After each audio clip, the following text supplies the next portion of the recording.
Yeah, good morning. Good morning. Good morning. I don't really have no theatrics, no school bell, no music.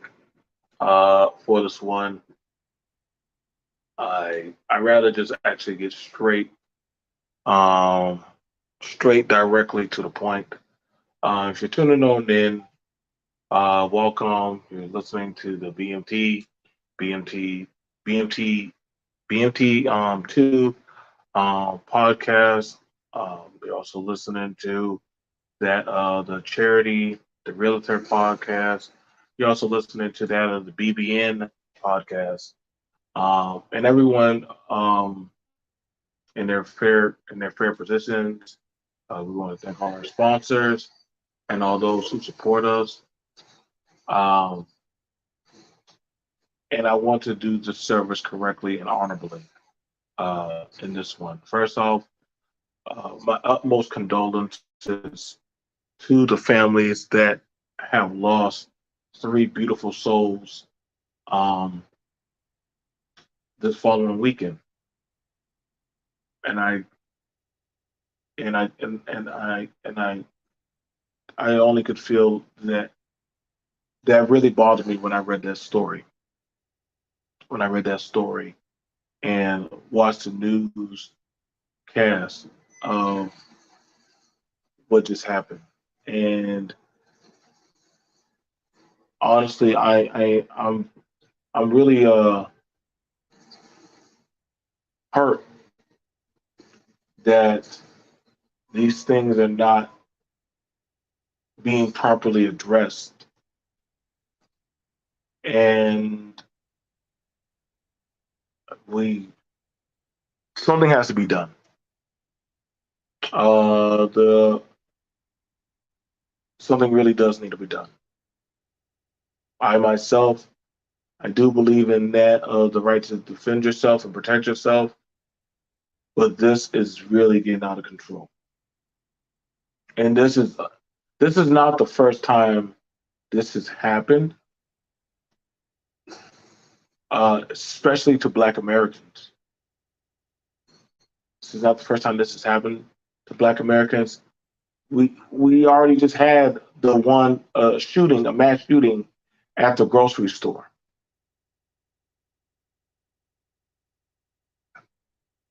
We already had a mass shooting now at a Dollar General store.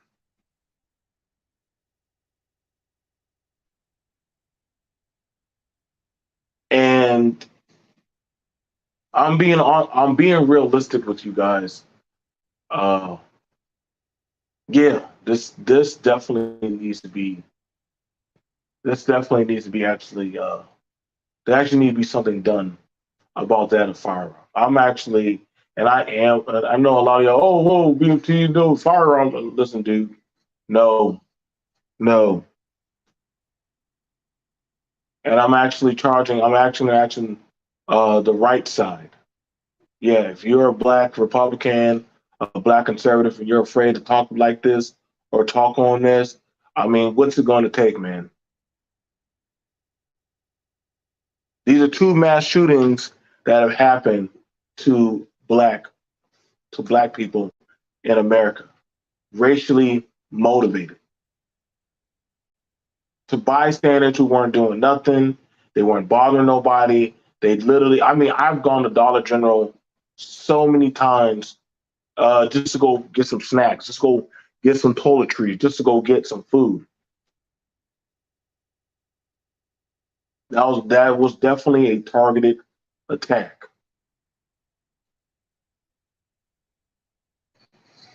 And I know a lot of people want to do well, that's not our problem. No, that is all our problem now. And there's nothing you can say about shaming people about voting Republican. No, I can truly understand why a lot of them. This is probably going to be the tilt to actually give more blacks to go to the left, to go to vote Democrat.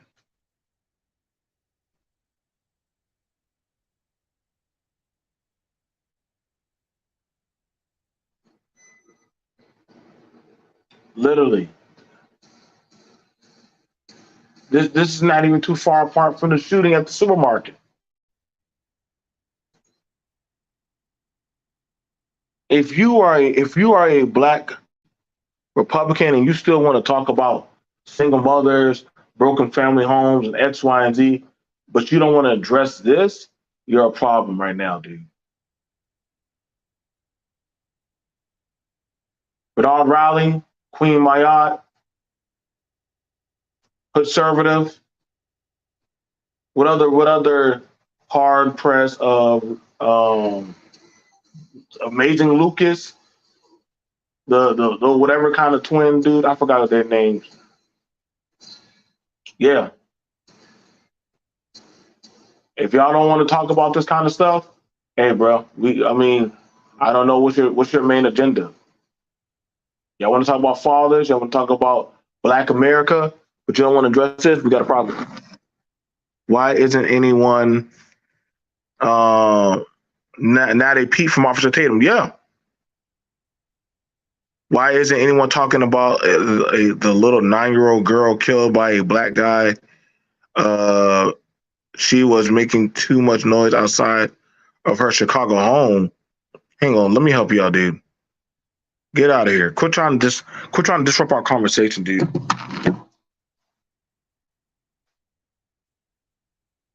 How about Ben Garcia? How about you talk about the trafficking of Latino children coming from South America? How come nobody's making a peep about that? Since you want to bring up about what's going on in the black community, why don't you go talk about that, Ben Garcia? I'm talking about one thing and you trying to deviate the conversation. I'm really getting tired of you staunch so-called conservative Republicans always trying to deviate the conversation when we're already talking about one thing. I know your games, I know your tactics. You're playing with the right one. I'm a proud servant, decorated veteran. I done did my time. I don't know what you did, Garcia, but I put in my time and my work and my effort.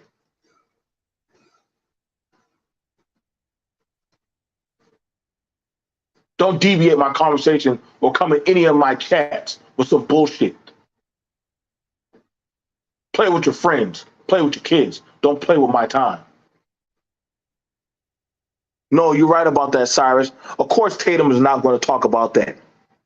Tatum doesn't want to rile up his fan base by talking about these issues.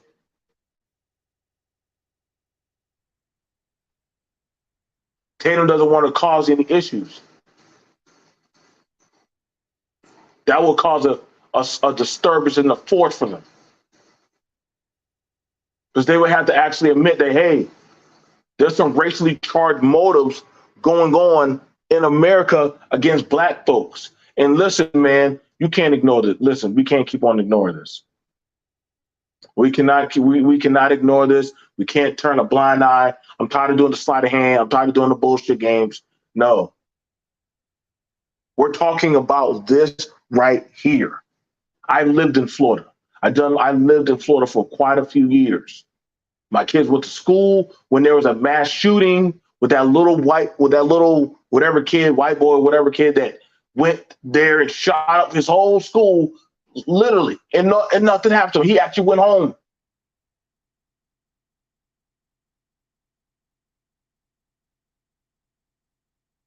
So now we're actually bringing about talking about this.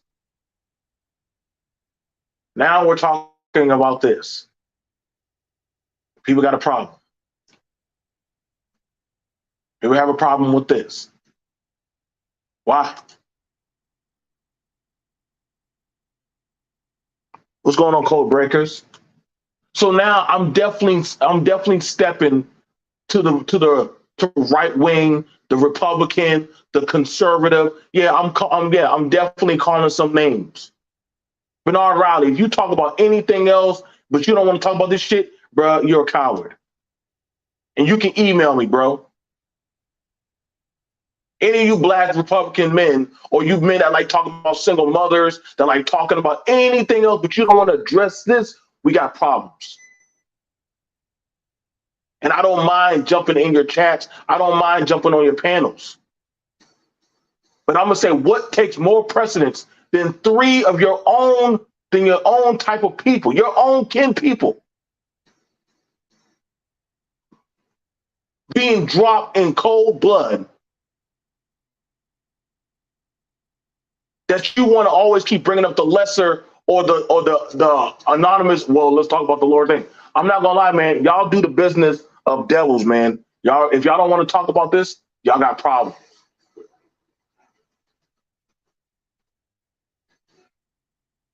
There's no way we have this many mass shootings. Other groups would have been done, got a bill or a policy or something passed for them.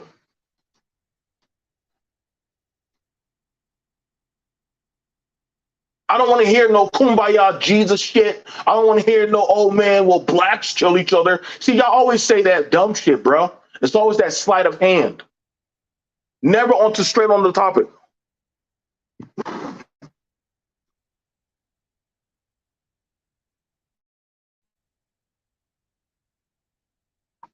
Ain't going.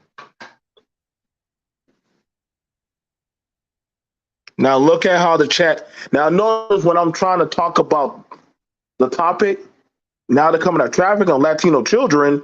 Who's letting it happen? Dems, Democrats won't even do a DNA test on children being smuggled to the country. Why you black? Why you Black Garcia? You scared of the truth? Oh, so now we're trolling. Now this amazes me. DC, do you have a wrench? I don't have time for this. Code breaking. Do you have a wrench?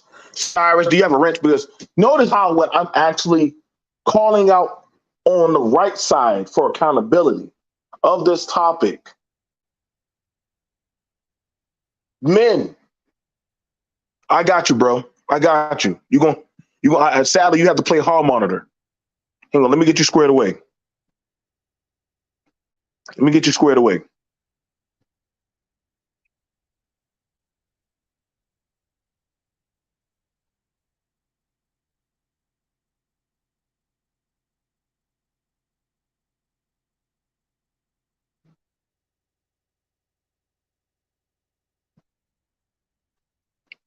There you go. That's fine. That's fine. That's fine. Thank you. I'm glad you got 100 burner accounts.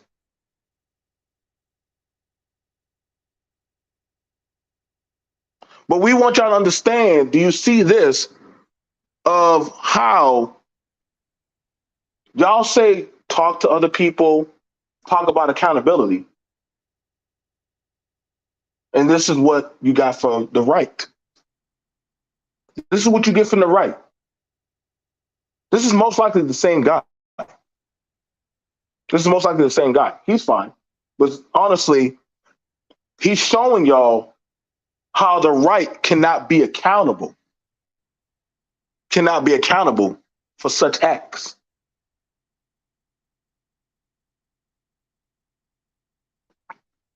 So y'all get to see this from a full-grown man while we're talking about the mass shooting of 3 innocent black folks. He comes to try to disrupt the conversation. See, this is what we talk about. This is exactly what we had a conversation on how they don't want to be accountable.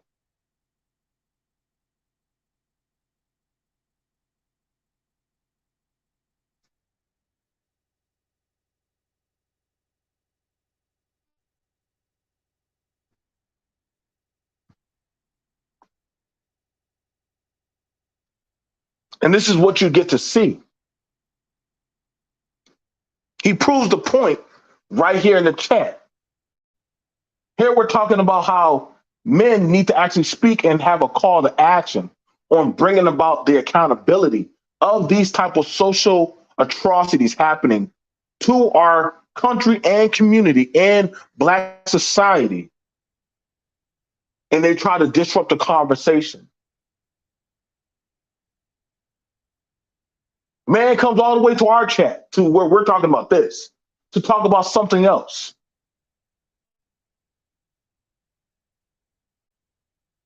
But he's not going to distract us. He's not going to take us from our pivot because, see, that just shows us that what we're talking about is valid and just.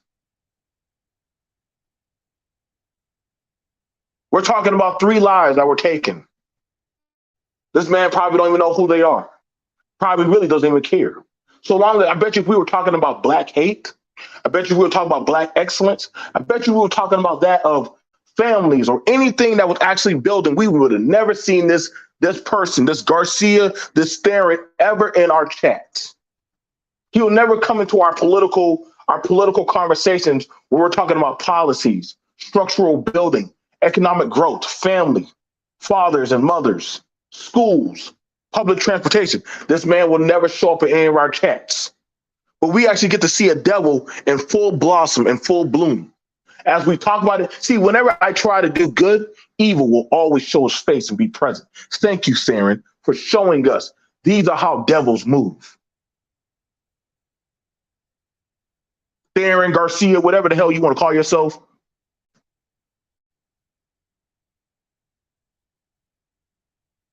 Because now you're pissed off because we're calling out the right side. You mad because we're calling out this white boy, this white Latino boy? This ain't no racial hate. This is just that of calling out the straight facts of what just happened.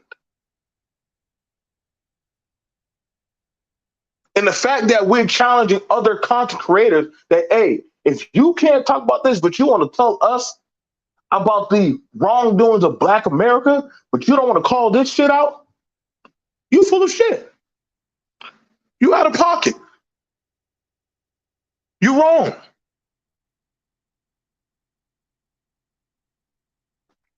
You wrong. The fact that DeSantis wants to show up to the Black community and start talking after he already done pulled that stunt about trying to rewrite Black American history for the school books, then talk about HBCUs, yeah, he got booed. Yeah, nobody wanted to listen to DeSantis. Nobody wanted to hear what DeSantis had to say. Then he want to talk about HBCUs. Man, they said, man, go on, dude. Go on, dude. You just here, you trying to get back on your political campaign. Get out of our face, dude. You just doing your roundabout chicken circuit trip.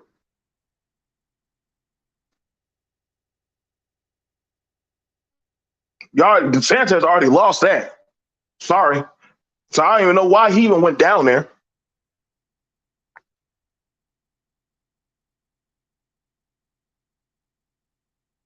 So now we have it right now where we're now looking at that of the Republicans, the Black Republicans, the ones, the niggas for Trump, as they want to call themselves. The niggas for Trump. You know, the ones who like to troll, run up a chat, run around and do all kind of clickbait. All right, here you go. You like talking about accountability. You like talking about manhood. You like talking about the system and oppressions. Here you go. You want to talk about everything else from all the LGBT, D Wade, and doggone Stacey Abrams. Now I'm putting the ball in y'all court now. Now I'm putting it in y'all court. Now we get to see, well, are you going to say something as a man now, as a woman, as a law-abiding citizen, or you just came around just to stop the progress of whatever some of us actually are trying to do?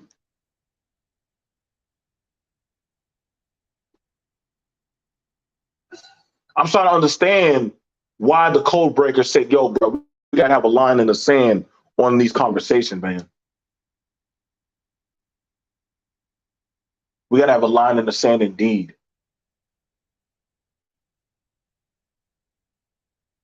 Some of these people mean no good. They mean no good for that of the safety and the well-being of their own.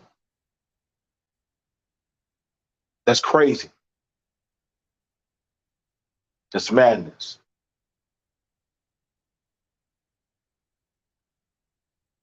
It's not like that man got those firearms illegally.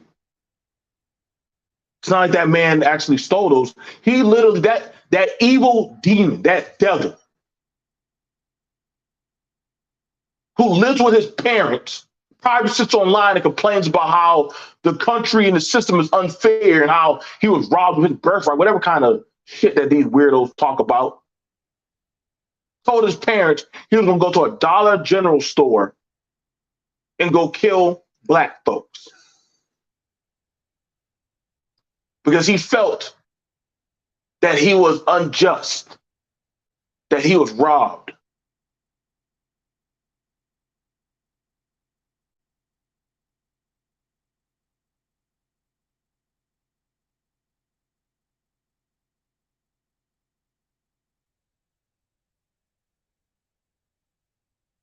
You got to understand the narrative of lies and hate. As you can see, you got a white man in the chat right now trying to push out all kind of narratives.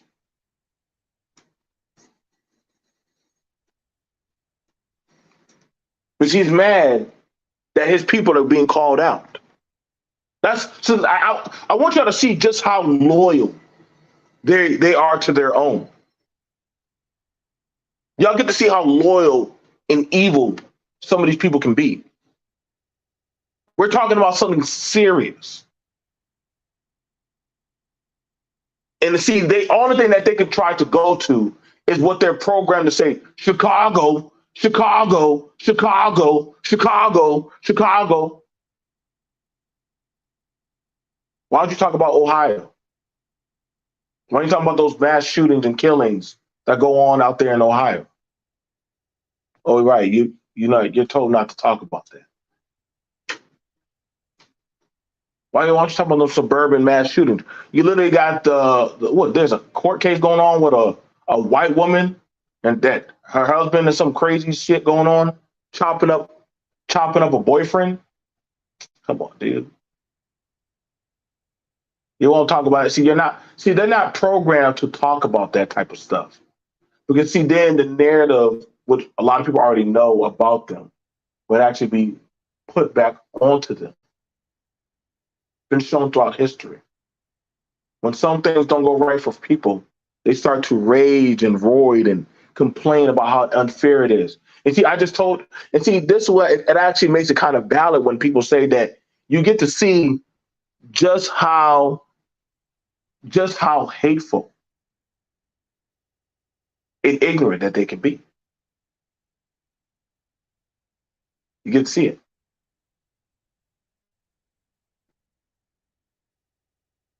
This is their talking point, not ours.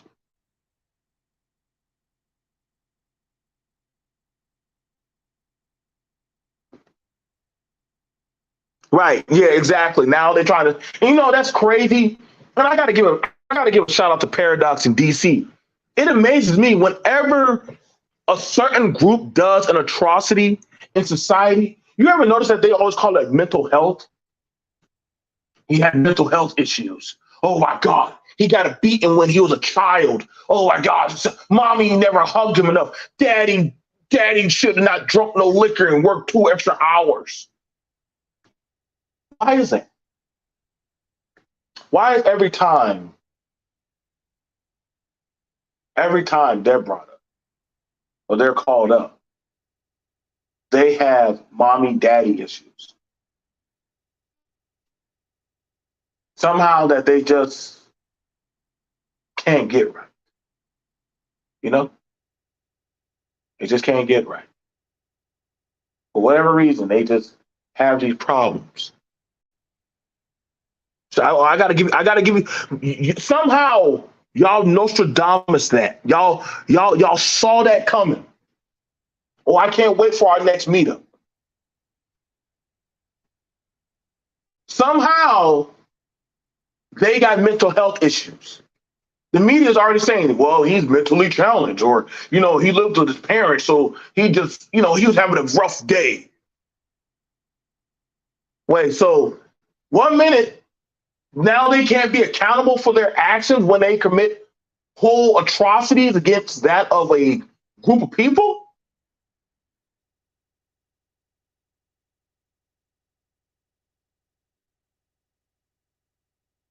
They can't be said that, yo, See, black folks, why would you stay Democrat? Do you not know that? See, they got you trained. So who's more trained now? Who's more trained now? Who's the step and fetch? Every time that they do something wrong, they have a bad day at preschool. Daddy didn't love them. Mommy had a bad divorce. So they always get an out. And like Paradox even said, hey, it's because their group is never going to call them out. Why would they? Why would they ever call them out? Why would they ever call them? See, this is why I'm starting to understand. I don't think some black can even say how they truly actually feel being on the Republican side. I'm gonna be honest. Listen, y'all already know. Y'all know my stand. I'm BMT. Y'all know what my conversations I've been having and had. This is why I'm starting to grow annoyed with the. Listen, bro. This is why I'm growing annoyed with the right. I don't think I can even do it no more, man. I'm still going to talk about politics here or there. I'm still going to talk about politics. I'm still going to have conversations. I still do believe in family. I still do believe in accountability. But this bullshit right here,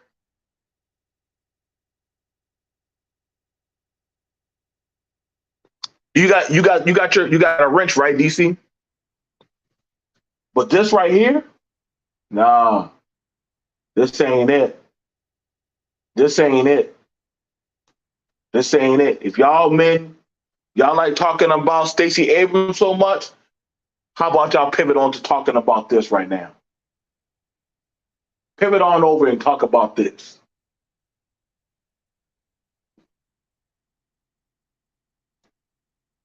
It seems like one group gets to go run around and play Call of Duty in the streets, and all we're told is that they're national heroes, that they have bad mental health days. Oh, BMT, here you go again. You're rambling. No, see, it's called rambling. It's called you're pivoting from that of the issue. You're pivoting. You're showing your fear and your weakness towards what they say and do to you, but you're afraid that you'll lose your certain brand audience. I'm not going to hide my voice amongst your friends and your people that you like to be around for your comfort. I'm not doing that. My people are hurt. My people's blood is stained on the concrete. My people are burying their dead. Let that happen to any other group, there'll be a whole national uproar. There'll be federal government agents down there trying to keep some kind of ruckus from happening. Only thing they're going to try to throw out there is some kind of black Republican pastor to say, hey, give it to Jesus and let's try to work it out and have a kumbaya. Fuck that shit, bro.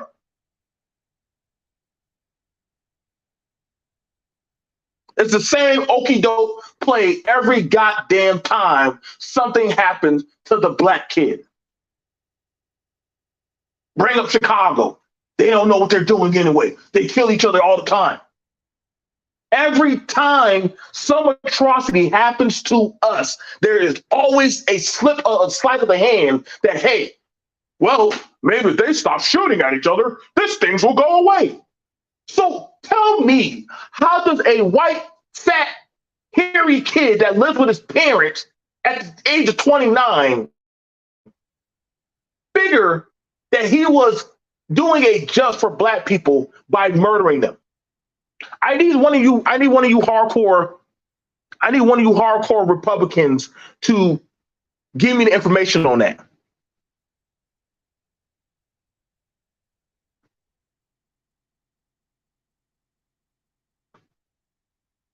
I got that, DC. I might have to grab that. This is no time to be talking about single mothers. This is no time to be talking about Steve Harvey. This is no time. If y'all still want to keep talking about the bullshit right now, when we actually have a real crisis that just happened, you're an opt. You're definitely an opt. Okay, I got you. Thank you, Paradox. And if y'all want to send that there and dude out the door, Paradox, it's cool. If you want to send them out the door, Paradox, it's fine. Let me know if you need me to drop the link. What's going on, Joe? What's going on, Black America Television? No, I don't think. No, I know they won't give us an anti-hate. I know they will never give us an anti-hate Black American bill. Whenever they need a vote, whenever they say, "Come on, Black America," see, this is what happens. You know, this is, you see, this the Democrats allow this. See, it's always a sleight of hand of Republican jargon, and I get really tired of it. No, dude. You know, they always do. They listen, man. They always look for some stupid shit. But see, they don't want to talk about this that just happened.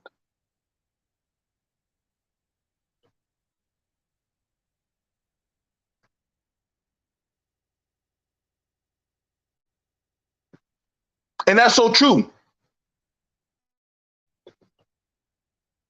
3 kids going to the woods, get lost. We need to go have a national outbreak for how to protect white kids from eating Tide Pods. We got to figure out how to handle this problem. 3 black folks get murdered at Dollar General.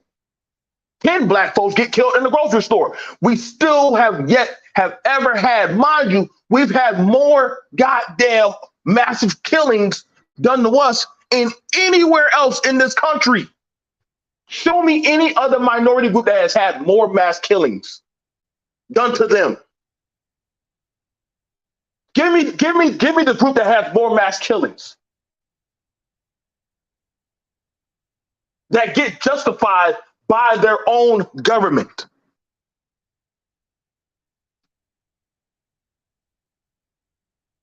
And you can't say, well, that's back in the day. Because right now we got some up-to-date mass shootings done to us. And ain't nobody want to say shit. That's how I know these people are out of pocket, man. You can't ask me about being an American. If any of y'all motherfuckers come to me about being American and they really don't want to talk about it, no, see, they'll never call that terrorist. See, they'll never call that a terrorist, bro.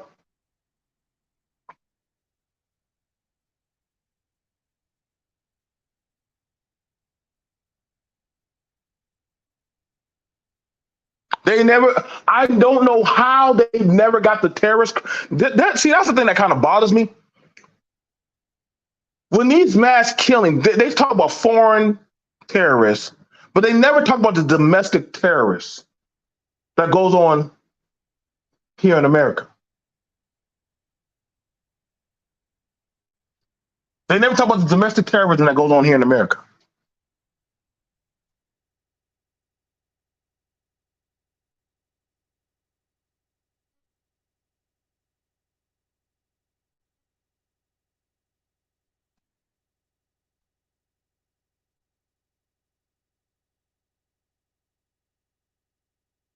And that's very, very questioning. Come on, black folks, participate and vote. Come on, black folks, do your due diligence, go to school, go to college. Come on, black folks, don't you believe in your American justice system? Come on, black folks, all you need to do is vote for your next president. Okay, dude, so where's the payout? I'm starting to understand why some people say, hey, bro, I'm not really being seen the value of myself in this country because it seems like I can get dropped or anybody can be shot that looks like me and literally no kind of recompense. Well, they're getting rid of the police. Well, I mean, damn, how long did it take for them to crack down on the police about cracking skulls, about going ahead and doing bogus crimes and shit, about them going ahead and doing like strong arming into people's shops, stores, houses, daycares, huh? About throwing pepper gas into people's cars with their animals and children. How long did that take? Fucking 60 years? Why does the process take so damn long for the blacks But then they're telling us to pay into the process, follow the process, obey the process, do what the process says, but the process doesn't give a fuck whenever the process doesn't or fails us. That's the bullshit I don't be understanding.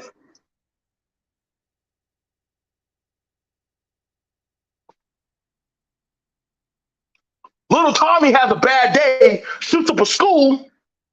Well, let's pray and give it to Jesus. And hopefully we can get him the mental health he needs. Jamal has a bad day and brandishes a gun. We got that one. He was always a criminal. Let's look at his Facebook. Yep, he has gold teeth. He has single parent household. Yeah, we got this one. We stopped it before he get out of hand. Ain't no fucking way. And you can't say it with my own two eyes, but I've been on this earth for quite some time. I haven't been watching this. And I tried to tell myself in the back of my mind, you know what? No, maybe if I just try harder, maybe if I become an American soldier, maybe if I just, I remember the frustration and anger I had with the Trayvon Martin shit. I remember that.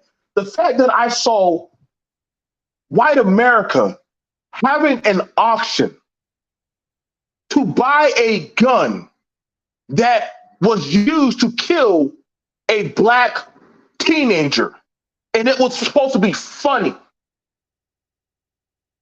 It pissed me off with with unimaginable anger. I couldn't even go, bro. When I said, listen, bro, shout out to Staff Sergeant Gaines. Listen, bro, like that man saw them tears and anger come from my eyes, bro. He said, Johnson, go back to the barracks.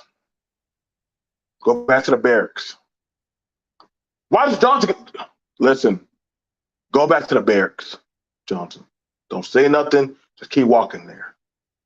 The anger I had when I saw people making fun of Amiri Rice being shot, and people say, well, he shouldn't have been playing with a toy gun.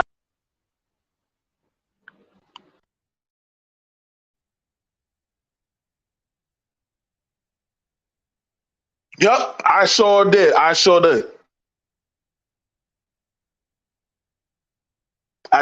did. So when do we get to start getting? So when do the blacks get to start being angry? When do we get to act a motherfucking ruckus?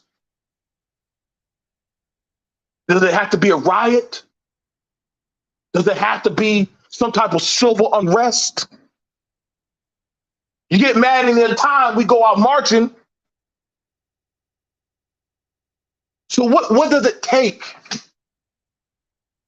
Hey, if y'all come over here and eat some American pie, you know what I'm saying? Just be a full-on America. Make America. What part of America is great, ABL? What part of America is great for Black Americans right now? Candace Owens, are you going to talk about this? Of course you're not. Of course you're not. Of course you're not.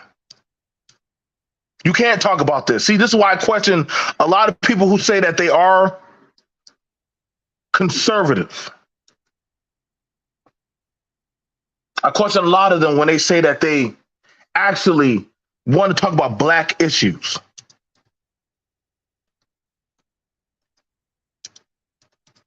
Or probably, no, better yet, talk about American issues.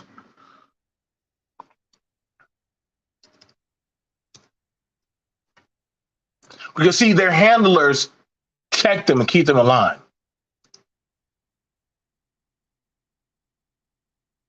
They keep them in line. Ain't nobody, listen, bro, see, ain't nobody runs these channels that I abide in or work in. Nobody works this. I'm an activist in Chicago, went to protest Navy Station. I can't lie, 80% of the protests were other races.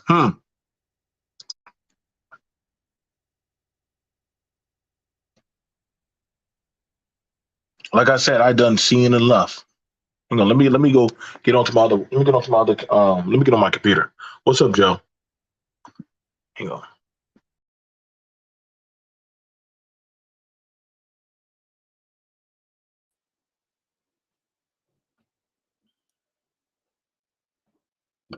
I'm only on my computer because Paradox dropped something, and I respect my homie. I respect my homie like that. But yeah.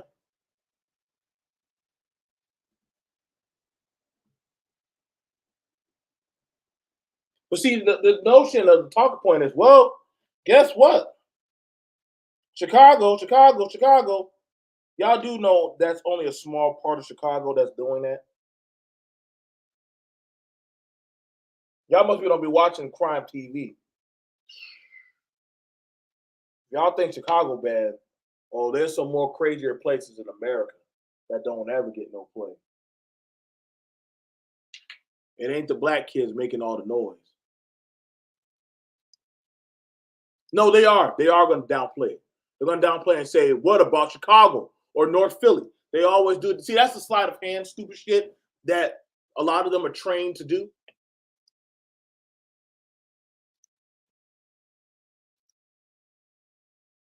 Versus actually, let's talk about this. We're talking about a mass shooting. They're just doing that just to rile up you blacks. Why would I not be angry? Why would I not be angry?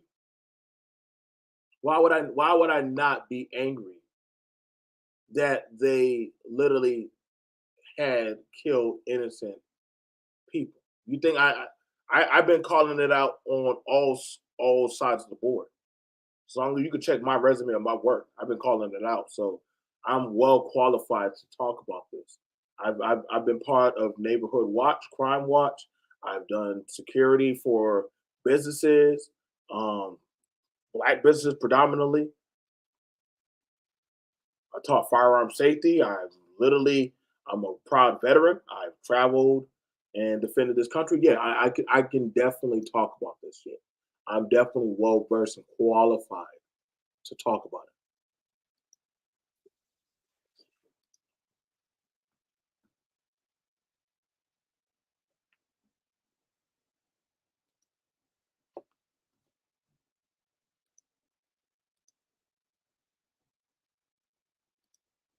All right, y'all. Let's go see what Fox News has to say. Let's go see. Let's hopefully we're going to be wrong.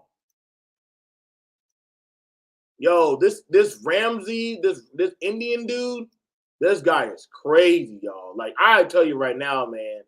I think when you run as a Republican, you got to just drop your race. You got to drop your racial pride to run as a Republican candidate. I think that's part of the tribunal. But this man has been saying some crazy shit. Ramsey defends comments about white supremacy and KK. Wow, yo, bro, you gotta just. I hope they're offering them something at the cookout. Joining me now is 2024 presidential candidate Vivek Ramaswamy. Thank you so much for joining me this morning, sir.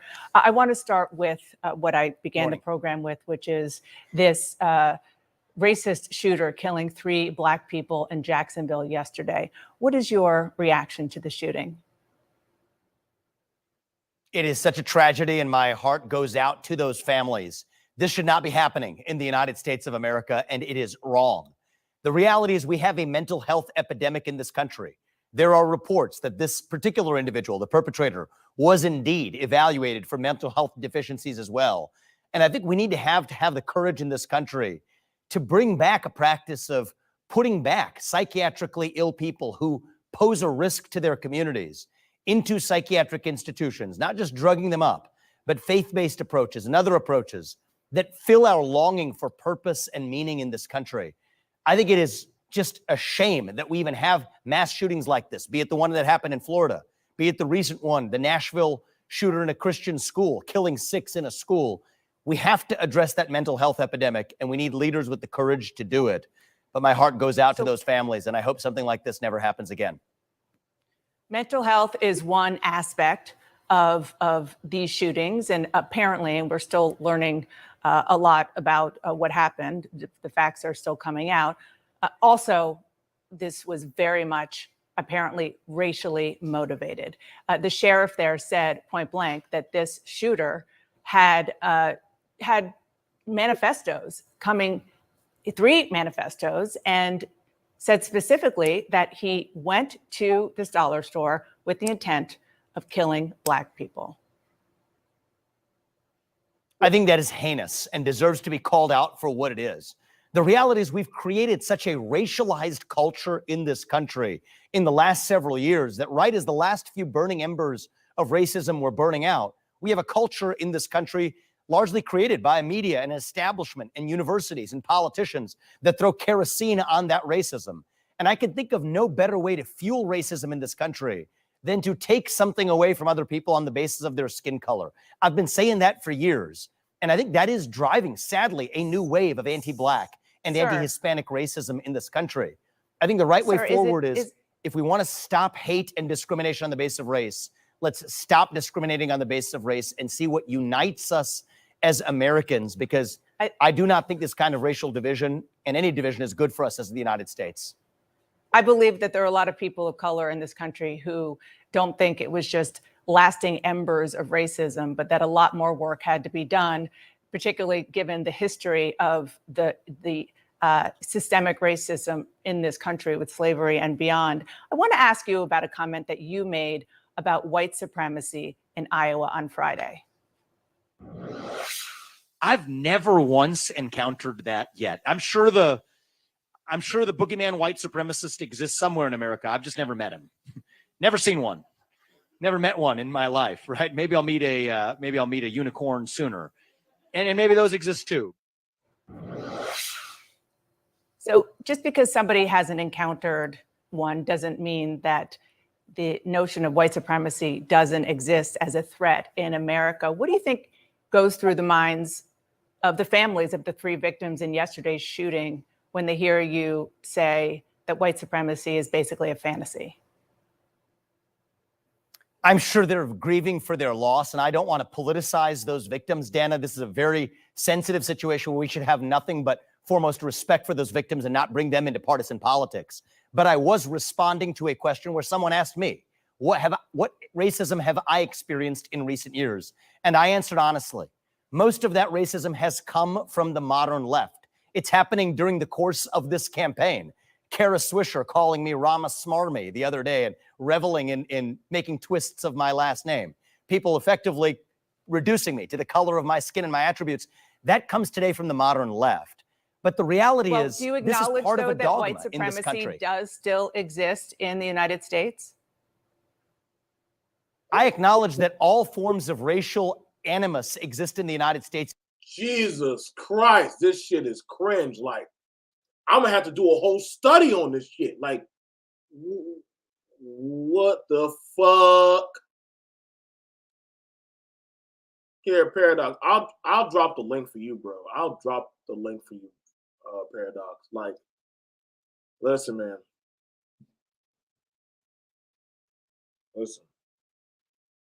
What's up? That's wild. That's wild. I tell you, man, like, there's no way you're gonna overjump that. Okay, so I guess I have to break it down. So let's start it from the top. Class is in session. I guess we'll have to do it the right way. All right. Paradox, hit the school bell. Let's do it properly. All right, everybody, take your seats. Let's actually go over this. What's going on? We just saw that, and we're going to actually break it down properly. What we're seeing. We're going to actually break that down properly. How we just saw that actually go down. We're going to see how the right is trained to actually address that.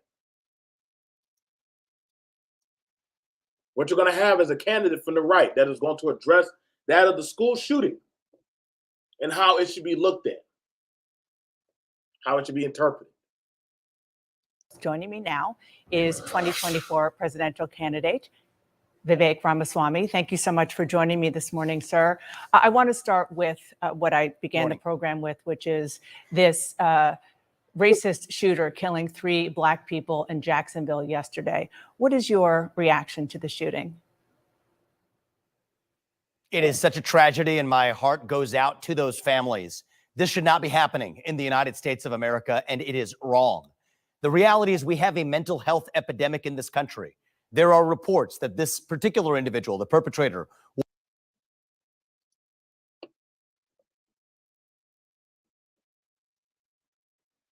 I don't know why. I don't know why. Good morning, I'm listening. And we had a conversation about this earlier, just this weekend, that there's always a path for these types of things. Independent Black production, manufacturing, You got meet up production. You know what, Seth? You must have foresaw this, man. I don't know how you did it. I don't know how you did it, bro. You must got some more grade. You said, bro, somehow every time these things happen, they always get the mental health card. Now, I don't know how this is viewed as a mental health when literally the effort you got to have to write 3 manifestos. One person just writes 1. This man wrote 3 manifestos. Like, listen, man. And I guess it's easy to code it with mental health because you are passing past a psyche. Even for me as a soldier, being in combat, you are passing past the threshold of a psyche to take a life. But see, I don't hear that for a drug dealer. A drug dealer had a mental health psyche that he had to sell them drugs to little kids. I don't ever hear that for somebody who strong arms a robbery. Well, he had a mental psyche that, he was mentally distraught that he was going to lose his apartment or he needed that money. So clearly we got to get a mental. No, I never hear that. This happened right here with these mass shootings. Got to be honest.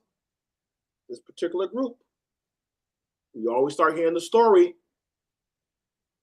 We always start hearing these stab stories. We hear the side story about the mass shooting in New York at the supermarket. Now, mass shooting at Dollar General.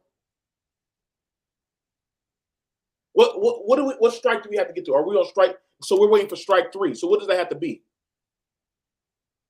Does that have to be another church?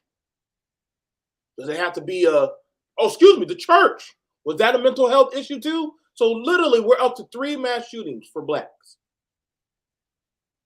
Church, supermarket, convenience store. What's next on the bucket list for since we're going on the mass shooting circuit? Do we have to wait for a daycare, a school? And the fact that the fact that it's taking. That y'all do see it's climbing up the ladder. You already hit your religious place. Your religious house of rest already had a mass shooting. Your place of where you go eat or you go congregate for food that had a mass shooting. Place now where you go shop had a mass shooting.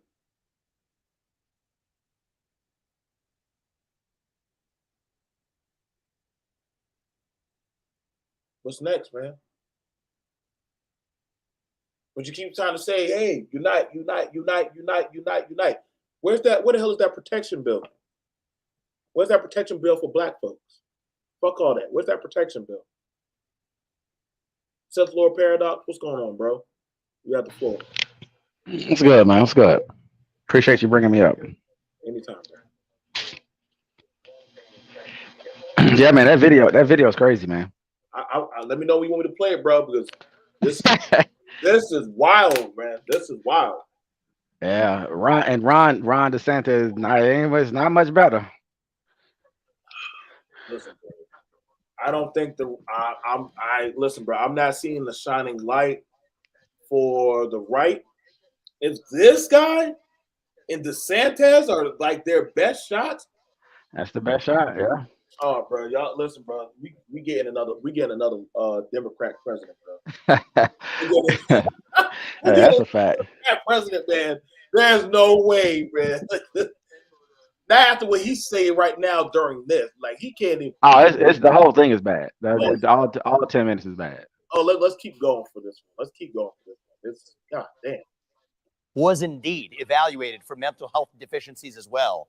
And I think we need to have the courage in this country to bring back a practice of putting back psychiatrically ill people who pose a risk to their communities into psychiatric institutions, not just drugging them up, but faith-based approaches and other approaches that fill our longing for purpose and meaning in this country. I think it is just. I want to pause it right there. Y'all do know instituted in the psychiatric care, they do. You don't have a choice to take your medication. They do drug you up. Absolutely. So he doesn't even know what he's talking about in the mental health that they do. You don't take your medication, they're going to. I've been inpatient at the VA. You either do it the easy way and take your medication. Okay, then go ahead and get call Bob. Yeah, and is he gonna commit to spend $500 billion to build institutions to start to house people long term? Because even now with the mental institutions, regardless of the politics, they really are not gonna let you stay in there long. They're really trying to dump you really out into the streets in a lot of cases. They already did that. They literally. I mean, they did in the 90s. Yeah. Y'all about to have them mad. Hey, your side about to flip on you. Wait, we got to pay for the mental health now. Right. You want universal health care now? Right. Oh man, let's go. Just a shame that we even have mass shootings like this, be it the one that happened in Florida, be it the recent one, the Nashville shooter in a Christian school, killing 6 in a school. We have to address that mental health epidemic, and we need leaders with the courage to do it. But my heart goes out to those families, and I hope something like this never happens again. Mental health is one aspect of these shootings, and apparently, and we're still learning a lot about what happened. The facts are still coming out. Also, this was very much apparently racially motivated. The sheriff there said point blank that this shooter had manifestos coming, 3 manifestos, and said specifically that he went to this dollar store with the intent of killing Black people. I think that is heinous and deserves to be called out for what it is. I don't know, dude. Like, who writes these scripts, bro? Like, we need to see his PR man. We need to see the publicist. Is it Candace Owens behind that mic? There has to be somebody, dude. I had to stop right there because. Yeah, he's gonna pivot out of every statement because he's been trained to do it that way, and I think he doesn't realize that the more he talks, the more people are gonna realize that he doesn't. He's not really gonna answer things. He's gonna keep pivoting and pivoting and pivoting. Never really give you a straight answer. And that's not a president nobody would want. Like not when he gets on the big stage and everybody gets to look at him. It doesn't. You can't really speak like. You had to be a very special person to try to play that. It's very rare to be able to accomplish something like that. He's not. Sorry, brother. You're not the right skin tone. And you ain't got the right tint to pull that shit off. So no, because he's all over the place with race. The thing is that he doesn't understand how race works, and so he wants to move back and forth. One moment he's never had a racial incident. I can show you one video, and then another video where he had racial incidents, and he just ignored them. He didn't want to deal with it. So he's all over the place. Now let's get at that. Okay. Get at that. You know, we're 2 well-qualified men to talk about that. So, this is the qualified class. We are qualified. we are the entrance exam for this type of study. So what we have here is this type of conservative Republican that is programmed. I don't see race. I don't acknowledge race. Mm-hmm. But y'all need to pull yourselves up by the bootstrap type of shit, type of race. And every time they talk to him on the right, they bring up his race. Wait. What? But they like to say, hey, you talk better than the others. Hammer. Yeah, you talk better than the others. He's the only person in the first debate that even brought up race. I'm a brown guy with a funny name. You know that Obama line. I noticed a lot of them. Him, Tim Scott, even sometimes I'm not sure if DeSantis had to do it. They always have to use their race as a pimp card. Like, you see how I rise above my means and look at where I'm at. So what's going on with the rest of you guys? You know what I'm saying? Like, there's no systematic issue. Look where I'm at right now. And you'll be like, well, so you're using your example of yourself as a proof that, hey, I'm the only one that made it this far like this. That's not good. Why is it only like a little few grains getting through like that? Oh well, yeah. It's tokenism all day, of course. That tokenism is dangerous. Listen, bro. I'm sorry, listen, bro. When I start hearing them tokenism people, it's like watching the movie Glory. I implore a lot of y'all, go watch the movie Glory. Ain't lying. And the general for the Negro regiment had a black. Pretty much, he was a slave. Denzel called him out what he was. You a house slave. You a house Negro. He said, no, I'm his friend. He loves me. We're friends. We read together at the fire. Do you sit at his feet when you read them books? Does he pat you on your head? And I'm like, Jesus Christ. Like, I think there's a level of you just got to just kill off your whatever kind of humanity to say this shit. You have to. I think even Karen's trying to figure out, like, damn, are you really trying to pull this card right now?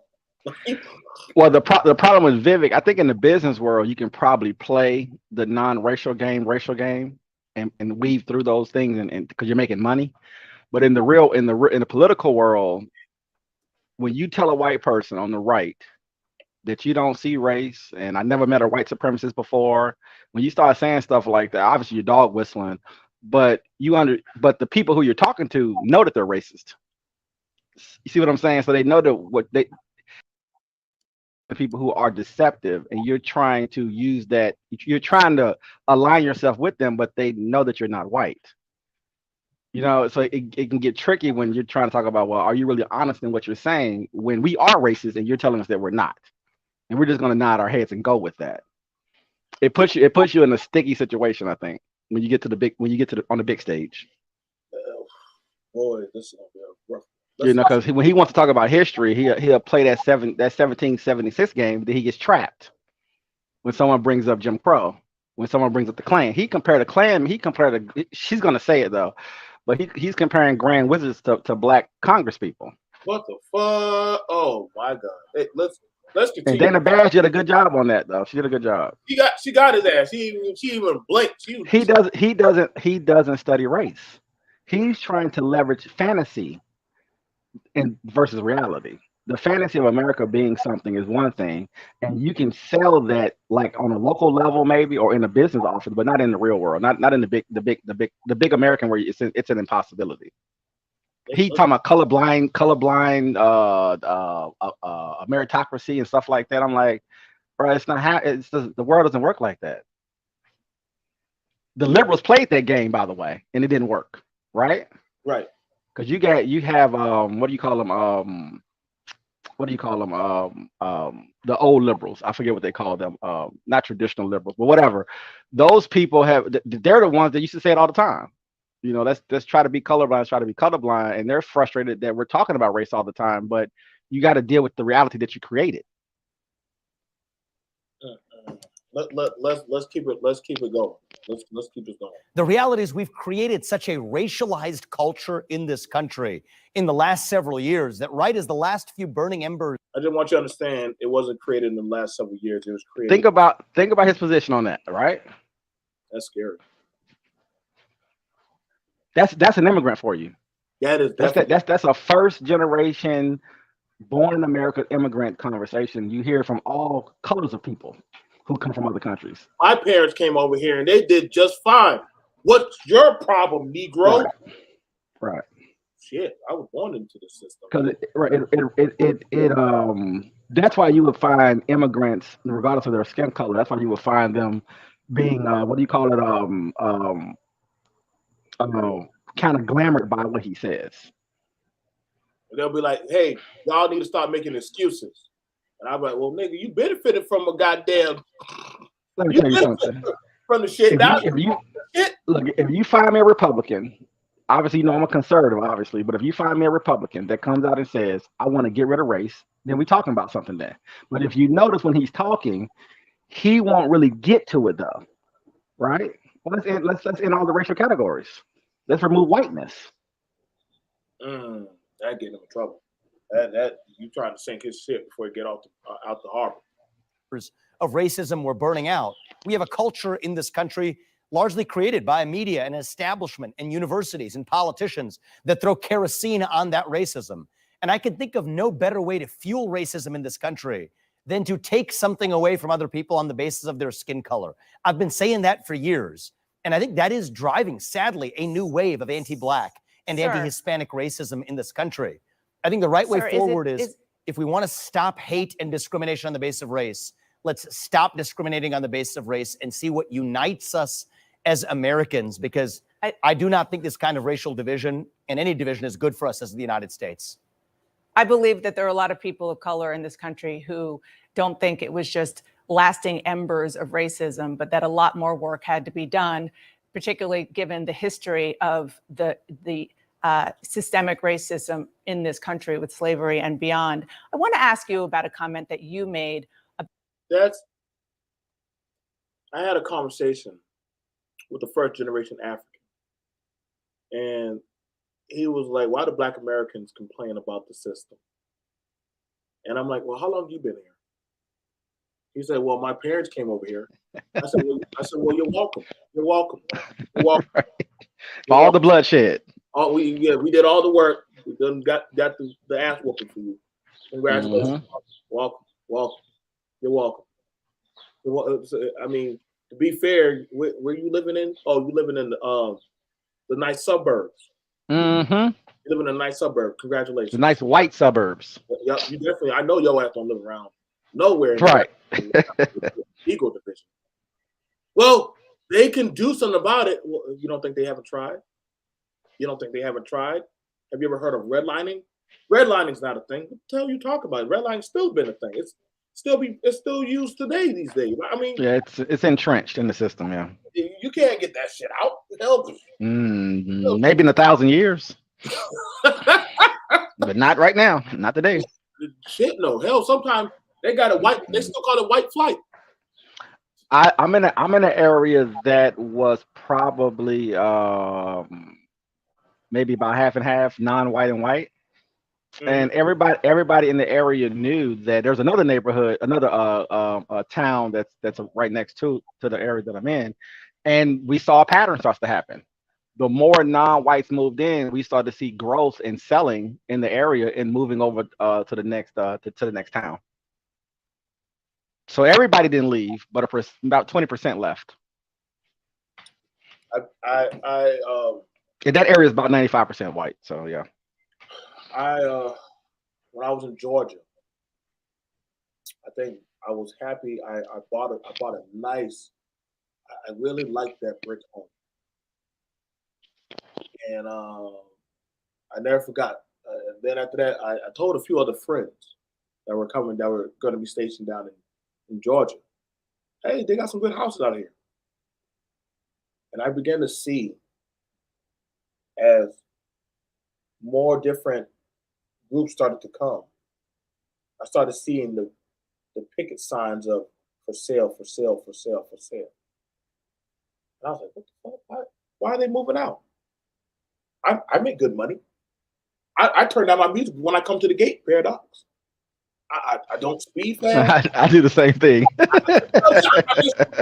Y'all can't hear my music. I try to fit in. Listen, bro, I be at the HOA meetings. I be participating. I'm still seeing people move out. I'm like, what is going on? Hey, your kids be playing in the streets, but your kid was just playing stickball with my kids. Why are you reporting to me about my kids? Your kid is literally riding four-wheelers in the street. That's not where the speed limit is literally 5 miles. How is your kid doing 35 miles on a dirt bike? Well, it's a dirt bike. He's just a boy. I'm starting to understand. Yeah, and I'm in the area that does they do forced integration here, and they even have sent out a newsletter to everybody in the entire area, probably about 80,000 people, to say that we need more non-whites on some of the boards because, you know, they're all white basically, right? Hey, And then what they're not trying to understand is that why do you think that is? You know, stuff like that. And the way they think and how they see the world is just different. And I don't think you can really change that, to be honest with you. you can't. It's a conflict, and so you tend to find yourself, even my neighbors and stuff, you tend to find yourself talking to your own people, and obviously you're not going to study why you're doing it, right? You just regular folks, but it tends to lean itself because of just the way the mind. It's almost how our minds are wired. It's just different. It is. We see the world different. How you treat people is different. How we see things. I mean, it's different. And like you said, there's the history. You can't replace history. The history's the history. I don't like that paradigm. And as long as I've met you and you know me, and as kids, I don't like that when I gotta pretend I don't. I don't like that. We have to like. There's so much other stuff other than just slavery that has happened. Oh yeah, so much. I'm like, dude, y'all do know those are counterable lawsuits, right? Y'all do know those are earth-shaking lawsuits that we can literally that are on the book, stealing deeds, actually burning down whole farmland and houses and properties, getting rid of black general stores. Like these are no little bullshit ass stuff. These are generational built establishments by American Negroes. That's what y'all call them. That's what it was called by us. So those are attainable things that we have built that were destroyed, and say, well, there was no system out there. What are you talking about? Like right now, I mean, you sold a certain type of market of grain, you didn't get the same amount that the white colleague got. You didn't get that. You probably got 1/3 of that, but you're still supposed to keep up with the mortgage of the land. Let's continue on. About white supremacy in Iowa on Friday. I've never once encountered that yet. I'm sure the boogeyman white supremacist exists somewhere in America. I've just never met him. Never seen one. Never met one in my life, right? Maybe I'll meet You want to pause that one? Yeah, I was just waiting for you. I was just waiting for you, man.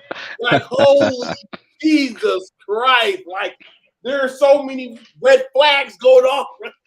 Like, Now he's saying, remember, like I told you before, I follow all this stuff, of course, but he's saying that he's saying slightly different things to different audiences too, by the way. So you know, he's playing with his lies.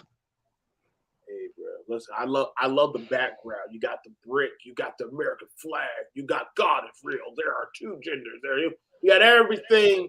Listen, man, But remember, earlier in the conversation, he just said that there's black racism and there's brown racism, right? He literally said that 3 minutes ago. Yes.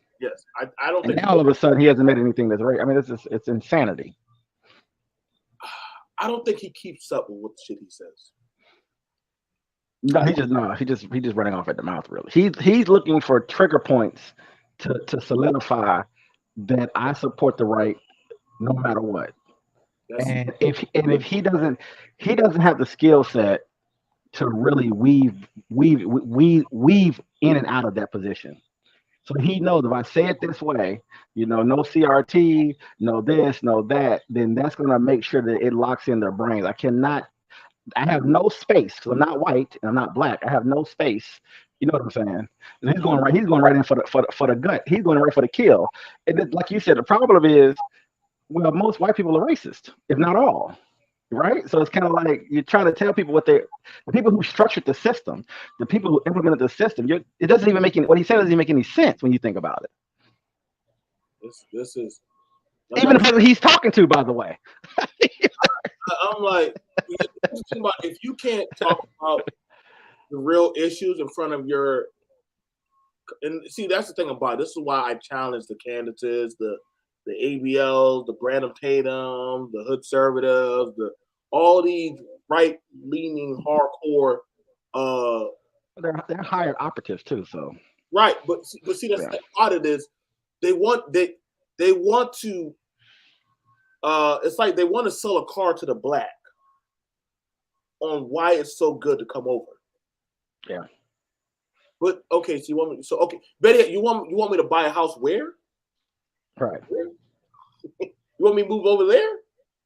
Mhm. Where if my son Carlton rides in his little Beamer, he's gonna get pulled over for stealing a car. Mhm. Like When they start profiling, yeah. how did you get in that car? How'd you get here, Negro? How'd you get here? And Yeah, maybe those exist too. What'd you say, bro? Was that somebody else talking? No. What I was gonna say, and I was even teasing DC about it. I said, in a lot of ways, and it could be left or right, but you do have to suspend your race to stomach some of this stuff. But once you apply blackness very hard, it's going to be a challenge because you can't sell it. You know, I can give you some talking points that'll make you say, well, yeah, that makes some sense. But the problem is they're not gonna provide any cover for you though. At least on the left, you know, they're gonna provide some cover. They're gonna give you some. They're gonna give you some room to navigate when you're talking to your own people. On the right, they want you to eat it. They want you to eat it. They want you to take it with no grease. That's a fact. Let's Sooner. And maybe those exist too. So just because somebody hasn't encountered one doesn't mean that the notion of white supremacy doesn't exist as a threat in America. What do you think goes through the minds of the families of the 3 victims in yesterday's shooting when they hear you say that white supremacy is basically a fantasy? I'm sure they're grieving for their loss, and I don't want to politicize those victims, Dana. This is a very sensitive situation where we should have nothing but foremost respect for those victims and not bring them into partisan politics. But I was responding to a question where someone asked me. There's the spin, by the way. Racism have I experienced in recent years? You said what? I said that's the spin. That was the spin right there. I definitely want to pivot because she caught him in a lie. She caught him. Yeah. Hey, try not to make this about race. What? Yeah. Hold up. It was a whole racially motivated crime. What are you talking about? Like we clearly we're on strike three. Strike 3. Church. Manifesto. 3 manifestos. I went to go and kill black people. That's all it was about.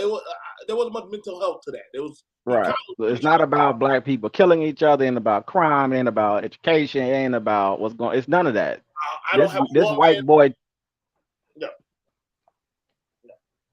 It was just about I hate Negroes. That's all. That is it. They deserve to die. And like you said, now like you said, because the right doesn't listen to their black conservatives, right? No, the guys who are in those rooms telling them you need to say it this way, they can't do it. The right won't let you do it. Shit. He's literally a perfect example of this. This is a moment in time. Say what 80% of people who vote that's black voted for, or at least men voted for. I'm sorry. They cut it down to about 80%, right?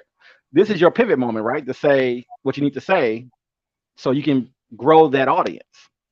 The contradiction he has is he wants to be a unified country, bring us all together. Let's all just be one thing. But then when this event takes place, you don't even have the language. And even if you had the language, would you be even allowed to say it? Well, it's interesting because who's that black Trump speaker that's still in jail? Like all somehow right. Somehow all the white counterparts got out. Went home in 2 hours. In like less than 2 hours. This guy's still sitting there. Still right now. He's still sitting there. But y'all were so unified, but y'all forgot him. I don't know, man. The patterns are pretty self-explanatory out there. They're pretty I mean, they've been here for 40 years. I mean, I've been living with it for forever. So I mean, they've been here. There ain't nothing new under the sun here. Hey, bro, there's no parachute on. Listen, bro, on the right side, there's no Nope. parachute, man. Nope, sure isn't. You go down, bro. Shit, fuck that. Hey, bro. There's no emergency parachute either. You don't got either one. No emergency parachute. No training instructions. You just jump out the plane. Just fuck wherever you land, man. Just. If you ever spend I don't know how much time you spent watching Candace, the Hodge twins, and Tatum, Yes. but if you watch them enough, you see the pain. Mm. You see what they're having in the stomach to tolerate what they're talking about, and I watch them all the time, of course, and it's interesting. It definitely is interesting watching right-wing content creators when things like these happen. And it's like a search circuit Manchurian programming starts to activate in them. Like, I didn't see nothing wrong. I'm like, whoa! Did anybody else see that glitch? Like they can't say something. It could be like the Ahmad, the Briannas, the Tamir Rice, you got so many different things. George Floyd is the big one for her. Anyway, that's made her career. Boy, listen, man. Rest their souls. There has to be some part of your soul you have to just kill. Well, I consider them monsters. They don't have souls, and I don't.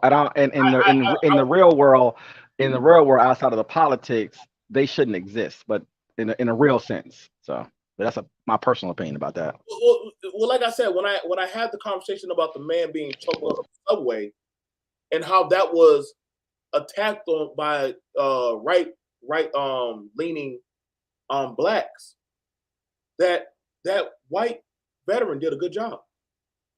And I'm like, what the fuck, dude? Like, dude, no. That's fucked up. I mean, if they want to play that game, we can play that game now. But see, they don't want to play that game. Because see, our vigilante, in my humble opinion, isn't where it needs to be. And I don't want to get flagged for saying stuff like that. But I know, but see, that's the thing about it. We need balance and we don't have it.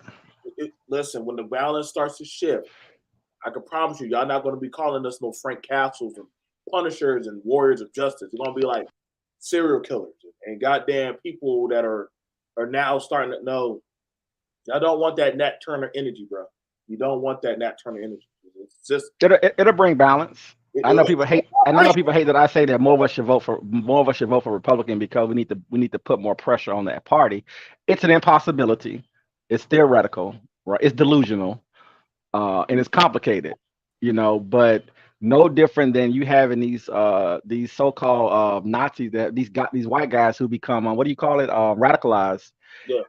For us, our radicalization is always tempered down. For example, when Mike Brown's father got up on that car, I think it was a car or something. I think he stood on top of a car, and he turned up, which means we were going to all turn up. You get the Al Sharptons and you get the pastors coming out saying, no, don't. He can't talk. Don't let him talk. You gotta relax. Let the women talk. I don't know if you remember that. That was gonna be a what do you call it? A flashpoint, because the moment we're activated, the politics go out the window at that point, right? Because what's going to happen is the left obviously doesn't like certain things when it comes to violence in a funny, weird kind of way. The right will understand it and respect it, but they're going to be ready to go though, because they want some of that smoke. I don't know if they want what they think. I don't know how much they want. You know what I'm saying? I don't know how much they want, but some of them want, especially if anybody from the South. You live in some of these towns, these white boys. They had to get their asses handed to them a few times to let them know that it's real over here. Y'all may have the numbers, but it's real over here. And see, I'm gonna be for real with y'all. The best times I've ever seen change happen for blacks in the U.S. BMT will take this one. That paradigm. It's honestly when we just start fucking shit up. I don't know why. Fuck the talking, fuck the protesting, fuck the marching. But when we start doing the Rodney King stomp Oh my! I think they're serious. I think they're really upset. Paradox, they really are mad. Absolutely. Well, damn. I mean, Paradox sitting in the chair like, well, gee, Skip, I've been telling you, I've been telling you the gorillas have been angry. You didn't think they were going to kill the cage? Now they're killing the keepers and the handlers of the zoo. Now y'all want to say, oh shit, maybe we should probably start listening to them. I'm sorry, but it seemed like that was the best. When they killed King, yeah, the riots happened. All of a sudden, the city started burning. Shit started getting fucked up. They said, fuck the law. The law doesn't work, so we're gonna just do it our way. Once that started happening, you got some people. Oh, come on, guys, let's unify and peace. No, fuck up. Get out the way. Go back. If you study whiteness, and if you study white empires, be it the Hungarian Empire, the Greek Empire, the Roman Empire, the English Empire, whatever it is, or the American Empire, one thing about understanding how white minds operate is that they only understand violence. That is true. Hard stop. That is true. Like, listen, y'all better take that flag serious when they say don't tread on me or for liberty or some justice. Mm-hmm. Like, y'all got to believe that is actually a mindset. When I was in the military, that is a mindset chant of death. Yeah, they would keep on saying, like, I'm going to go out there. We're going to go out there and kill something, kill. And at first I was like scared. After my battle buddy, no, John, it's okay. Dude, we're about to go over and shoot some people. Come on, man, it's okay. We're on the side of right. We're fighting for America. What? Is this what y'all said before y'all attacked the Indians? What is this? Like, y'all must, like, you literally, that's what I'm saying, dude. Like, when some people have to get to certain mindsets, like you can't reason with the unreason. Like, that's what I'm saying. Like, in this mindset, it's God, America, and pie. Like, this is part of the American. Well, let me ask you this, and I don't want it to even sound contradictory, which is probably going to. It's going to sound ridiculous, but I'm going to ask you. If more of the men had more of a, not politically speaking, but had more of a right mindset, guns, protection, etc., do you think that would trigger a stronger response when it comes to understanding this country? Versus from a left perspective, which is a little bit more, much more of a softer approach. Believe it, like trust in the system that is going to do me right. Yeah, I would say yes, and I'm gonna tell you why. Because this is one level that the right has over the left. If I can't get my way, I'm going to take it. And if I feel like I'm not being justifiably heard, I'm going to run up on you and I'm going to take that shit. I'm going to do it by force. That's why I understood. That's why I understood when they were shutting down the nation.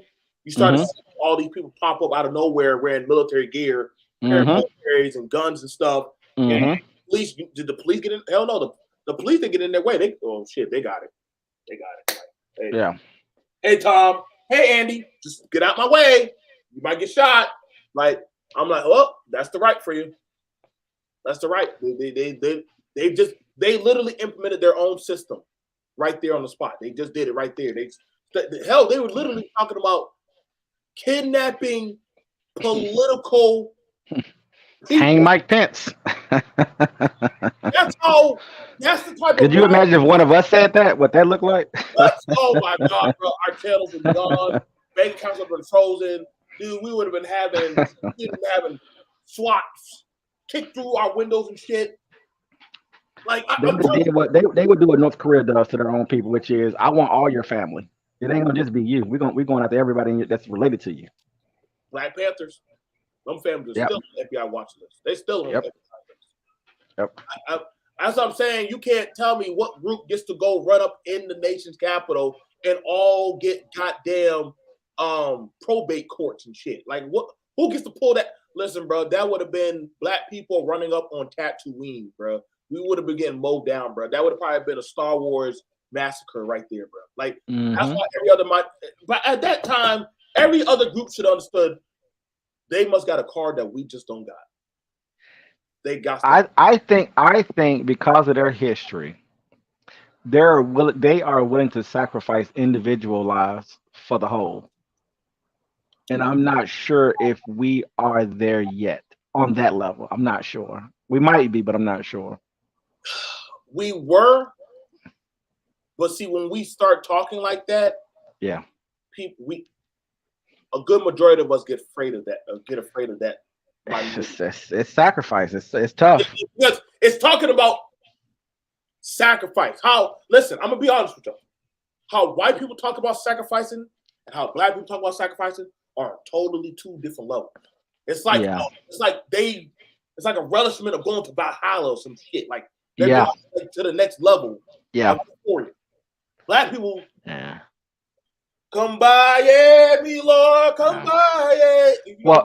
Well, not only that. What's even more interesting is that the black people that we have, specifically black men, the ones that have that energy, they do everything in their power to snuff them out, to suppress them, to put them in jail, or figure out ways to manipulate them or soften them up. So we have that energy, but they know that energy is there, and I think the system does a tremendous amount of things to sort of quell that energy and then bring up all the other people over them. Yeah, before they get too loud. Like I didn't have a problem when that black militia, the Don't Fuck With Us, showed up. A lot of people are like, why are they doing that? Why are they acting like?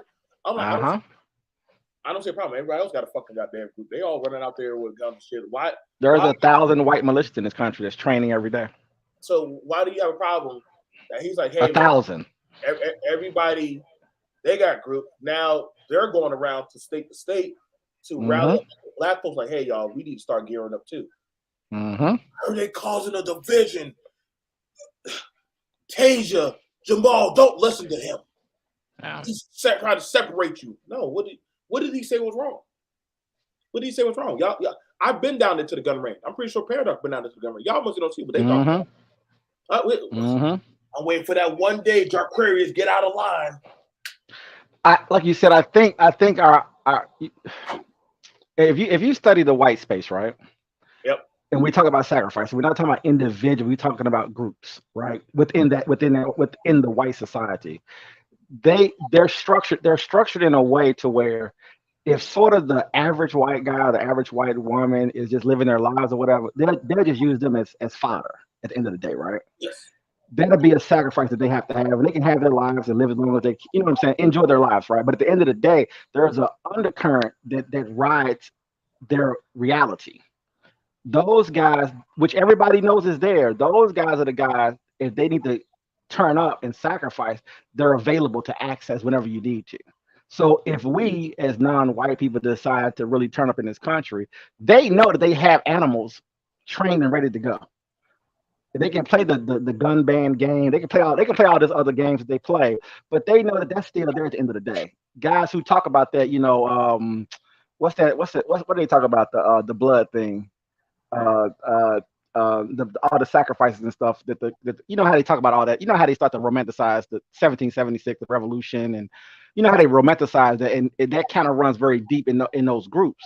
And like you said, it don't take many to overthrow governments, right? It don't take much. It don't take much. And so it's a small few that makes changes, not the masses. The masses is there to get to really to be, you know, like I said, to be fodder.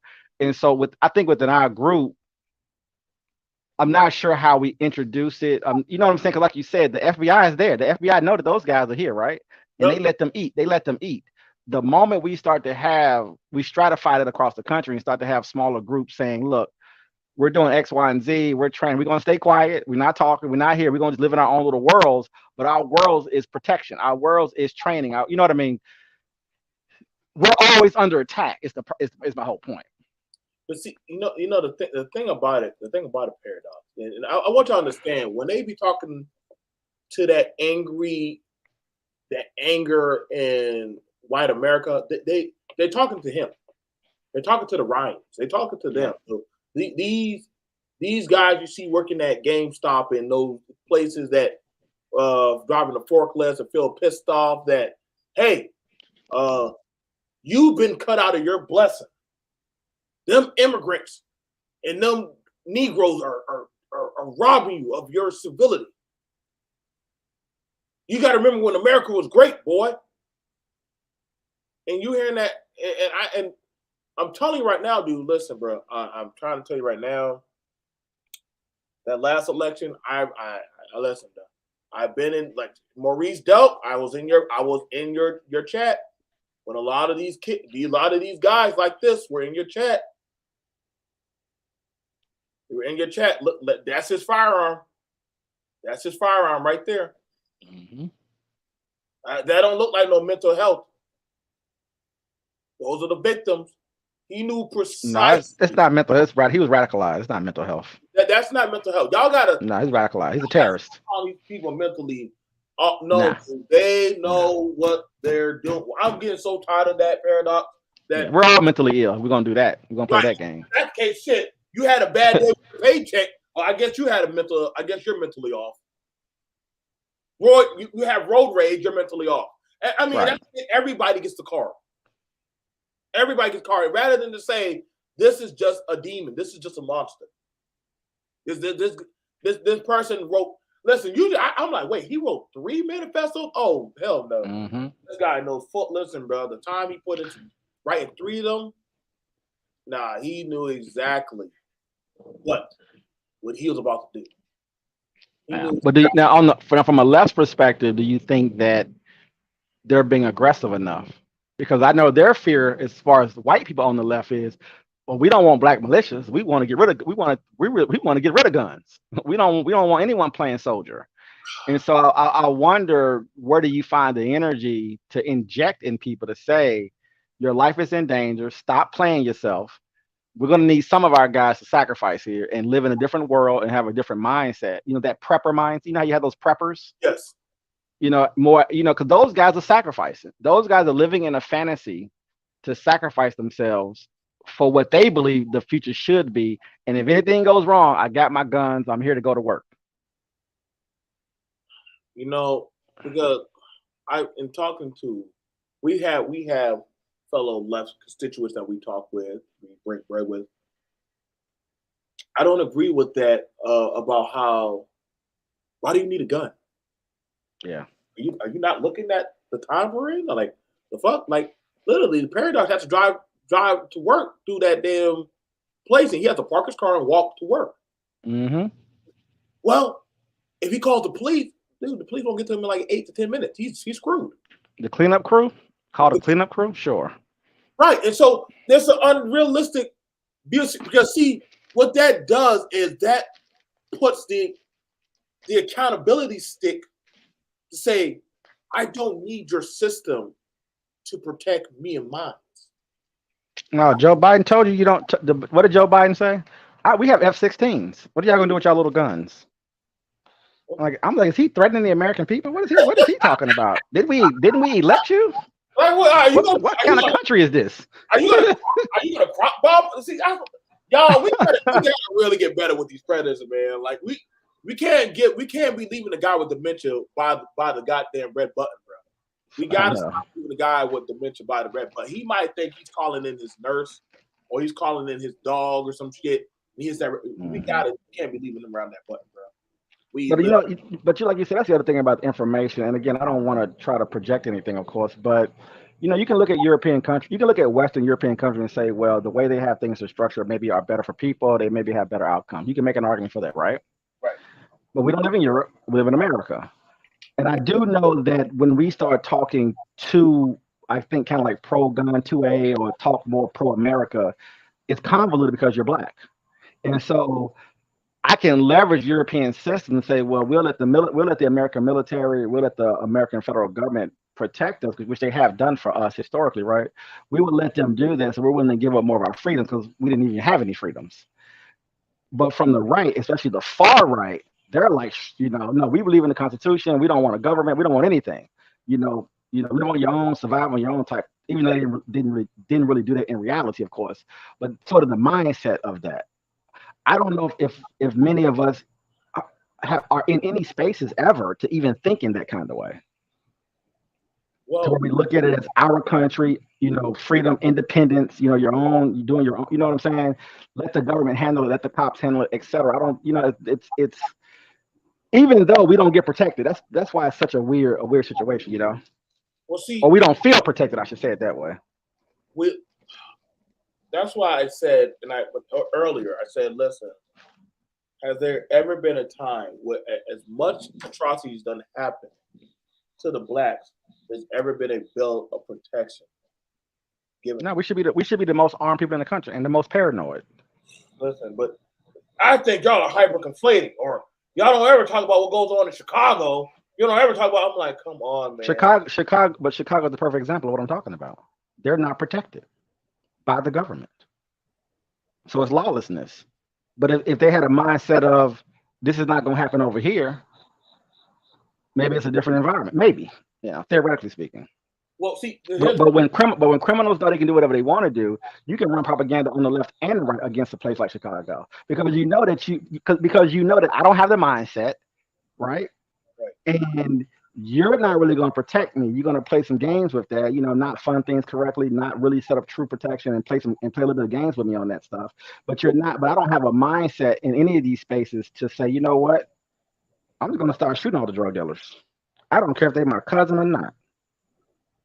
We ain't having this here.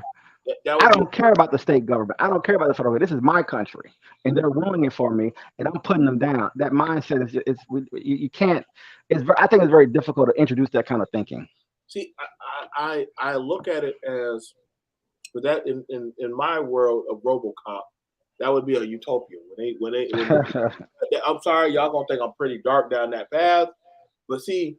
You can't get mad when they make whole movies, or you see them little TikTok and little videos of apple pie family, or some gun-toting apple pie Bible thumping family, and they're like, "Well, we'll kill those criminals and get them up out of here." Mm-hmm. That's goddamn American. So then the blacks say, "You know what? We're going to start killing off the drug dealers." Start killing. Wait. What about the process? We just did the process. We got the process out of here. Because it's okay to kill a bum on a subway. Yep. That's okay though. That's American. That's okay. But the moment as a black person, I decide to protect America, protect my land, protect my neighborhood. Now it gets complicated. Then it's a lot of rules and laws and protection. I mean, they got so many gun laws in some of these cities, bro. It's like, you want me to be violated. You want me to be vulnerable and beg for your help from you, which also psychologically, especially over generations, it has to do something to the mind when you never feel safe. And at the same time, you're told not to protect yourself by responding to things, not to go hide in the house and duck under your couch because there's a shooting, but to let people know, like, you guys can do whatever you want to do. You're just not going to do it here. It's only a problem when it's in the black area. I know. It's complicated. So long as it's in the black area, yeah, it's not a problem. So long as it's in the black area,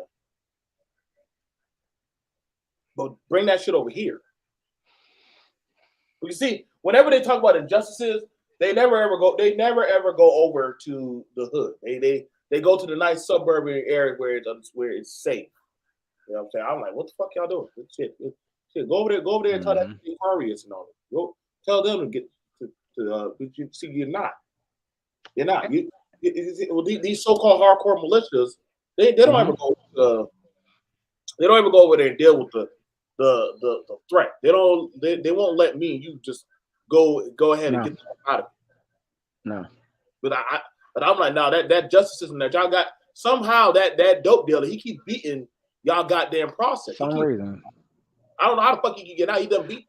And I'm gonna tell you, and another thing too is that historically speaking, I think when you look at white violence in America and how they handled it, we don't have that conversation, right? You go out to California back in the old days, and everybody's shooting each other because they're chasing gold and stuff, and there's no law. It's the Wild West, and they had to do what? They had to bring in order of law. They had to bring in whoever, the military, the sheriffs, and set up systems to be able to protect people because people were killing each other. But strangely enough, in our environment in 2023, when we're having violent things happening in our areas that are concentrated in our areas, we can't respond to it.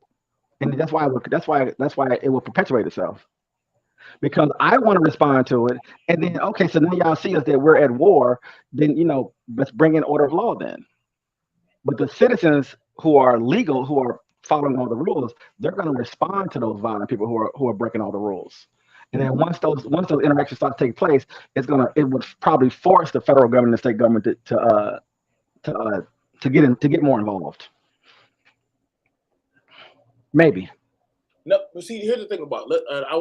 We're gonna see what else this crazy stuff. It doesn't get better. Hopefully his brain will fizzle in to something. Like, hopefully that probably stop putting all that cream on his hair. And I answered honestly. Most of that racism has come from the modern left. It's happening during the course of this campaign. Kara Swisher called me the other day, reveling in taking twists of my last name. People effectively reducing me to the color of my skin and my attributes. That comes today from the modern. Fun fact. So he's comparing somebody making fun of his name to 3 black people being murdered. That's crazy. That's crazy. That's crazy. He thinks that's race. He thinks racism is someone making fun of his name. That's racism, right? Shit. That's mad. Turn left. But the reality is, do you this is acknowledge, part though, of a that dogma white in this supremacy country. does still exist in the United States? I acknowledge that all forms of racial animus exist in the United States, including fringe branches. I mean, that's clearly what was at the head of this mentally deranged individual responsible for this shooting. Yes. But I think there are many forms of mental derangement that cause us to see one another on the basis of our skin color and our attributes. And I think what we need to revive, Dana, and it's my job as the leader. It's a funny thing because politics, they literally sit down when they're doing their political campaigns on national TV and say, well, how do we get the black voters?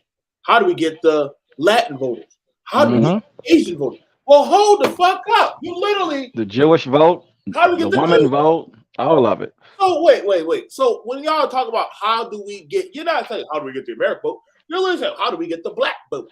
How do we get the Asian vote? So the old person's vote. I mean, all of it. So you literally have groups that you section off people in to try to get their right. Because we all have different political interests. If you're 20 years old, your politics is going to be different than when you're 70 years old. I mean, that's not brain surgery. Man, I really need this guy to go take a civics class. I don't think they literally do enough background study. Did you notice how he stuttered? If you replay that again, if you notice him having to suck it up when he's saying what he's saying, I find that part, it's not fluid, which is interesting. If you watch a lot of his speaking, it's very fluid, very responsive, very quick triggered. And I laugh because he's almost taking a quick pause before he says what he's about to say, because he know it is nonsense. In my opinion, I'm not trying to cape for the monster. I would just want to be in a room with his parents and see what they have to say to him, and just right. But they're like, you say nothing but bullshit, right? You say nothing but bullshit. Well, let's see. Of mental derangement that cause us to see one another on the basis of our skin color and our attributes. And I think what we need to revive, Dana, and it's my job as the leader, hopefully as the next president, to do this, to revive our doctrine of e pluribus unum, not just celebrating our diversity and our skin deep attributes, but celebrating what unites us across that diversity. That's what we've forgotten in the United States of America. Our true strength is the set of ideals that unite us. That's my job to revive as our next president. And I think that the next generation in particular is so starved for that, starved for commonality, starved for a nation that is unified, bigger than the sum of its parts. That's what we need to recreate in this country. And to those who say the remedy to past discrimination is present discrimination, I say no. The right remedy is actually abandoning all discrimination and moving forward with colorblind meritocracy in the United States of America. You took it to another level on Friday. In addition to the comment we. This guy is. I know he's not gonna let that go. That was what, yo. It's great. It's great. I would say that it's great. It's great theory. I mean, it's great fantasy land. It's fantasy talk. Yeah, it's pure fantasy. I mean, it's delusion, actually, derangement. Oh boy, if there is ever something called trans-political, this is it right here, man. Like you take us back to what it was to how it used to be. Indian Hindu is saying that in this country. Didn't Obama literally have to put up a protection clause for Indians and that's crazy that Obama had to put up a protection because hardcore right-leaning Americans were beating them up. Like literally, I want y'all to think of the context, and this is why I said, well, people don't study history, not enough. This has to be a first generation. Mind you, he's not that old. So I don't know how he jumped over that, and if he's a 38. So how did he miss that? That Obama had to make a protection piece for his group of people because they were getting harassed. Mosques were getting vandalized and burned, and getting vandalized and Molotovs and stuff. So, what boogeyman did you miss? That's that keeping that head down and just working now. Because let me tell you, a lot of black people can try to say the same thing if they were successful. You know what I'm saying? You can pretend and block out everything and just try to say, "Oh, I just worked hard and that was it." That's what he's trying to play on. You know, I worked through all of this stuff, but you're not being honest about it. And like you said, and you're not being honest about the history of how you was able to even be here to even say the things that you're saying. Right, like this is wild.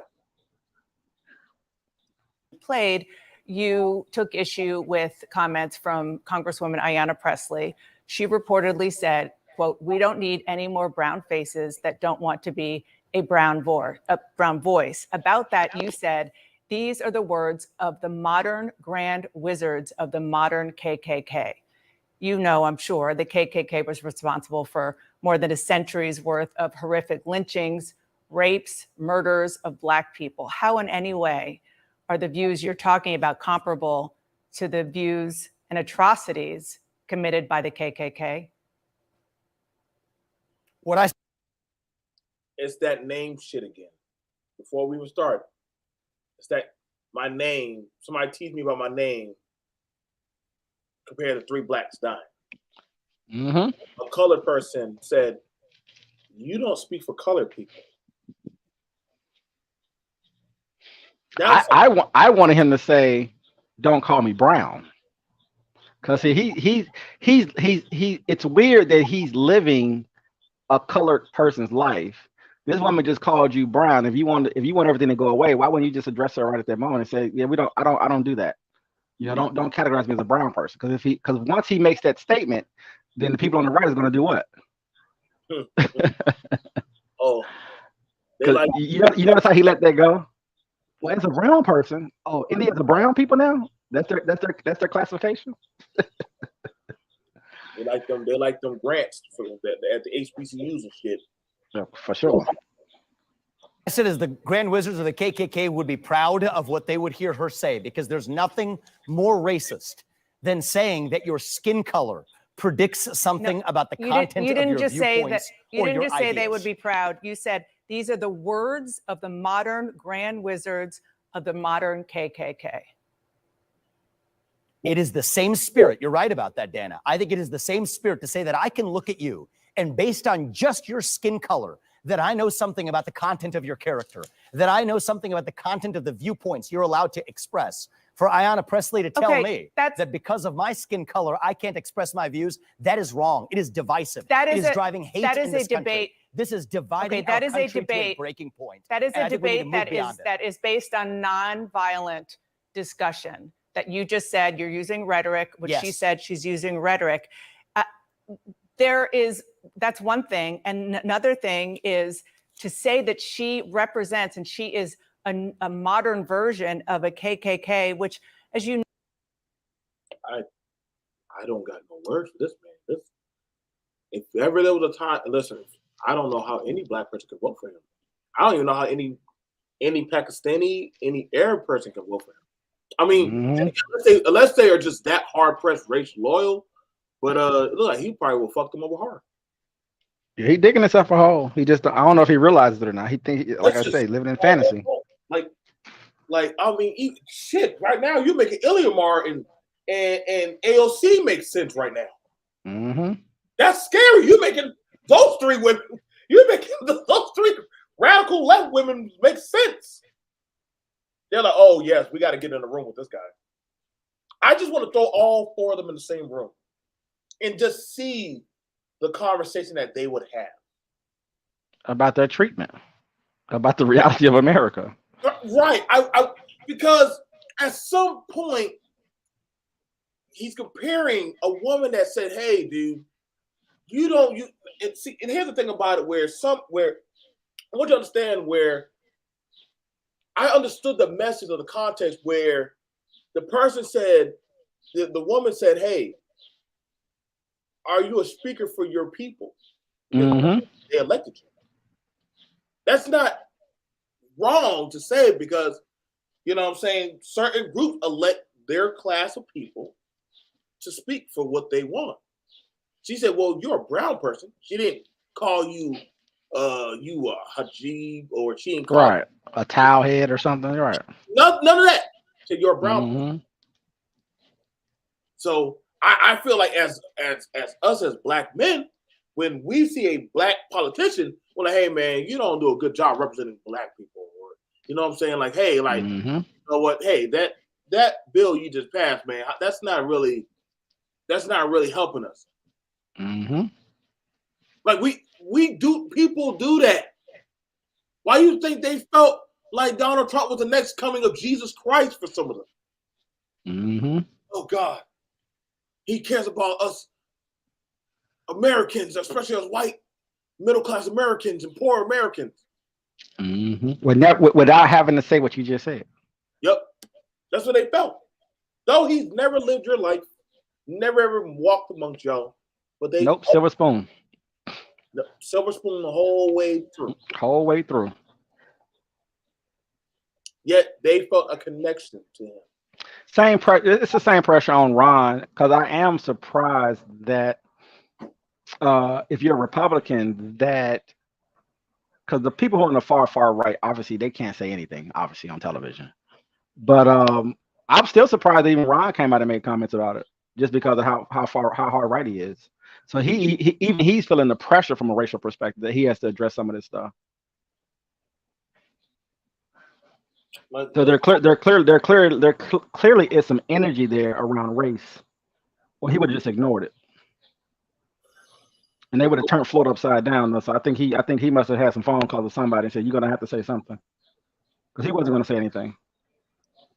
Or kind of like you said, kind of pivot out of it and talk about black crime or something. Yep. I was surprised he did not do that. He's probably going to, after he's made these statements, he's gonna get that blowback from the right, and then he's gonna probably adjust his statements in the coming weeks once things kind of cool off. I'm sure of that.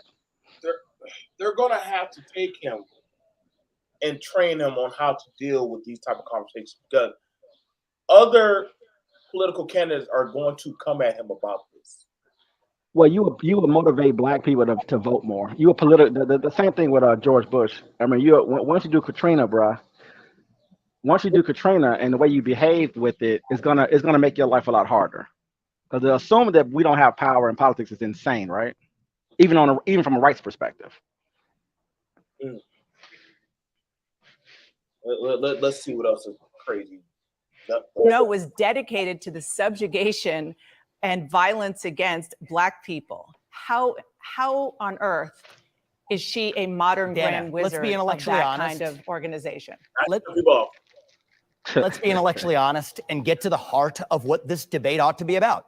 There is a worldview that says that the remedy to past discrimination is present discrimination, that if you're black or brown, you have to have a particular point of view. That's from Ibram Kendi. That's from Ayanna Pressley, the people I quoted in my speech yesterday. But can you have an intellectually honest conversation of who you are, when you accuse her of being a grand wizard? No, they cannot. We have yet. Can't run from that question. Like literally, I mean, she's like, all right, you want to start cutting me off? All right, yeah, you on my platform, buddy. I could cut your mic off. I was really on that type of demon time. But can you honestly have an intellectual conversation. Right, because white people know that they're racist. So answer the questions. You're the only one confused here. It's literally. Let's continue on. The debate. KKK. Can you have that think that the intellectually honest point is- discussion Nope. with that kind of rhetoric? Yes, I can, Dana, because the point I'm highlighting is that even the people who, in good spirit, we all agree that the KKK was an awful organization that is a toxic stain in our national history.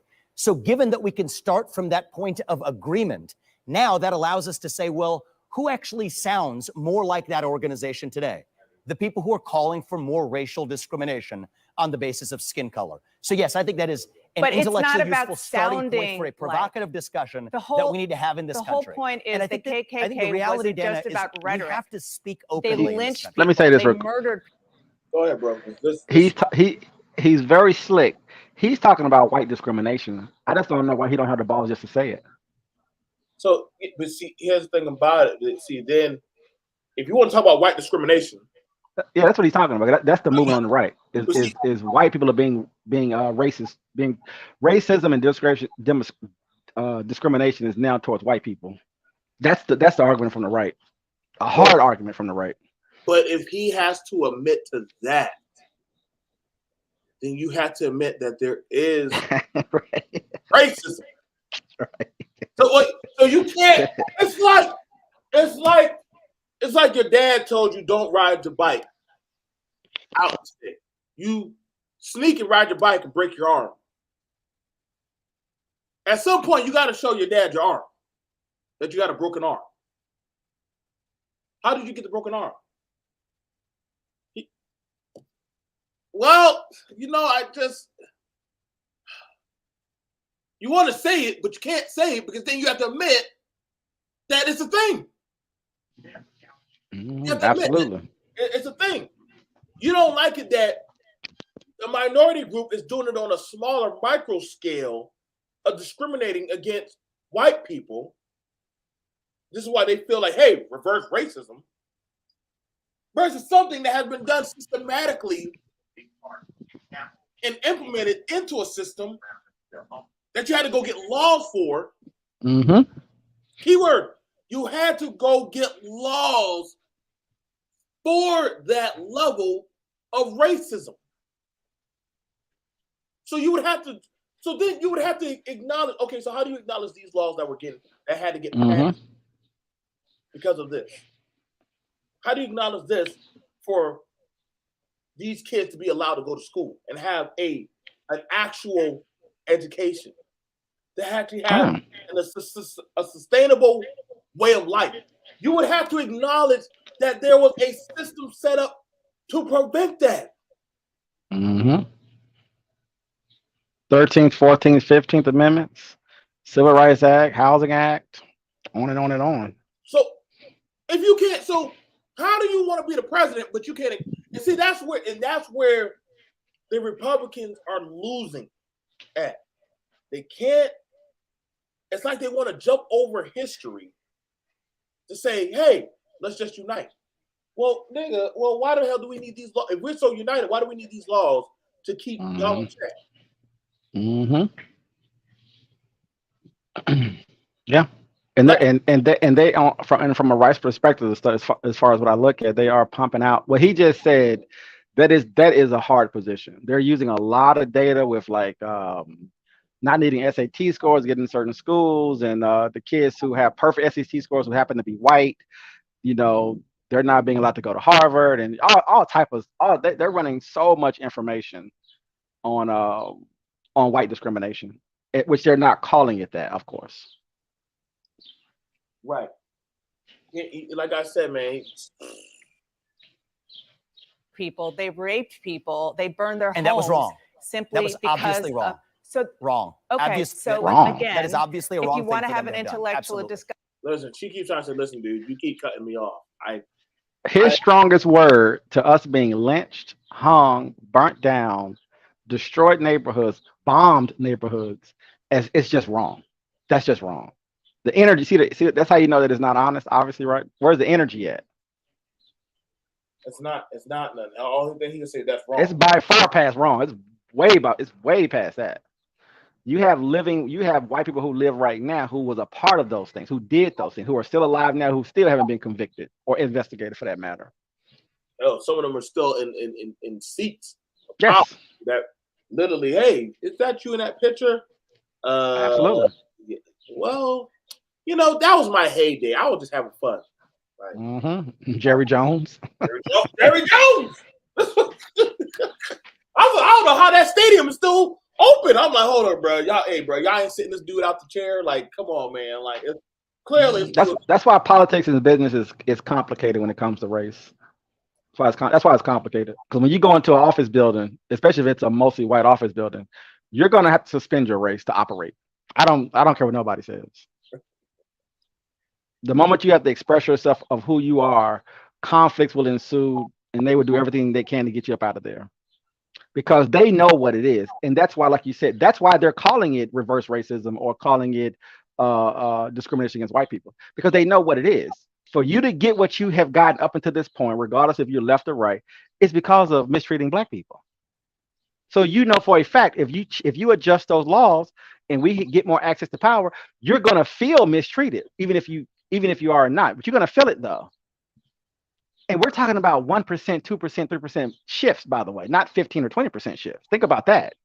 They're angry at 0.5% here, 2% here, 1% shifts, right? ESG and all that stuff, DEI and all that stuff. It's the thing about it is and half of the left hates that stuff, by the way. That's what's funny too. That's going to be a talk we're going to have. Like I said, that's why I keep coming back to. I'm just like a boxer, man. I keep getting back in that ring to take these blows, man. Because it's like, okay, man. Like we can own up to this. We can take these blows to the face. Can you admit that this? Can you take this blow? Can you take this gut wrenching body shot? And see, he can't stomach the blows she's throwing.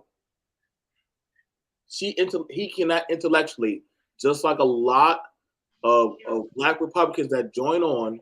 Yeah. So a lot of minority Republicans that want to be MAGA or whatever type of cult that they're in. Mm-hmm. They can't take these intellectual discussions because then, well, I don't get why are you talking about that? That system doesn't exist. There's no. Hey, bro, you got to explain those amendments that were passed, man. You got to explain those. And you don't want to explain the indoctrination into whiteness. The majority of white people in this country are not from this country historically, right? No, they're not. And they made a bunch of babies, the baby boomers and stuff. They made a bunch of babies. And at the end of the day, they had to be in, even though they got pulled more back to Europe because of all the immigration, in my opinion, when you look at like Hollywood and stuff like that and movies and just ideas. But ultimately, they had to be indoctrinated into whiteness. Because they could have came here and said, well, we don't want to do that. We just want to be Americans, right? Mm-hmm. But that's not the case. They're carrying the water of whiteness. And so so it's convenient to be an immigrant when you come to this country, especially if you're not white in this current time. And he's showing what that looks like. And a whole bunch of other people, obviously, who are on the internet shows it all the time. I know you don't have the historical pain, the historical it makes it so easy to have these conversations when you don't have to be accountable for the past. See, but what I had and we're not moving forward. There's no such thing as moving forward either, by the way. That's just my opinion about that. No. Listen, that's another discussion down the pipe. Literally, it's like when I hear to go back to your country, I'm like, well, I am in my country because I was born and bred. Only one that we know. Last time I checked, I was born and bred here. I'm 100% American grade. Like that you migrated. You listen. When I've been up, I'm a Boston native. I'm from Massachusetts. When one of them died, they start pulling out them bagpipes and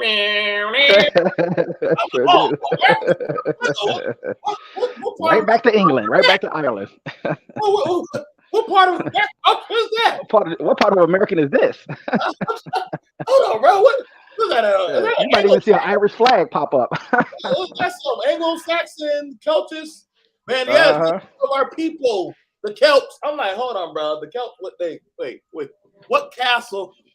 is there in America of that, bro? What But cash?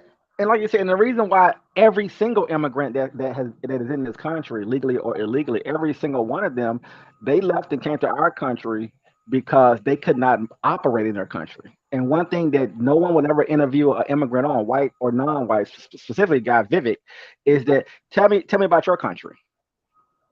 Uh-oh. You know, tell me about how history impacts your country and why you can't move. It's the reason why you can't move and operate in your homeland, right? Which is why people try, which is why people, 1% or 2% of people leave their countries all over the world. Everybody does it and everyone moves everywhere, right? But if you just talk to the people who actually leave their countries, fundamentally, you can't operate within your country because it's really because of the history. So to come to America and for Black Americans and non-Black Americans to let immigrants just make that argument about the American dream nonsense, you got to get out of here with that conversation. You have to lock in on, well, you're from a country that has history, and depending on who you are and when you and where you was born within that framework, you wasn't allowed to operate. And it frustrates your family so much. You become a refugee and you ran away and you left because your family was born to a political group that was being killed, right? They were being killed off, like in Iran or something, right? And so then you run to Europe or wherever you go to, and give your loyalty to those particular places. But you conveniently forget that we have how many years of history in this country? 400, 500 years of history in this country. Yep. You're just gonna you can't erase that and play this "we just got here" game with us. It's ridiculous. But we never really we don't have language around holding immigrants to those standards, in my opinion.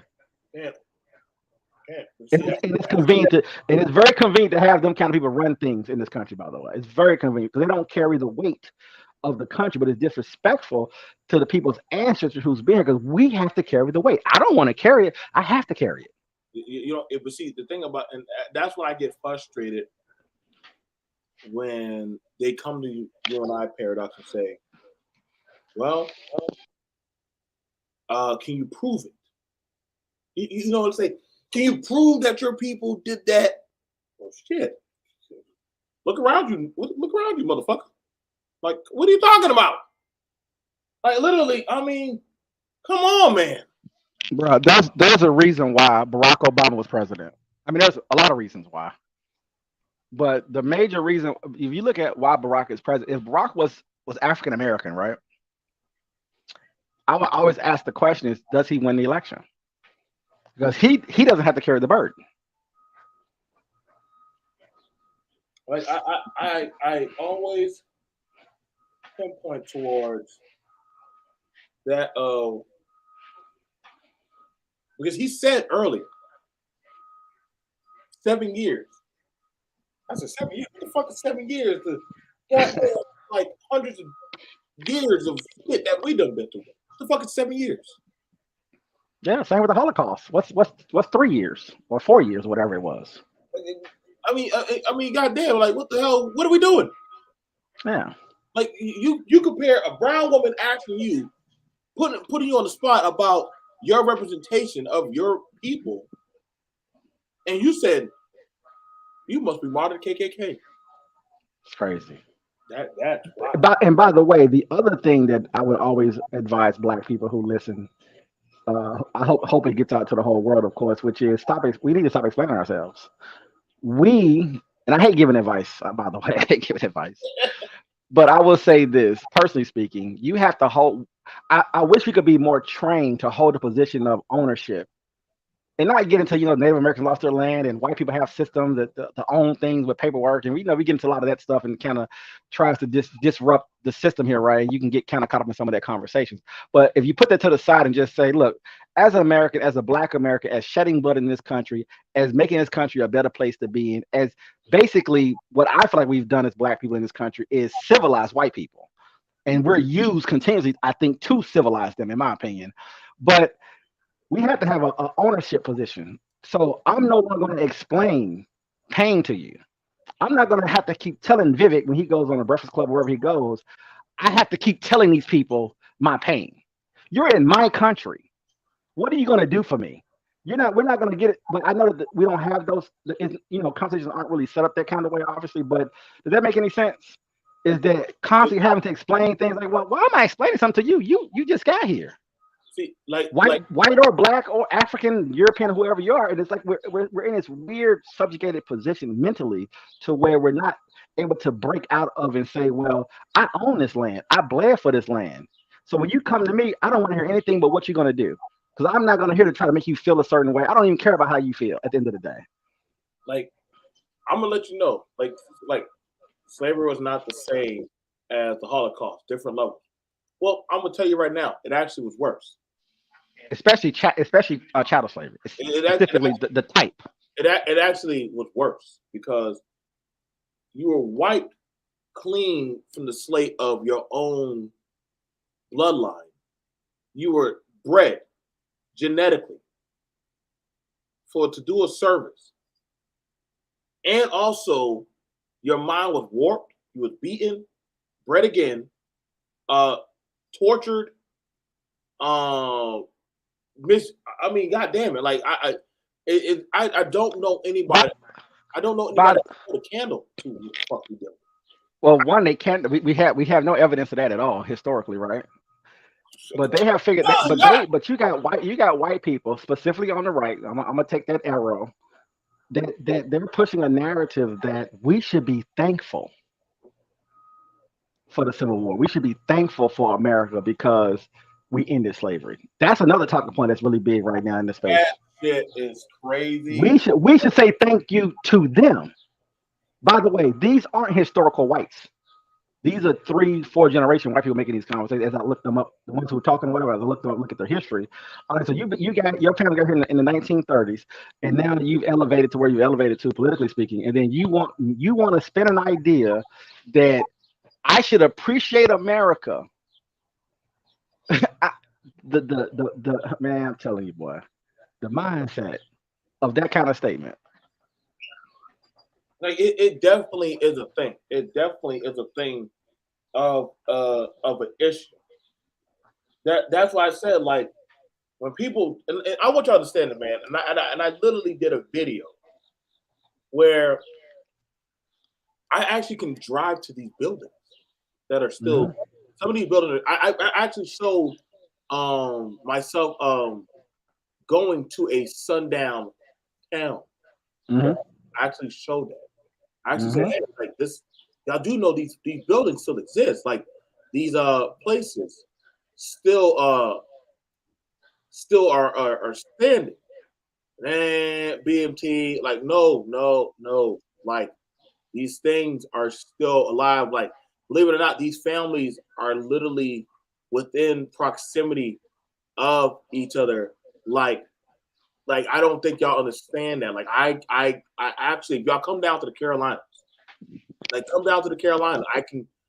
literally will take y'all on a goddamn trip. I literally will take you on a trip. You know, I had a little field trip because somebody said, how can you prove it, BMT? How can you prove it? Just real quick. I literally drive down the road, and I can show you. I can show you down the road of the sundown town, all the way down there. You know, the dirt roads, they're all set still there. How the blacks all live in one area. Like a lot of these people, like, y'all believe that, that's why what Paradox said. These people are still alive. These people are still alive. These people are, like, some of these Klans members are definitely still alive. The building that I'm driving up on, which I'm going to show y'all. See that building right there? That church, that church right there. See that's an historical landmark. That's a historical landmark that was attacked because blacks were there. You put that right there to prove that, hey, like, the blacks are still alive. I walk up on it. 1830. Now, how long ago is that, Paradox? 1830. Like, almost 200 years, 193 years. Now, literally, it shows right there. Pineville had a house for chapel, an academy, library, racetrack. Wait, so the blacks weren't just sitting on their ass? They weren't just sitting on their ass. They were actually building stuff. Yeah.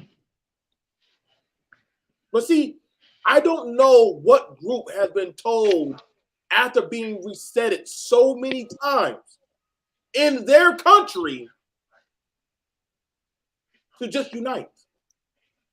And be thankful. And That's the key, by the way. Humble. Be humble and thankful. thank God. Thank you, Jesus. Yeah. Be humble. You should be thankful that we allow you to be here. Building right there. Ain't raggedy, ain't messed up, ain't nothing. Hell, you can still go in there when they have the doors open. Fully functional bell and everything. I don't know that. Listen, bro, y'all gotta show me the group that gets resetted as much as us, bro. It's like It doesn't exist. It doesn't. I can't. You know, I'm just thinking through different countries right now in my mind. I don't know where it would exist at. Show me the group in America that can. And like you said, we're talking about real time. It's not even. It hasn't stopped. It's still happening. So when you tell a group that after a mass shooting, hey, what about little Tycon in Chicago? He got shot. Y'all ain't talking about that. Mm-hmm. And you saw it. I'm like, what the fuck? Why? What's up with these pivots? Why is it that when you have it being brought up on the national level on the news? Well, when I become the president, I hope you never become the president. Jesus Christ. Well, you know, I also wonder is the issue that they're going to have left or right, because the left is giving you a lot of space to live out that reality as far as acknowledging it, recognizing it, and trying to erect statues or something to sort of preserve some stuff, right? Right. I wonder from a Democratic perspective, how much can they do without making us so angry, regardless of your politics, if they unleashed it and really talked about, because at the end of the day, white people are evil. If you want to get right down to it, right? We get outside of the politics, outside of the American conversation, and look at that society, what was done to us in this country, which obviously we wouldn't even be voting if we really learned this information. You know what I'm saying? We wouldn't be participating. If we were, we'll have obviously our own political group and do what we have to do to get the resources we need, but we'll never forget, right? And I don't know if it's so horrific that the only option left or right is to sort of forget it. And what we do remind people of, we're going to soften it. Because living in the DMV, the amount of history that happened in Virginia and Maryland, it's unforgivable, to be honest with you. This is the original South. There was no other country. There was no other states, really, right? So you know, the things that they have been doing here since the 1600s. I don't know. You know what I'm saying? I don't know if you can introduce that much information to people and for them not to want to burn this place down. You know what I'm saying? I don't know how pro-America we could be if you really opened it all up. I wonder about that all the time. It would cause a shock. Because like you said, I can take you to museums here. You're seeing black people at airports in Baltimore. Aviation, right? And so many millions of other things, of course, but that's one of the things that really shocked me some years back. I said, we got an airport here? Jesus. Well, you're told, get over it. Just get over it. Even though there's a black market for all black slave and Jim Crow paraphernalia that runs a multi-billion-dollar underworld industry of them trading back and forth our history. We have so they're not forgetting at all, by the way. If you go to Charleston, if you were to ask the whites, hey, where do you go get the grass back? I'm going to show you some real shit. Ask the white people, where do you go get grass back to that? Oh, you just go to downtown Charleston. Ask the blacks. Oh, it's at the old slave markets. When you said in front of the college, slave markets, that's what those things are? Yes, that's actually where they sold slaves at. Oh my God! Yes, you didn't know that that's what those buildings are that y'all been walking in and out of? Mm-hmm. Oh, you just thought those were like little huts that y'all walking in and out of. I'm sure you've been down there, Paradox Casino. Mm-hmm. They just walking in. Them damn carriers get off the boat and just walk around in them. Absolutely. Fuck. I can't sit in this shit. You still see the goddamn irons that were put in the wall. Where they tie you to. They still even on plantation weddings, trying to be trendy. I was like, what kind of shit is this? Slave houses still there. They still right there. Now they just doing, hey, you want to buy my paintings? You want to buy this cool World of Warcraft sword in the slave house? No, I'm good. Yeah. Mind, none of the blacks probably going into those places. Listen, bro. I'm gonna tell you, it almost feels like we're living like 500 years into the future a lot of times, because they're trying to they want us to pretend that these people aren't still alive. Some of them still own these plantations, even, and like you said, they don't. It's just. Man. Well, I think that's why I understand why he is trying to pull his narrative. I get why. Yeah. Listen. Like we live long enough to study and understand his way. Like, but she's like, hey, like, are you going to try to jump past that in this conversation? Mm-hmm. I better listen, bro. See, that's what I'm saying. When you start meeting these type of intellectual people, they start putting you in the corner. They start putting these type of people in the corner. Oh, don't worry, Paradox deals with the blacks too. Just like, and you start actually dealing with the solution-based black man or woman. You don't want. See, they're afraid to put them on that platform, but that scares them. Both sides are scared of that type of black person. Wait, where this Negro came from? I was always here. Y'all just don't talk to me. Y'all talk to every other goddamn thing but us. Y'all talk to every shit. We don't want your agency. Let us run it how we see fit. I can promise you, get off the ground. Well, I'm gonna tell you when Obama got elected. I don't know how often you're around white people. Just look at their faces. Oh, that was priceless. If he was just an American, and we're celebrating, we're happy that we just have an American in the president in the White House. Those are things you never can forget. Doesn't matter their political position either. Just looking at their faces, it says a lot. Listen, it was priceless, man. Listen, my cousin lived in D.C. White folks were acting a fucking fool on that front. I said, where the fuck did these people come from? I said, the right and left came together to unify about Obama? Like, I said, man, you know what? I learned hate brings people together. They thought he was about to allow a whole cookout on the front lawn, that literally we were going to start hearing rap music, that we were going to start. I mean, don't worry, don't get wrong. We had our grievances of shit that we didn't like, but y'all, motherfuckers lost their damn mind. Why is that nigga in the office? I've never seen a president get so much scrutiny than him. I mean, I guess somehow not doing it.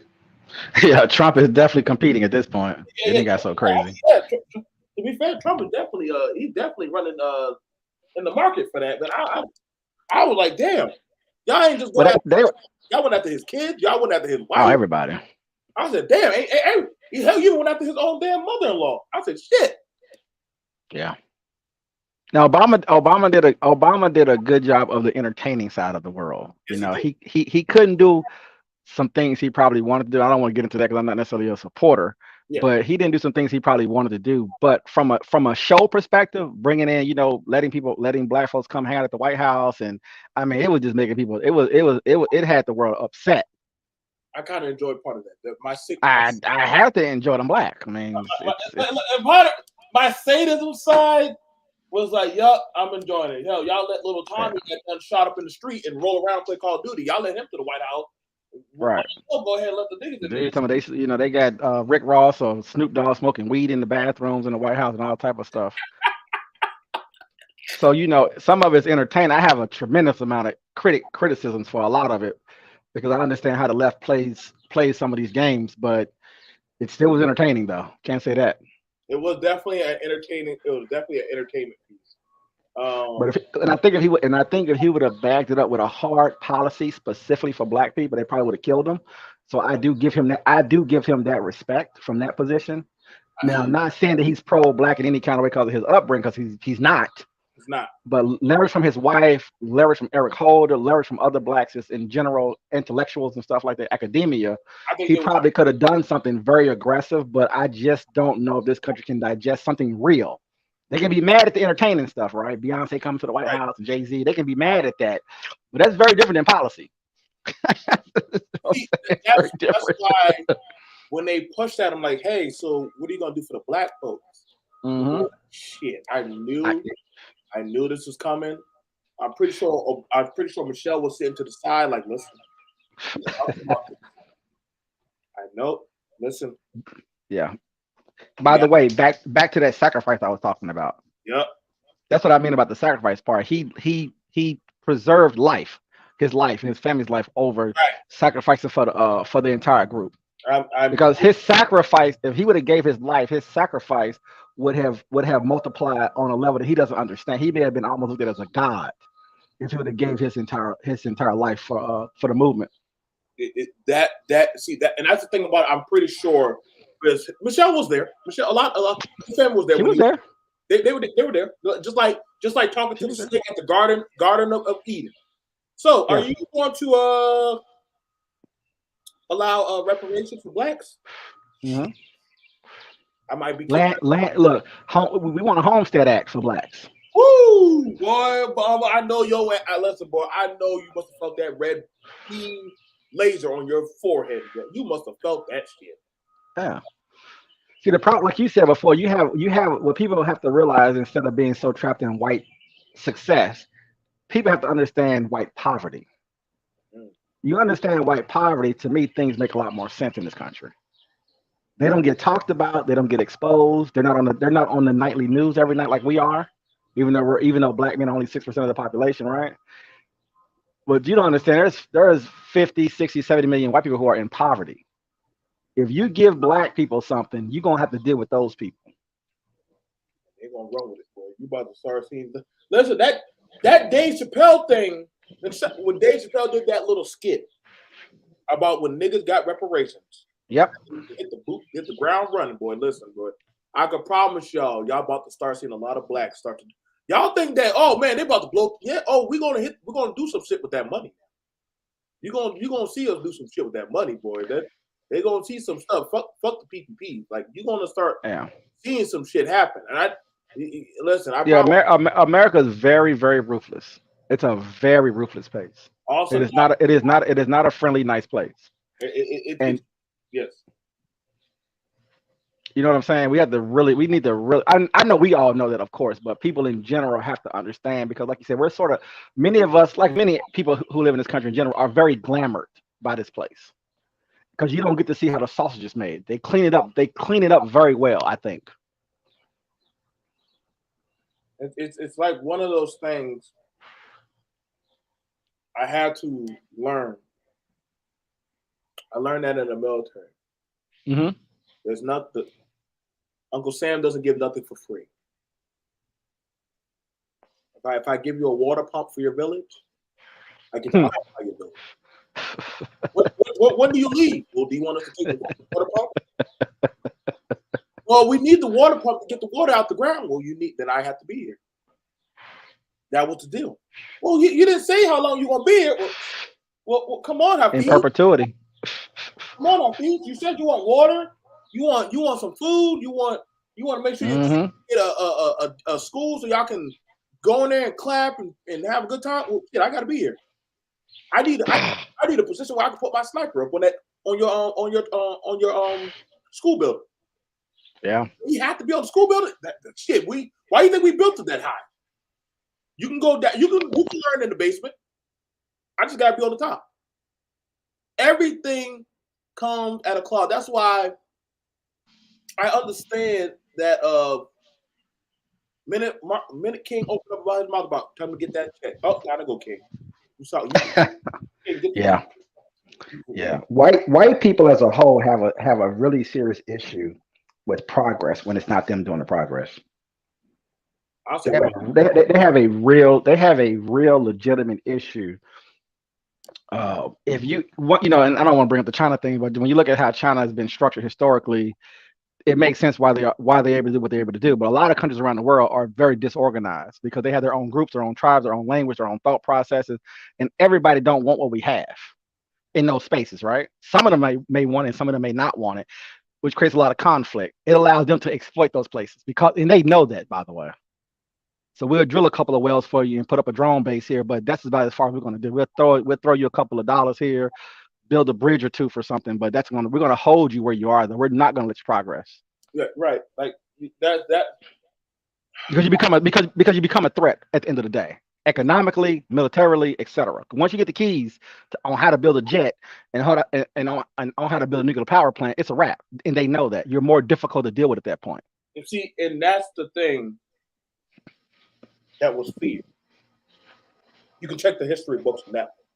Yeah, Who had all the skill at the time? and that's above politics, in my opinion. And see, but that's why that's when we had the conversation. That's empire. Yeah. See, that's the thing about it. When your people taught the slaves and gave them all the set skills, well, damn. we freed the slaves. Hold on, wait, look. We don't know how to do nothing.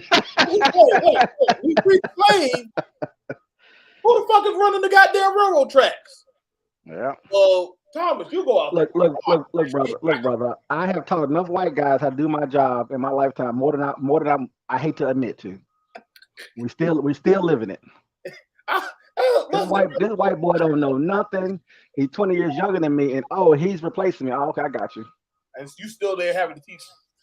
I said, man, that might be 1870 shit. Listen, man, I done had that shit where I done sat there. What's your name? Spencer. How you doing, Spencer? I'm gonna be you gonna be the last out here? Yeah. I'm your replacement. Week 1. Spencer, you still holding up? Yeah, I don't know how you do it. It's all right. I just get done one day at a time. Mr. BMT, I don't think this is a position for me. Of course it's not. You down here at the furnace. Of course you don't know how to work this damn furnace. You know what? Go on. Tell your granddaddy that you can't do the job. Tell him have another offspring. So that way y'all can probably so they leave. That's why I told that's why when I said, listen, you gotta always have somebody to fill in. They have figured out how to fill it in properly with that class. Like that's why I understand us as that permanent working class. We what the hell? What are we? What's the program after the Negro working class? I don't know, Thomas. I don't know. What do we do? Yeah. Well, that's how we know race is forced on us. Because I want to work with everybody. I want to be a part of everything. But you're forcing race on me to respond. That's why I want my own black company and my own black employees. And you know you're putting me in that position to do that. And then you're going to call me racist for not hiring anybody that's not black. But that's what you've taught me. That's what I understand. That's what I know. Because like I told you, I've trained too many of them. And I'm going to tell you something. I don't know if you had this experience. Have you tried to learn from them before? And what that looks like? God, boy. What does that look like? Yeah, boy. This is at a micro level. I can't get away with none of the shit they get. Hey man, not get away with. What do they teach you? Because have you sat with some white guys? Because I have. Listen. When it came to driving the truck, listen. Oh, you trying to get me killed? These people trying to get me killed. Like, what are you trying to get me fired? Aren't you? Listen, what the hell is going on here? Listen, I learned this. Take pictures of your truck before they start driving. So that you ain't about to fuck me up when we get hey, this truck got a lot of dents. What you do? Nope. You said for him to train me. You didn't. He was gonna be that checking the corners, fucking up shit. No, talking on the phone. You're not supposed to talk on the phone while you drive a truck. This guy pull out the phone and look down at the app. I'm like, oh my God. And he'll tell you things like, oh, don't worry about that rule. Don't worry about that law. Oh, you can actually send that. You can actually do that. But I'm not white though. Why are you playing with me right now? Why are you playing with me right now? Don't worry about filling out the accident report. You'll be all right. You'll be all right. I do it all the time. And if you're not race conscious, you and many of us in the millions have lost jobs because we're not race conscious. Because you can't see it unless someone has trained you, in my opinion. I mean, you'll learn after the fact, of course, when you're on the unemployment line or you're in jail or something. No, but see, here's the thing, James. You misunderstood. Me and Paradox, we do deal with whites. Somebody in the comments? Yeah. No, I'm just letting them know, like, I deal with them all the time, my whole life. What are you talking about? It's ridiculous. I deal with them the whole time. It's just that I understand. See, it's the thing about it, like how my father told me, but my father has been doing concrete, lumber. He's a jack of trades. Yeah. He said you'll never get away with the same shit that white boy get away. Of course not. Unless it's your system. Of course not. Yeah, he said you will never get away. No, I know, James. I know. But see, that's actually my grandfather and my great grandfather are from segregated towns. Yes. And they was able to attain land, build properties, and own vehicles, own things, right? Yes. And at the end of the day, they were very race conscious, and so they knew what they had to do, but they also understood what their white counterparts got. Now, my grandfather and my great grandfather, they worked with white men their whole lives. My parents have been working with white men for over 35 years, right? So I have and same as you, obviously. I am indoctrinated around them people, bro. Right. And the way they operate and the way they think is something different. If you spend any time around them, they're running on a different system, and they may pull you in sometimes. I can give you some positives. I'm just not going to do that. But they can pull you in and pull you out whenever they want to. I can give you some positive stories, but I'm not. It's not necessary. Well, that's the thing about it is that so long as I don't bring up my Negro side around them, they'll know.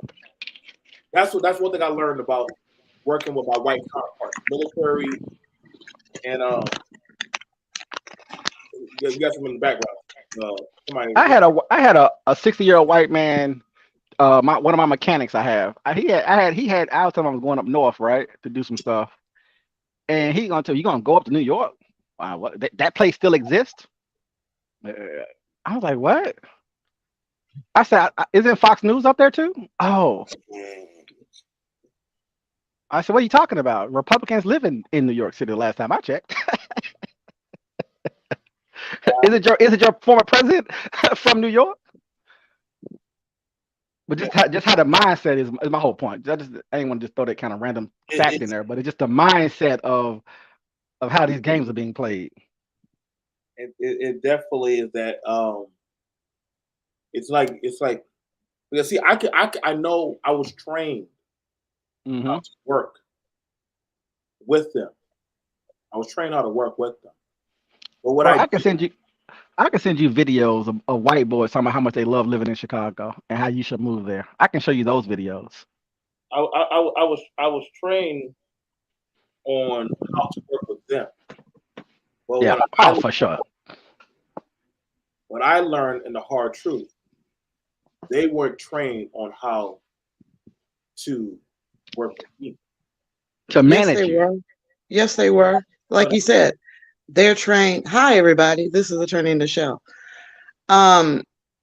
Yes, they were. They, especially over the last 2 generations, they've been taught a different kind of managing us, so to speak, because whether they like us or not as individuals, they still have in the back of their mind that we, as African Americans, and me in particular, because I'm both female and an African American, I have received more benefits than they did. I'm not playing on the same field as they are. So they are very guarded and hostile. I've been told by some of my colleagues, things like, are you sure that you took the same bar exam as we did? Wow. like there's some secret code that the government's hiding from the rest of us, that they just know that this person taking the bar exam, this person taking the medical exam, this person taking the CPA exam is a minority, is a female. So they get extra points. And if you say, you give a scenario of someone being despicable to you, unless they use the N word or call you a monkey or something like that, then, oh, they're not being racist. They're just being an asshole. I've had to tell them, I said, all racists are assholes, but not all assholes are racist. So if I tell you something is racist, they're doing it, they're being an asshole because they are racist. They're doing negative things because of race or gender. Okay, so explain to me, because we have it where they're trying to explain CRT in reverse racism. If they're so much on the managerial side, right, then why is there such a complaint about Blacks having access to certain things that were not allowed to them? They're having some, mind you, they just said that you got it where the white male is feeling cut out of the system. He's feeling cut out of his pride blessing of America. So how can he say he's in a point of authority when we're seeing that of the different minority groups are starting to rise above him, and he's saying the poor white class is being overlooked by that of the Mexican, the immigrant. Don't let them damn Negroes. They're using the system to get into jobs. They don't actually have the skill. They use the system. So how they in so much of a position of management? I think it's the old dog. It's not the young. The young white man. He don't even know how to run. He don't even know how to turn on the buttons. So how can he be in control if he don't know how to even work the goddamn system that his granddaddy set up? Well, see, a lot of white people feel betrayed by the system or their grandparents, because basically, think of it like this, that the greatest generation tried to kick everything down the line. They kicked the can, so to speak. That one day we'll deal. I'm sorry, my phone. Give me 1 second. Okay. And I'm sure I'm trying to get to my do not disturb. Give me 1 second, gentlemen, and I'll come back and answer that question. You hear what I'm saying, Paradox? Because yeah. I showed that picture of that male.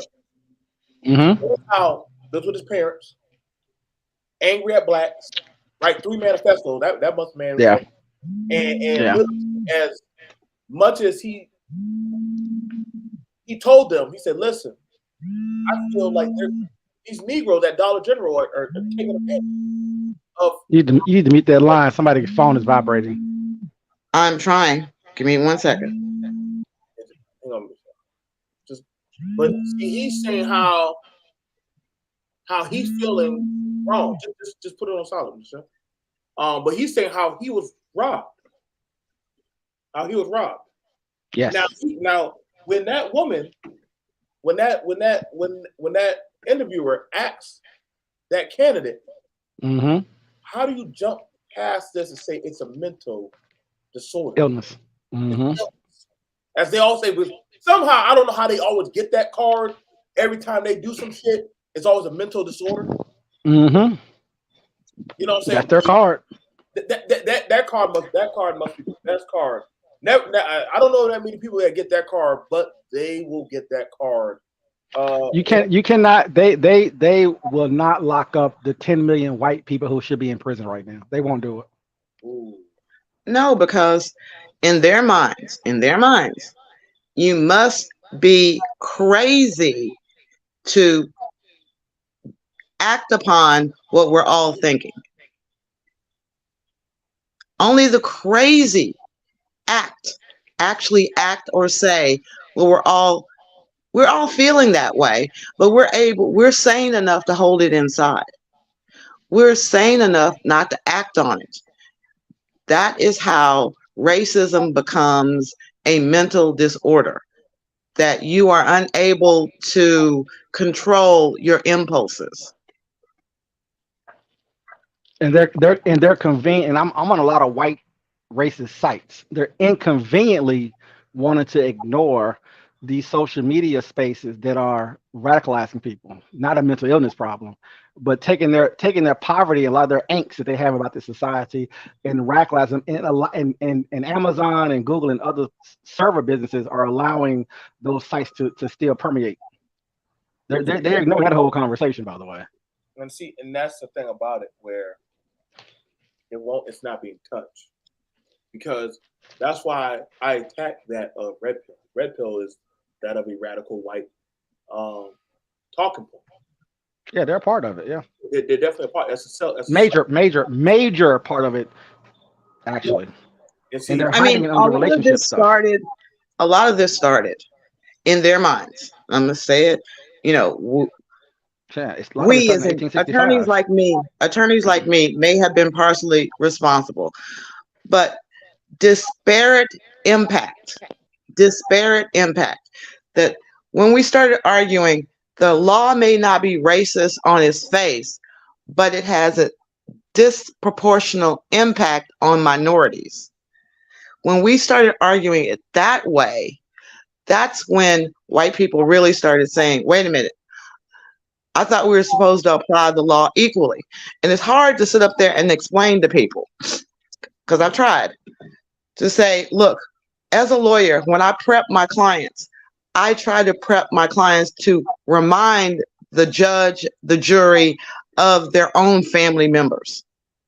And it's very hard to remind a white judge who's not part of an interracial family that this person reminds him of his grandfather. This person reminds him of his son, his nephew, the cousin he grew up with. When you are a white male, and you look at this kid that came in and let me give you an example. College kid at Stanford University accused of raping a woman. What does the judge ask the woman? Well, wasn't there a way for you to keep your legs together so that he couldn't have raped you? Real court case. Because this kid reminded him of his friends during college.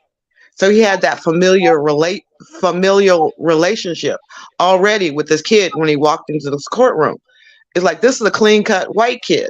If there had been a black guy that never would have gone through the judge's mind to question the woman about keeping her legs closed to keep from getting raped. By the way, she got raped from the back, by the way. She was bent over and raped. Was it good either way? Was it good either way? I mean, telling us either way how that happened. But I think when you, in the whole hindsight, like, we're looking at how the guy is bringing up. We're looking at how the candidate is bringing up, and I don't see Republicans winning at all. I don't see Republicans winning at all on this one. I think it's definitely we're looking at another 4 more years with a Democrat. And I be honestly, it is what it is. I mean, they don't have no strong candidate that can answer questions, that can actually say anything. Hell, Black Republicans are afraid to actually challenge their own counterparts in a lot of these arenas. But they're like, hey man, like there's a protection. They cannot afford to lose the white vote. Oh, that's the problem. So then, because you probably will get a true 3-party system if you do that. And it's also the economics of scale. Okay, basically, this is the way the Democratic Party and Republican Party think. They think in terms of dollars to votes. How much does each vote cost us? So for Republicans, they look at it like this. They need at least 1 vote to cancel out a Democratic vote, and they need 2 votes to get ahead. So how much does it cost to get those 2 votes? Well, they've looked at it and said the black vote costs $5. It costs $5 per vote, advertising, marketing, and all that other good stuff. The Hispanic vote is coming in at about $3. Asian vote is coming in at around $2. White vote is $1. So when you were sitting up there looking at your budget and looking at the numbers that you could possibly need to win, you start going, it's costing too much to get the black vote. The amount of money we'd have to spend to get the black vote is $5. Let's see if we can concentrate on the Hispanic vote. It's more of them anyway. Even though technically Hispanic is white, but hey, who am I to argue with the way Nixon set up stuff? Okay, again, you know, people of color. The whole idea of people of color is the biggest bunch of bullshit, because let me explain who the people of color are in this nation. Muslims are not people of color. Muslims are white by law, because there's a famous case out of California where they were denying entry to Muslims because they were not white. So Muslims said, wasn't Jesus born in our neck of the woods? Didn't Jesus hide out in Egypt? Didn't he blend in Egypt? Therefore, whatever color Jesus was is the color of Muslims. So guess what? Muslims were allowed to immigrate into this country as white people. Islamic people. They had a court case, I think 1934, where an Indian man said that since he's Aryan and from the Caucasus region, somehow he wanted to have a law that said that he was white, and of course they denied him and kicked him out the country. But right, they've now put Indians in the category of Asians. So you basically we're back to 3 ethnicities: white, including Arabs, Jews. They're all white. Arabs and Jews are all white. North Africa, Middle East, yeah. They finally realized Spain is part of Europe, and all those people with Hispanic last names are descendants of the Europeans. So you can be white Hispanic. You can be black Hispanic. But have you ever heard anybody like Filipinos? Asian Hispanic? No, they just go under Asian. Yeah. So in those government forms, make sure that you break out the black and white Hispanic too. Yeah. So unfortunately, we're in a situation now where on the Democratic side, they're convincing people we've gone back to being colored people again. I mean, it's like, I literally had a city council member talk about minority outreach, and he's like, we really want to reach out to you. What do you guys call now? You coloreds? And me and 2 other Asians just walked out. We just had to walk out. The Hispanics sat there and listened, but we walked out. Couldn't say the guy was particularly racist because his wife was Hispanic, but again, white Hispanic. You get where I'm going with this. I mean, I am in a profession where women that marry Hispanic men suddenly become Hispanic attorneys. So for the purposes of marketing, they're Hispanic. They've killed 2 birds with 1 stone. They've got a female, they got a minority, and she's blonde and blue-eyed. Of course, we know that there are Castilians that are blonde and blue-eyed. So what you have in the Republican Party, like you said, you have a lack of people standing up. Why aren't they standing up? Because you don't get paid if you stand up. So how is it benefiting blacks? And how is it benefiting blacks to join a party where they have to be silent about who they are, but other people in that party can literally say, The white vote is being suppressed. See, he didn't have to be quiet about that. He just posted it to his face. Exactly. So how is that working out? But I don't give a fuck. I'm gonna tell you straight up how I feel. I give a fuck about how you feel. I mean, I don't care about these old whites and these little friends or anybody. I'm just saying, look, shit. This shit. I'm doing this video right now. I can promise you go across the majority of right-wing, Republican, conservative, black YouTubers and content creators. They're not going to talk about this shit. They're not going to talk about it because they. So, to me, you're afraid of your own political party. Well, have you noticed that Candace Owens' biggest followers are white? We know that. They are in blackface. That's the biggest YouTubers that happen to have black skin are really appealing to the white audience. Or they're appealing to the black audience that can't stand the rest of their family. Yeah. I can see that. Like, there is definitely a reach for the self-hating Negro. Like when y'all there definitely the hate, there definitely the reach for them. Or to where they reach out, hey, look how they treat Chicago, or look how they got this going on, or look at that. But they'll never bring up something of a functionality, or listen, we have to work and go over there to them. They're our saviors. They're the only ones who can save us and get us, get us right. And I'll be like, why can't you do it? You see, they never say, hey, we got to go over to the blacks and work with them. They never talk about ever fucking with you. They just tell you that, hey, you need to learn how to.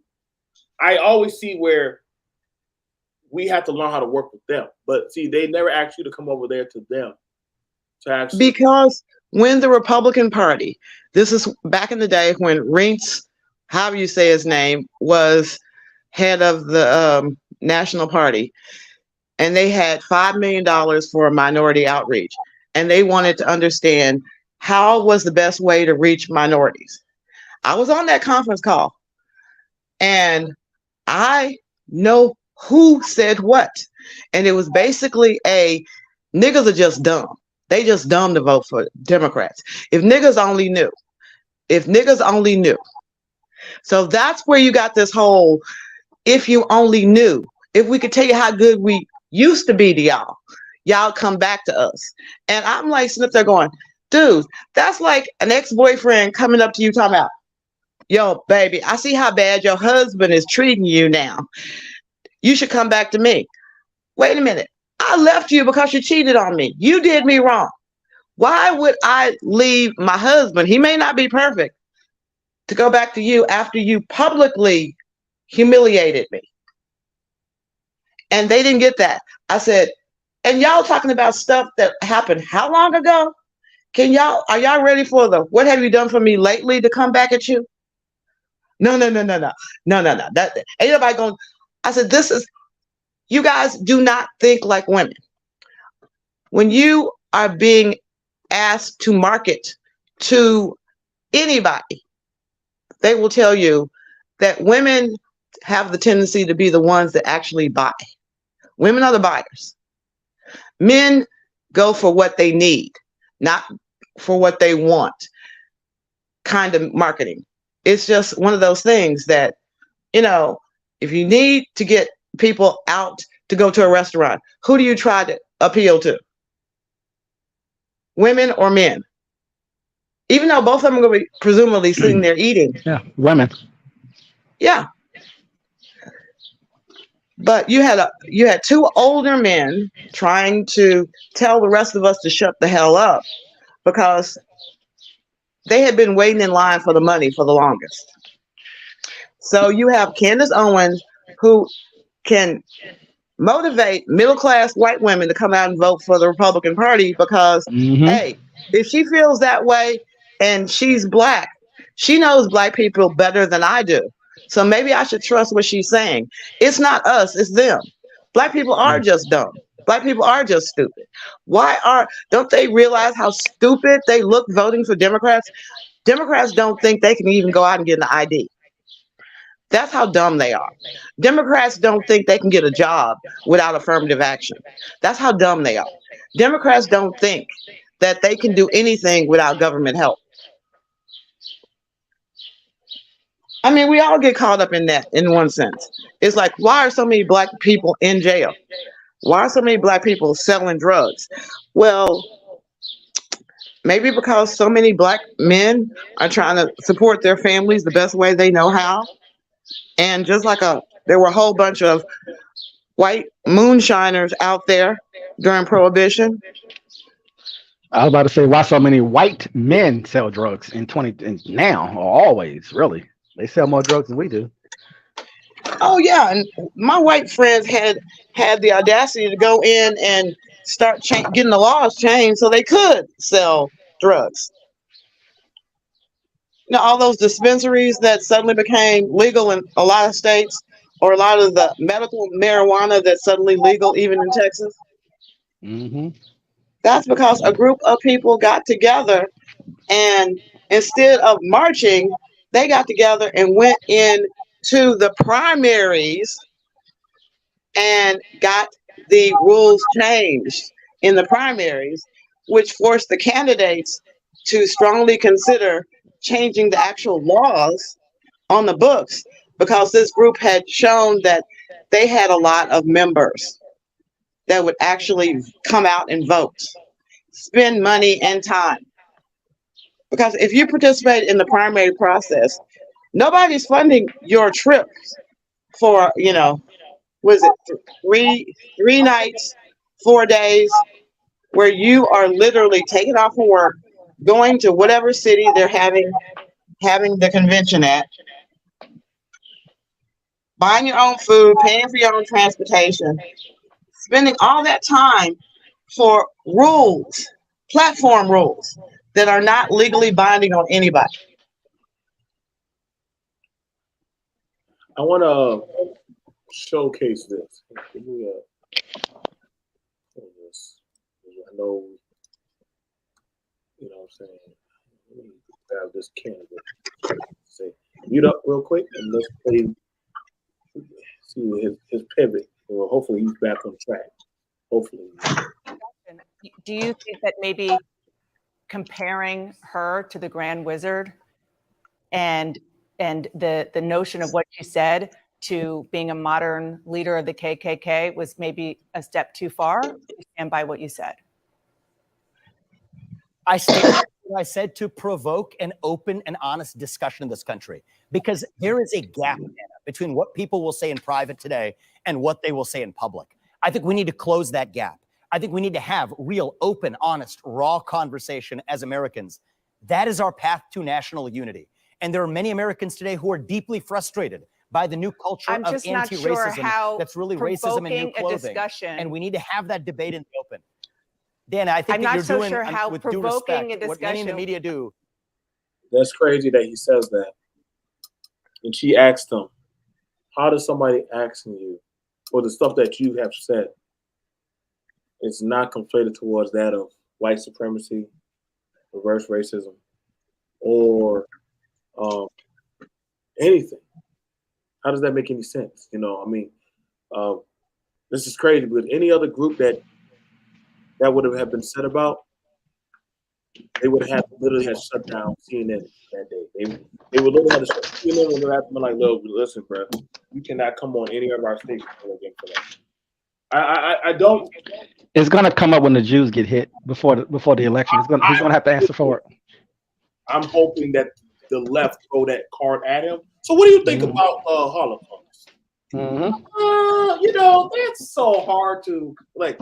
I'm hoping that he walks into that shit. Jews are already putting pressure on him and putting pressure. That's why Nikki Haley brought it up, and they're putting pressure on Ron DeSantis. They've been protesting him as well to put pressure on him to bend his thought process when it comes to Jews. You can just tell. He said, "I want to have that conversation, Paradox." And so she's like, "I don't think you're intellectually qualified." Again, they're that intellectually smart enough for that. Because I'm trying to have it with you, but you keep pivoting off. I'm trying to have it with you. maybe you could probably explain that part of the KKK thing. You know, mind you, I mean, it don't exist. Oh, he's trying to erase race. He is doing his darndest. But that's his You know thing. what I tell my very, very extreme friends, because I have some. Yeah, you do. Yes, you do. And I tell them point simply, you know, all you people that kept saying, I don't see color, I don't see gender, y'all are the reasons why we have a transgender movement right now. Do not tell me you don't see my beautiful golden brown skin, my brown eyes, and my beautiful kinky ass hair. Don't tell me you don't see that, because how can you not see that when you look at me? Me. I'm proud of my skin. I'm proud of my hair. I'm proud of the things that make me me. I'm proud of the fact I got rhythm. But you sit up there and try to tell me, oh, I don't. When you tell me I don't see a black person, I just see a person. Well, are you trying to tell me you whitewashed me when you see red hair, you see blonde hair? Why can't you see kinky hair? When I say I am from Texas, I'm saying I'm proud of being a Texan. Just like if somebody's from California, they can be proud of being California. But we all in this together. We still Americans. So why do you take offense that I'm being divisive when I say I'm a black woman? Now, Am I divisive when I say I'm a Texan? now, question: when you say we're all in this together, like we're all in what together? We're all in what together? We're all in this country together. We all in this country together. Now, I'm not going to go on this, oh, we're all in the same world, open border bullshit. No, we all, let's just put it like this, we all live in the same block. No, we don't. I don't think so. We don't live in the same block. We never lived. Well, I'm saying it figuratively speaking. no, but I In the sense that we have to have a common good. We have to have a common good in this country. What is the common good? I would like. I've yet have heard the common good, and I literally have served this country for many years. I have yet been able to pinpoint what is the common good in this country.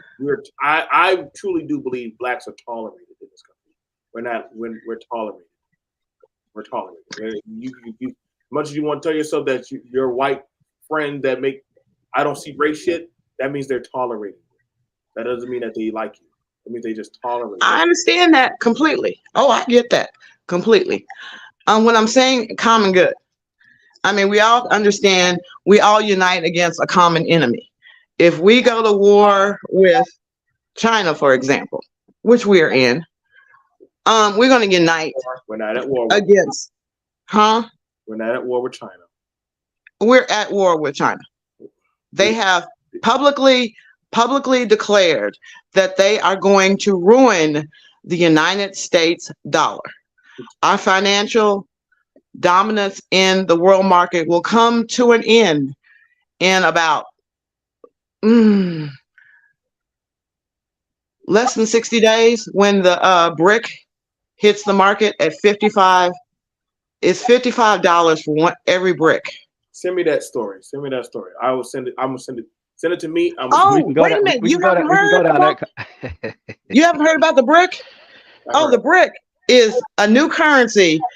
It's the one that we know all Libyan about it. Libyan president died over.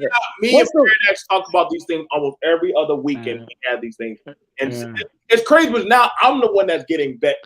I don't Wait a know. minute, Gaddafi, y'all do not understand. Why did Gaddafi get killed?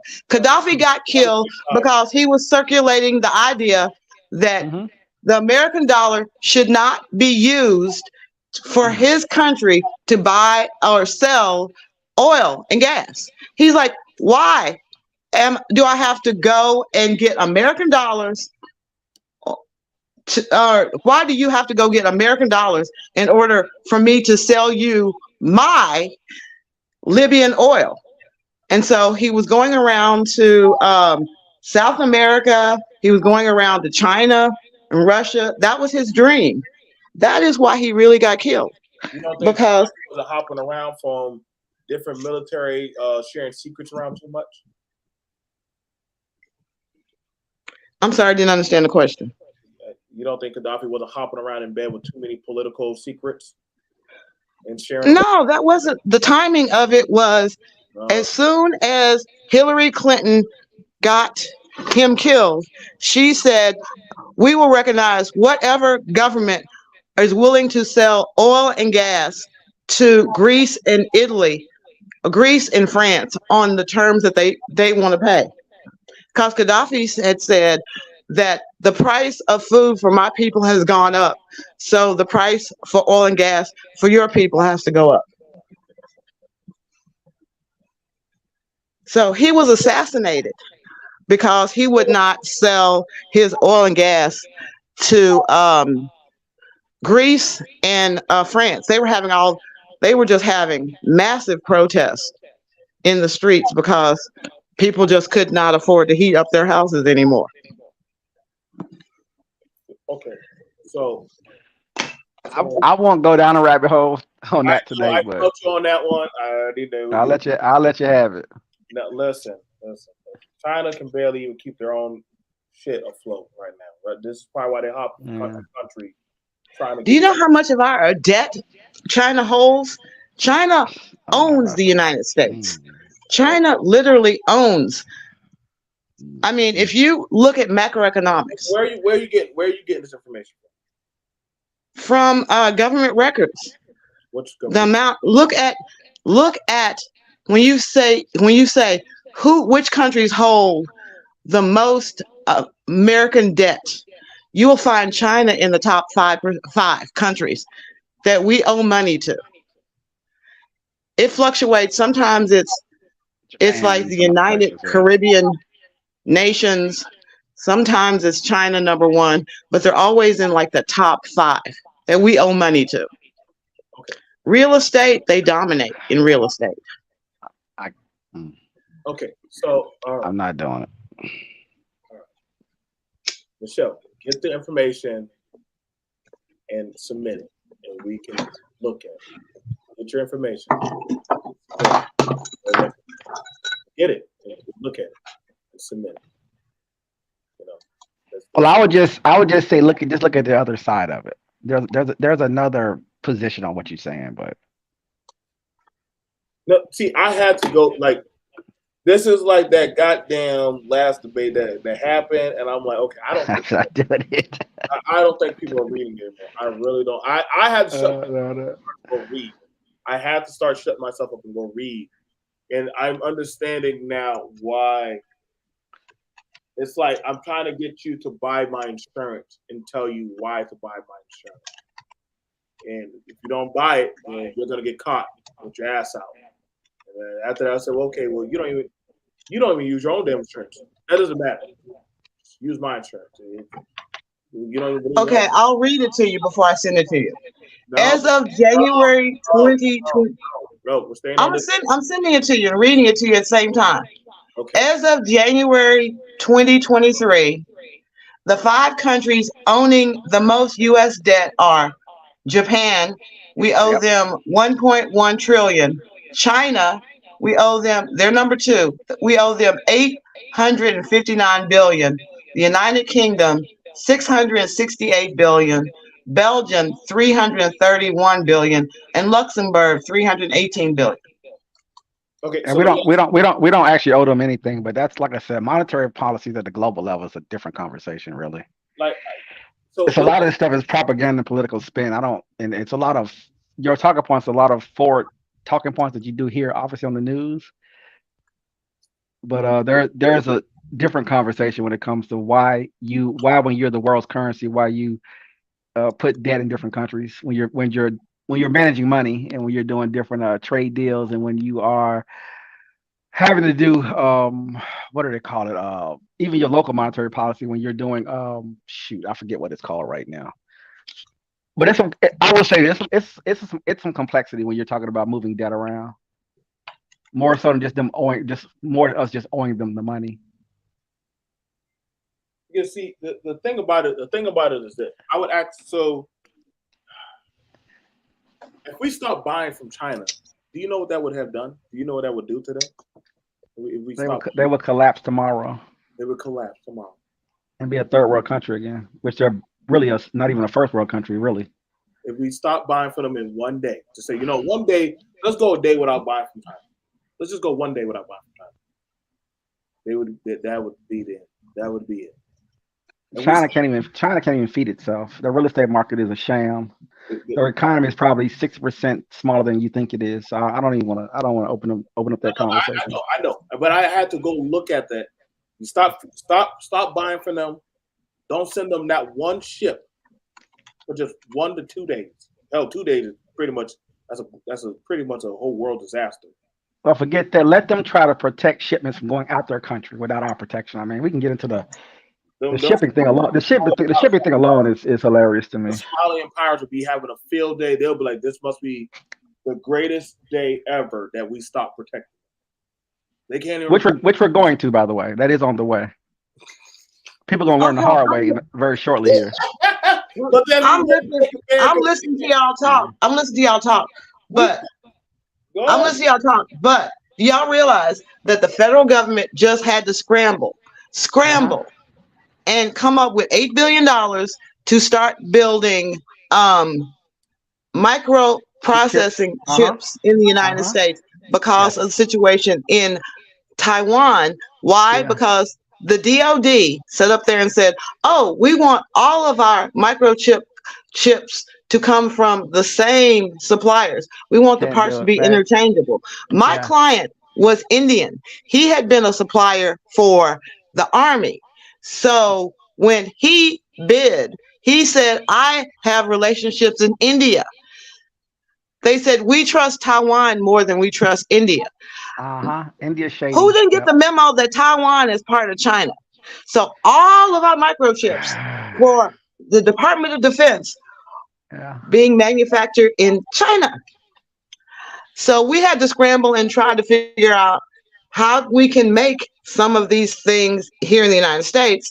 And they're going to have to bring over at least 400 skilled Chinese workers in order to make them, because we don't have people. Why would we have to bring them over? Like literally, and they literally pay us to come over. I don't.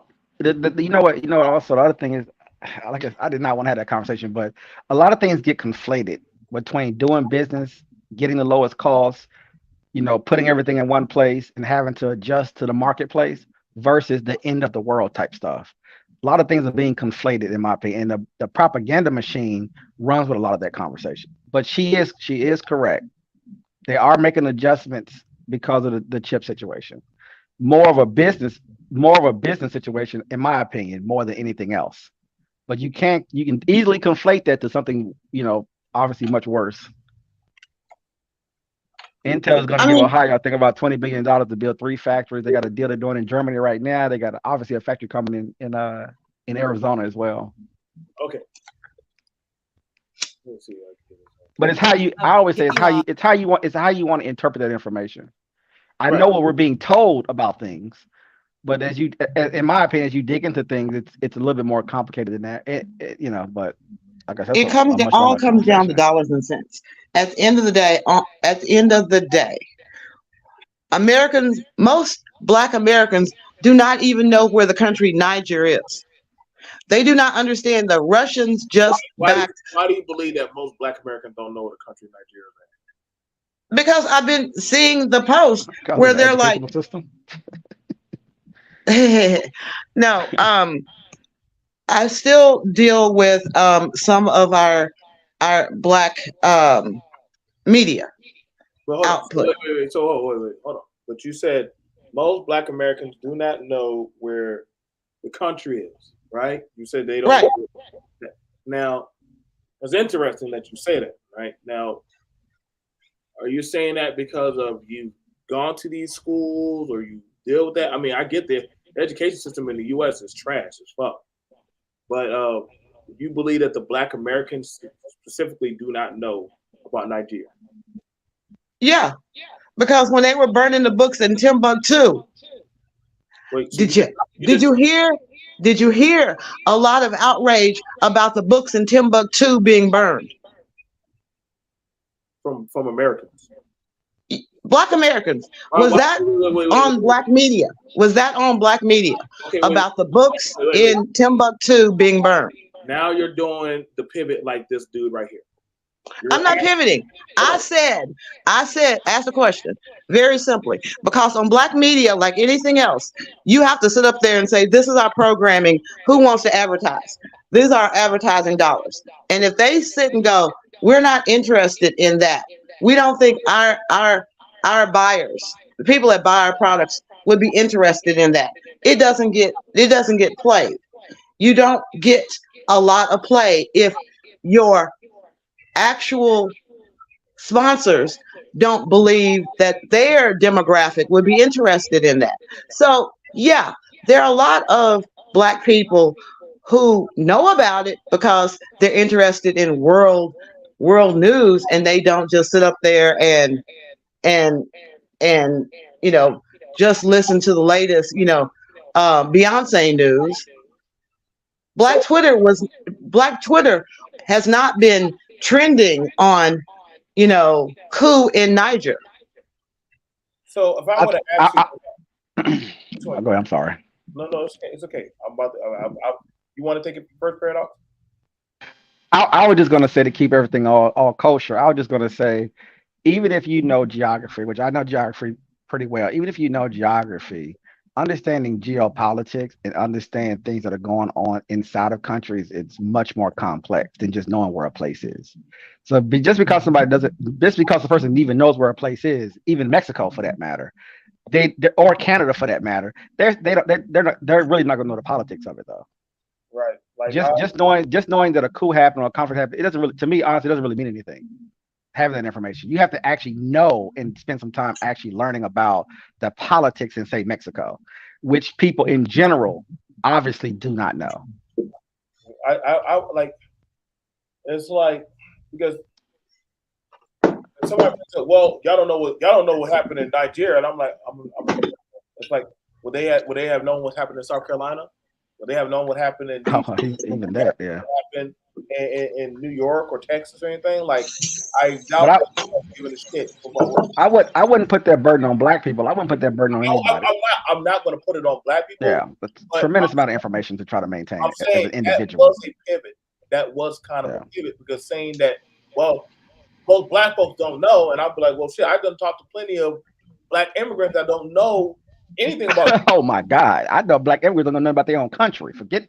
So I mean, the education for them is kind of like, that's only for a select few who might get access to that. Like, that education is very fragmented, bro. Very fragmented. So to say, like, again, like, when it comes to that, you know, like, that's what I said, like, using the piece. Well, it's like when I hear some people say Black Americans don't know how to vote, and you would ask them, like, well, shit, that's right down the street, across the corner. You go right there to the old library, man. You can go right there and you can go get this and then, like, that's what I'm saying. The talking points. No, like, what I said was most. First of all, I said most, and second of all, my research is based on the trends that get you your money to promote your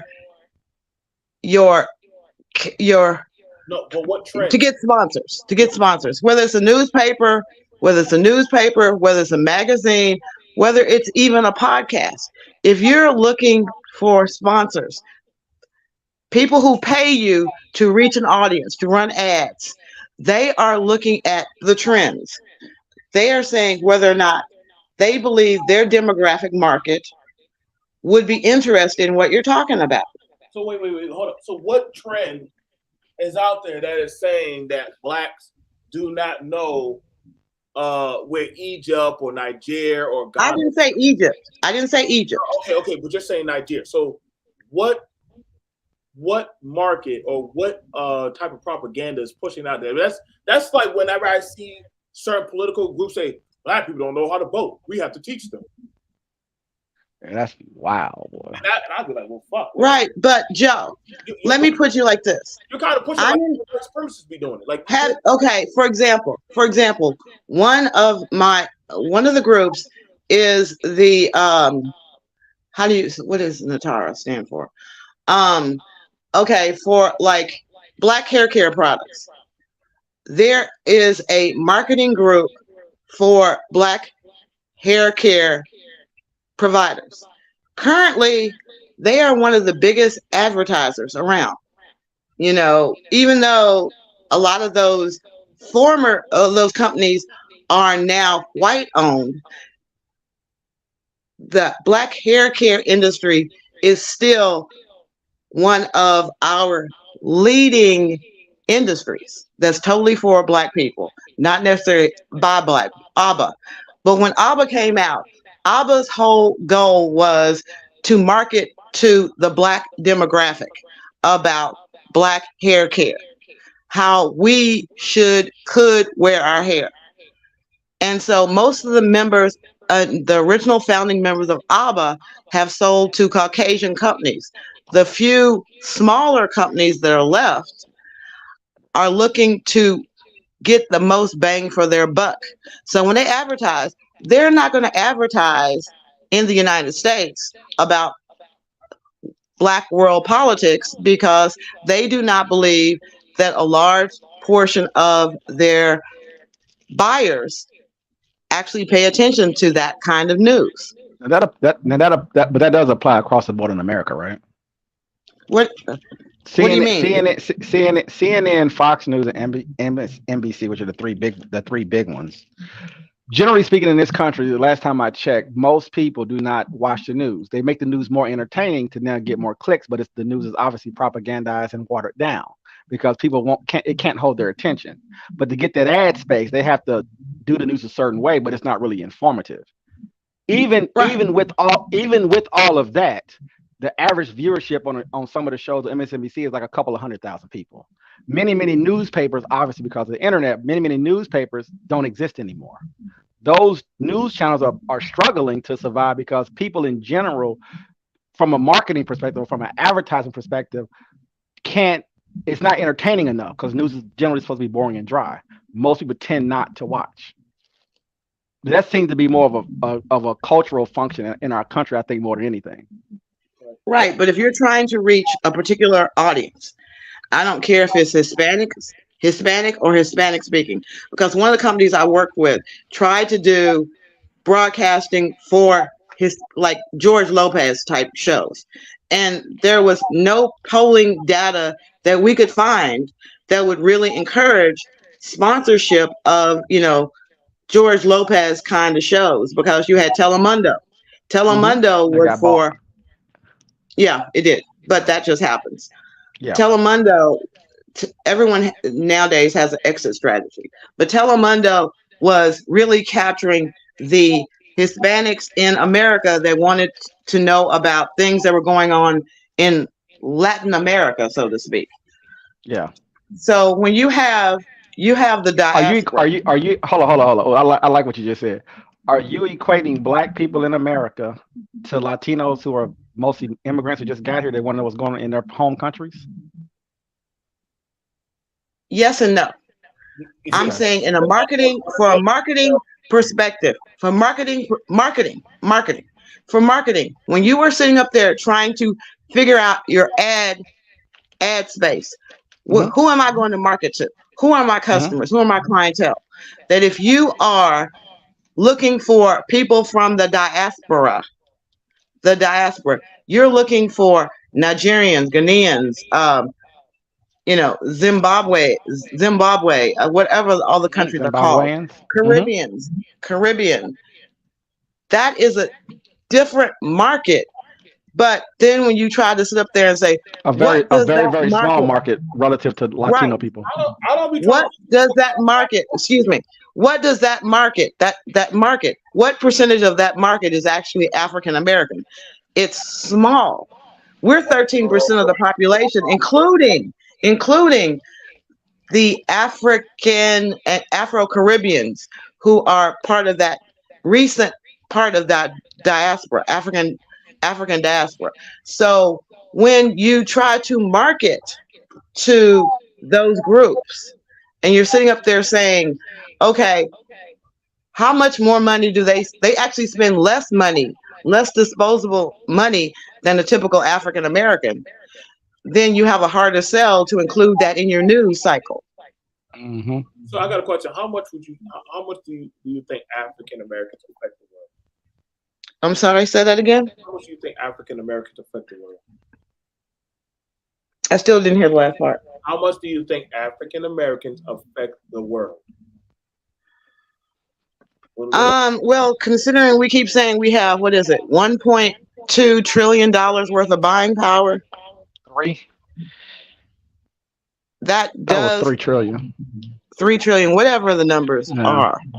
Our buying power, 2 trillion. we do have a tendency to affect the economics of certain industries. No, I said media-wise. Media. How much of our Media-wise, I mean, Soul of the South. When we founded Soul of the South, I mean, right away we were able to raise like $3 million. It was like, oh, we got this idea of a conservative Black network. Oh yeah, we'll love that idea. We love that idea. But then it got picked away at very quickly because the control that they wanted. And then you got hit hard with what's the return on investment? If we advertise with you, what's the return on our investment? How many more customers are we going to penetrate into the market? So I had to, as a lawyer, I had to learn things like planogram. Where's your product on the planogram?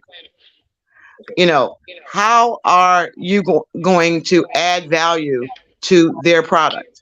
Okay, now you're So what I'm saying is in getting back to why a lot of Black podcasts are not covering certain things is because they do not think they'll have a wide enough audience. They don't think they'll get enough sponsorship. So you're talking about market research then, right?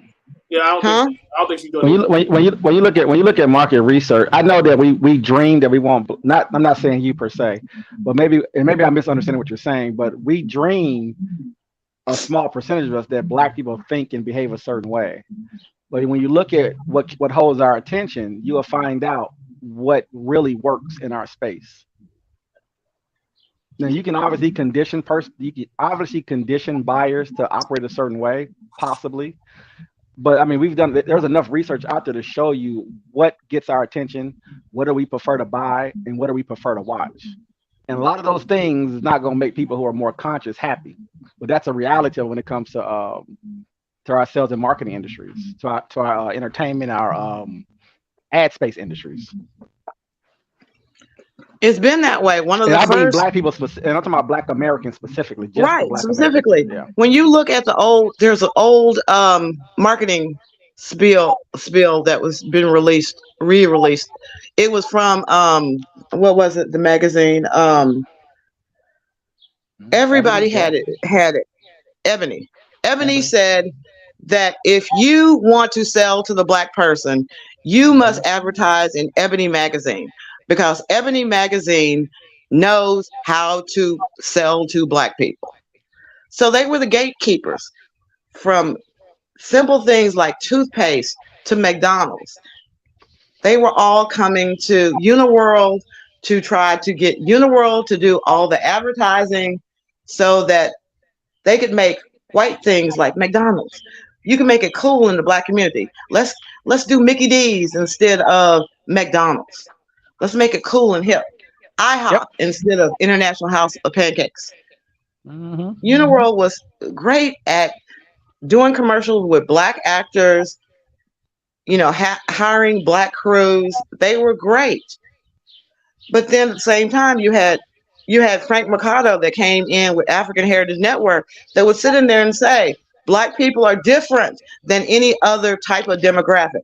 We don't even have to advertise for African Heritage Network, because as soon as Black people start flicking through the remote control and they see Black people, they're going to stop and watch the show regardless of the quality of the content. I would say that in answering the question, that African Americans affect a great majority of the world's content. I mean, when it comes to music, when it comes to certain cultures, sports, there's already a perception. You don't even have to know who you are. They just, oh man, it's a black man. Hypersexual behavior, clothing, wear. Yeah, we affect the great vast majority. As far as it goes to, and that's how they did. That's how they look at us culturally. Like, oh, that small percentage. That must be how all black people act. Like they all love rap. They all love hip hop. They not. I barely ever hear them say, "Oh, they like jazz. They do this. They do that." Well, damn, where's the culture at? You're telling us what you think or you perceive. Like I said, other groups mimic. Yes, and I'll say that mimic American culture. You know what I'm saying? They're Black American culture. I didn't want to say how Jesse we couldn't call African American culture, but I never was born in Africa. I was born in America. I'm a Black American. But I get why he used that. And they're, oh, yep, so y'all are African Americans. Then all of a sudden, trying to be American. Remember, you're a Black American. Don't forget who you are. Like, don't forget you're here with us. Stephen Marbury got his own statue in China from playing in the the b-ball league. Yes, he did. He did get his own statue put out there. It's no secret. Freaking goddamn Dennis Rodman went to China and talked to Kim Jong, and somehow his ass made it back. We don't even know how the hell he pulled that shit off. But the concept of, I think we whenever something goes wrong in America, look at the black folks. Look at what they're doing. Crime, you're not that bad, Mike Marion. Look at what this black kid over there is doing. He's fucked up. So you can't be that bad. And I'm like, wait, hold on, man. Like, we're pivoting. We're not addressing the issues that are going on. We're not looking at it. When we're actually contesting these type of talking points right here, that's problematic. That this guy, a guy of first generation, refuses to stand 10 toes down. That's full of shit. That I think some people, they want to be so in the mix that they literally cannot stand 10 toes down to get off bullshit my way through. Picking on some fringe comment in the context of a broader context that I was offering it in a speech. All right, so you just said that your comment was fringe. Let's have the courage to confront the meat of that. I'm saying you drew a fringe comment from a much longer speech. As I described you picking one fringe comment from a long speech that I gave. But as a politician, you should be aware that the littlest thing you can say can come back to bite you. I mean, grab him by the pussy was a conversation that has haunted this man. How long he had that when he was younger, and it came back to bite him. So 30 years ago, probably. So we understand in the political arena, any dirt you can dig up can always help. If I would have run for goddamn political office, I couldn't imagine when they'll pull up a goddamn YouTube on me. Shit, boy, they're like, hey, remember when you said this on you and that paragraph guy was talking about shooting drug dealers? Yep, I sure enough did say that. You know what? I am trying to get a bill passed for a black militia, you know what I'm saying? So I mean, hey, I'm glad you reminded me of that. I'm about to own it. I'm gonna have to just own it. Like, that's the problem when you are in this type of political party as a minority. You can't stick your chest out. Because she can box you in your chest and call a blonde hair, blue eyed, middle age, older age, mature woman, a white woman can call you out and say you're full of shit. I know my white man very well, and I know damn well you were dog with pandering. See that's what I'm so happy Karen called him out. See, you had to get the Karen to call him. You're pandering, motherfucker. You're pandering to him. You know, you gotta lie. I know my very well. Hell, they literally got a bill passed saying, hey, our men come home and get drunk and beat us. Mm-hmm. That's not true. Well, how you gonna tell me? We had a whole separate. How you gonna tell me? You cannot tell the enemy's goddamn wife or daughter what she don't know about her own people. You can't talk. That's why I find it interesting. A first generation is told a white collar To duck debate from the real. literally a first generation is telling a white collar woman that at some point the laws even told them they were not allowed to have that job. Mhm. There's not a system that doesn't exist. That's what's ironic about this conversation. And can I add a little bit to that? Go ahead, Paradox. Put some season on that. When Donald Trump ran for office, right? And when he was turned all the way up to 1,000, right? All of the white liberals and white Democrats on MSNBC and CNN and many other stations had to come out and say, well, my father loves him. Mika Brzezinski, Rachel Maddow. My mom loves Trump. And then you realize that a lot of these folks you see talking on TV, half their family are Republicans. Yes. Including their parents. It's you gotta understand. It's a what do you do when the child of the group that you're banging for is calling you out? Like, nigga, I know my granddaddy better than you. I know. I know. Listen, that's what I'm saying, dude. Like, you're not gonna tell her. She's like, I know my man. I know my people very well. I know what they have at the dinner. You get invited to dinner, but see, you're not there when we talk about before you get there and when you leave. Mm-hmm. You're telling a woman that her man made a system for her to use that minorities use, that she gets to use, that there isn't a system. As she is also so-called a minority, by the way. As she is a minority also. That would mean you'd have to tell Republican women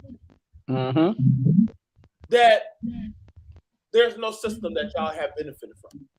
And I can promise you that will tank their votes immediately. That they didn't have to replace qualified white men and put them in those places. But they really don't. I've had these conversations with them. I've had these conversations with them, and their belief is that whether we like it or not, is that they didn't take anything from anyone. They earned it. Unlike where'd you hear that at?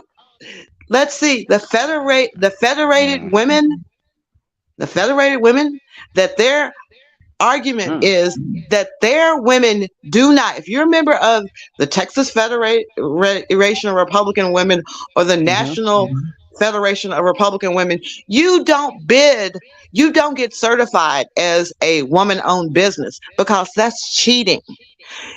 You're coming in through the back door when you are qualified enough to come into the front door.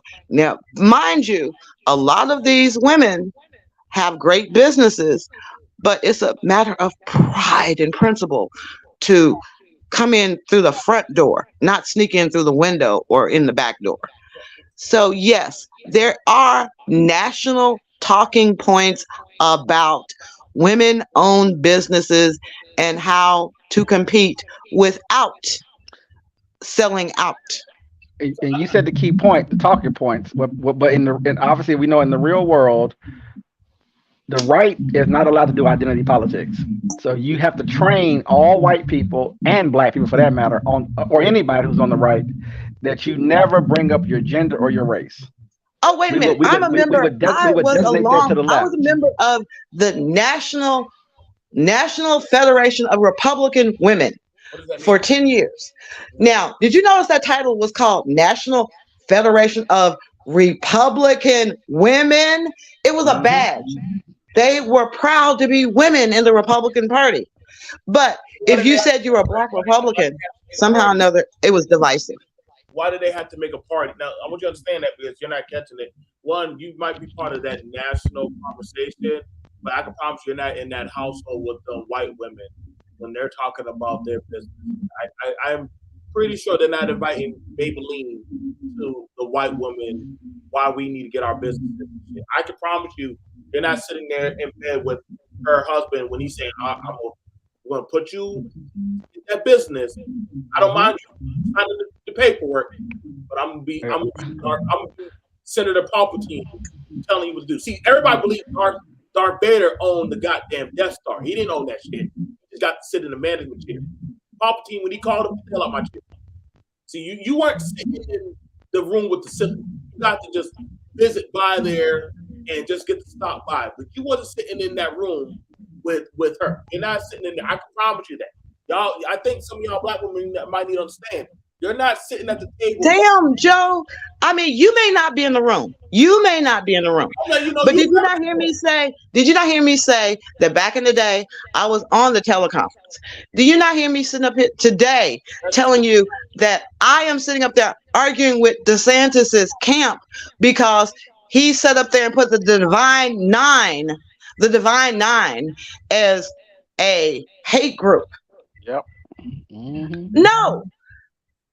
The people that are sitting there, right there at his table, that are talking, a lot of them, like I told my contact there, you're mad because you got blackballed and you were not able to pledge AK. You thought you were cute, you couldn't pledge AK, so now all of the Greeks and fraternities are racist. But they're not. Why did they have to be HBCUs? Why did they have to be HBCUs? Why do they have HSBCUs? Why did they have to? Because of segregation. Okay, so if them biracial children, you think that white woman want to see that biracial child with her white child in the same school? Say came from the same daddy. Came from the same daddy. Why did he say put that kid?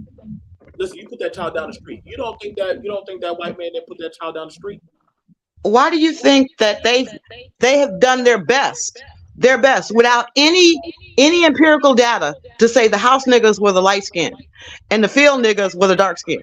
When if you go through and you read the diaries of white women, you go through and read how they did the wills and stuff for white men and white women.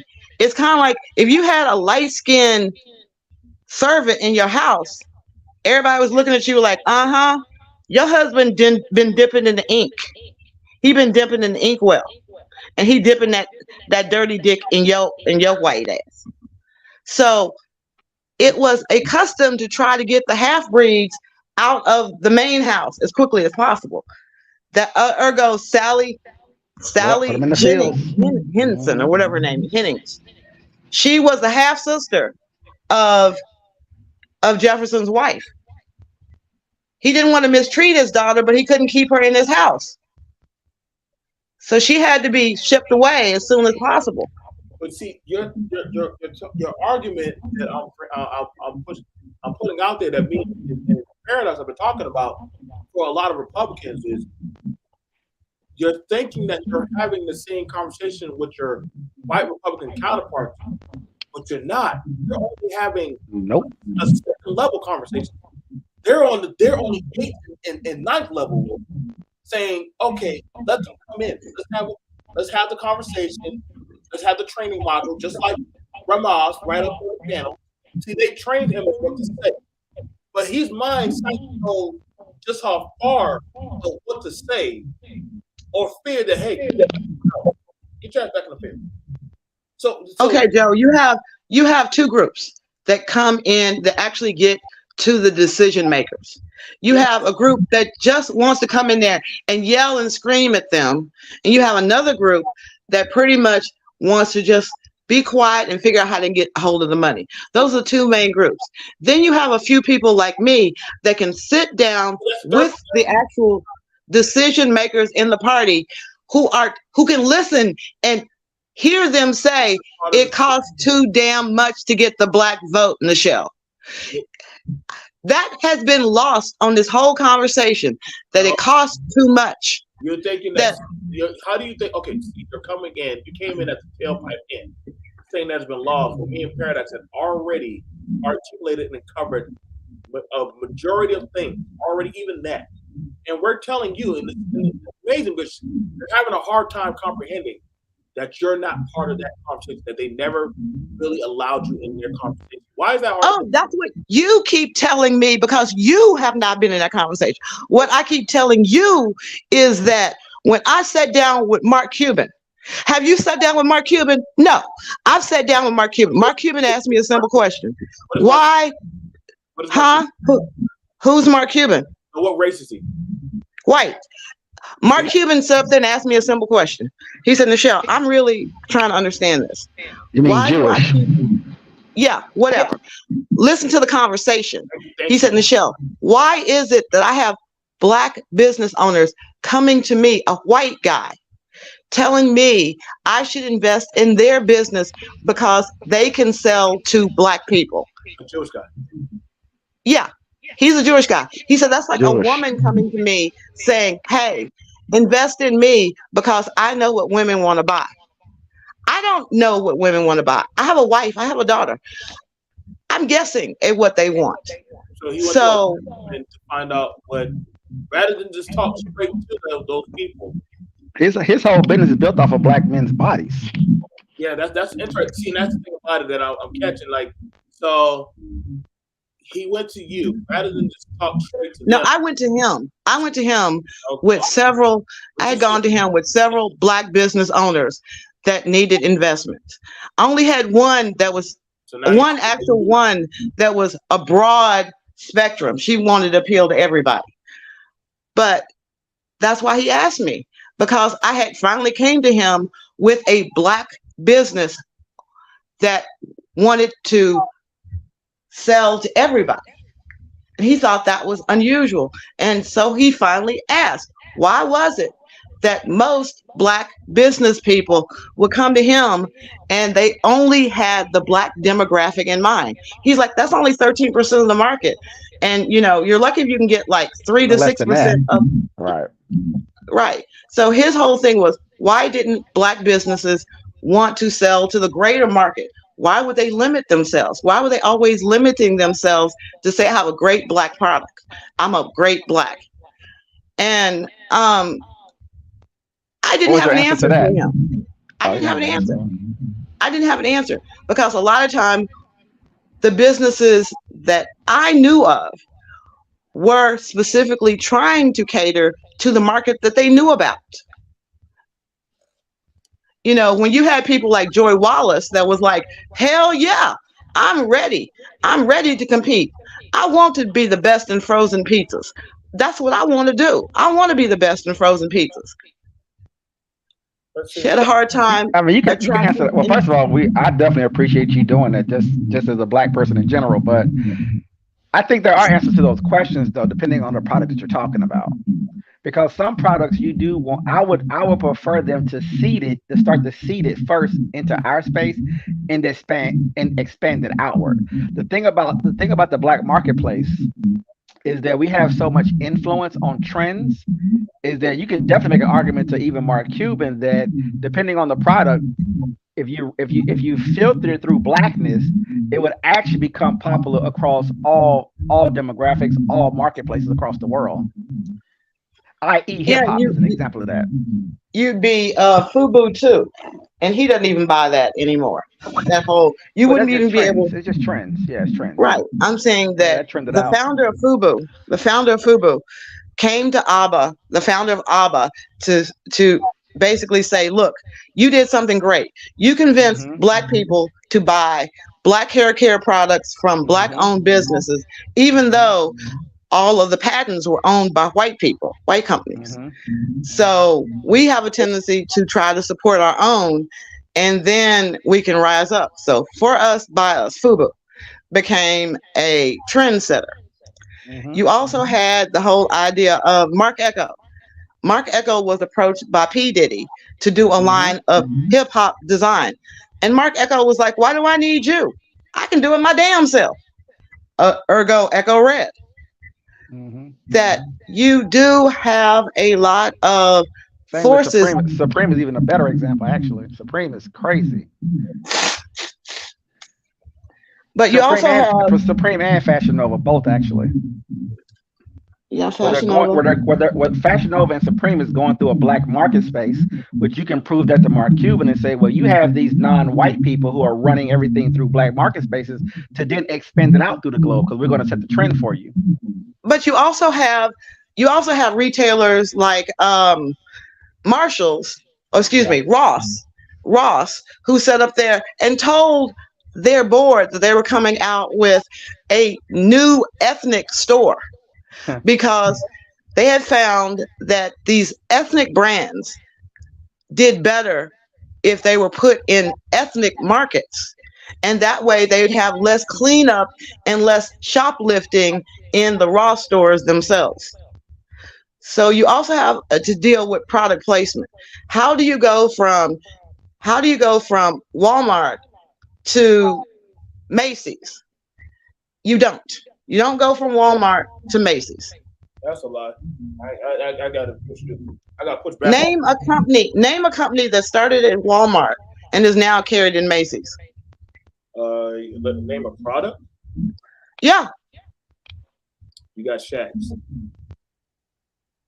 No, I just did that. Quickly, I just did that. Shaq. Which brand is Shaq? Shaq has a patent on just about every trademark or patent on just about everything. His own eyeglasses. When he came out with the Shaq eyeglasses, the shades, Shaq shades. That one was designed to be in Walmart when it was first designed, and then the demographics didn't really buy it, so it was pulled and rebranded to try to be a more. Now, here's the thing about it is you see it as only like, but you see it as well the Negro or probably the minorities are stealing. I can't tell you how, BMT, you got a lot of feedback. I think that's you or somebody. Yeah, I think you got feedback. You know how you have feedback. I can't tell you how often I've seen poor whites put shit in their undergarments in those goddamn rooms, those changing rooms, and run out the damn stores of Ross and TJ's. And I'm like, damn. And my kid be like, Grandma, did he just? Yup. And I said, it don't be. I've been there with the Latinos being there, the whites being there. You probably might see you got black going there, but to be fair, I mean, it's amazing how they pinpointed the blacks or the Negroes or the thieves. And I'm like, well, damn. Like, white people shoplift 10 times more than we do. Listen, man, listen. Them Not even close. Them motherfuckers can train their kids to go behind the jury case and go take that shit and get on out. Oh yeah, no, yeah, you're right. They love some Eritrea. Like it's literally some shit. While the security guards watching that one black dude, them old white women out there taking everything out the store. Like, listen, bro. And you know what's crazy? They done shown videotapes of you. I know. I know some security guys. I know. It's crazy, actually. You watch the damn black kids so much.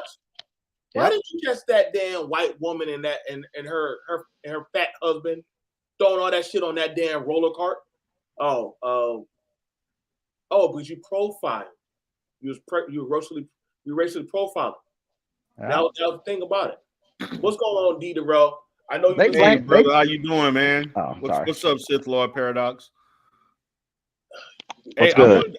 I wanted to comment on some things as I was hearing the kind of the opinions about marketing to other groups and things like that. And I know BMT. I know you're aware that I just started my own dollar store and everything. And so I basically, in going into that situation. Congratulations, by the way. Appreciate it. Thank you. So in that process, I had to learn how to market to the Hispanic community in Houston. And I'm gonna be honest, man, it's not as easy as people may think it is. It's not it's a lot more, to me, in my opinion, and I'm not saying this, just my experience, just being in business. if you go into marketing with these with certain ethnic groups, particularly the Latin community, in which you got people from Mexico that have certain cultural, tendencies, then someone from Guatemala and someone from Honduras, it's a lot more complex than it may appear. And I had to learn that. This first year doing this, it's been a journey in which we had a certain model of what we were going to do, and then you find out that there's a difference between people who are second, third generation Hispanics living here, as opposed to people who just moved here and ain't been here but less than 5 months. And so when I began the process, and knowing the area that we're at, I assumed that area was basically second, third generation plus, Hispanic. But when you're dealing with new immigrants, that 90% of my customers don't even speak English. You know what I'm saying? So and you're saying they also haven't been really trained to be consumers as well, right? Or sophisticated consumers, I should say. Yeah, they're not necessarily sophisticated consumers, because overall, and looking at the demographic, and listen, I'm talking about reading tons of magazines, consulting with the Hispanic community. A lot of their buying habits are culturally and family based. So if you don't sell things consistent with their culture, they're not buying from you. Matter of fact, there are a lot of Hispanic people that if they walk into a store and you don't speak English, you don't speak Spanish, they're not buying from you. And I actually witnessed that firsthand. With my store, I would work on the weekend or what have you, and the first thing when they saw me, they asked, do you speak Espanol? And I'm like, no, I don't. And then they walking out. Hablo Espanol. Yeah. Yeah, and so now, unfortunately, which is what I had to hire all Hispanic employees, which I did, and I didn't go in with that with that plan, because I do like hiring my own people. However, you got to also look at what's going to allow the business to be profitable and functional, and what the consumer is more comfortable with, and with certain communities, they have. Matter of fact, I also have this other guy who is that I've done some business with in mental health and so forth. I've partnered up with him with some things, and he discussed how he's an Indian American. His family's from India. He's second generation in America, and he talked about how particularly at these what do you call the little places where they may buy secondhand things or use, like thrift. Indians are cheap, boy. I'm telling you, son. Yeah, but he talked about how when they sell to other people, they give their people discounts that they would not give to other people. They, like, if another Indian person came in the store, oh, can I get 10% off or something like that? Okay. But if I came in there, no, this the price, the price is the price. So there's a lot of dynamics with that when it comes to marketing to certain groups of people. Yeah, God not in San Diego, his family, they are first and second generation Asian folks, and that was their biggest issue with Indians, that they don't buy anything. They used to hate them coming into their stores. Yeah, and it's another thing that I end up learning, like the Indian people that would come to my store actually was watching the store to see how I operated, and then some of them would actually buy stuff, and they would buy in bulks and then sell it at their store for 2 or 3 times the price to another group of people, or whatever. I've seen that happen several times, because everything at my store is $3 and below. So I sell usable goods, disposable goods. And so they'll, like, let's say I remember this Indian lady came in there and we had these cups for like $1, right? She bought about 50 of those cups. And we was wondering why she bought them, and turned around, she owned a store, and then she went back and sold it for like $2 to $3 at her store. You need to charge a tax on bulk sales.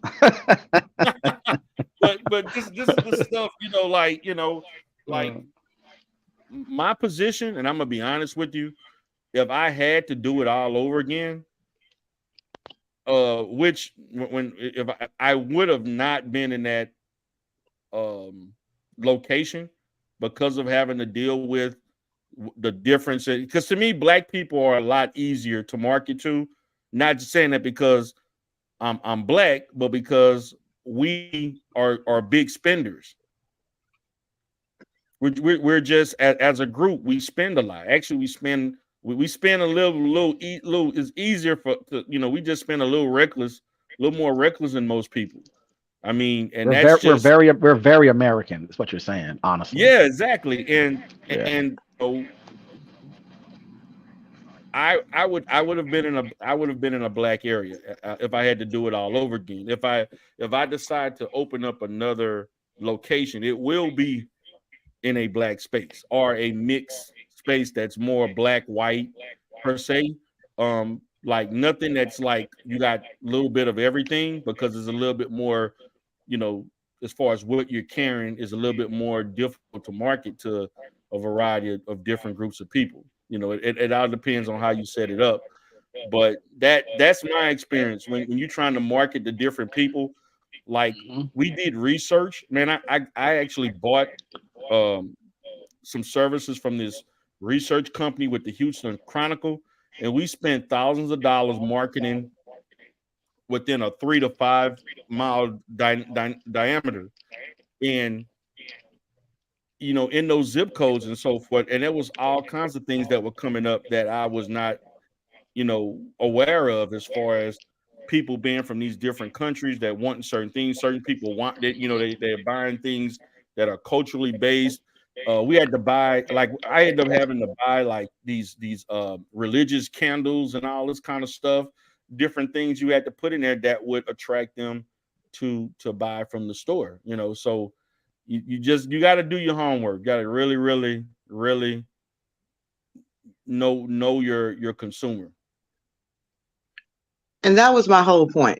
You have a businessman that just came on here and said he went into an area and it came right down to he had to change the products that he was offering based on the culture of that demographic within a 3 to 5 mile radius.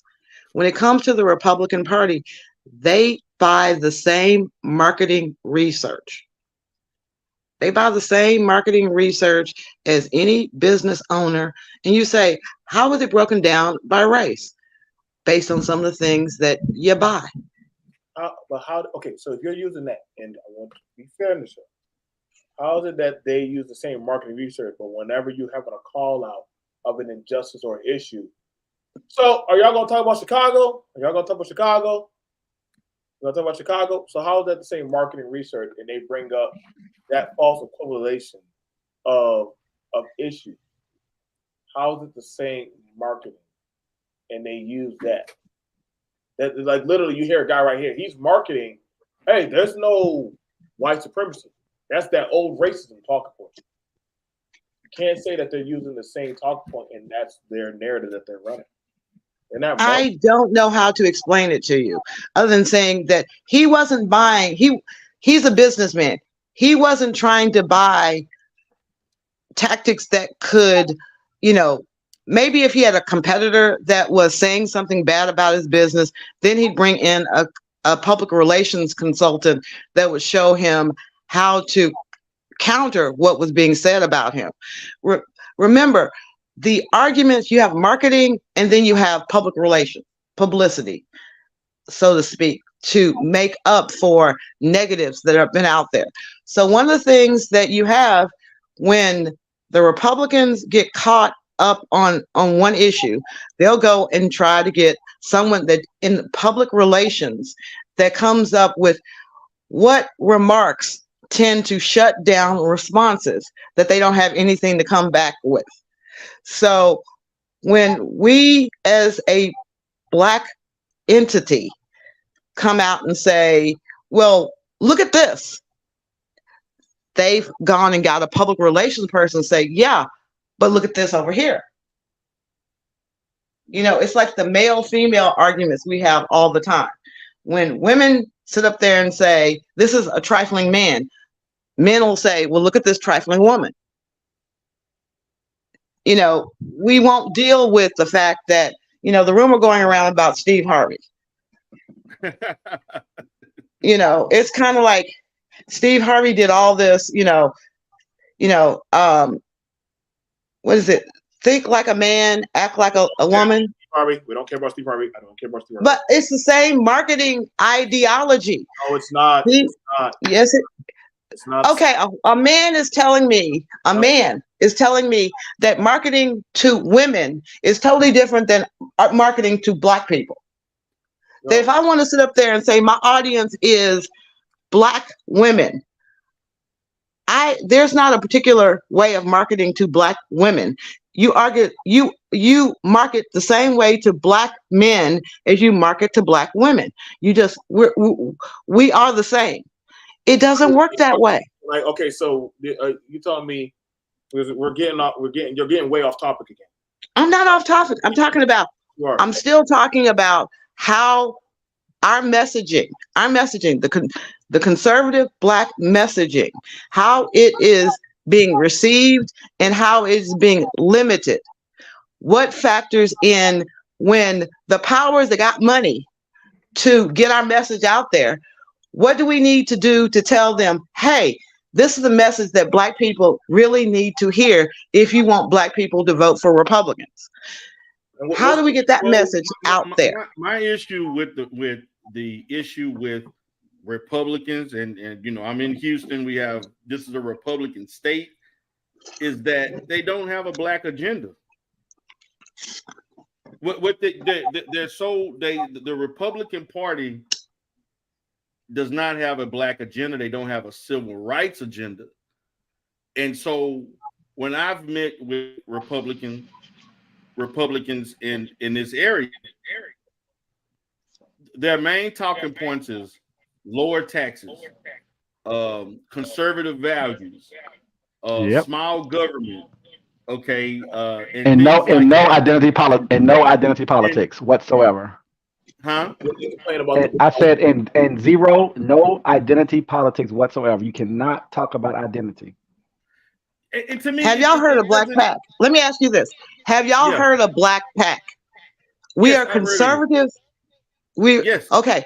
What are the three talking points that Black PAC has been trying to get the Republican Party to embrace, because it embraces Black people in general? Look at it. Listen to what you got to say.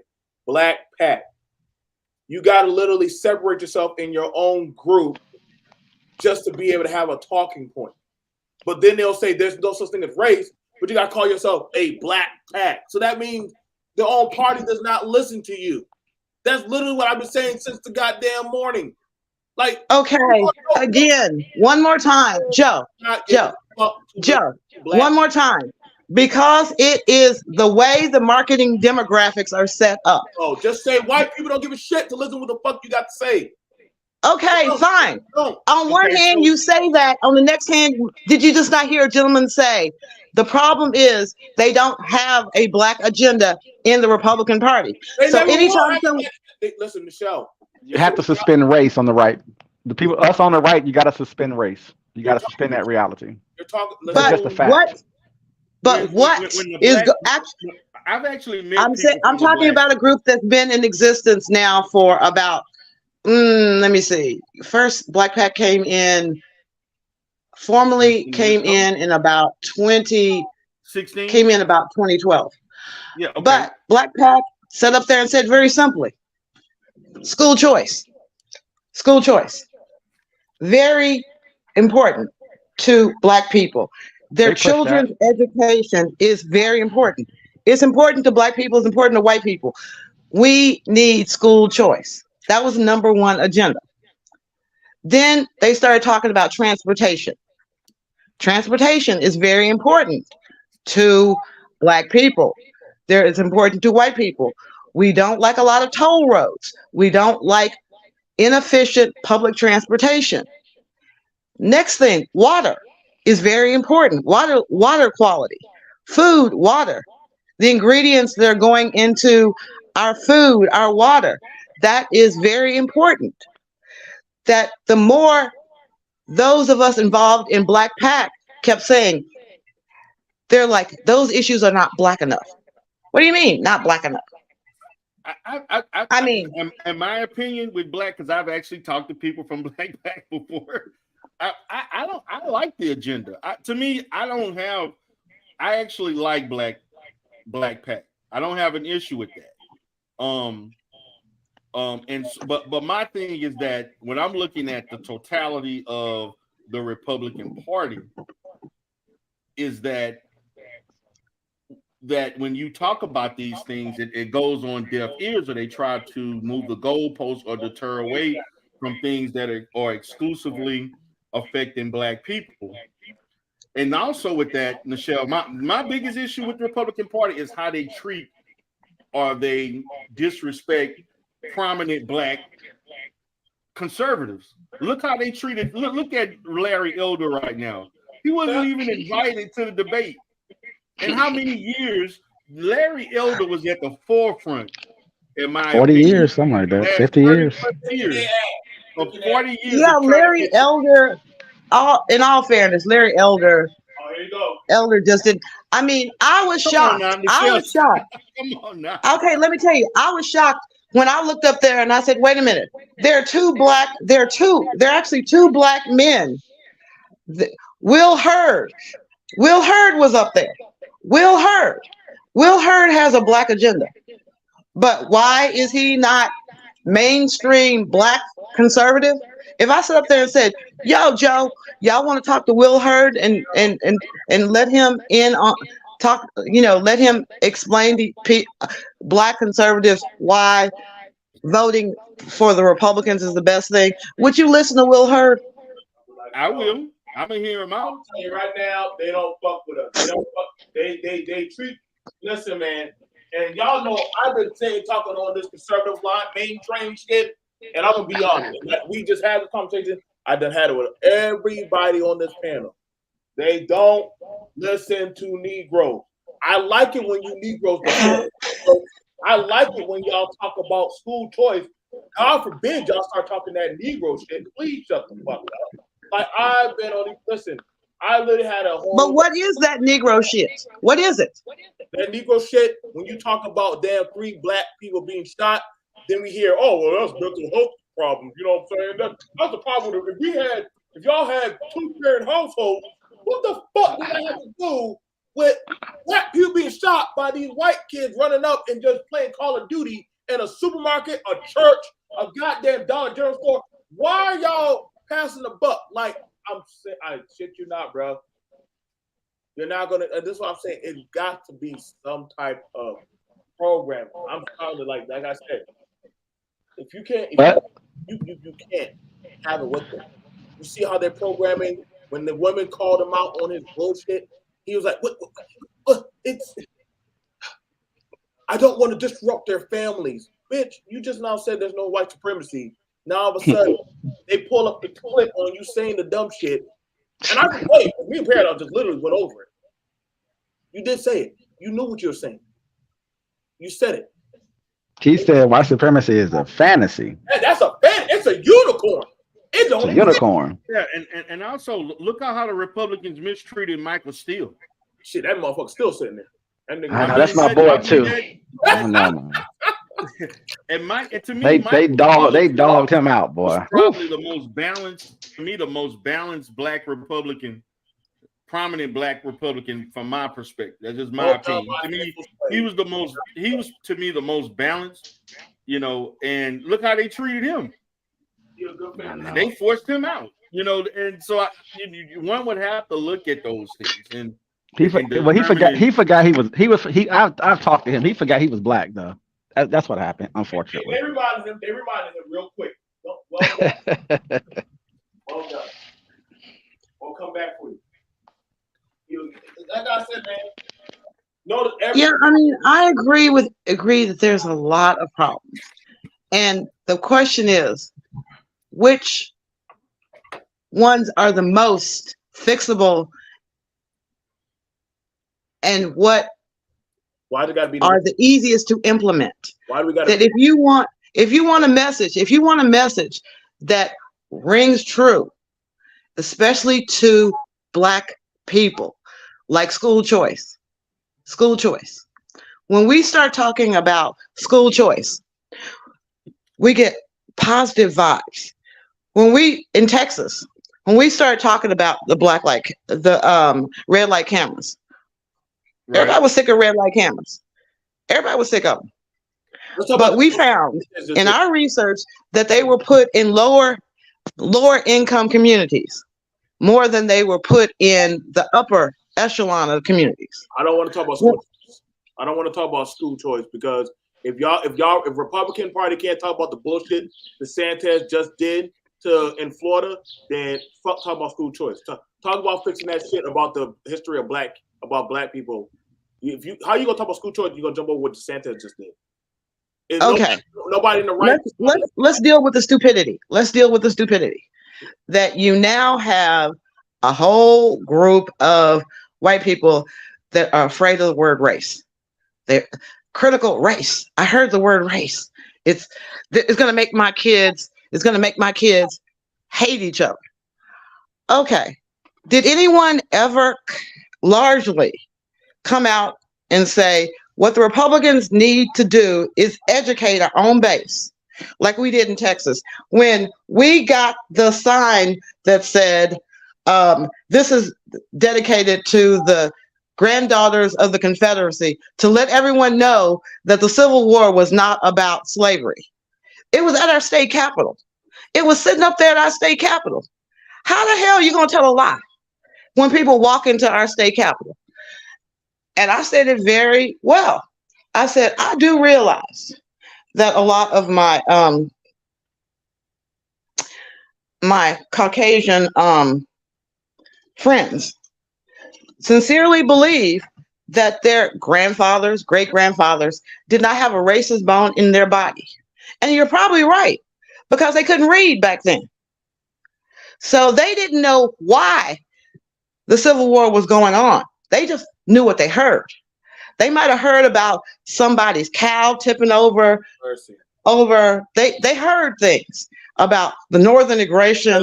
They didn't even know why they were fighting. Really think some white folk did not know why the fuck they were running? Yes, I do know that, because even though the articles of Confederacy are online, that when we sat up there and had to get those plaques removed, so many, I'm talking elected officials, people that had backgrounds in law, medicine, CPAs, they did not know the Articles of Confederacy existed, and they damn sure did not know what they had said, what they said. That you still have people in Texas, large groups of people, they're like, Texas can succeed from the Union anytime they want. No, they can't. It's already been decided. Only on my channel does this. I must have that is a wild statement that they didn't know. That's wild. They said they could break that treaty of 1834. I mean, you can't sit up there and say people know all the things that they should know. You're not going to tell me that the white folks did not know that, hey, man, I think they're taking the slave. You're not going to tell me that. Like, I know. But that's what I'm saying. Or they don't know what it means to be white. Joe, did you know that the majority of white people did not vote because of the poll taxes? Did you know that? That the poll taxes is what really, the repeal of the poll taxes is really what made the white man start coming out and voting. Did you know that for the majority before the civil war, the majority of white men could not vote? Yes, I you had to be a landowners. Yeah. You got to be a land. Yeah.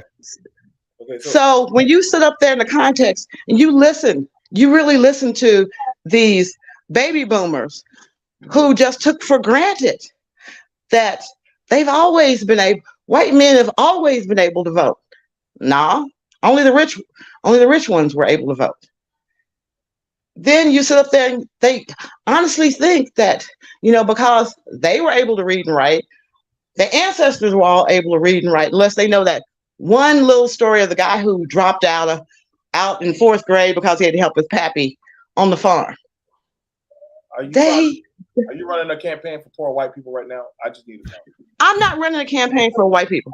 I am running a campaign for common sense, to sit up here and say that the murders this weekend were obviously racially motivated, that in this country right now, they are motivating the white male to feel as bad, I must hate to say it like this, as the black man.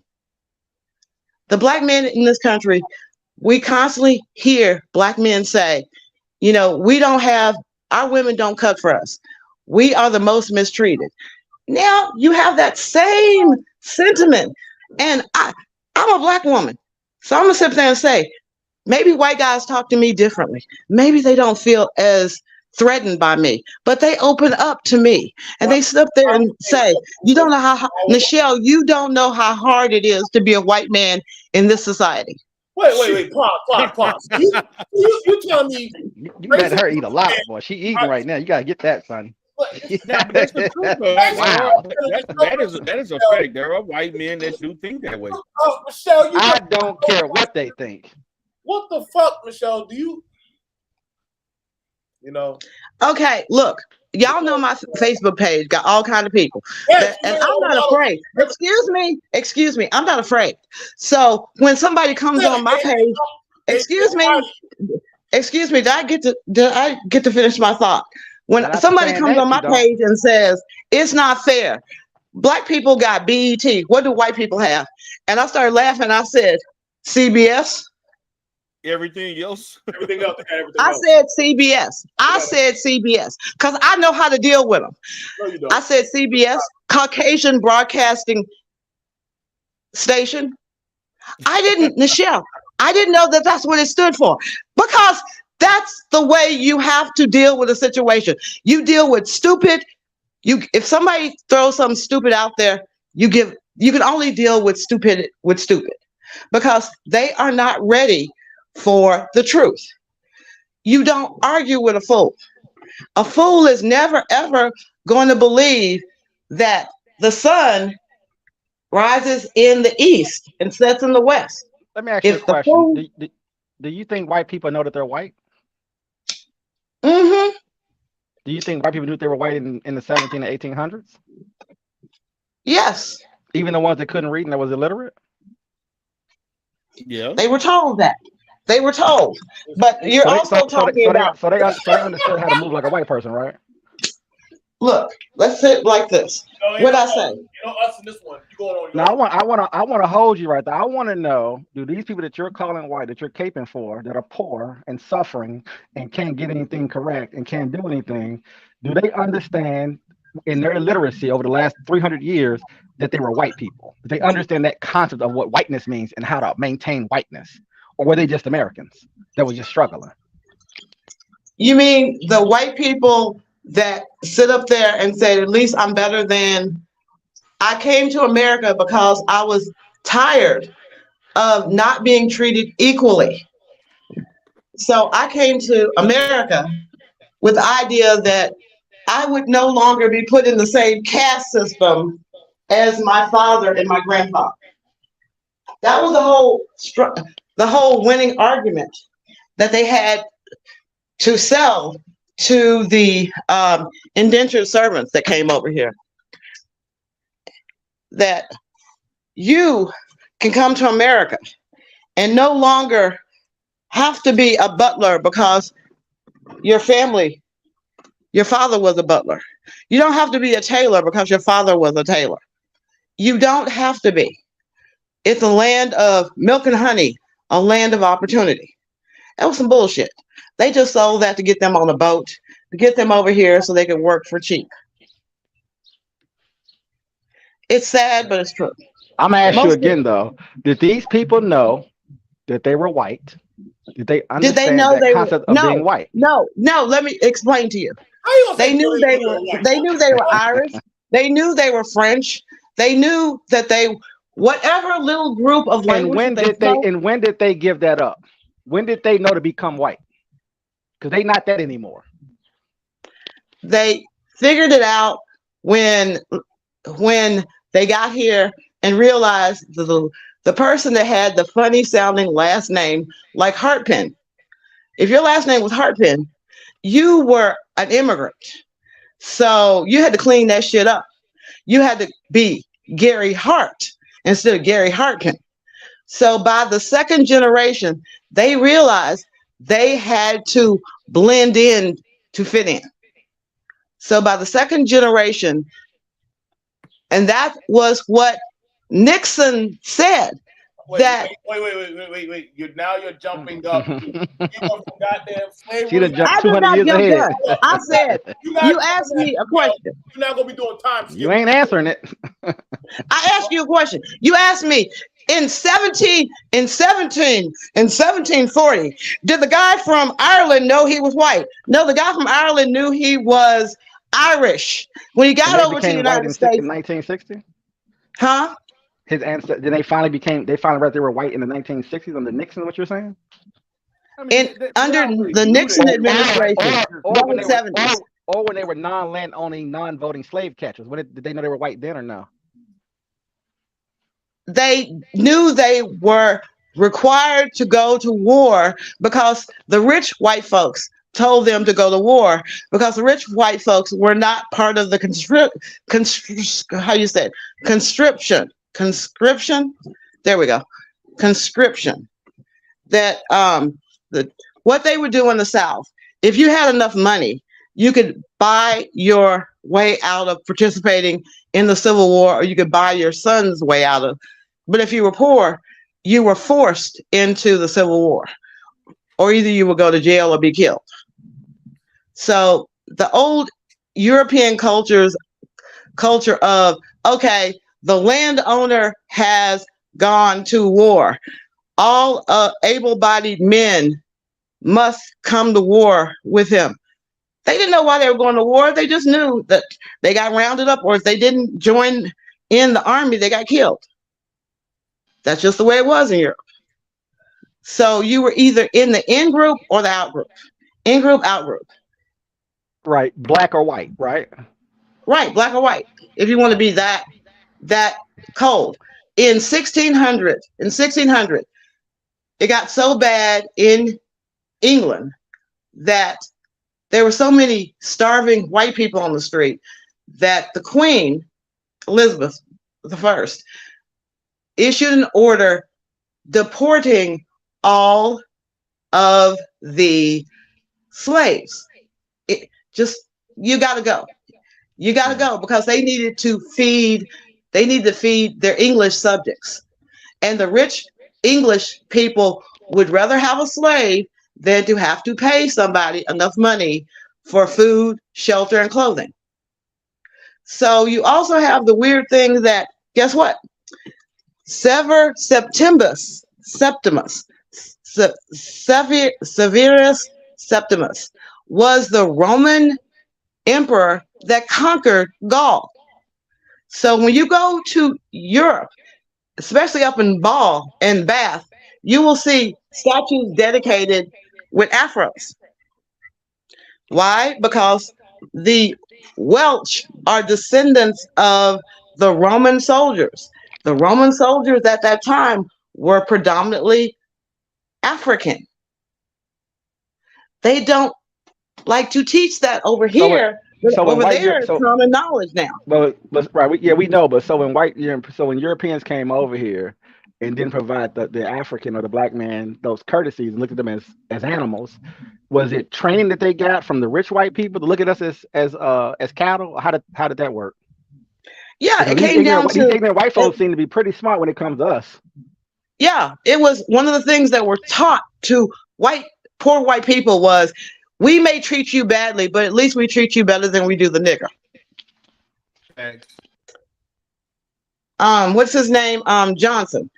He basically said it's one of the things that's in his history is that as long as you make the poor white man feel better than the most able-bodied, the most influential, the richest black man, smartest black man, as long as you make the lowest white person feel better than the highest black person, that white man will let you take the money out of his pocket and say thank you. You mean when you say that, you mean giving them full access to the American economy? You mean giving them the Homestead Act and giving them free land?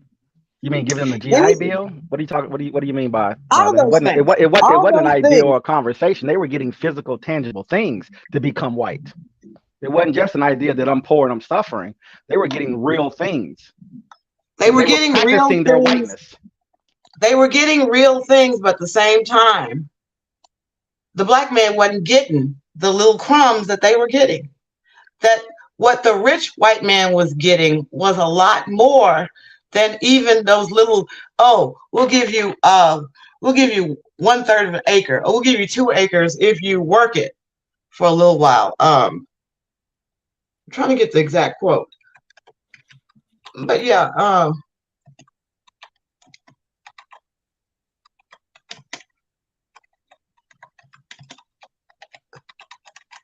but yeah, they were given things to appease them. Yeah, like all the union jobs, all the police jobs, all the fire station jobs, all those jobs. Yes. They were jobs that they were blue collar jobs. To have houses that they paid $5,000 and $10,000 and $20,000 for, that they passed down to their kids that were worth $300,000, and then they passed down to their kids that are worth $5 million. Those same people. Yeah. Okay.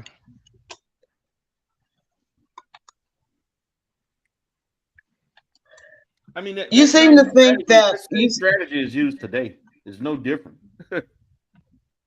Yeah, but you don't get to lace up 100 million people and make us become the richest economy on the planet and produce this thing called the middle class, which is obviously going to be predominantly white, and ignore that part of it. That's the major piece here of why this country's where it's at. And do you know that white people are going to transfer $96 trillion to their kids? Transfer of wealth, $96 trillion from the baby boomers. That's the wealth that they've accumulated on our backs for the last 200 years plus. I think they're fully aware of that. And they understand the benefit of whiteness and the amount of wealth they've been able to accumulate over there and stratified across the country. Interesting. The math don't lie. And the thing about it, we have a lot of transfer of you wealth. get to sit up there and tell them that all day long. I don't care about white failure. I don't care about that they got that they failed at what they've done. That's on them. They've had full and absolute access to this country for 250 years. White, poor or rich. Okay, we're not going to carry the burden of white failure over generations. They've had access, they've had opportunities unlimited. They're able to fail and build companies 19 and 20 times over. Okay. So what are you saying? Because their woe is me and I'm suffering, it's none of it's facts, it's all counterfactual information. Okay, but so I'm asking you a question.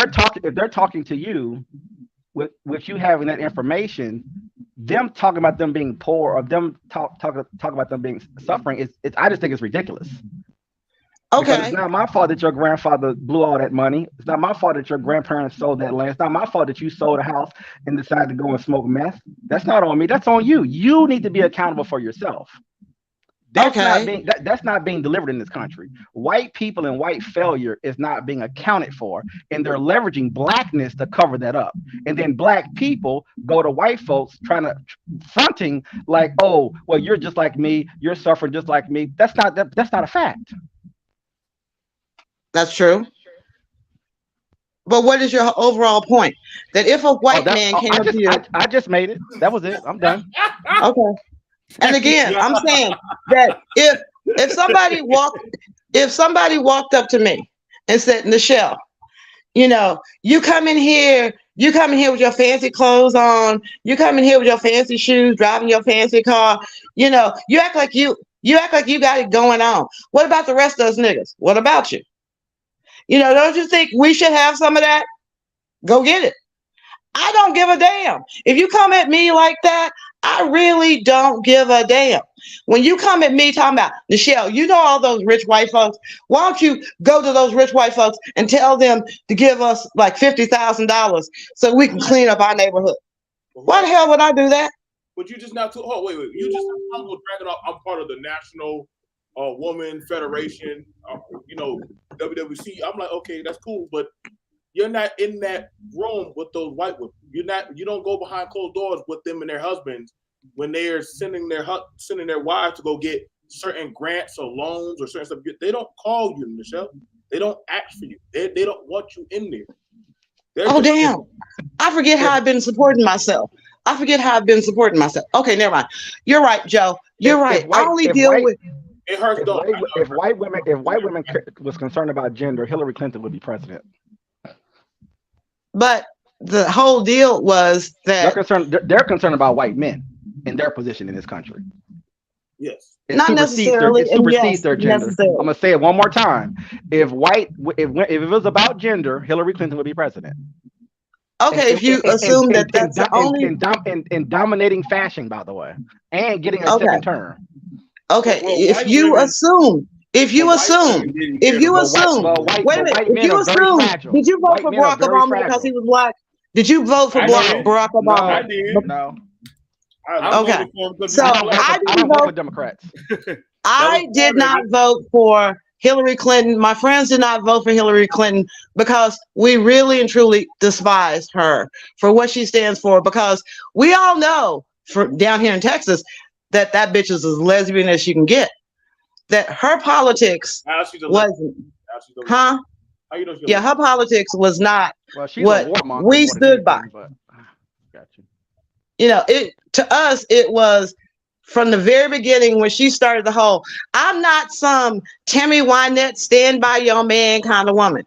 We know that, Hillary, because you really don't care what he does. This is a political arrangement. But Nichelle, you and your friends were calling Michelle a monkey and a man. Her hands don't lie. This is what I'm saying. Wow. We doing that? Wow. This one right here. That's crazy. That's wild. I mean, I'm just gonna say it like this: certain things.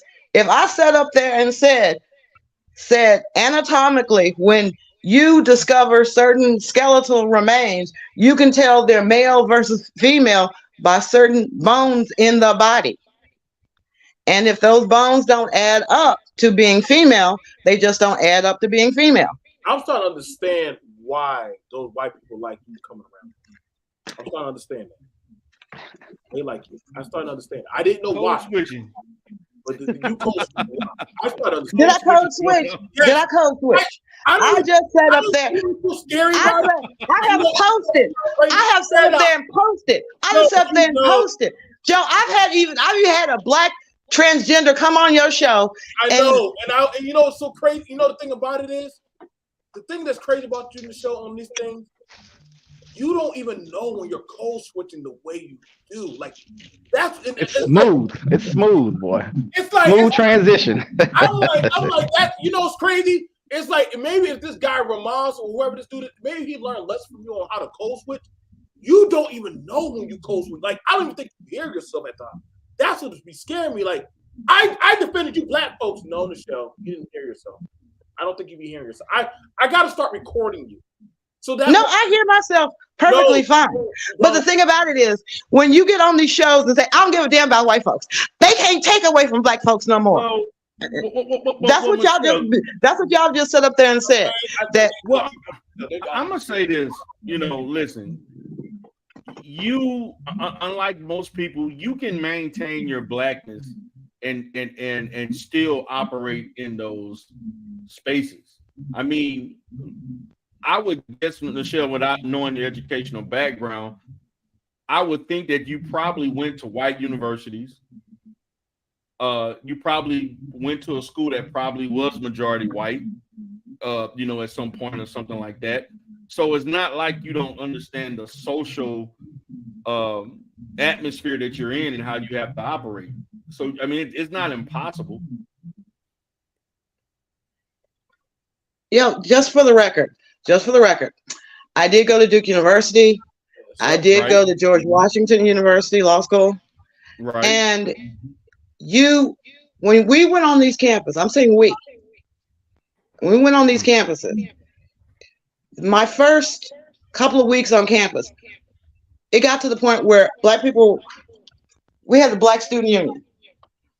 We all met up, all got the invitation to join the Black Student Union. We had Jesse Jackson and Montel Williams as our speakers. Montel Williams didn't charge us anything. Jesse Jackson said, I need $10,000. Y'all at that rich white school, y'all can afford it. But we wanted Jesse Jackson. So we got Jesse Jackson. He gave us a used speech. Montel came on there to inspire us. That we learned right away that the white kids on campus, what they told them, they told us as well. But we had to hear two different things. Because Durham, North Carolina is a predominantly black, upper middle class town. It has poor parts. Duke is right in the middle of the poor parts. Right. And we call the workers on campus Durhamites. Does that make you feel better knowing you went to Duke? Yes, it makes me feel very good that I went to Duke. Very good. I mean, Duke is a great university. I mean, I wouldn't be ashamed of that. I mean, I don't see why not. Great institution. I'm not saying it's not. I'm not saying it's not a good school. You know what I'm saying? You feel prideful in your education. But I'm asking you, and telling us all of this, the thing we're asking you about is that some of the stuff you say in the show, right? I don't think you catch on how much. I know I'm talking to black men, and I've said it. I've said the things that I hear as a black female is probably different than what you hear as a black male. Okay, so that at the end of the day, so I would just say, was you open up earlier? I don't know why the white man feels so comfortable to come to me and tell me how unfair it is. He cries to me, and I'm like, well, again, I don't know why me. I don't know why me. Because I have a lot of friends that come from the same background that I come from. Maybe they just don't talk. They don't have the same kind of rapport with people that I have. But the thing about me is that I have one friend right now down in Houston. I've never met him. We've been friends for 10 years. I mean, I listen to him talk. He shares things with me. He's damn sure not trying to get into my pants. I'm damn sure not trying to get with him. You had to mention that. Yeah, you had to mention Yeah, because that's a lot of things that I'll hear. Oh, Nichelle, you're a sexy woman. You know, of course, they're trying to get you to feel sorry for them so they can get in your pants. No, I don't think so. But the thing about it is, just like the transgender black person that's a politician came to me and talked to me, is because I made myself available to listen. I don't agree with that lifestyle, but that's their lifestyle. It's to the point now that when I'm with this person and they start flirting with somebody that does not know that they're transgender, I go, oh no, she married, get in between. Not because I hate on my friend, but because I worry for my friend. Okay, so That I'm trying to figure out. I'm trying to bring it in. Joe, do you think that my friend, I'm the person you know, do you think that they could openly come out and talk to you about what it's like to be born a man but living their life as a woman? I mean, that's their issue. That they want to live. That's their kind of. But could you openly talk to them without going, ugh? I mean, I don't got no skin in the game. They can talk to me. I mean, I've done shows. I mean, but BMT channel has been very open. I've had them come on my show, and I've talked to them and go, okay, this is how you think. All right, I'm doing the show, and that's it. I move on. It's called doing an interview. I don't put no skin into it. Oh my God, like freaking out. I just okay, cool. Like that's it. Like I got plenty of shows of me talking to people and moving on with my life. It's not that hard. It's called content. Like, Okay. Well, I actually had to go a little bit deeper and say, aren't you worried about what's going to happen if someone finds out that you are actually, still got the whole package? Aren't you worried about what could happen? now, what does this have to do with our topic? Now we're talking about. It has to do with how you open up to people to find out their issues, how you get people to open up to you and come up with a solution. At the end of the day, if we're sitting up there saying, why will not the GOP recognize the issues that Black people have? Okay, And now I'm saying, conflating the issue of Black people being shot and their political agency not being heard to the LGBT. We already got enough shit going on right now. We do not want to bring it into that category. We're trying to bring it back to focus on the Blacks and the protection piece of Black. We're not trying to go into the LGBT. Now, if you want to go talk about that, that's fine for you and your transgender friend to go talk about that shit. okay, again, let's get down to what I've asked. Top 3 things that you want the GOP to fix. Well, you already just said that you sympathize with the poor whites. That I said what Black Pac was doing. Now I'm asking y'all. I can give you my 3 issues. I can't speak for every Black person, but I can definitely speak what I think are the major issues. And my 3 things would be: the first thing would be access to capital. Number 1, like. The second thing that I would look at is ending privatized prisons and just totally redoing the criminal justice system, getting rid of a lot of things that have been targeted to Black people, particularly Black men. And the third thing would be housing. Those are the 3 things that I would talk about. They're never gonna fix that. They ain't gonna fix that. That would fuck up their whole. Okay, so let's deal with one. Let's deal with anybody else have any others besides those? Access to capital. How about a Black protection policy? How about we get that done first? How about before anything else, get a Black protection policy, protecting Black people systemically as well as their agency. How about we get that knocked out? You know that shit. When you start talking about that, that will literally cover a whole massive shit. But we know Republicans never do that. We know Democrats never let us go far enough to ever have that type of agency. That's not a thing. Okay, so Joe, let's start with yours. Black protection policy.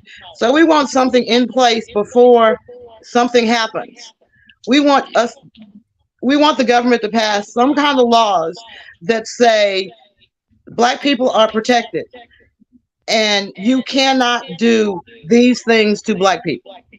Just like the Asian hate, which was easily passed with no fight and pushback.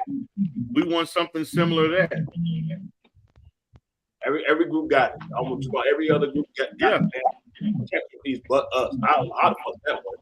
And see that's my issue, Michelle. Like something like the Asian, and to be honest with you, in speaking to those who were Asian, they didn't even like when there's all this propaganda about all this violence towards Asians. A lot of Asian people were wondering where the hell all this came from. They didn't experience any of this stuff that was put on TV. Sith Lord, do you want anything to talk to the Black Pac? I mean, they might even call you, like go out to them and allow you to sit on their Okay, so access to capital. Yes. Okay.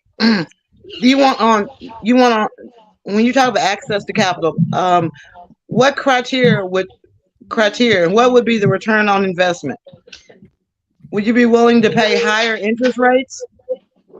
I mean, why should Well, what do I they would get? say we should be willing to pay the market rate. And to be honest with you, not only the market rate, but that those funds in itself should be backed by the government, just like an SBA loan.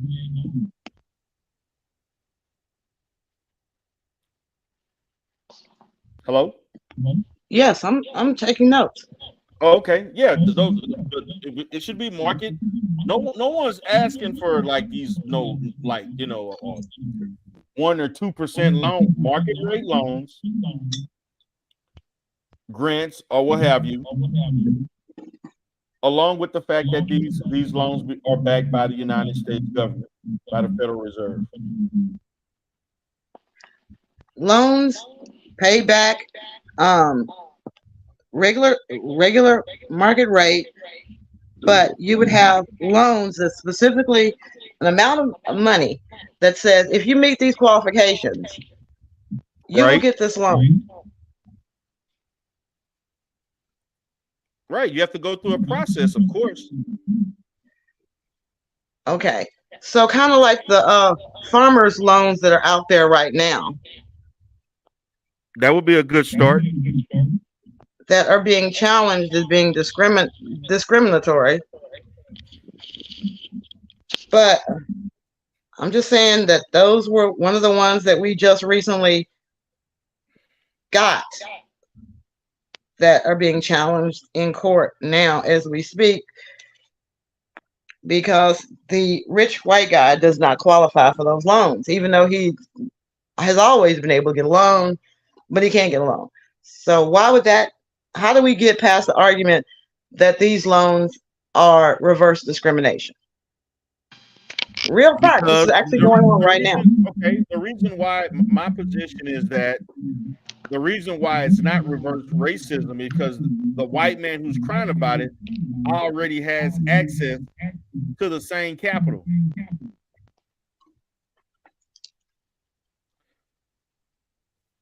No one is blocking that white man from getting capital. He already has access to it.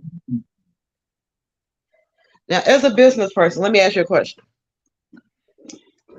If somebody told you that you had to give merchandise to Indians at a discount, would you sell that particular product?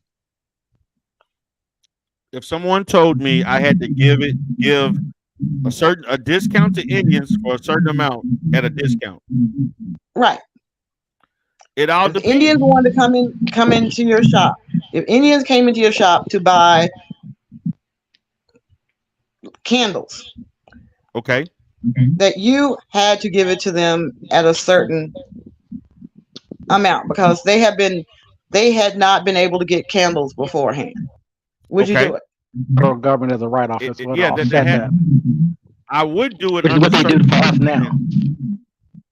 And the circumstances would be the candles that I'm selling will also have to be purchased by me wholesale at a discount rate.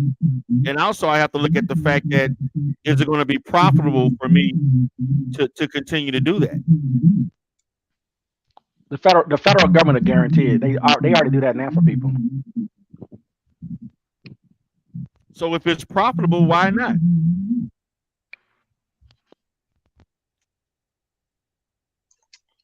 Okay. That's one reason why. Hold on, wait a minute. So in reverse, Nichelle, because let's reverse racism doesn't exist, by the way. So in return for your services and your legal expertise, because you do charge like $600 an hour. Let's say that was something in which you in turn had to basically provide legal services for a large percentage of the Indian population at $500 an hour. how would you look at that deal? Unless you were flowing, I'd need at least 3 clients, 3 Indian clients. In that hypothetical, I had to reduce my fees by $100. I'd need at least 3 guaranteed Indian clients for every 9. Actually, I need 9. I need 9 Indian clients to make up my money. I need 9 of them. You'd have to guarantee me a greater percentage than I'm currently getting. If I'm just chilling right now. I'm chilling. Yeah, I get it, but what I'm getting at is that even at a discount rate, the circumstances for you to accept that deal has to be in concert to you making money. You right, and that's all I'm saying. I'm agreeing with you. So we're on the same page that we have to sell it as a profit, that they would make more money dealing with us than they would otherwise. We're bringing value to the table.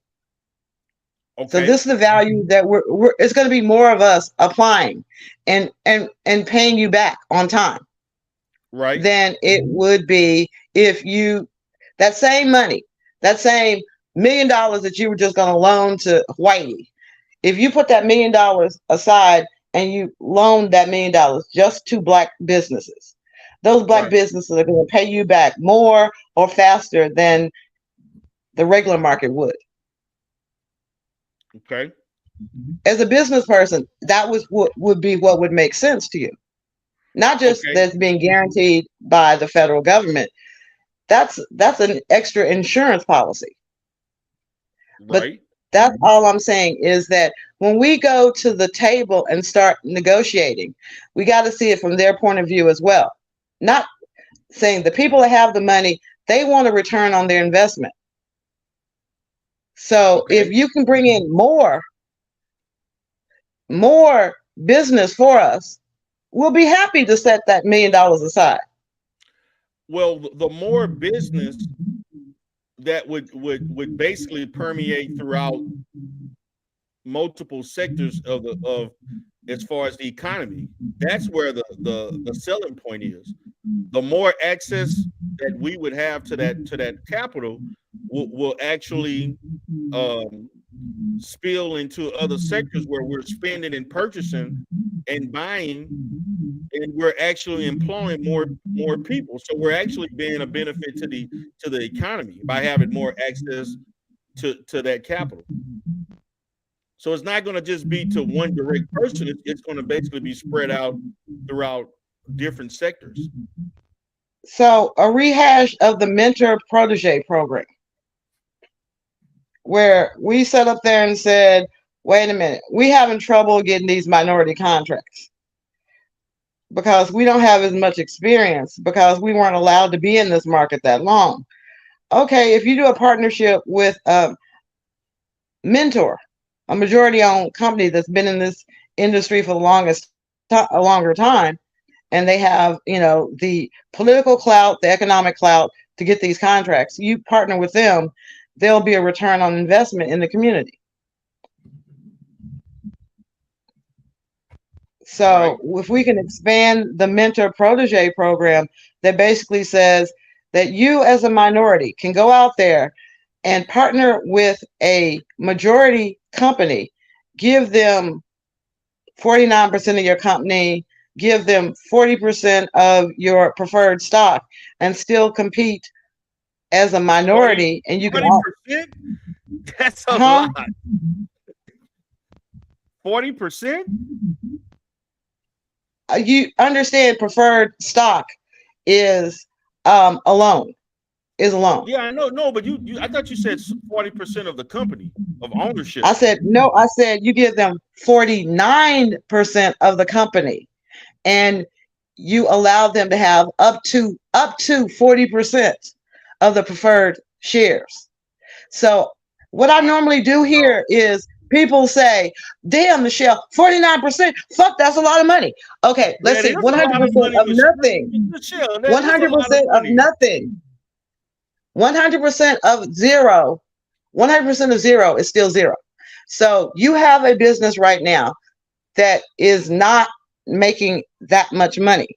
But if you partner with this experienced company that's not only they're experienced, they have the political and capital clout that you need, but in exchange for that, they want 49% of your company. You're still in control. Okay, so my position is this. So what you're telling me is that, okay, let's say the business I've only been in this particular business that I own has only been around for like 8 months, not a long time. So if what are they going to do that's going to turn a business in its first year from not making that much money just on the fact of who they are? What resources are they bringing to the table that will allow a struggling business to automatically, evolve into something profitable? Like I need to understand, like, what are you saying? Like, what type of capital are they infusing into this company that's going to change it like that? Like, I need to understand that, because just to the fact that they have this don't mean that the company's guaranteed. Let me give you an example, a real world example. When they were building the Dallas Cowboys, when they were building the Dallas Cowboys Stadium in Arlington, they needed minority contractors. Most of the minority contractors didn't have a lot of experience because they were shut out. So what happened? A gentleman by the name of Michael Williams had done 1 or 2 contracts with he was a former Cowboy, this particular Michael Williams. He understood the rationale. Look, there is a $20 million contract on the table. Okay. $20 million contract. I can get it by myself. I don't have the experience. I have 1 or 2 projects I can show you that I've done. I damn sure don't have the capital to go out and get bonded for that type of project. I can't afford the bond. So what am I going to do? I'm going to partner with the general contractor, Manhattan, and I'm going to give him 49% of my company, and he's going to infuse me with capital that I need to bond, to get the insurance bond. That's the first thing. Then I need to hire workers. I'm going to have to pay the workers until my first rollout. So, my first allotment, my first track of payment, I'm going to have to put a lot of capital out before they pay me for this part of the project.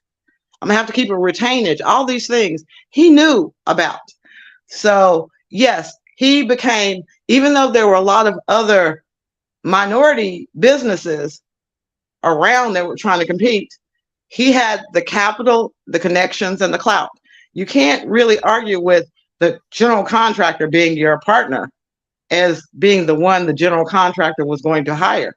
Now, is this part of that, what is that, the opportunity zones that you've talked about in the past? Is this part of No, this is the mentor protege program. The SBA has a mentor protege program that's open to minority and women-owned businesses. But the deal is, with their expertise and so forth, they're going to want 49%. Yep, pretty much.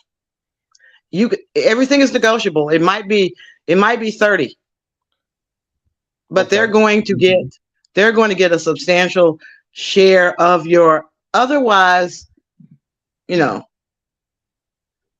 getting that contract company. Is there like an initial fee to join them or something? Like, is there like a fee to even get in the game? No, the mentor protege program is open. It's open. It's free for you to get involved with. But again, you got to apply. You got to get your certifications. Now, the certifications, depending on who you go through, may cost you, a couple $1,000s to get certified. As a what? As a minority-owned business. Minority-owned business. Okay.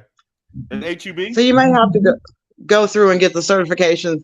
The interesting thing, women, Black women, Hispanic women, we have to choose. We can either be minorities or we can be women. They won't let us double dip. But all thing I'm saying is there are solutions, but we got to, do the give and take. When we talk about prison reform, Right. that shit. I mean, the first choice or first whatever. Well, let's go to the prison reform Yeah. Basically the criminal justice reform is really what we really need. That's just as far as the prison aspect of it. I feel like it should be unconstitutional to have private prisons. That's my position.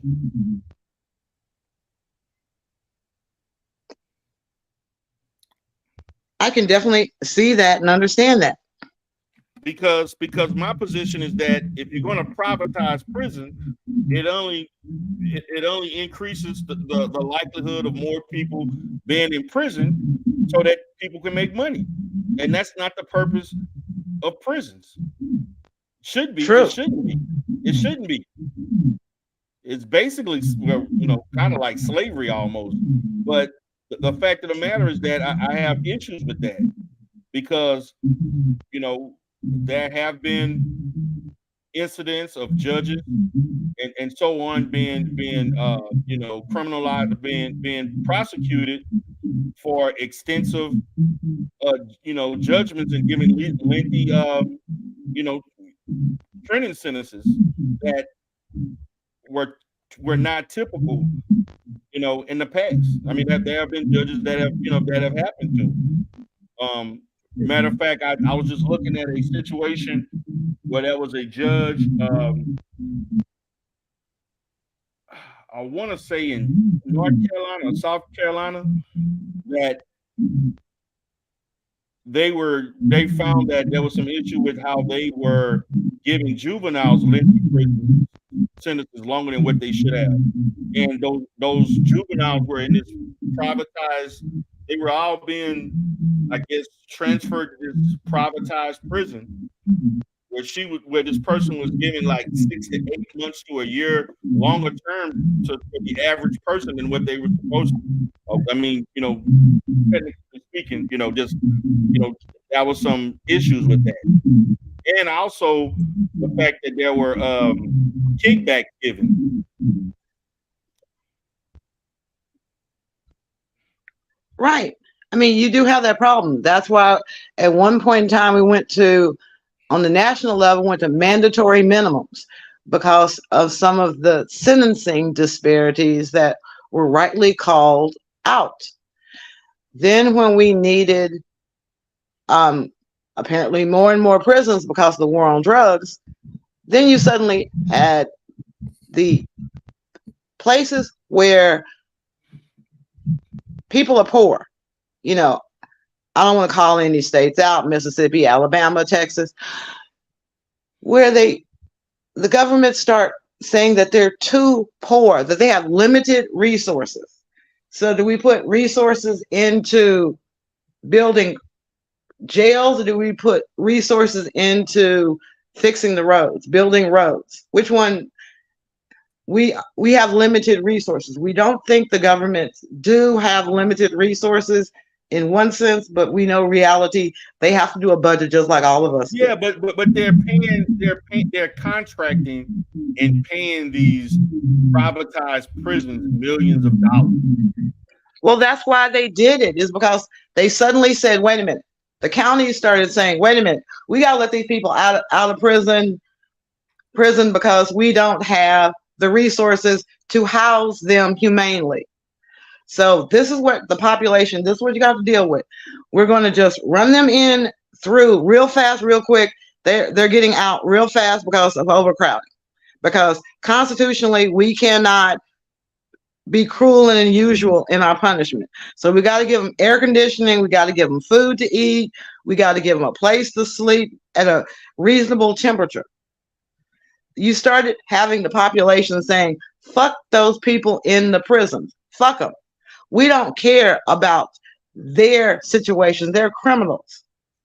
One famous judge here in Texas was quoted as saying, you're lucky you get fed at all, much less get fed a particular diet because of your religion. Okay, I'm I just get it. being told you. But It was like, damn. And he's still on the bench. But if you want to minimize that, then you have to start decriminalizing certain things and quit giving like and stop like mandatory minimums and things of that sort. And there's certain laws that are instituted to produce the amount of people being, convicted so that they can go to prison in the first place. Right. Because guess what? This is my favorite part. I sit up there and listened to a city council member. I was so glad we got him out of office. He sat up there and said that if you were poor, you really didn't contribute to the city's budget by paying sales tax. So the only way the city could get your share of maintaining the city was through fines and tickets. What were people getting tickets for? Oh, your light is out in the back of your car. Your tags are expired. This is little bitty ass shit was figured into the revenue. They had already gone and sat down and said, okay, we have this many of people making less than $50,000 a year. These people really don't contribute a lot to our city's sales tax. So we have to figure out the most common things that these people who are struggling to put food on the table will forget to pay. They don't have insurance. Okay, if you don't have insurance, we're going to charge you a $300 fine. Oh, you failed to get your license renewed. Oh, again, $300. That the minds that be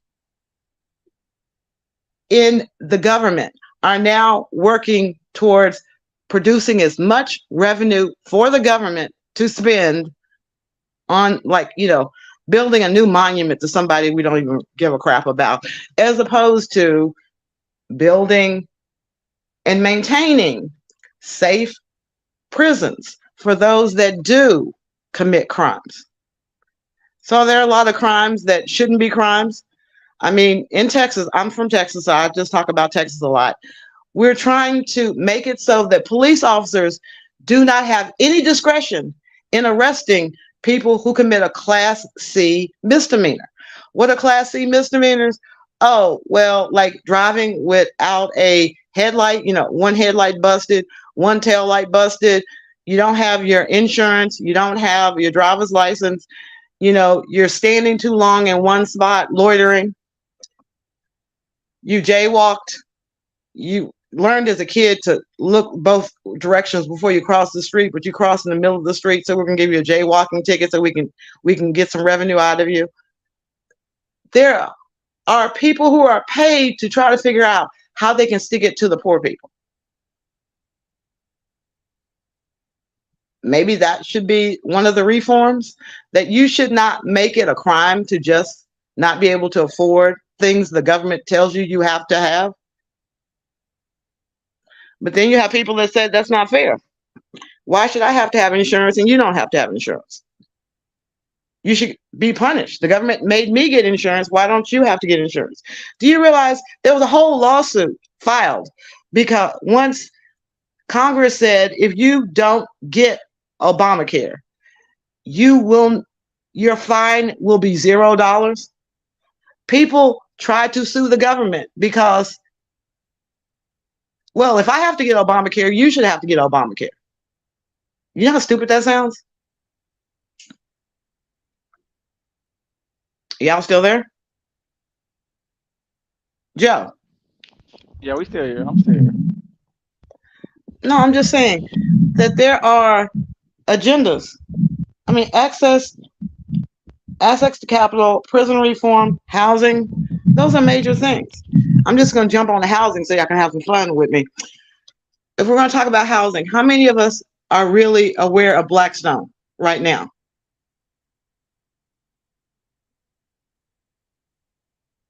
I love all the great conversation.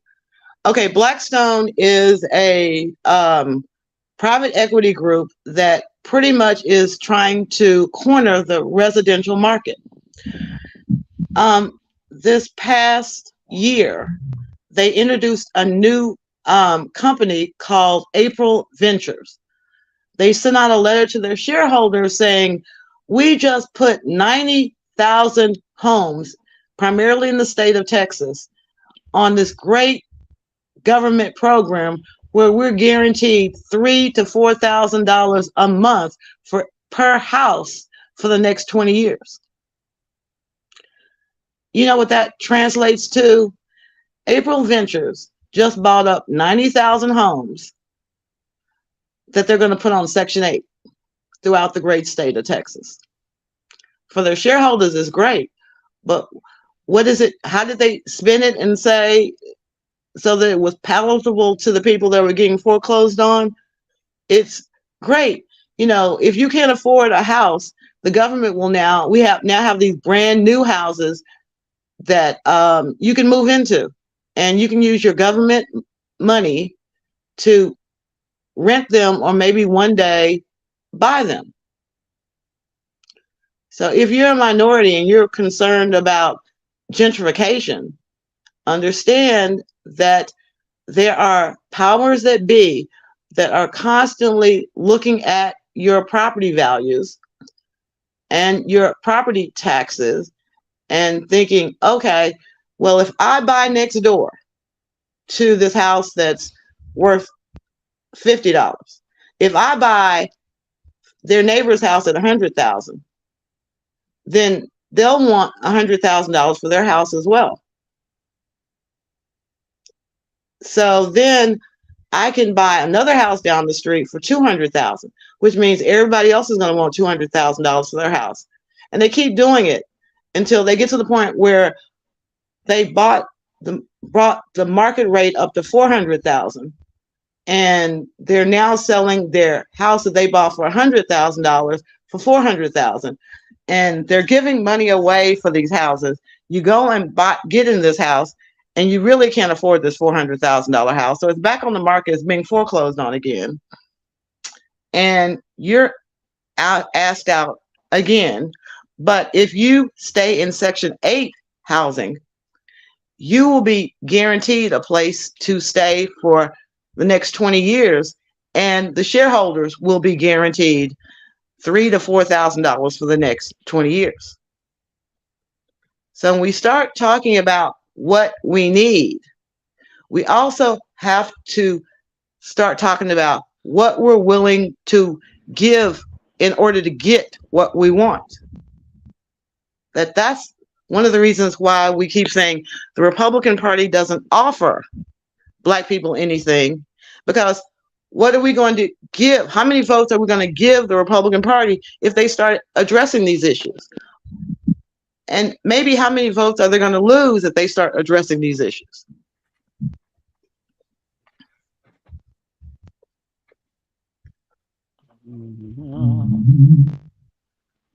Well, they won't vote, don't they? I'm sorry? I said they want the vote. If they want But the vote. again, a business decision. How badly do they want the vote at that price? Well, if you lose enough elections, you don't want the vote. Oh, they're going to lose elections, but it just comes down to their motto has been, if they can scare enough Black people from voting for Democrats, they don't care if they vote for Republicans. It's easier to scare people out of voting. Just give up on the system altogether. Your vote doesn't make a difference. You just don't vote. Interesting. Well, sounds like our host has left us again. Well, BMT, so BMT and gone to pick up the kids. I'm gonna say this now, as it relates to, we do have a demographic. We're slowly changing as far as the demographic in in this country. I mean, the white population is slowly decreasing year by year, and the Hispanic population is steadily increasing, and other minority groups are increasing. So there's going to be changes, and I'm like this: the GOP cannot no longer just rely just on white male vote, and either you're going to be assertive and changing with the demographic, or you're going to follow. You know what they've already basically told me? That looking at the changing demographics, they've been doing this since Nixon. Nixon already had it in place that come, 25 years out, the Hispanic made up group would be broken up to eventually identify as white, because you would get to the third generation and they would identify as white as opposed to Hispanic, because Hispanic was made up anyway. Okay. I have a question about that. It's funny you saying that. I hear this thing about saying, white, Hispanic, and all this other stuff like that, but I don't see Hispanic people saying it in the normal aggregate. I don't hear them saying this. I'm gonna just be honest. I sat and listened quietly, and under none of the coming about black policies for protecting black people or There's harassing. a lot of feedback, BMT. A lot of feedback. Not at all. Not a damn thing came up. I sat and waited patiently. About when was that gonna come out, and that's why I said black people, even on the right side, they don't give a fuck to listen. It's definitely something sure. Like, I mean, the candidates that the minority candidates up there can never speak up for black people or people of color, because they're white delegates don't give a fuck. There's all the black compact, black Negro squad. That shit, they give y'all a little club to the side, but behind the goddamn building. You don't want to hear what the fuck y'all got to say. They don't. It's self-apparent. But Joe, I'm gonna say it like this: that when you don't got shit to say. But they don't okay, Joe. Only thing I'm saying is that when Byrd, when there was the dragging death, Joe, when there was a dragging death of James Byrd in Texas. No, nobody cares about James Byrd. Did James Byrd get a bill passed? Eventually, yes, he did. What did it do for black people? It made it an enhancement that if your crime was racially motivated, you were prosecuted under the hate crime bill, and it was enhancement added to the punishment. So guess what? So that means that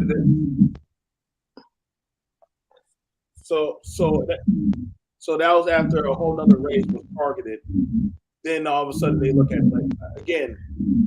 No, this was before. This was before. But the pushback was very simple. The pushback was very simple. And we get caught up in that.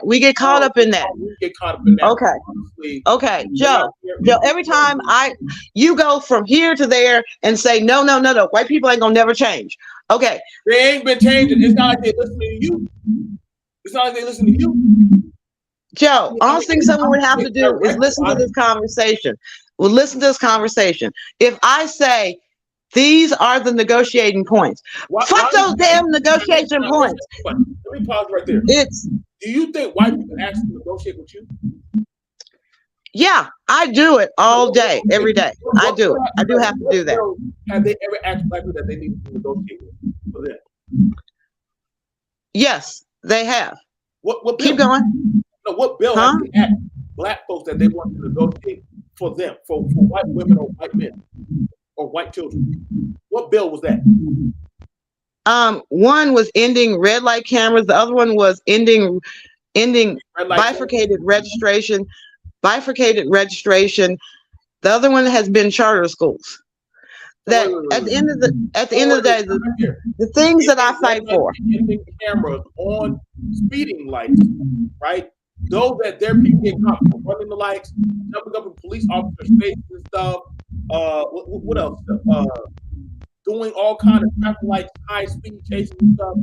So they wanted to end that. Now you also talk about charter schools, which their kids get mad at because they literally go past that of the district that they're supposed to be in. Their schools, their choice. So what else is there? You're mainly bringing up stuff that they break the law. I'm bringing up stuff that we've had results with. You're not bringing Joe. up anything that they made a deal with black folks. Like they don't have to. Everything. See, this was the deal. You sat up there and said, you're not dealing with anything that had to deal with black folks. And when you sit up there and say, the reason we were behind these bills is because they helped black folks. The things that we were doing was to help black folks. The reason why we are still pushing for the end of asset forfeiture is because it helps black folks. The reason that we are sitting up there trying to deal with the end of what they say is not quotas for police officers is because we're trying to help black folks. That at the end of all of our encounters, we have to negotiate. We have to negotiate. That you protest to get at the table. Once you're at the table, now you got to start bargaining. You got to have to say why it's worth their while to give you what you want. What negotiations have they made with you? What negotiations have they made with me? Yes. That when I got the plaque taken down from the Texas Capitol by sitting up there saying, okay, this is a lie you want to tell. This is a lie you want to tell. Why are we as Republicans fighting for monuments to the Democrats? The logic of it makes no sense. How much money are we spending trying to protect Democrat? These statues were put up by Democrats. We asked now, Sith Lord, you heard exactly what I said, right? You heard. I'm not speaking. Yeah, I heard it. I'm not speaking Dow. I'm not speaking PG. I'm speaking straightforward. I asked him a question, but this is something that me and Sith were talking about for almost 2 hours and a half about when it comes to being a Republican and especially a candidate for their talking points. You have to walk your race for them to you. Only unless you're saying, hey, black folks, what are you complaining about? Yeah, me, I'm Tim Scott. I got here because guess what? I didn't complain about white people. I just worked hard and I did X, Y, and Z and I made it here. Or you could be like Mark Robinson and sit up there and say, as a father, I'm pissed about these things. Okay. Can't say that Mark Robinson, everybody knows Mark Robinson is black. But he's not pissed because he's a black man. He's not pissed. He's pissed because he's a father first. That yes, sometimes there are situations in which you sit up there and you know damn good and well that you are being targeted because of your race or your sex. Why can't Mark Robinson talk as a black father? He would. What goes up for a black father and a white father? He would, except for one thing. Mark Robinson sat up there and started to talk about the things that he had done, there would be someone who would always say, but specifically, what did you do just for us black folks? And then we'd ask, what did you want us to do? We want access to capital. Well, okay. So we give you what has already been done for access to black people, specifically for black people. Well, that ain't enough. Okay. Why you keep what do you want? What else do you want us to do? Now, prison reform. We go to prison reform. We go, okay. Black people. So we ask simple questions like, what would you like? Do you think prison reform was simply for black people? As many black people have been thrown and incarcerated, been doggone, falsely accused. I literally watched a man was crying and happy because they let him out 2 years early, so 6 years early. He had been in prison for 44 years for a crime he didn't commit. And the white woman said, well, he should have done his whole thing. And all he could say was, thank you, Jesus, they let me out. Nigga, you lost 44 years of your fucking life. Tell me the bright side of that. There's no bright side to that. Okay, so, There's no bright side. so What did I tell you? I said that one of the problems that we have, Joe, you looking at, Joe, when I get ready to get my witnesses, when I get ready to get my clients, again, you don't understand the problem, so you can't come up with a solution. That I know before going in that the judge and the jury, I need to make my client look like somebody in their family, somebody they already love. The white judge empathizes with the white boy off the rip. You said that an hour earlier. Like, okay, and what have you said? And what solution have you given? What solution have you given? You keep saying, yeah, Nichelle, you said that.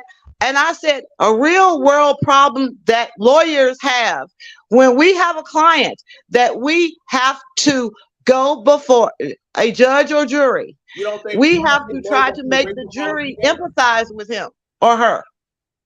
And it is harder when you have a jury that's majority not looking like your client. Hold on, pause. Dita Rowe, in your profession, how you would deal with a white youth versus a black youth? Are you both the same, or you understand you're going to have to handle situations both different? Say that again. I'm sorry, kind of went out a little bit. A white child versus that black child. Do you talk to them both the same? Like, hey, you know, it's just a person I'm talking to. Or you understand, hey, I am dealing with a different diaspora that I'm going to have to start to look at from a different lens. Yeah, I have to. There's some aspects have to be looked at differently. Not totally the same. Now, when we're talking about politics, mind you, you're in law or training, Nichelle. You don't think they don't play racial gambit cards in the political arena? Didn't I just say that? Did I just not say that when you're preparing your witnesses, you are sitting up there trying to make them understand that they need to get empathy. They need to identify. They need to, the way they dress, the way that they talk, the mannerisms that they use. They need to find something to make them empathetic to particular jurors. We're doing our best to try to get a jury. I'm just letting you know, you haven't really done a good job in the law. Because literally, okay, again, Joe. Here's the irony. This is why we have to look at these folks. You literally brought it up with the white Republicans who got in trouble for the Trump issue and the black man who got in trouble for the Trump issue. Which portion is out of jail and which portion is still sitting there as in jail? The black guy is still in jail. Okay. No bond. So with no bond, shout out to Moon Team on that one. Which one, when they stormed the Capitol, was still sitting in incarceration, and the ones that got out were doing it? I'm starting to notice a pattern. Okay, Joe, at the same time, I'm also looking at a Yale law student. No, I'm looking at a Yale law student, Yale law school graduate that wasn't even in DC on the day of the bullshit. He wasn't even there, but his ass is in jail for how many years? 18 years? How are you looking at a Yale law student? How do you know what he did? Excuse me? He was convicted, sentenced to 18 years. He went to Yale Law School. Hey, Michelle, ask me a question. How do you know what he did? How do I know what? How do you know what he did? Because they had a whole trial on what he did. No. How do you know what he did? Because they had a whole trial on it, where he was at the time, what he had done, what he had said, and he is doing 18 years in jail. Do you know where he was when that happened? He was at his home. His defense came up and said he wasn't even there. Now, He wasn't there. I'm gonna show you. I'm gonna show you this. That one story you brought up. Do you know how many black boys have had the police just pull up to their house that wasn't even at the scene, and they still get booked, they still get processed, they still get incarcerated? Do you know how many black people were just walking the street, and because they did some random that they get thrown in? Like, so Yeah. you're bringing up that one poor little Tommy in Yale versus Garrett coming from work from Dollar General, and he gets booked and processed and said, "Hey, bro, we got this confession on you. If you don't sign this paperwork, you're looking at doing time." Well, we got a confession out of him. How many black people have already had that happen? That they're I don't know, Joe. You know everything. You tell me. For a crime, for a murder that they don't even know what the fuck happened. I don't know, Joe. You tell me. I just went through a whole thing of Joe. Again, you rambling. No, Every I'm not time rambling. someone You sits up there and says the jury is biased, juries are biased. Juries are biased. What more do I need to say? Juries are biased. That I don't care if you are representing a poor white boy, that when you go into that jury, you try to clean him up to make him look as middle class as you possibly can, so they can empathize with him. So he looks like their nephew. He looks like their son. That's what you do. As a lawyer, that's what you're trained to do. And I wonder how many black boys that literally get hit for a little misdemeanor, that they try to make him look like America's most wanted, that they go through his social media, that they'll pull up a picture of him with a joint or anything. No, this was a criminal. This was a terrorist. This guy, he definitely was a gangbanger. Like, we already just see what they did to Trayvon Martin. We already just see what they did to black boys about Arbery. But let it be. Oh God, he has mental health issues. Oh my God, his mommy and daddy had a divorce 10 years ago. So clearly this was his only way. So I mean, they took a whole nigga that shot for church, Burger King. Like I mean, I don't know the level that of gymnastics you have to go through. See, I'm very in touch with the party when Ahmaud Arbery walked into a house that they were building. Why would he go do that? Clearly, he must have been a criminal. I mean, he got arrested. So yeah, he was robbing that house. How do you rob a house that ain't even built? What do you take out of it? What can you take out of it if you just walk in the street? You get chased down and gunned down, and you're still the criminal. Breonna Taylor, everybody called her a criminal. It literally was in bed with her man, and because her man fought back, when they were shooting inside of their apartment with an illegal warrant, see, the Republicans said, well, she dated a criminal, so she had to be part of his criminal organization. Though they had been broken up months ago, she had moved on with her life. So, okay, Joe, you're right. You're right. The system's just fucked up. Let's just throw it out. There's no hope. You know, Ghana will let you come back there. You don't have to deal with the white people. No visa required. So are you telling me to go back to my country? No, I'm not. I'm saying you have that option. You have that option. That if you can't fix the problem. Are you bringing up Africa? I'm talking about. I just said, you said that there's no hope for white folks. They ain't gonna listen. They ain't gonna change. So all thing I'm saying is things like this. Identify the problem. You have white boys running in your office and crying on your desk about how bad it is. Yeah, and I said, wow, damn. Let me look at it from your perspective. How the hell do you as a black woman looking at it from a white man's perspective? But that's the art of negotiation, Joe, is understanding how to look at it from the other party's perspective. That you can't sit up there and play chess by sitting up there saying, my king moves here, my king, my part. You have to look at their side, their game that they're playing. In order to figure out where you need to move, you need to anticipate 2 moves ahead. That is the only thing I can see is where my man is on the board. I'm playing checkers, not chess. So what I'm saying is that right now, as we speak, hold up, right now as we speak, Minnesota, where my daughter goes to college, is the first state that finally came out and said, you know something, we have a problem. We have Black women going missing 2.7 times than white women, 2.7 times. We need to do something about it. They're getting killed, they're getting missed, they're coming up missing, and nobody's investigating this. Nobody is worried about the Black woman. What's going on here? What did the white male and Black male both join together with? Well, they ratchet. That's why they ratchet. That as soon as Black women start talking about actual, look at the numbers, 2.7 times higher than white women. The Black men suddenly unified with the white men and said, hell yeah, ratchet ass bitches. So at the end of the day, we have to. I don't know about that one. Yeah, I see. Let's test this pivot point right here. Okay. Let's see how we get to look at it. We're talking about Black. You're separating Black and Black women.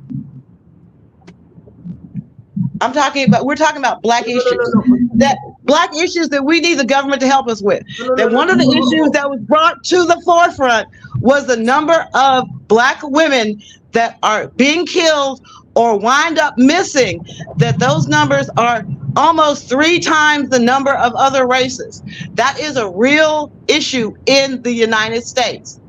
That in Minnesota, they are the first state that has been able to try to start addressing that problem. Okay, the problem is the pushback. Why are you talking about separating the gender? Like one gender is above the other. What did I just say?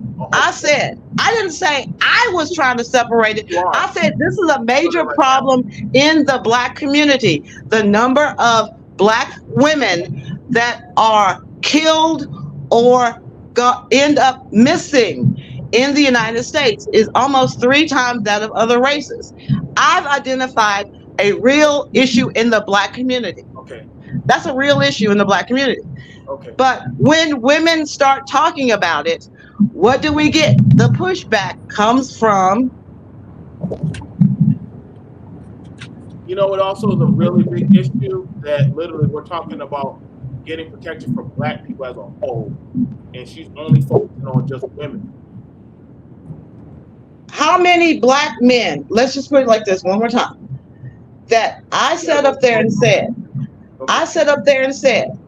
that really and truly, when you sit down and start talking to white people about the number of unarmed Black people versus the number of unarmed people, men of other races that get shot by the police, they actually go to the FBI and pull up statistics that says there are more white people that have been killed by police than Blacks. I said, one, y'all are a bigger part of the population. The numbers should be higher. Percentage-wise, you still should be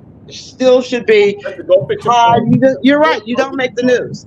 That when Danny Shivers got killed by the Dallas police, there were no protests for Danny. It was shown on the news where the police were laughing at him as he was George Floyded on camera. They were laughing at him. There was white boy. Yeah, white boy in Dallas. Black issue. Now this is crazy. How about a fucking Black issue? It's bringing up more white folk. This is what I'm saying. I don't know where. Like, I don't know. What the fuck again, Joe. What did I just say? This is America. Fuck out of here. I can't do this shit right now. I can't. Come back tomorrow, Michelle. Come back tomorrow. Come back tomorrow. Gone.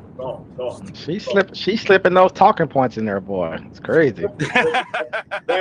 No. You sure that wasn't Candace Owens? That must be Candace Owens. No, she is a smooth operator. I'm in the conservative space. I know what it sounds like. Listen, there is no. She dropping a whole bunch of them talking points in there, boy. About Black issues, and she slided in white people's issues.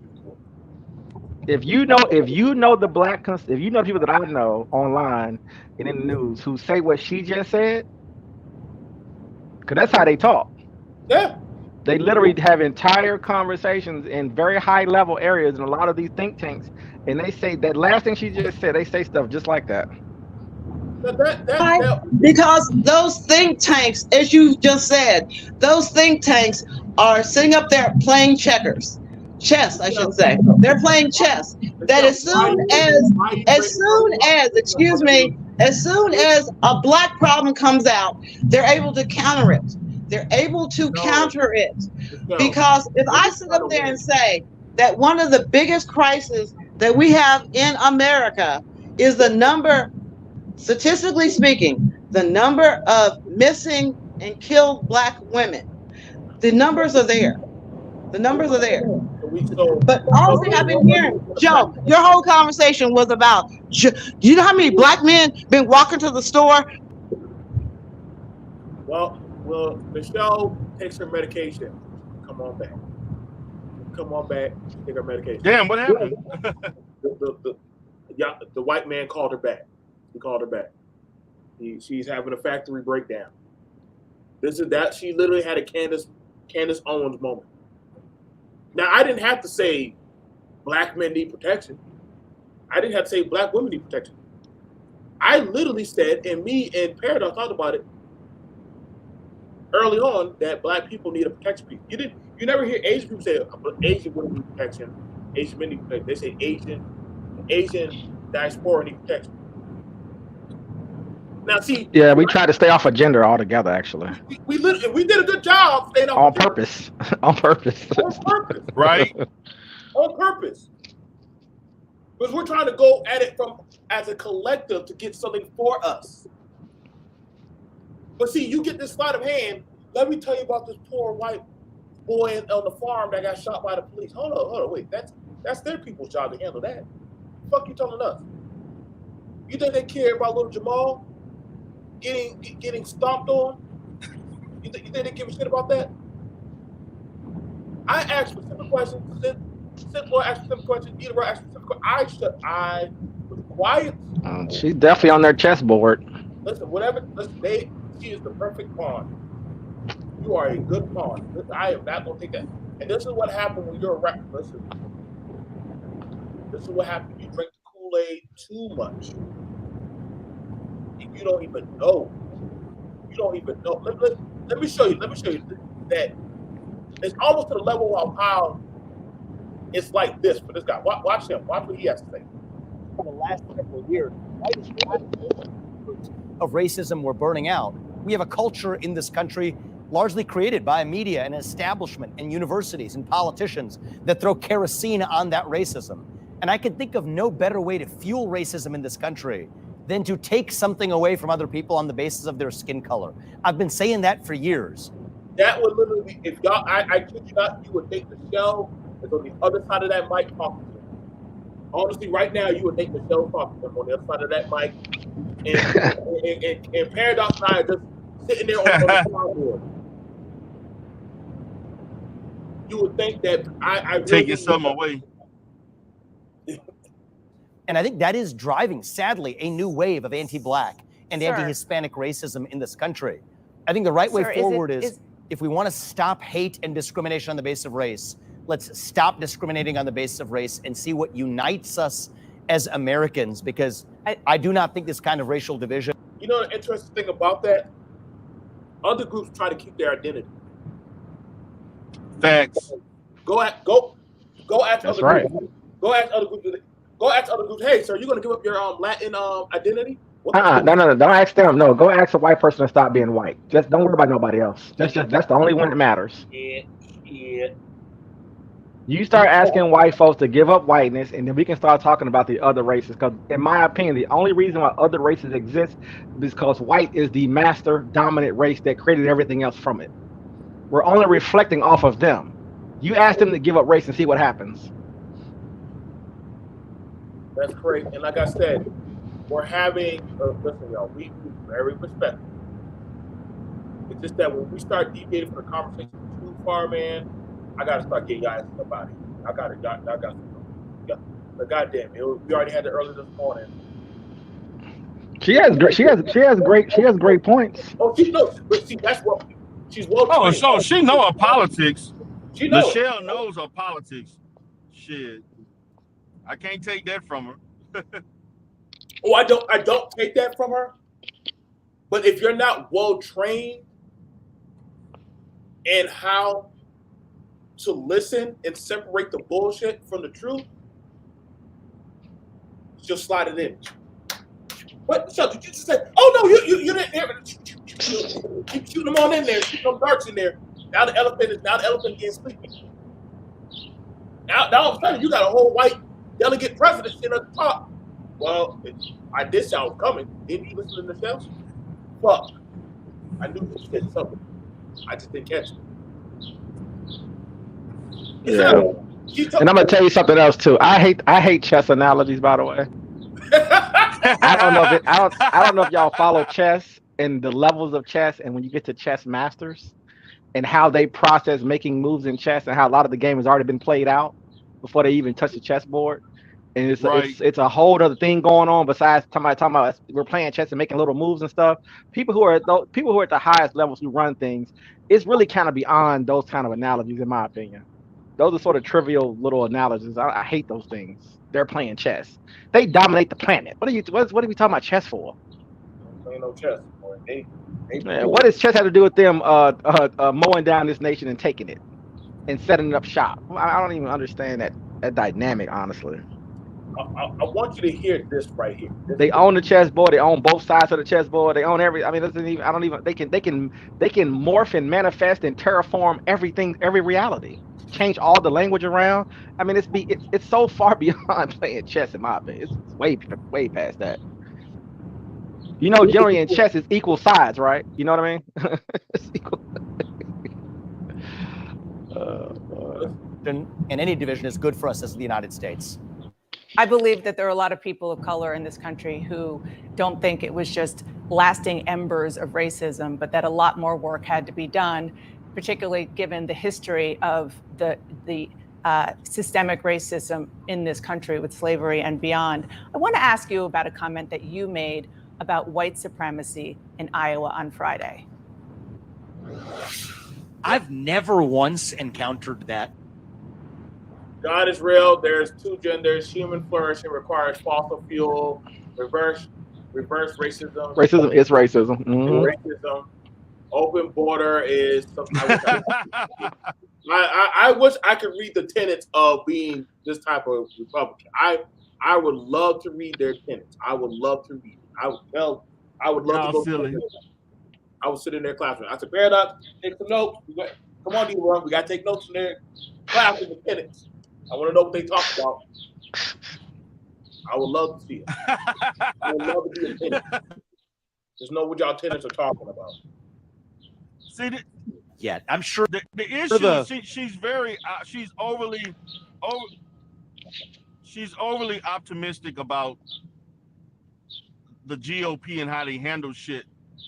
And the thing about it is, to me, an example of that is that when black people are trying to get something passed, we got to go through this long ass process, fight, march, and everything else. And when that Asian hate bill was passed, that went through seamlessly, with no fight or nothing. It's like, oh, we just passed the Asian hate bill. Bam, here you go. You know, it was or that $3 billion that somehow consistently goes to Israel. Yeah. A year, every year. You know, and the same thing happened with the LGBT community. They got all kinds of stuff without pushback. Mm-hmm. It just went through, passed. But when it comes to a Negro bill, oh damn, we gotta negotiate, we gotta process and do the research, and you're gonna have to do this, and what do we? They got to do a bunch of studies, and they got to do studies on it, and study it again, and then study the study. Yeah, you got to go through all this shit just to get stuff for us. Everybody else, okay, it just passed. So yeah, when it comes down to it, both parties are ineffective when it comes to us.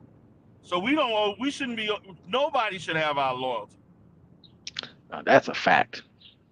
Because Obama said, I'm for the whole country. I ain't for you Negroes. Good luck on your ventures, CBC. Yeah, you know.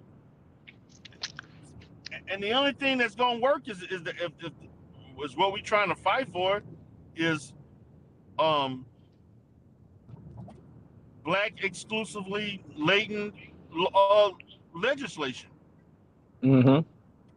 Exclusively, and not adding in everybody else for shit that.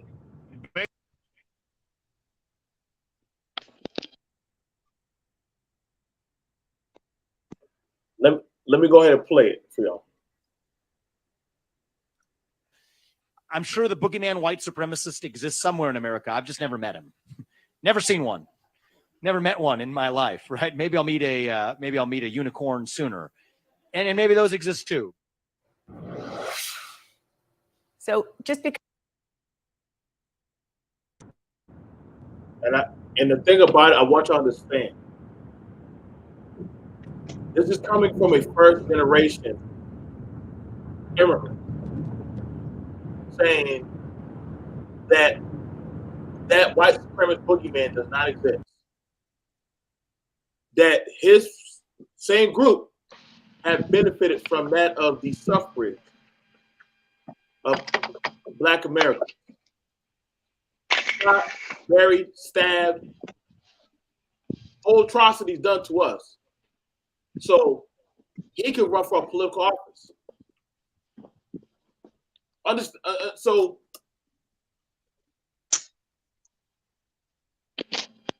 Yeah. And so that's the irony about that. What you can add to that too, I think, is he's constantly talking about history. You don't want to talk about our history, right? But if you listen to how he does all his talking points, everything is based off of what happened previously to get us here. It's just interesting how he's able to twist. He's not just him, but many people on the right, especially on the right, knows how to sort of twist it and kind of run that, you know, traveling through time and then watching all the struggles that people have had, but remove us out of that history completely. He basically trying to erase us completely. Because she's giving him historical facts that he refused to recognize and pivoting out of it. But then when it comes to some of the things that he wants to go back to 1776. He wants to revitalize America. He want to take America back. It's insane. For him to take it back would mean he would have to take out himself. For him to take it back. For him to take it back, this guy right here. Granted, I hope he knows that centralized part of America that he's trying to defend. Don't fuck with his brown ass. I hope they know. Does he know that they call them Turkers and Haji men and silence you? Like, he's never seen blue collar. Has he ever seen blue collar comedy? Mm-hmm. Has he ever seen that on Comedy Central? They had a whole piece making fun of his people. And people who are making fun that has power. So yeah, I'm finding it interesting how he has to shit on his own people, minorities, and the suffrage of what Black Americans have done to say, hey, why are y'all complaining and talking about that racial stuff? Those from the past. From the past. However, just a few years ago, they had a piece on media. Catch this. We do not like it when brown people are misrepresented by media.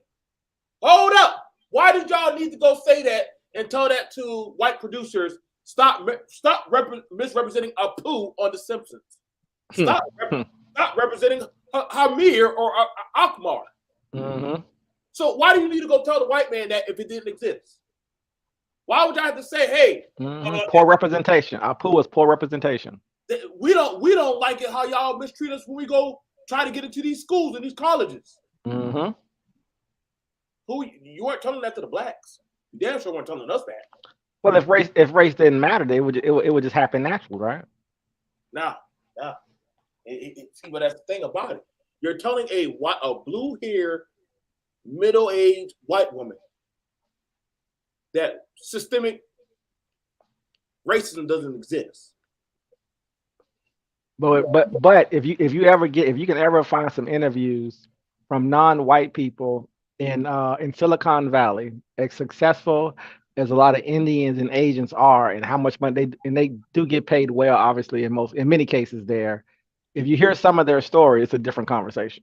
Yeah, because they start talking about how they don't get access and they can't get a particular job and they can't become CEO and they can't really get the funding to start their own business. 'Cause I always tell people, have you noticed? Have you seen a lot of Asian and Indian CEOs running major corporations or setting up and starting their own from scratch? No. That It even shows that he's an outlier to that, by the way. And then he complains about Black. I keep want to call it BlackRock, not Black. She said Blackstone, but I think it's BlackRock, if I'm not mistaken. But he complains about BlackRock all the time as a venture capitalist firm and how much power it has access to. He's complaining about white people. That's what's crazy about it. In his same industry, when he was struggling with the FDA trying to get his drugs approved, and when he was trying to compete against the larger pharmaceutical companies, he was being suppressed by white people who ran those businesses. There's both BlackRock and Blackstone.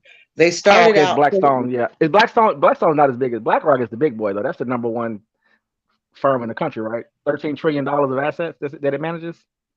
I get them confused. Yeah, me honestly, too. I've been thinking about Blackwater and everything. I think it's hilarious that that right now the richest white person in America is actually a real bona fide African American. That the companies that they're most afraid of have the word black in them. With his grandfather and all those diamond mines, yeah. Yeah. So yeah, you're right that that's why Elon Musk knows he's a white man, but he knows he's a white man though. Yeah. He's not confused about that, by the way. I follow him intently. Yeah, like I said, when it comes to when I work with a Muslim law group, Pakistani to be exact. I was kind of shocked when I walked in. He's like, look, they only let in the best and the brightest from Pakistani and India.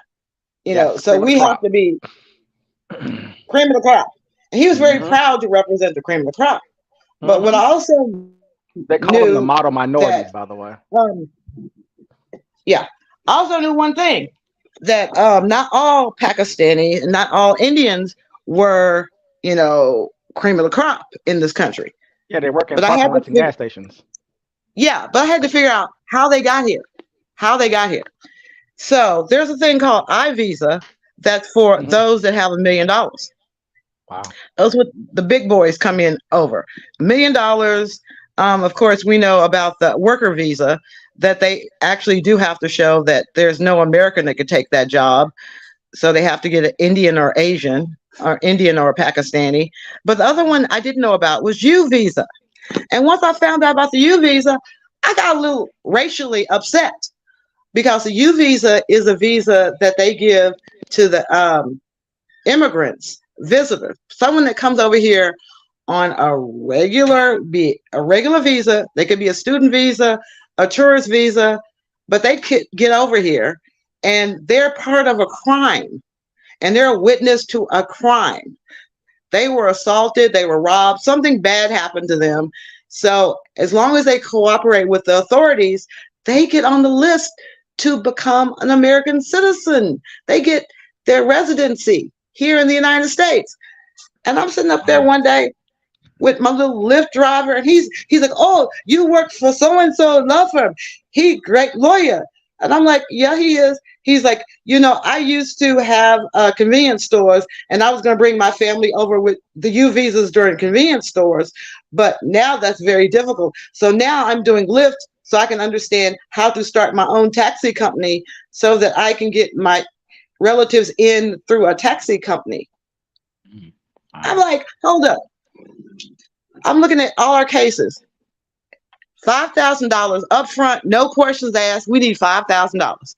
You said that you were visiting your cousin from India and you were at his convenience store while he was in the bathroom and a black guy came in and robbed. all the cases were black guys in hoodies, black hoodies, black hoodies, black hoodies. And I'm like, y'all could have gave us a cut of this shit.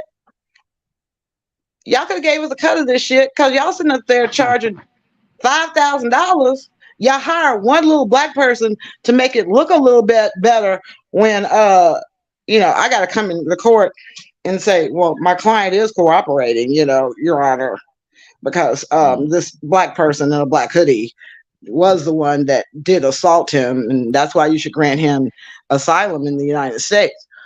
I'd be damned. I don't think so. That, like I said, Really? There's only so far my lack of blackness will go.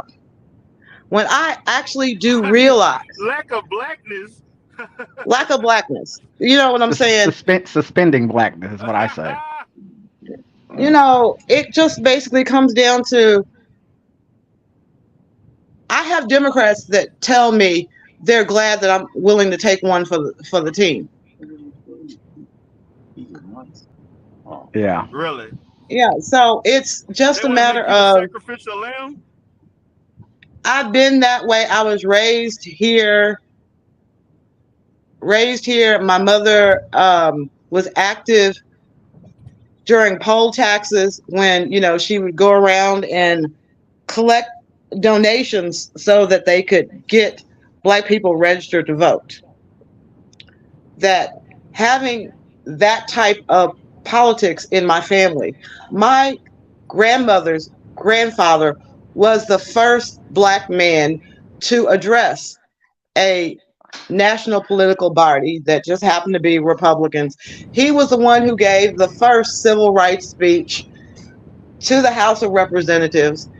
And I am my grandfather's granddaughter, because he said that he did not want to be equal to the white man because he did not want to lower his standards.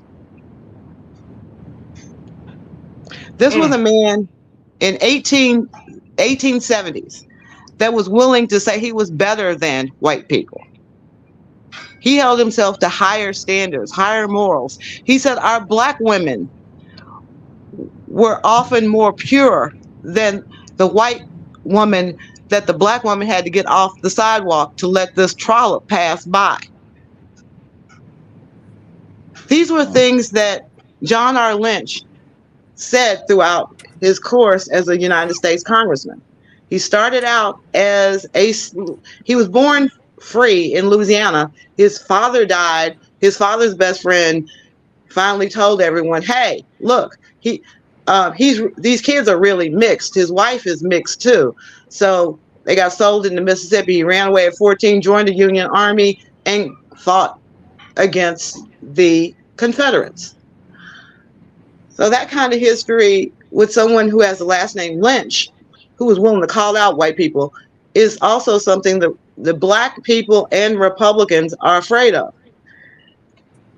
I don't have a problem telling y'all that my grandfather, at least one of my grandfathers, was crazy enough to run away from slavery so he could have a chance to kill some of the people that were enslaving his people. That's just a point of pride for me. Do you think it makes sense to bring in more black people or non-white people in general into the Republican Party to bring some balance overall, to put more pressure on Republicans to bring more of the identity politics into that space? If we understood how to do it, it would make sense. How we have to do it is at the primary levels. It's not these talk shows. It is not, what is it? Niggas for Trump, niggas for the GOP. It's not that kind of stuff. Well, you need if you had from my point of view, if you had major politicians from the right just say the word black in a positive way, you could shift 20% tomorrow.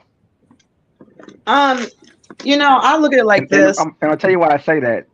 If you look at our unemployment rate, you look at our education, you look at our success, you look at the millionaires that we produce every year, you look at our contribution to this country over time, it should be a very easy thing to be able to do. It's a strange thing that as much as accomplished as we are amazing people. We're almost magical, almost. It's interesting that they cannot find talking points to really speak to the amount of college graduates that we produce every year, et cetera. Right? It's very unusual when I think about it. It only comes down to, and I'm gonna say it like this: it's gonna be heartbreaking in one sense. How many of us realize the amount of work Katrina, not Katina, but Katrina Pearson put into trying to make things better for Black people? Mm-hmm. But as much as she tried, that it wasn't enough for a little light-skinned Black woman to be the national spokesperson for the Trump organization. She light-skinned. Fuck her. We need a real Black person. Who was a real Black person that came up? Omarosa. Oh my God. Well, yeah, but the thing is that if you study race and you understand race and you understand how we're programmed and what our trigger points are, or from a marketing perspective, how we process information, there are things that you have to, for one, already that the left has filled us up with talking points and mindsets and ideas and trigger words. The right needs to counter that. It can't just be, well, she's light skinned and she's not Black enough. That stuff should be easily dealt with, though. That's not an excuse. There's ways to talk around stuff like that. It should have been. It's just like Will Hurd. People, even here in Texas, that you would think that Will Hurd, in fact he'd been in Congress as long as he had been, that he would have been a point of partnership. Mm-hmm. But all of a sudden, it's like Will Hurd's not a real Black person. Well, why isn't Will Hurd a real Black person? I missed the memo. I know. No, I know what it means. I know you know what it means too. Okay, so especially if you're on the right, there's the thing about Black Americans, in my opinion, is that you have to speak our language. And so, if you become a Republican and you're on the right and you're a politician or anybody, if you keep refusing to speak that language, it's always going to be a problem. We speak a certain way. We listen for certain things for you to say. It has to sound a certain way, and that's not going to change. And so if you're from the right and you're having a conversation, matter of fact, not even that. If you behave a certain way, the average Black person is going to discredit what you're talking about, right? If you start talking about things that you do, like maybe I don't even want to put anything out there, but just anything that you do that doesn't fit the sort of the average Black person's lifestyle, they immediately start to write you off.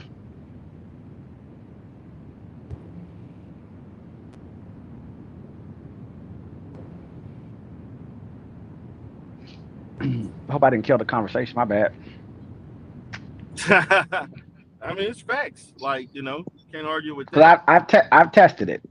If I speak one type of way, I get a better response. But I know if I switch up and start talking another type of way, I start to lose people because I know that they want me to say things a certain way. They want me to orient myself a certain way. So I understand how people on the right, it can be a struggle because they don't want to sort of contort themselves to be able to do some of those things. It's called being bilingual. One of the things we studied at Duke, yes, I'm going to say Duke, was the philosophy of Dr. Martin Luther King, and why Martin Luther King was picked over others to be the kind of like the spokesperson for the movement. Why Rosa Parks was picked over the young Black girl that had gotten kicked off the bus. That whether we like it or not, we want somebody that, Martin Luther King was a highly educated, Dr. Martin Luther King. He knew the cadence, he knew the cadence, he knew the big words. I mean, when I listened to his speeches versus Malcolm X was well versed as well. Very well versed. One of his most famous speeches, by any means necessary, wasn't even given to a black crowd. It was given over in Europe, in England, either Oxford or one of those universities there. Yeah, Why is it that Cambridge. when a black man says, give me liberty or give me death, he's Mhm. considered subversive? Mm-hmm. That they were killed. The black people that actually told the truth and said, fuck the devil, they were killed.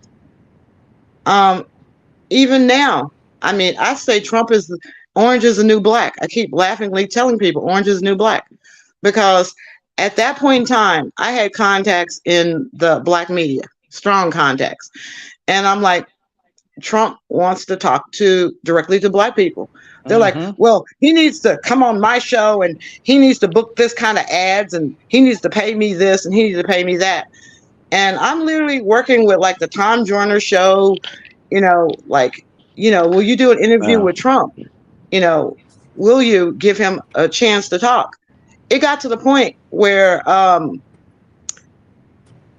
we were shocked. I was shocked because Katrina was just like, fuck it. Let's just go directly to the largest trending black media group is not, Tom Joyner or any, what's the little chub, Roland Martin.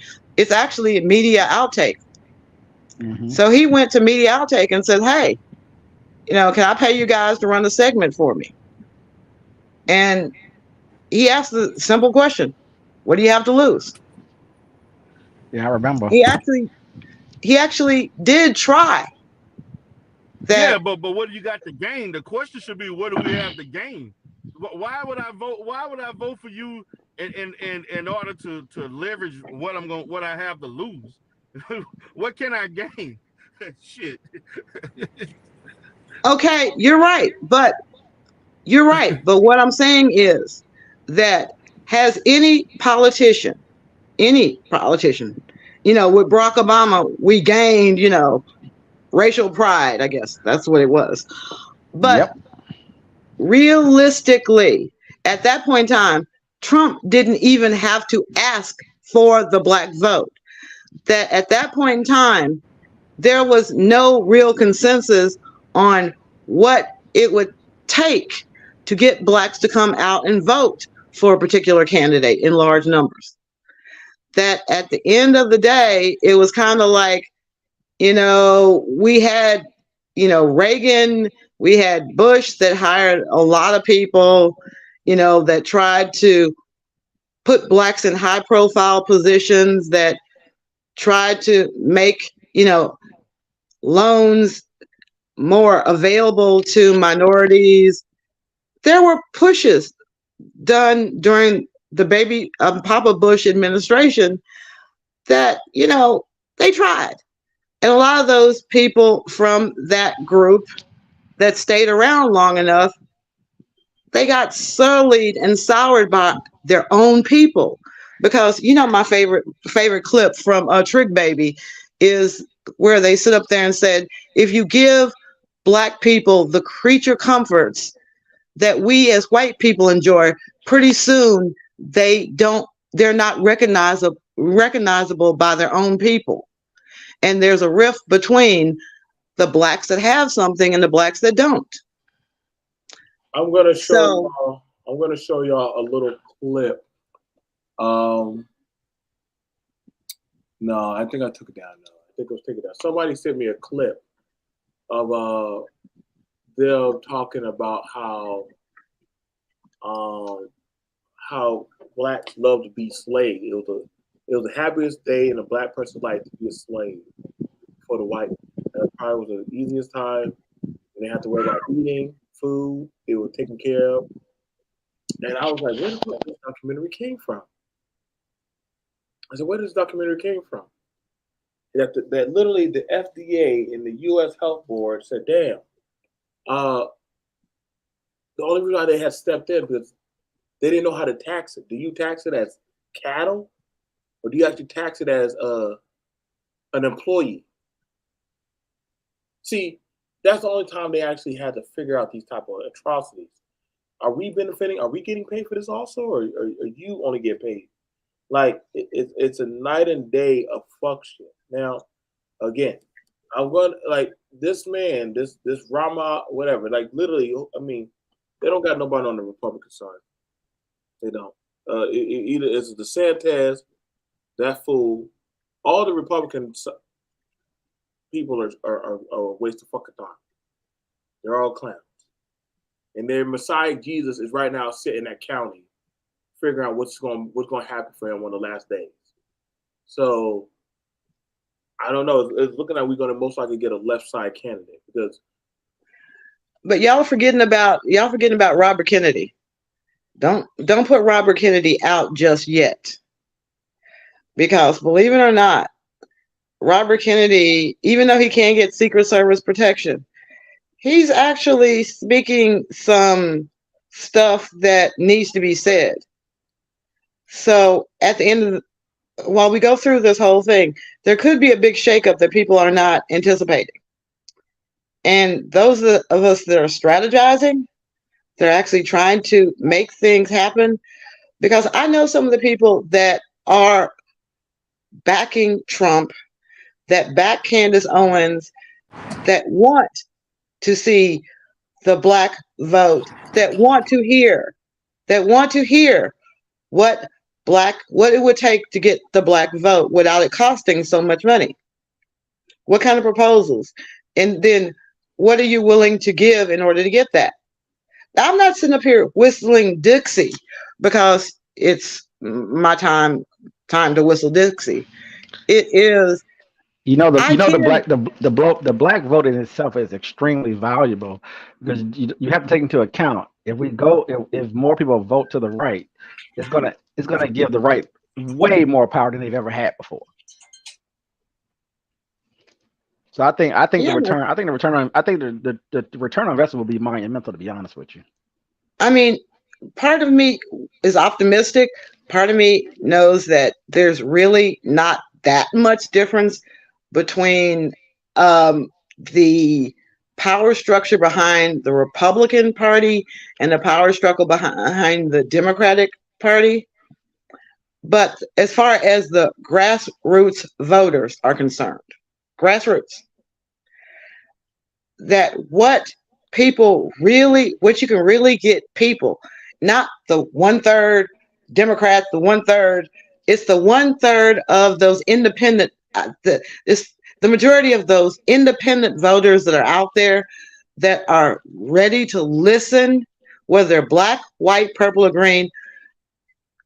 There are white people, there are independents that can sit up there and see the injustices that are going on in this country, the injustices to black women, black men, Asian women, Asian men. They can see that, but they can also see that, things ain't too good for us either.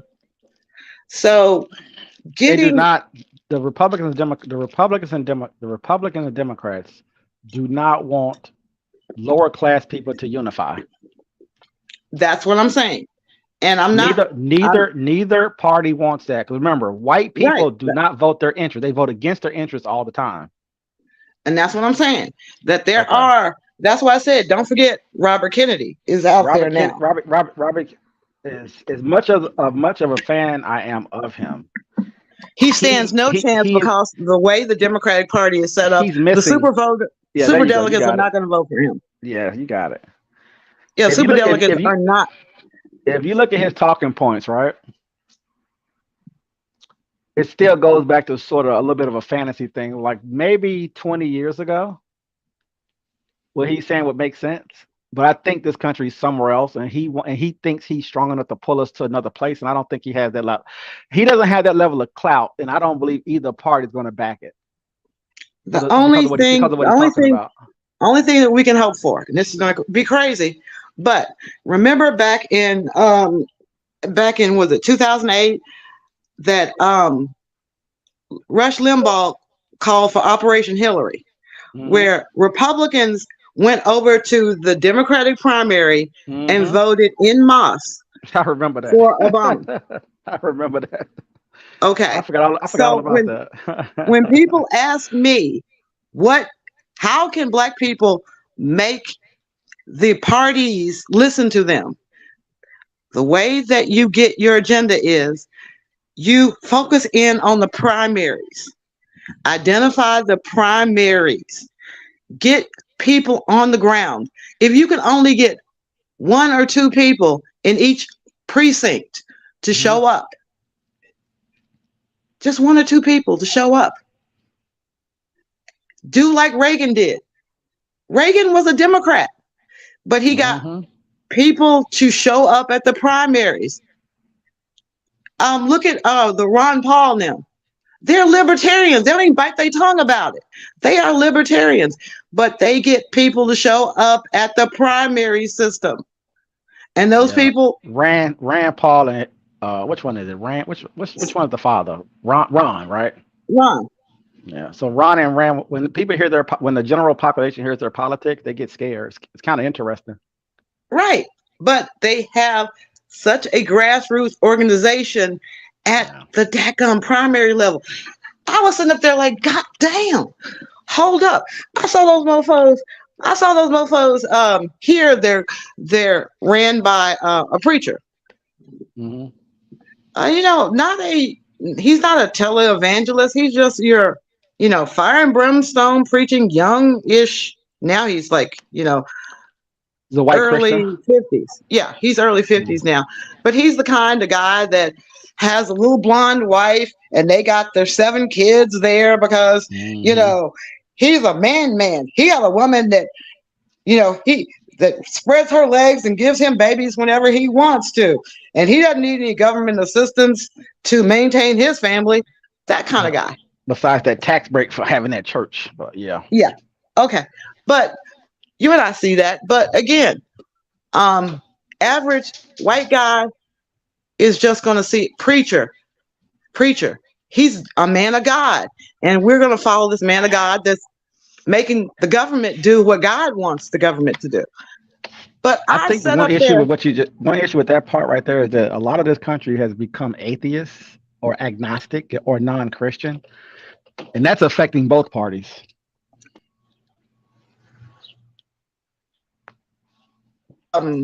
Left more than our party, because the conservative movement, what's left of it, I should say, is very much, God, guns, and glory. God, guns, and glory. That's just the way it is. So even I had a Jewish woman tell me, she goes, Nichelle, I just grit and bear it. Everyone knows I'm Jewish, but they keep giving me, Easter eggs. They keep giving me Christmas presents. And I'm like, I wouldn't complain, shit. I'll take a Kwanzaa present. If you want to give me one, I'll sell it. If you're giving out gifts, giving out food, I'll be there. So I don't get into the debates about, do I celebrate the 4th of July or do I celebrate the Juneteenth? If you throwing a party and there's free food, I'm going to be there.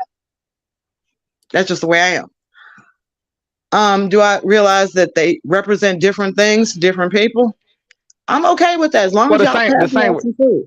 The same with Trump. I mean, half the party had to bite down and bear it because he got so many of those votes coming in that he just took control because his lifestyle and his culture does not match. No, those pieces do not fit in my mind. I can't get them to fit yet. As far as Trump being a family man, yeah, he's been loyal to his kids. Yeah. But as far as, was he a womanizer? Yeah, Trump was a womanizer. But everything that they hate that he does, that we do, that they talk to us about is insane. His lifestyle is a very Black cultural stereotypical lifestyle that you would see in a movie, in a rap video. But as an older white male, for some reason, it gets washed. It's fascinating. Don't forget that Ronald Reagan was divorced as well. That he led a very opulent life compared to Malcolm X. We tend to whitewash a lot of things on the conservative side. Malcolm X was actually the high yellow Negro, but when you see pictures of Martin Luther King, don't he look kind of light skinned to y'all? Maybe because of the photo. Yeah, but I'm saying the photo flash. Because the photo flash, he always has that, nice yellow complexion. You Malcolm X, they try to gray him down. you think about, do you really think white people care about the color is a Negro's a Negro, black is a black?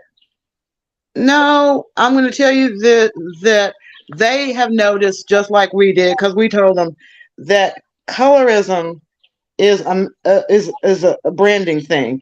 That You when said we we had, told them that, or they structured it? What do you mean we told them that? Yeah, like I'm trying to figure out who's we. Like, Yeah, because the Portuguese, the Spanish, the French, and the English decided the color code. Okay, but Uniworld was not dealing with advertisers in the 80s and 90s. That when we started saying that if you want to get into the black neighborhoods with your products, you have to listen to us and we'll tell you how to get into the black neighborhood. That when the Cosby Show was, America, all Americans love the Cosby Show. We collectively, the loudmouths, Don't said, do it. Don't do it. the Go ahead. loudmouth said that Don't do it. that wasn't keeping it real. The Cosby Show was not a real show. That when we start producing certain results, there's always a loud part of us that starts saying that's not legit. When we had beautiful music, when we had Whitney Houston, when we had Prince, there was always some loudmouth motherfuckers that said, but that ain't real, black folks. Prince ain't a real black man. Fuck Prince. He ain't real. Fuck Whitney. She ain't real. So we developed a subculture to the point of I had to cuss a friend of mine out because she posted, conservative woman posted this, trying to poke fun at the liberals. But I'm like, I wouldn't have even looked at that shit if you hadn't have posted it. Why do I need to see two black females talking about, excuse me for saying this, I gotta repeat it, my asshole is brown and my pussy is pink. That's my pussy good. That's why I keep putting out all these babies. And another part of it was I can't wait to give Joe Biden a blowjob. What the hell was that shit? But somebody's backing those girls. They're paying them to say that vulgarity. And they even have my conservative friends actually make them believe that we put that out because that's what we want to hear. So yeah, we've gotten to the point of if I don't do it, Charleston White, y'all all know Charleston White's from here in Texas, right where I'm from, right? Y'all know who Charleston White is, right? All right. What you got to say? Charleston was not interested in bringing in additional votes. Charleston was interested in getting money in his pocket. So he was as crude when they were offering him, like, Charleston, would you like to be, like a job? Would you like a job as the national, the Texas minority outreach for black people? Fuck you, niggas. I fucked your wife last night. Yeah. He wanted those type of, he moved up so he could get access to people so that he could videotape himself saying vile stuff to the white man. Like, yeah, that's what black folks want to hear. They want to hear a black man go right up and say, fuck you, Rick Perry. Okay, hey, some people want that. But that's the audience that he catered to. That's what he wanted. He's not trying to get votes out. He now has, his little niche in the podcast world where he says derogatory things about black people. And he can tell people that I've cussed this person out, I've cussed that person out. But if we want real solutions, I'm telling y'all, what we have to do is sit up like we did today and talk about the 3 things that we would really like to see the government change for black people in America.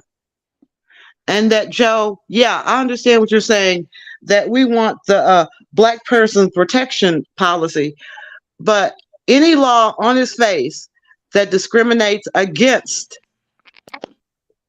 either for or against one particular race in and of itself is going to be challenged as unconstitutional. That's If a you, lie. That's a lie. okay, That's a lie. Literally, okay, you got laws from specific groups of people, and they got passed. So what are you saying? they got passed, but that doesn't mean they're not being challenged. They got passed in like a few days. They got passed, but that does not mean they're not being challenged. Because there's a group. Did they use ethnicity or race? And that's the other thing that you always have to. There's a difference between ethnicity and race as far as the law is concerned. That they would get challenged, but literally the Asian crime bill, holy shit, like literally specifically Asian crime bill. Is Asian race or is it ethnicity, or both? Technically, they're calling it ethnicity, not race. Technically, because technically, especially when you bring in Indians, that there are a multitude of races within Asian culture. I don't make this shit up. I just sit back there and go, So Indians are considered Asian. Even though Indians are the cousins of the Muslims who are considered white. I don't make up these rules. I just tell you what they are. Literally, India is an Asian. Southeast Asia. Pakistan was once part of India. Until the war. Yeah, but it's still in that same subcontinent. The majority of Indian countries are Asian. Yes, but again, there's Indians in North India who look like Chinese people too, and they're not Chinese people. Not just to put that out there. Yeah. Right, and I'm just saying the political aspects of it had to do with a lawsuit that kept Muslims from coming into this country that the Pakistani have brought back onto that. They piggybacked onto it that Pakistani are classified as Caucasian. Indians are still classified as Asian when it comes to the the Census Bureau, and as far as immigrants coming in from Asian continents, the Indians get hit with, and I'm proud of them that they have now surpassed China in population. I'm proud of them. More than one way to fight these system around the world that disfavor people of color. And the thing you were saying about some of the hip hop artists too, a lot of that music is, even though I know it is promoted and paid for, a lot of that we're not even listening to a lot of that stuff. No, I mean a lot of their audiences are mostly white or foreigners. Yes, ever since Tipper Gore. A lot of us are very diverse in music, especially if you go through generations. They listen to any of that kind of music and don't even agree with it. And so when a white person tries to make some of these statements, that's where the racism pops up at, because you're trying to tell me that we have about 20 genres of music, and you're trying to think that all black people support something or all black people listening to something. And a lot of times, a lot of those songs that come out go somewhere else. When you look at the numbers. Right. We've been saying there's been a vocal minority of people that have been saying that since Tipper Gore wanted explicit warnings put on music. That the long and short of it has been that as far as getting together and unifying and saying, these are the top 3 things that we need as a voting demographic. If you give us these 3 things, this is the percentage of our vote we can guarantee you will get. And let me hold you one more. Let me hold you a little bit more on that music part. I don't know if you listen. Do you listen to European music, white music? Yeah. Do you listen to heavy metal? Some of it. Stuff Metallica. like that. Yeah. So you listen to heavy metal. You listen to a lot of the punk rock and some of the other music. Some of the things they talk about, like I said, if it's us saying it, it gets attention. But some of the things that they talk about, a lot of their music is devil worshiping music on top of everything else, explicit devil worshiping. it's interesting that a white person would even bring up hip hop. To be honest with you, you go through some of their lyrics.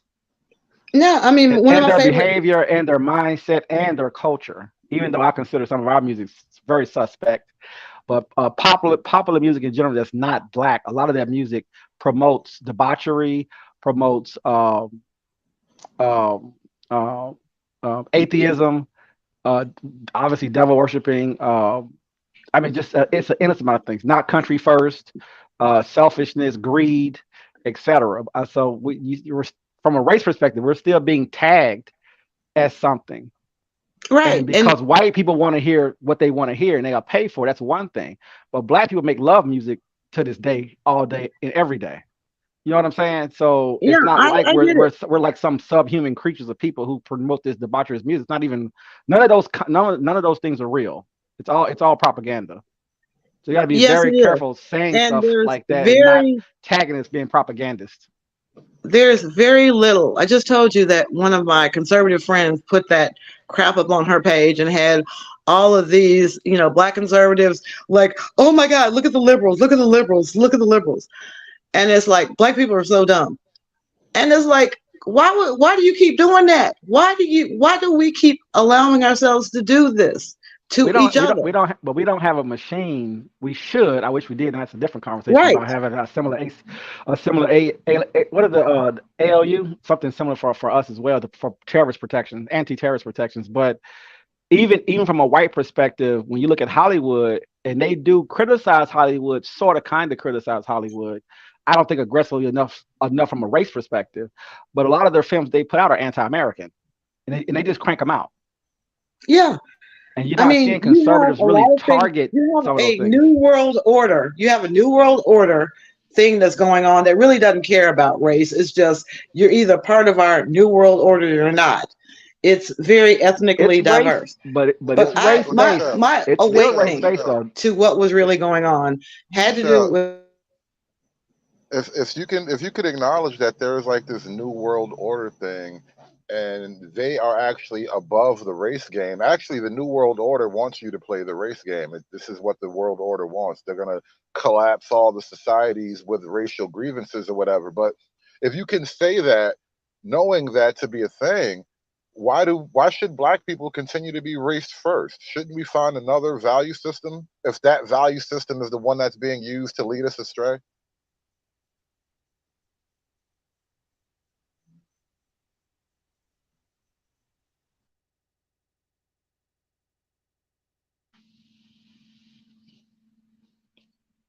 Is she on mute? Did she drop out?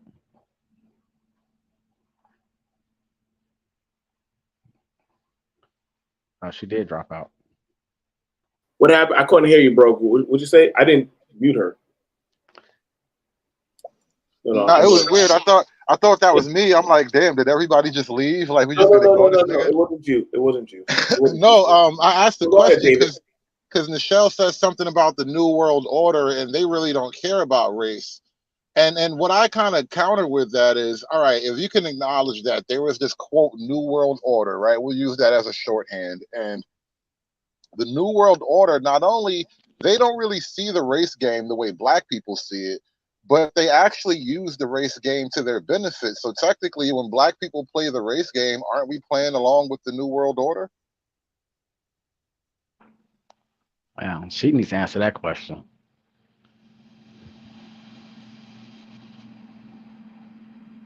That's just kind of how I feel about the whole thing, especially knowing what I know. Like you started talking about Hollywood and all that just now, being anti-American. Like, there's two things Hollywood really, really likes to make fun of: Americana and Christianity.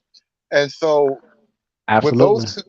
With those two things, it kind of if the new world order is telling you that they pretty much hate classic Americanism, however you want to describe that, traditional American ethos.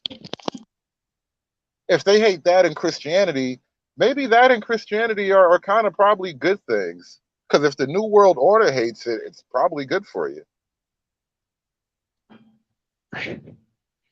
I can't tell if you're serious or being facetious. I can't tell. I'm dead serious in my facetiousness. It's it's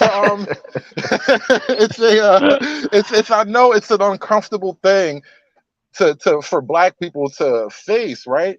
But what if our march for racial equality has just been a long march off the cliff? Hmm. I mean, I have I have a comment on that, but I wanted her to orient herself around that question. Is she coming back up? Nichelle is, I don't know. She's doing the Nichelle thing. She'll be back in a minute. Okay. But I mean, because I was listening to you guys talk before I even spoke up on the panel. I was just sitting quietly for a second, and we've been having the same kind of racial conversation for a long time, and I think we don't dictate race. There's not going to be a racial cliff. We don't drive race. I don't personally believe we do any of those things. Well, when you say we, you mean black people. We don't drive race, right? No, we've been identified as something. We've been categorized, and we've been forced into a classification. So it's really nothing to do with us. Well, I don't take issue with classification. We're just working within that framework. Fine, I'm accepting of that. I don't take. Now, if we had an empire, then we can have a different conversation, right? Well, we will never have an empire. Empires don't belong to the people. No, it's not an if. It's not an if. I challenge the construct of your framework when you mention the empire. There will never be a let me rephrase it. Laying it out. No. A black man can have an empire. Listen, if a black man has an empire, then he can make the rules. But you're turning this into a we thing, and it's not that way. Right. If we was under an empire that we would classify as black, and that empire had a position, then maybe we could have a conversation. Yeah, that ain't happening. That's not happening. I was just making a point about that, but that's not happening, obviously. I get it. Fine, because if was a fifth, we could all get drunk. Yes, I get that. I'm operating from the framework that I'm living in, and so people are pushed to say race because that's what's been set up that we're working through. That's all I was saying. I wasn't trying to get into anything heavier than that. Well, I challenge even that when you say people have been pushed. Because have you ever looked into the origins of the so-called pro-black movement? Like, at what point in American history could you actually point to like people who spoke and acted, like organized around this construct of black people being oppressed by white man?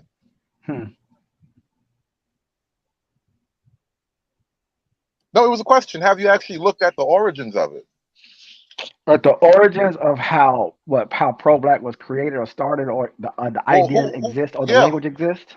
Who are the very first people to create these constructs, use this language, start trying to organize black people that they need to sort of defend their blackness against whiteness and that whole back to Africa stuff? We're all Africans. Have you ever even looked into who gave us these thoughts to begin with?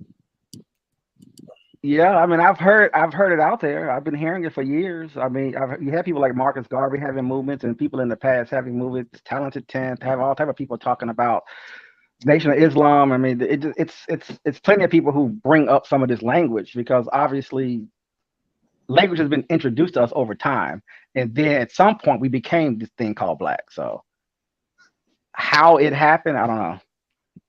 Why do we accept it? I don't know. I don't even know. But it's being put on us, in my opinion. I do feel that. I don't know if that's true. I mean, I get what you mean when you say like somebody wrote the dictionary and they got to classify whatever things were, like they did the naming. But I think it's if from an objective standpoint, there are at least more than one racial category for the human species. So to say that we got categorized as black, I don't see any kind of slight in that. Yeah, I don't see no slight in that, but we've always had there's always been categorized since the dawning of this country. There's always been different categorizations of people, class, ethnicity. You had the Redskins or the Indians. You had the Asians. And you also had the Negroes, and then you also had the whites. And sometimes when they feel certain populations are not enough or that certain groups are growing, they start to galvanize other groups into their group to actually balance out the number. You and that's all through the Americas. Mestizos and mulattoes and Europeans made these decisions. Europeans decided how they wanted to structure things and how they want to classify people and who got what resources from Brazil all the way to Canada or Alaska for that matter. Well, let me ask you a question. You said you mentioned if we had an empire earlier, right? So if there were a black empire and we like restructured things so that black people were somehow on the top, would that be like somehow like automatically just because we're on the top? I'm not going down that rabbit hole. Nope. Oh, I got you, but now. Empire? Well, we can look at other specialties of empires. You had the Ottoman Empire. You had. He said the word justice, so that's just Well, hold on, but I mean, you had the Romans. They had an empire. The Romans had an empire. The Egyptians had an empire. Different groups had empires, and they had their own brand of justice of how they treated their upper class, the middle class, as well as their subjects, peasants, yeah. the peasants. So, I mean, it would kind of fall into the same category. I mean, that system has been played by all empires, even down to Babylonian Empire, Sumerian empires. Like, so there have been different diaspora of black empires that have all enacted the same system. I mean, hell, I mean, I guess you just couldn't call the European. I guess they call their shit kingdoms, but the Roman Empire, which literally, came to the Celts, to yeah, they've had their own empire. That's what they call their kings and their into dynasties, in the East, yeah. Yep. So everybody's had a type of empire that they. The thing I was kind of getting at, though, is when you name all these empires and you kind of acknowledge what the the empire had to do to maintain its empire status, right? How does any one empire get judged against another? Like, how are we worse than them? You know what I mean? How was the American empire somehow morally more repugnant than whatever empire you just named? The Babylonians, the the Egyptians. Well, Egypt never had an empire, but I get what you're saying. They had one. Yeah, that's they ruled like their neighborhood. That's not much of an empire. Like Alexander the Great was an empire. You know what I mean? Like that was some regional shit. I mean, multi-regional shit. So okay, so all right, so you're saying I want to leap over that question. What position are you trying to get to? Because I can take a hard position. Well, don't leap over the question and have that talk. But why run me into that buzzsaw that you guys set up for me? Why don't you go ahead and let's leave? If you know it's a buzzsaw, then just dismantle it. I mean, we're all adults here. You can operate heavy machinery. If I don't understand the moral weight that slavery gets in America, considering what humanity actually is. Like you realize that all we do is kill and enslave each other. We have moments of peace, and then there's total savage, destructive war, and then we keep the people who lived, and we do the peace thing for a little while until there's another war. That's what we do. So I don't get the weight of the American slavery empire. I don't get the weight that's given to it, considering we are all pretty much hairless monkeys. So I got you. Okay, so your argument or your talking point is that what is the big deal of a group or any group bringing up that of an atrocity done against them by their country? No, the question I'm asking is, if you compare America to any of the other so-called empires that you just mentioned, are we really morally worse? Are we more evil than the Romans? Are we more evil than the Zulu? Are we more evil than all these empires that you just mentioned? Egypt was an empire back when Cleopatra was ruling. They were the main trade between the East and the West. Egypt was a part of Greece at that point. Egypt was a Greek outpost at that point. It was still Egypt, though. It was still an empire. I get what you mean, but it's hard to call yourself an empire when you're really ran by the white man across the water. Hold on, wait. Before you start your little bit, hang on. I went to go Look it up, and it was like ancient So Mesopotamia. you're not going back 5,000 or 6,000 years, right? It's not like you're going a little bit more recent when they were conquered. Egypt Yeah, that fell like into the ocean and everything Not else. not the 56 dynasty that was never broken over, I don't know, 3,000 or 4,000 years. right. It was like the Egyptians were conquering all assortments of Africa. Oh, Yeah, Egypt was the north and south of the region or whatever, but they didn't really like extend their reach beyond their borders. It's not like their navy landed on other shores and dominated like Sicily or something like that's what I'm saying. Like empires go on quest and conquer territory. Egypt conquered some of the Middle East. Like you realize how vast the Mongol territory is, and to compare that to Egypt, I don't really consider them the same when we're talking empire. Yeah, Egypt kicked ass in its region. They conquered everybody that lived next to them until somebody who conquered the world came along. Surprise you if you did the Egyptian DNA research, you would find out that they are closely related to the Mongolians. Well, like I could accept that. At some point, they probably got some intermixing. I don't really think that changes the argument. They're seeing people for longer than those hieroglyphics that we've seen. There's much stuff that has fallen into the ocean that we're just now finding. And the researchers are finding that story of them being seafaring people goes way, way back. Yeah, I agree with that. Sometimes I get 400. Yeah, they don't mark theirs by conquering. Like not all empires are marked by war. They're actually just marked by how long that they lasted and what they did. I mean, some went out and taught other people how to become empires like them. Empire is almost uniquely defined by having vast control over territories far away from your capital. Like you have your main country, your main region, and that's usually a safe, peaceful neighborhood. And then you have so much control over all these other regions. That's the Romans are the most famous example of that, but there's plenty of other ones, right? I don't think the Egyptians ever had the kind of territory that even Rome had. And this is like, we're talking about the Greeks. When you mentioned the Greeks, and I already called it, that's when Alexander had an empire. Egypt was a part of Alexander's empire. And the reason why Cleopatra was a thing is because she was one of the last members of the Ptolemaic dynasty. The Ptolemies were part of Alexander's army. Like it was all part of someone else's empire, bro. So what do you call the empire, the Aztec Empire? Like it's not like they're like, oh man, let's leave for South America and go find, Africa. Like they literally just did their thing. And well, I can't speak too specifically on the Aztecs. Like, no, because I just don't know Aztec detail. They may very well listen. If the Aztecs ruled a giant swath of territory way far from Mexico, then you get no argument from me because they sure as hell were hated by everybody around them. That's part of the reason why they got conquered because they were conquering everybody else, and then the Spanish came along and was like, you know what? I'll help you niggas.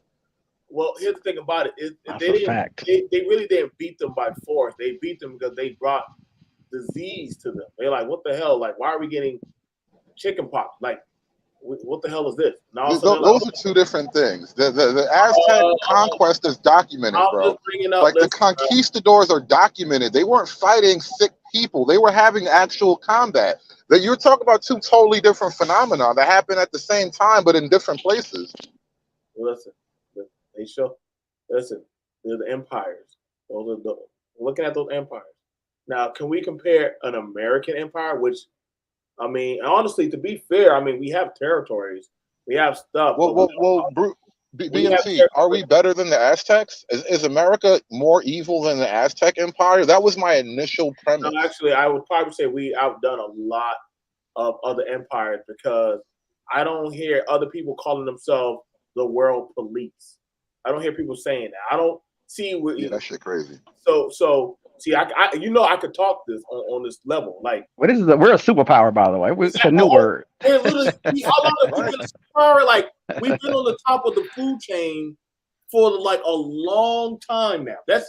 I mean, we're so high up the food chain, we created something called the world police. It was impossible before America came along because there was a technical advance that had to happen. There was the Industrial Revolution. Like a lot of things had to come into place before America could comfortably be the world police. How much caping do you want it to do for white people? But before I start making saying a bunch of positive things about how great this place is Yeah, like, on record. I'm just Just to- saying. I'm just glad. to I'm prove a glad we point. got to that point. I'm glad we got to this point. It's all great. I appreciate this type of back and forth. The thing is, why can't we just be honest about what we have and what we're throwing on the table? okay, so when you have a group inside of that empire that is saying, hey, like, we've done a lot of service for this empire, and there is no protection, no credibility being done, then what do you say to that group? What do you tell that group?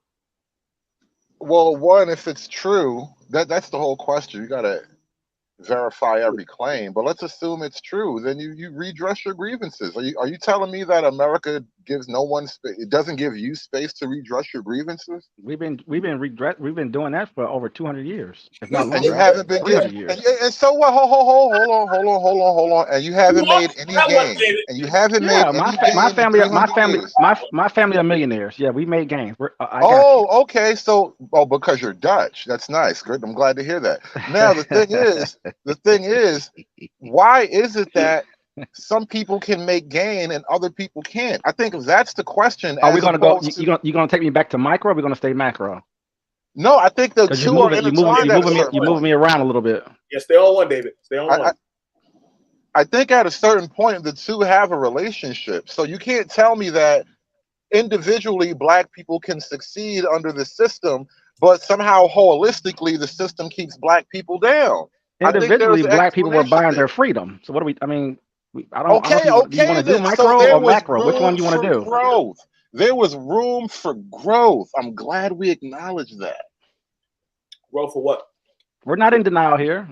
I'm not here to play. I'm not here to play around with that. No, I haven't accused you of anything. I'm just saying there was room for growth. And so how is it that in the system that has arguably the most room for growth ever in the history of all systems, do we judge this system as worse than every other system to the point that it should be destroyed or challenged? How many, David? I'm gonna ask you a question. How many Black people had to die for that room for growth?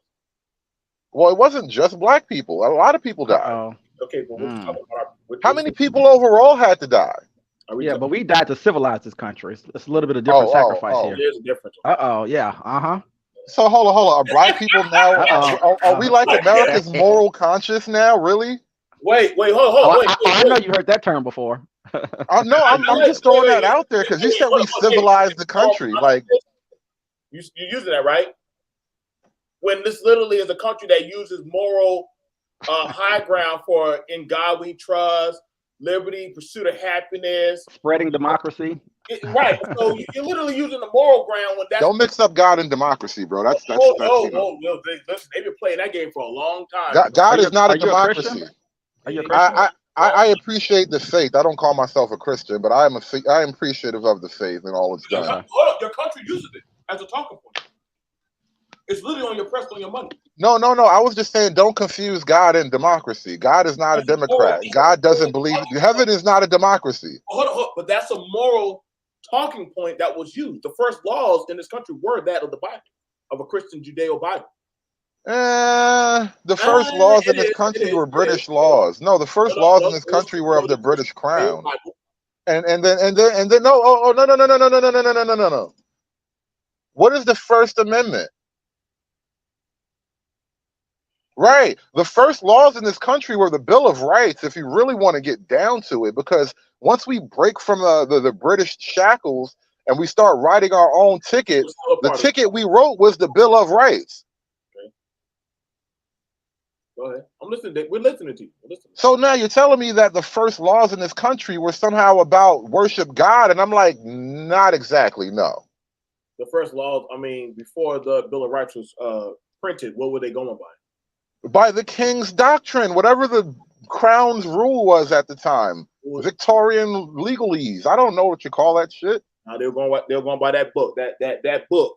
No, they were going by the king. They were under a monarchy they were under a monarch's empire. The British Crown had an empire, and they were subjects of the Crown. Ordained by not the Bible. Because look, even the Bible at that point, England had its own fucking church at that point. Wait. So Church of England. Yeah, so let's not make it about God, bro. It's so complicated. No, And this is another thing black folk do. We get hung up on all these elements of history and don't really know the big truth because there's so many sticky parts of it. But you just said you want to stay away from that. You said you want to stay away from that.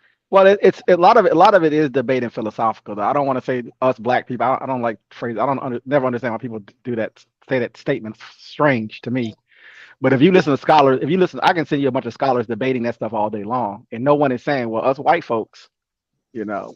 So we say that it's weird to me sometimes because they're always trying to interpret and reinterpret history and reframe history all of the time. According to the founding fathers that read that document, they said that the framework to that document was your 10 Commandments out that book. Mm-hmm. Yep, sure was. And they had a preacher right in that damn room when they were writing that damn shit. Okay, let's go through the law and tell me like draw the line from the law to the Bible for me.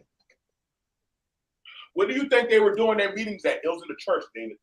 They were doing it in the church. I'm not arguing because for one, listen. America had a religious base to its founding. I grant you that, right? But you realize that the actual people who wrote those documents were not like they weren't Bible thumpers. Don't do it. Are you sure you're not an atheist or a left-wing progressive? I'm not an atheist. I just a nigga that reads, bro. The white man taught me the magic of letters. I follow all this stuff. Once the white man taught me the magic of letters, help them out. Exactly. Once the white man told me there was magic in letters and numbers, I've been on some other shit ever since, bro. I'm not an atheist. I just read. You say the opposite of that church, your ass would have been burned. No. Listen. Again, the founding documents of our country are not against like the Christian order in any way. But they are not like just transcribed straight from it. This actually took years of legal philosophy to comprise. It's not just something like, oh, God said. Dude, they had it where if you they have to put a moral framework around all of our documents, and a lot of that framework comes directly out of the European church. I mean, and even the Christian, the religious persecutions and why people even came over here. Well, one reason why people came over here. Clearly, religion had a massive impact on anything that got written back Christians then. Getting persecuted by other Christians. Right? Protestants, Catholics, yeah. So again, the document in and of itself isn't like just this pure Christianity when it's, basically Christians are at war with each other. How is there a really pure Christianity when nobody knows the pure faith? So I don't know. Christianity is a different conversation. Well, it's a mythological construct, right? It's a construct. Who knows the absolute truth is all I'm saying. So people are arguing about things. People are arguing about things. All right, now listen. When it comes to that of the American Empire, as we're going to classify it for right now, we have been a superpower for quite some time. Have we outdone everybody else? Yes, we have. Yes, we have. You got it. The other two superpowers, we kind of got them beat in all three quarters of it. We got them. They can't outmaneuver us. They don't have more technological advancement than us. We control all routes in the sea. That's not a guess. That's a no. We literally are the empire. That's why whenever there's an issue, or we say we're going to pull out of certain UN meetings, out of certain stuff. No, not America. Yeah. Why? What's wrong? Y'all got it. Because they want you a part of that. That's not a guess. That's a no. So yeah, I would. It's fair to say we outdid everybody. We kind of been at the top for a while. Is it putting a strain on our system? Yes, it is. It most definitely is. And the thing about it is crazy because now the ones who are living within your system, the Black Americans are now. Is it wrong for them to voice their issue? I don't see a problem with that. We have contributed to this empire for as long as we can remember. So why would it be a problem to have an issue that is going on in-house? That's not a problem. At this point, I don't think Black Americans major like what you guys are complaining about. Like, all right, the thing that made me even notice your stream is I saw you talking about the whole shooting and Vivek and all that stuff. That's the problem. Yeah. And it's our Black constitutional folk- right to complain like every other American. Do Complain not all you isolate me. want. Do not isolate me. Do not use blackness to try as some kind of pejorative though, which unfortunately people tend to do. Would you not say that is a? I may or may have done that. I'm hold on. I said I may or may not have done that. You know, I speak freely, but the point I was trying to make is that when it comes to like this race thing that black people are talking about, like now we have this guy. We got an obvious shooter. I mean, obvious racist. Like he's got a manifesto and all that stuff, right? And black people are now to believe that they are under some type of threat from being gunned down by like a racist white man. And I just refuse to believe that that is somehow either black people's or even America's big issue. It's not our big issue that some crazy white guy doesn't like black people and he shot a few niggas. I'll tell you what, Jews have a much easier time with one another talking about when they're being terrorized. But it's a weird thing with black people that want to move the goalposts, move around, start using all this other weird language, not really grasping the concept of being what terrorized. Doesn't understand what terrorism even does. I don't think. And what I'm not interested in the Semitic brain scheme. I don't want to think like them. Okay. So you're saying? Are you serious? Or are you joking? No, I'm serious. I don't want to think like so you're telling me you don't grasp the concept that when you hang a person and leave him in the middle of town, that doesn't have massive impact on the people who are living at that time and the reverberations of that event over generations. You don't understand that concept. Well, those 3 people got shot. Did you bleed? Oh my God. Okay then. Oh, all right then. You said that I what now? Did I do what? I said those 3 people got shot, and did you bleed? Absolutely. You just what sighed. Are you talking about? Oh, what'd you bleed? Metaphorical blood? Hypothetical blood? Jewish blood? You're not living in reality.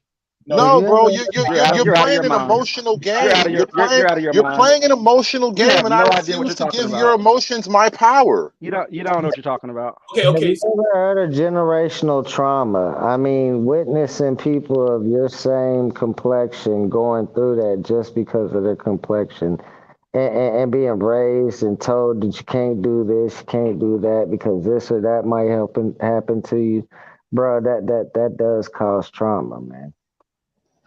Well, one, I think in order to feel traumatized, you have to directly experience the trauma. I don't know that our generation of black folk are the traumatized generation. We are not the traumatized black people. Not if you're killing us, I would agree with you. It's going to happen and you're seeing it and you're witnessing it all around you. But you don't get to go in a church and murder 9 people and then tell me that it doesn't impact black people. Yo, all right, so you're not black then. I'm gonna make a. So in 4 years, that happened 2 times. So you got the church guy. No, bro, no. Oh, nigga, please. So in 4 years, as a black person, you shouldn't be using the Don't N-word. stop asking me about these gay questions about identification and shit. No. In 4 years, we've had 3 guys. So we had the church thing, the Buffalo thing, and this guy, right? How many niggas killed niggas? And you tell me I should be afraid of those 3 white people. And I should be afraid of those 3 white people. That's what I'm trying to say. Like, no, you guys want your emotions to be bigger than the facts on the ground. And I refuse to do that. I'm not emotional. No, you're not emotional. Your logic is feeling based. Even if you're not yelling and screaming and hyperventilating, your logic is emotional based because it's not actually based on any metric. It's not based on any really thing objective. It's just how you feel about a thing. There's an endless amount of studies. I don't even know what you're talking about. I want you to understand this. Stockholm syndrome, children who've been abused. I mean, it's just what are you even? Black people have Stockholm syndrome now. Now we have Stockholm. Hold up, pause. I didn't say that. So what's the relevance of the Stockholm study? Are you serious?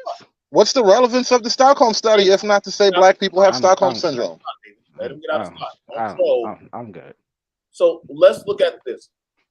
It hasn't even been 10 years, and we've had 3 mass shootings. It's more than that, but okay. It's actually more than that.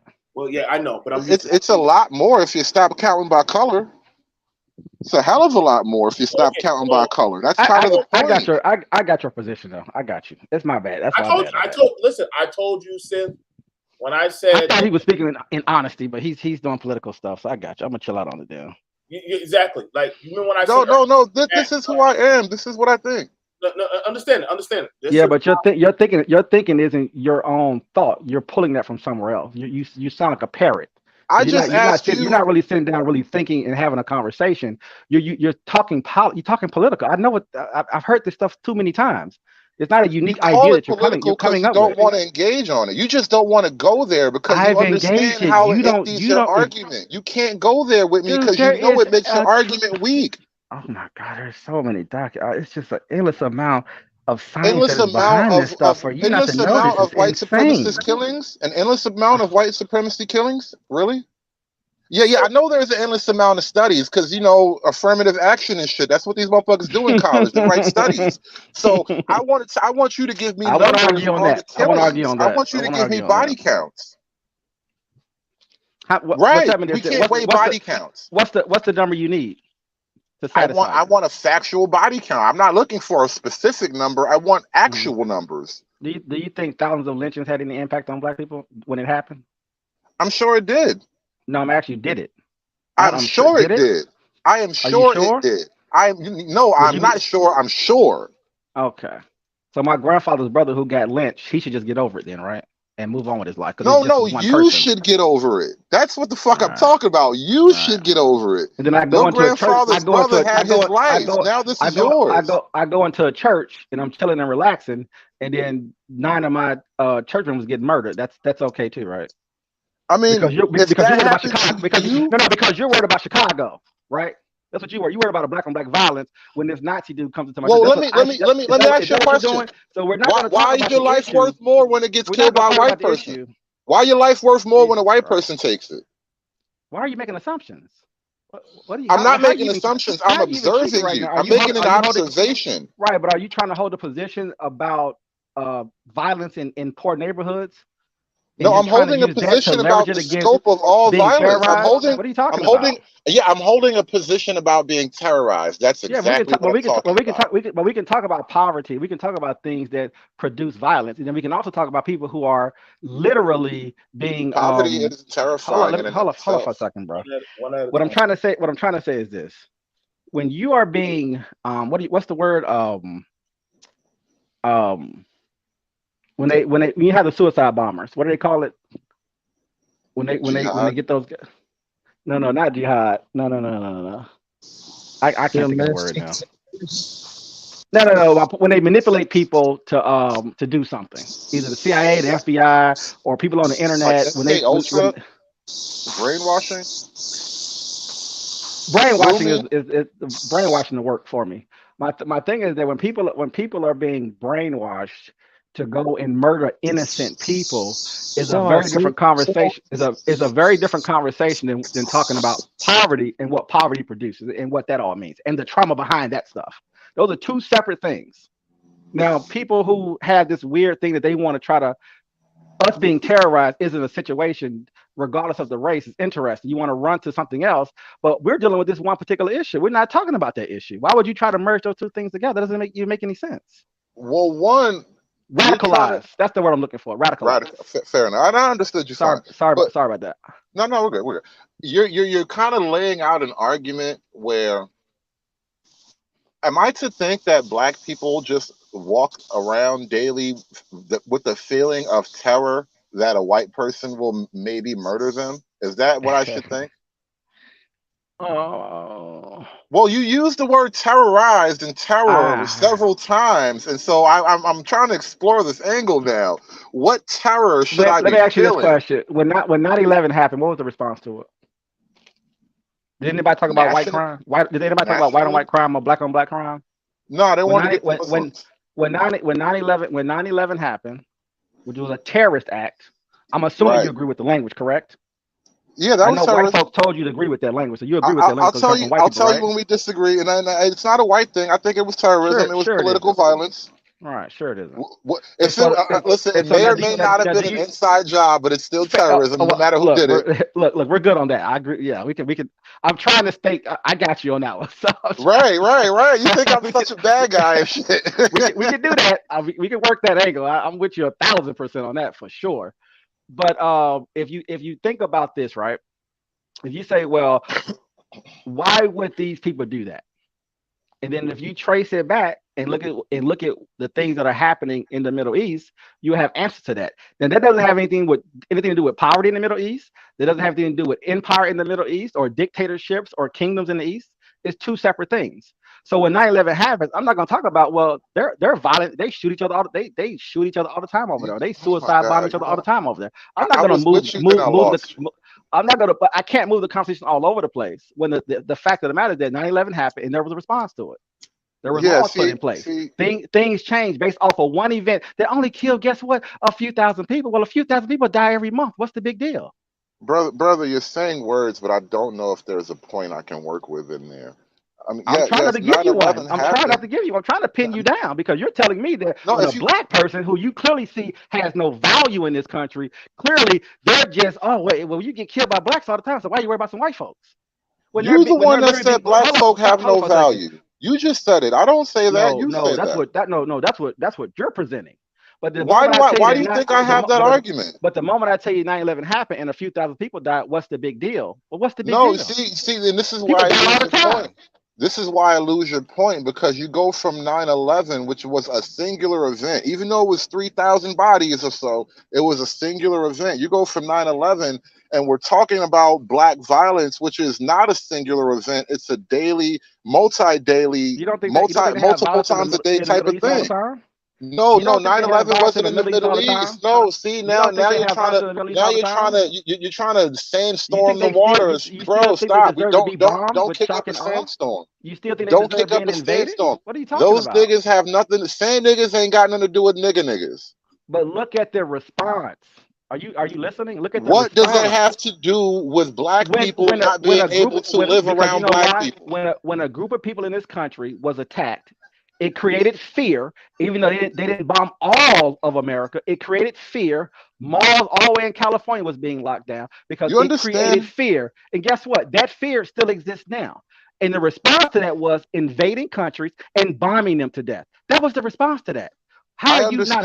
What are you missing here? Okay, that's a direct question, and I'll give you a direct answer. What I'm missing is the correlation, because your refusal to actually deal with the singular argument presented, actually it translates into lives lost, because not you, but people who have this weird approach to problems. When I ask you about Chicago and you want to give me a speech about niggas in Iraq, that translates into dead black people. Well, Baltimore, New York City, Los Angeles, St. Louis, whatever major black area you want to name. So when we talk about these things and I ask you these things and you can't even deal with them, that actually does translate into lives lost, because people like you actually have elected officials and then in positions of authority, and they don't want to deal with the shit either. But you want me to talk about this white boy though? No, well, I mean, on my channel, I talk about all of it.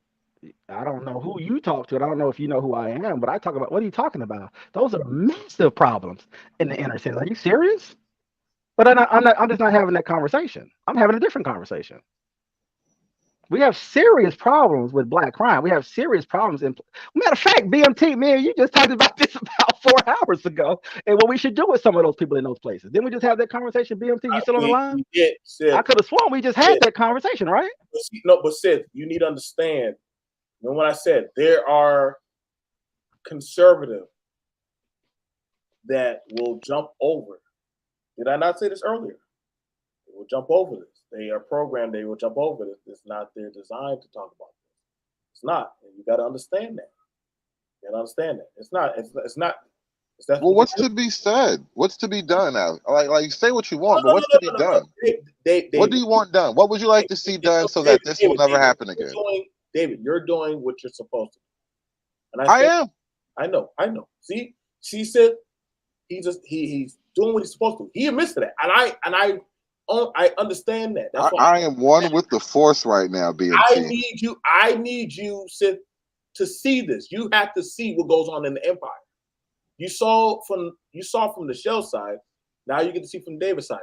That's how you deal with. You remember the exorcism where when the preacher went up there to go see the girl, and he needed to see the demon. The demon was like, "What do you want? What do you want in here? What do you want?" He's like, "Nah, there's nothing wrong with him." He said, "No, you need to see this shit. I need you, Father. I need you to come down here and see this house." That's why I said I don't get mad at David. David is David. When David's demonic forces needed, that's when I set him loose. That's why I just set him loose. But then I understand this kind of conversation. This is not David's repertoire. You told us at David's feet. What about Chicago? I respect that. Thank you, David. Well, we're not even on Chicago. I asked you again, what would you like to see done so that this sort of thing never happens? Now I got a question. Would it be wrong to ask the federal government for a protection policy for blacks? Okay, like what? You want federal government to do what specifically? Like what? Our protection policy sounds good, but those are words. What do the words mean? I know. You got to write a whole policy, huh, BMT? Well, I mean, because no. To say protection policy sounds Let me go call good. my lawyers. I'll get it to you next week. I mean, are you saying there are not enough police around black people? I mean, like, give me what does that mean? Because I don't want a slogan. I want to get to something I can actually like argue and Sink your teeth in? dissect. Yeah. Right. Like if it's real, I can touch it and give it shape and dimension.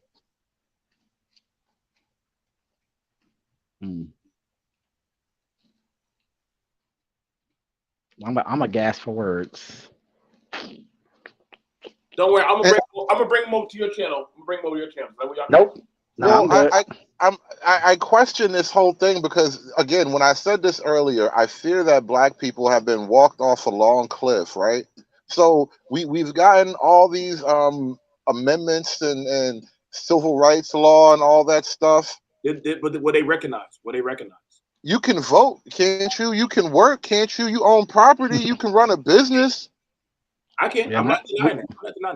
Yeah, we had that before that. And that was kind of the things that we were fighting for, to be given full rights. And so the majority of black people at any given moment in America can exercise their rights to great potential, to almost unlimited capacity. You are limited literally by the Constitution and whatever asshole that works for the government you got to deal with. So I'm curious, what more can we really ask for? And do you think they want to take those laws away? No. With a 6-3 no. Supreme Court? No. Do you think anybody's affirmative action? I think we're good. Do you think anybody's already introduced it in some of the lower courts to start looking at it? Well, you don't introduce law to court, but I'm curious, what is it that you're getting at? Oh no, I was just asking a question. I don't know. I've heard some things have been discussed in some spaces about taking a look at some of the civil rights stuff outside of affirmative action. So I know, I get it, and I mean, there how constitutional some of that stuff is. So there will always be wars and rumors of wars. So I'm with you on that. But do I honestly believe that there's an effort to remove like black people's rights? Absolutely not. Now here's the kicker. Here's the kicker, though, and this is the thing I don't think black people really get. If you think that the government is somehow in the mind of removing your rights to some capacity, why do you expect the government to be the ones to protect you in any capacity?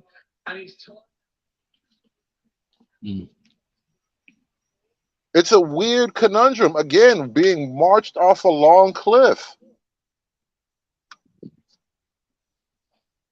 You can ask that in different ways, but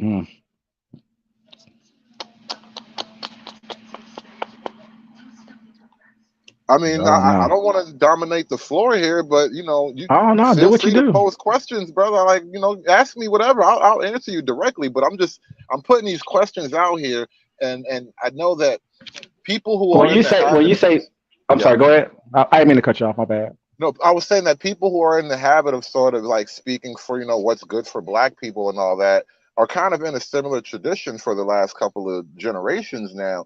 And I think it's fair to question it at this point. Have we gotten And all you we can said get what's from that? good? What's good? You said what's people are saying what's good for black people? What do you mean? Well, You mean as a casual statement that's out there? I mean that loosely speaking. I'm talking about pro-blacks, broadly speaking. I'm just trying not to be You're pejorative just. about it.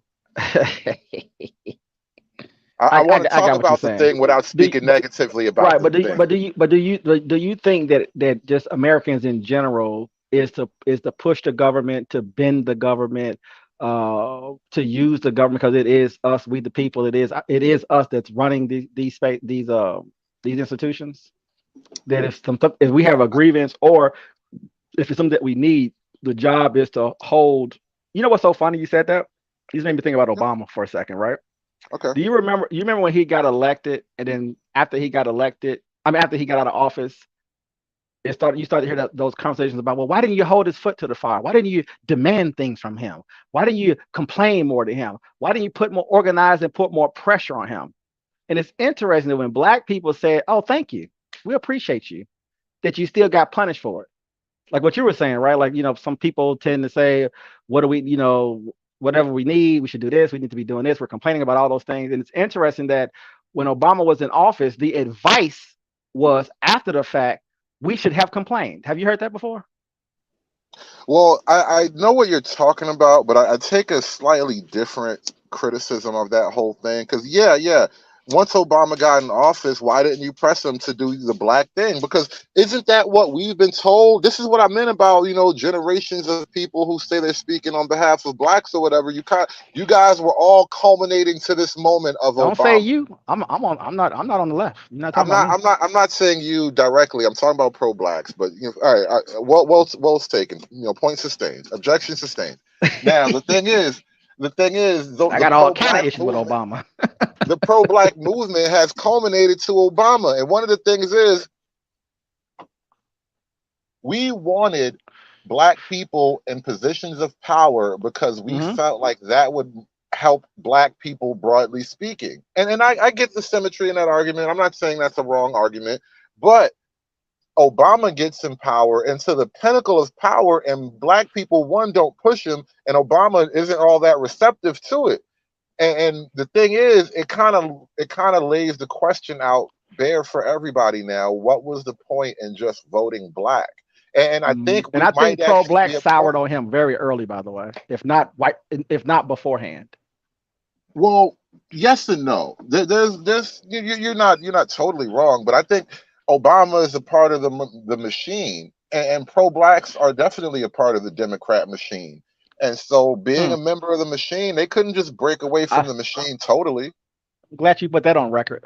Pro-blacks are a part of the leftist machine. Leftist, Democrat, yes. Either or, yes. And so being a part of the machine, they can't just totally break away from Obama. Obama's still like the most loved black political figure ever. And so I think you have to really seriously ask the question, now that we've gotten Obama and that was a dud, what's the point in just voting black for the sake of black? I mean, even if I were to buy all the argument up till now, maybe this car has finally run out of gas. You mean the race car, or what are you talking about when you say car? Well, frame it just like that, the race car. Do you think that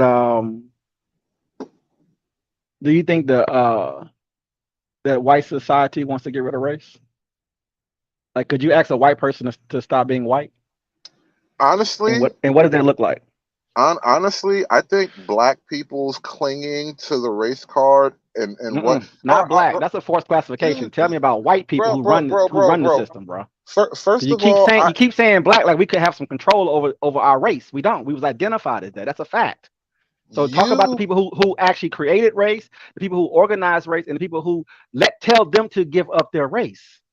Again, I asked you a question about black people, and you immediately reverted to white people. That is your thing. That's your tick. It's not mine. It's not my thing. Do white people exist in America? That's not the point. I'm asking you a question. Do white people exist in America? It don't matter who exists beside me. I must be me. Do white people dominate industry in America? Do It they don't dominate the matter military who in America? dominate Do what. they I dominate must all of the be governorships me. in America? Do they dominate all Again, of the but state none of houses in that America? matters. You see, Do they you know what? do This they is, put white on their driver's license? Do they put white let's on the say they Census do. Bureau? Let's say they do. No. You're trying to tell me that the 220 million people who live in this country who identify themselves as white is trying to give that up? Because I haven't heard an Yes, argument yeah, yet yes, to they remove it from are. the census. Yes, they are actually. You know how? You Send me know how that. they are? Send me that information. Because they're letting Please send all me the that. non-whites flood in every day. You know why that is. You want to have that conversation? You know why that is, right? I'm curious as to what you think. I have all kind of non-YouTube approved ideas about why that is. I would But love to hear that. no. I don't really know anything, but I don't like immigrants. That's all I'm saying. Is I don't like immigrants, and I don't like I don't like illegal immigrants. Let me reframe that. I don't like illegal immigrants. I would say this, and I let you have this. Without immigration, this country doesn't exist. Oh, go the fuck to hell! You know what's so funny, bro? I'm gonna add some more to that. Right now, we are probably short about 600,000 or 700,000 immigrants a year that we need in our country for it to exist, for it to survive, for it to exist, and for it to be. No, what we're dominant. short of is bitches that make babies. That's what we're short of. Let me not even leave it at babies. Let me not even leave it at babies. Right? We're short of women that can run families. That's what we're short on. Women that can actually be a part of functional families. That's what we're short on. That's how we wind up in this baby bottomless pit. I don't. If we had more wives at home doing mommy stuff, you wouldn't be worried about immigrants filling these jobs because there'd be a bunch of teenage little snot-nosed motherfuckers to do these jobs. But can we do this though? Can we level set a little bit on that? We are where we are. Okay, then this is where we are. I was out taking my son to get pizza yesterday. And let me tell you a story. This is a funny story. And this is where, and I bring this up because this is, I think black people don't understand the self-protection element in this. I was out with my son getting pizza yesterday, and we're by our favorite pizza spot. It's one of the best pizza spots. It's actually on the pizza tour in Brooklyn. I know the good spots. And as we're walking down the block, I noticed something. There's like this institute across the street from the pizza shop. It's like some kind of, I don't know, Talmudic institute or whatever. So, some scholarship going on up in there, right? So normally you normally see like Hasidics coming out of there. But yesterday we're walking down the street and we see a bunch of like African weird looking guys getting handed, like, I'm like, oh, they must be giving away food or something, because I see people eating and stuff over there. So I can kind of, after that, as I'm walking down and getting closer and closer, me and my son are both looking, and it's like some kind of like food drive helping out the migrants or whatever. And so my son, he asked me, he's like, oh, are those migrants? And I was like, no, those aren't migrants. They're fucking illegal immigrants, and they need to go the fuck home. And mind you, they were all black. Fuck them. Well, you know who's coming in here now, so you do know who's coming in here at the border. So yeah, it ain't really Mexicans like people think it is. Yo, but the point I've made to my son is that the way this country works, and the way that the things that you could expect from this country, the things I saw and the things I could expect from this country as I grew up, by the time you're grown up, a lot of these things will essentially be destroyed. And it's not all because of them, but they are a big part of it. They're like the in-your-face representation of that shit. So the whole immigration thing, you can miss me on that. Don't act like all these other black people are black people that share our values and belong right next to us. Like, niggas, the motherfuckers wasn't whipped next to me on a plantation. I want to hear that slave shit because these Africans get over here now. You from up north, right? I'm from America. I'm just saying I'm just making a separate point, more personal point. You are from up north, right? No, I'm from Brooklyn. That's what I'm saying. Up north. I'm not up. I'm south of you. So. Got you. But I just laugh because people who are black people's friend. No. What I'm saying is that I always find it interesting when I talk to people, and I got I deal with people from up there all the time. I was just up there in New York over the weekend, and it's funny because when I talk to black people, it's just their take on immigrants is so interesting to me, and a lot of people I think in our country don't really know.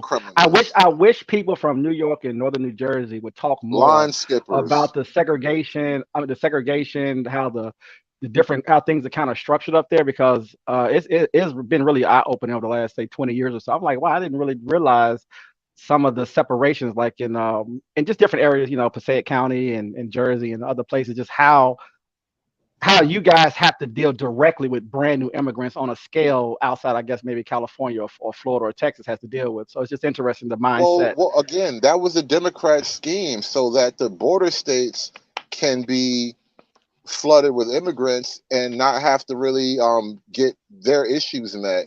And now that the immigrants are being dropped off, all right, perfect example. You see what happened. Now we got immigrants in Chicago and Los Angeles. Well, they've been in Los Angeles, but New York City now and Baltimore, all these places, right? They ship more there directly on buses to California, actually. Because Texas was like, you know what? Since you're sanctuary cities, since you're going to openly break federal law to house these illegals, take Great care of political them. strategy. Great political Serves strategy. you right.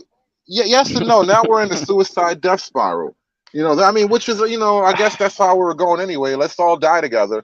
But I wouldn't say it's strategy. No, I wouldn't say death spiral. I wouldn't go that kind of hyperbolic with it. You know why it's a death spiral? Because they're never leaving. No matter where they go, you're never leaving. And now you just put it even deeper in the country. I don't think we want them to leave. And I think that if you look at a fucked up way to put it. If you look at the bigger picture, I can send you some. You should come on the channel. I can send you some documents on. I'm sure you already know though, just about demographics globally and how demographics is operating, and the things that you're going to need over the next say 100 years or 200 years, and why you're going to need certain things based off of your particular country. On a more geopolitical level, outside of our obviously local politics or our personal politics, just why that have already taken place in this country, and why it's important that you actually probably need to increase it a little bit, actually a lot more actually, just to deal with some things that we have within our own country, and some other countries as well have to deal with it too. Now the issue is just like in this. I'm sorry. You drunk the Kool-Aid, my friend. That's all I think. I haven't drunk any Kool-Aid. I'm just looking at data. I'm not drinking no Kool-Aid. This ain't about political spin. If it was about politics, I would close all the borders. But that's just me. I have a whole different. Right. It's not even about politics. It's actually not even about politics. Politics is war by other means, and then I don't think people understand the threat of all these things happening. So, for example, let me ask you a question, and I pose this question to everybody. I'm talking about people who are really apolitical. Okay. Let me ask you a simple question. You live in your house, and you invite your neighbors. They're having, they had a fire or something like that, and now your neighbors live in your house with you because you're kind-hearted. You do what the good book says and all that. You're good white folk or whatever, and your neighbors, they have another relative who also had a house fire. Turns out he's a crackhead and he burned his own house down, but whatever. He had a house fire. And now that neighbor needs a place to stay. And you invite your neighbor's relative into your house. And so now you're all, it's crowded, but you're making it work. You got a system. Things are working. Everybody's running smooth. And then you meet a girl. And you move your girl in the house. Now there's more people living here. You got some kids and all that stuff. Getting crowded. And your girl, she has sick relatives. And they're down on their luck. And they have kids. And so now the sick relatives and their kids and everybody and the neighbor and their crackhead and cousin, everybody's living in your house. Is it still your house? The fuck they are. Is it still your house? Never your house if you dumbass enough to let them people in your house like that. Do you look at? Yes, but I need a definitive answer to a yes or no, affirmative or not. Yes or no. Can I answer? Will you allow me to answer it this way? I would prefer you to be honest and direct, my friend. I would prefer you to not be sophistry. I want you to get plain country words. I'm gonna get you there. Do you think when you're balancing your checkbook, obviously we don't do checkbooks anymore, but if you're balancing your checkbook, do you equate that to the American monetary system? Not at all. And how we should pay our bills, or is it more sophisticated than that? No, it's not sophisticated. I equate it to my budget. It's about as sophisticated So as the addition so and the so the subtraction. monetary so our monetary policies, the way they're structured is not is the same as your managing your checkbook. What you're saying? I don't understand why we're having a conversation about monetary policy when Because I I asked you want about the to. niggas I just that want live to. in your Because house. I'm just trying. I was just trying to get more of an understanding of where you're coming from with that particular question. I'm not coming from anywhere but Oh, your you house. definitely are. No, Now you're coming I from. live in your house. Let All me right, tell now you. I'm in there Look, too. I'm in your house, I'm putting you in the taking matrix. up time in your bathroom, eating up your Fruit Loops, bullying your kids, smacking your bitch on the Okay. ass. If you're Is gonna it paint still that, your house, nigga? Is it still your house? I'm asking you a question. if you're gonna give me a good deal on my roof and fix it for me, if you're gonna fix all my plumbing, I ain't fixing if you're gonna shit. paint my house, if you're gonna That wasn't the cut my deal. grass, That wasn't the if you're deal. gonna go get a I'm job not and add fixing more shit. to it, You giving so we me can money. add and then I'm we can add sleeping more on your room to the couch. house. I'm eating your. Listen, If that's you're not gonna the deal, bro. if you're gonna build my personal, don't add to it now. You just gave me your information. Don't add to it to counter what I'm saying. Because as they come in my house, then maybe I'm going to build a bigger house. Maybe we're going to add wings to my house now because I'm going to have more income coming in. I'm going to have a veracity of energy just Why flowing not through just have because of slaves all in this your excitement house? of coming. Why not just have slaves in your house? Since I that's mean, how you want to again. go. I mean, aren't we importing the new slave class? Isn't that what's happening? All the jobs that you don't want to pay Americans to do, all the jobs that you too good to do. Well, you know, ain't nothing as great as a bunch of nameless, faceless brown business? people, right? Are you pro business? No, I'm pro America. Okay. Business is great and all, but business can destroy America just like war. Do you appreciate the Industrial Revolution and the middle class? Sure, why not? Or would you have preferred things maybe not to move it at that rate of speed and bring in about 20 million European peasants to work here? Those European peasants actually had to go through a very strict system. They had sponsors and shit. People had to meet them at the boat off Ellis Island and shit. Fuck you. Stop lying to me. Stop lying to me, bro. So my point is that we had a demand in this country. We had to continue to grow our country, and we had to bring in European immigrants to push that. So you're telling me what's happening now is akin to the immigrants that can be traced by document, because every boat could only hold a certain amount of people, and each person had to have a ticket by name. And so you're telling me that those people who are coming in a control system can be compared to what's happening in your border right now in Mexico and in Texas and Los Angeles. I mean, California.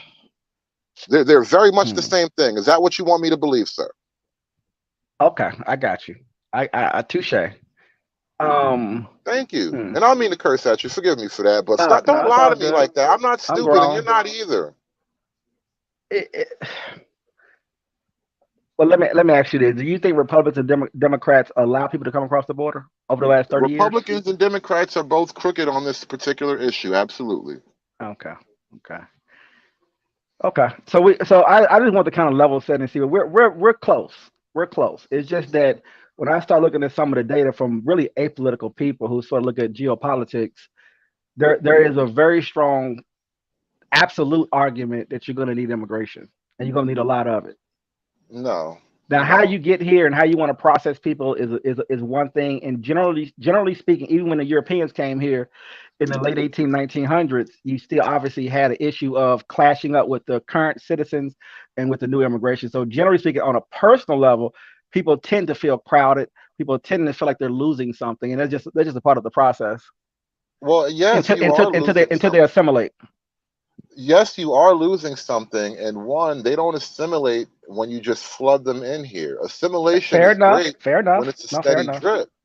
And then two, again, when those are immigrants, and I tried to say this earlier, and we got diverted to something else, but now you have the immigrants being moved into like black neighborhoods specifically, in black schools. Like they're literally putting them in the schools that they got your kids illiterate in. Your kids go to these schools and get illiterate, and now they're going to house the immigrants in there. Do you think your kids are going to learn to read now? Are you saying literate or illiterate? No, the schools got your kids illiterate. They go in there, they were born, they go in there illiterate, and they come out illiterate. They go in illiterate and they come out illiterate. Well, I should have had you on the call that I had a couple of days ago on another call. Maybe Because so. I told you. I was told, a separate conversation by the way, but I was told, I'm gonna do a whole program on it actually. I was told, because I was taking a privatization position on school systems, that the school systems are fine. They just need some more money. All the schools are No. okay, and private schools are just as bad as public schools, and America's fine with that. That's what I was told over and Private over schools again. probably have an issue too, but nothing like public. Everything is schools. going to have an issue. Nothing's perfect. Obviously, you can play a political game with that conversation, but in reality, we know. I have so much data on literature, and I said, I was going to do a lot of different subjects. I said, I'm just going to focus on reading. And when I went to Houston, LA, Chicago, St. Louis, Memphis, DC, Baltimore, Philadelphia, and a whole host of other cities, I was just going through some of the data. It's disturbing. And I'm Listen, how even we gonna win the race war with an illiterate army? Don't get me started on that, bro. You having I don't believe in no armies. I don't believe in any of those. All that stuff. I don't believe in any of that stuff. You have to work the system based off where it at. Yeah, you have to work the system, work on that. But if it was up to me, I would privatize most of the schools and maybe have a little bit of a public partnership with that and figure some things out with regulations. I would slash the military budget. I would slash most of the federal government anyway. So I have a whole concept that we're not really having that kind of conversation, but. You and I agree on that kind of thing. I'm with slashing a lot of the federal budget, but the point I want to bring up, efficient and just the point I want to bring up is that the schools where they're housing these migrants, when those migrants landed in Martha's Vineyard, they didn't say let those guys stay in our kids' school. They didn't say we have all this space. You understand how big the gymnasiums have to be in Martha Vineyard high schools? Do you understand how big the fucking the swimming pool? You know how many fucking Mexicans you can put in one of them swimming pools? Nah, bro. Nah, and they didn't do any of that.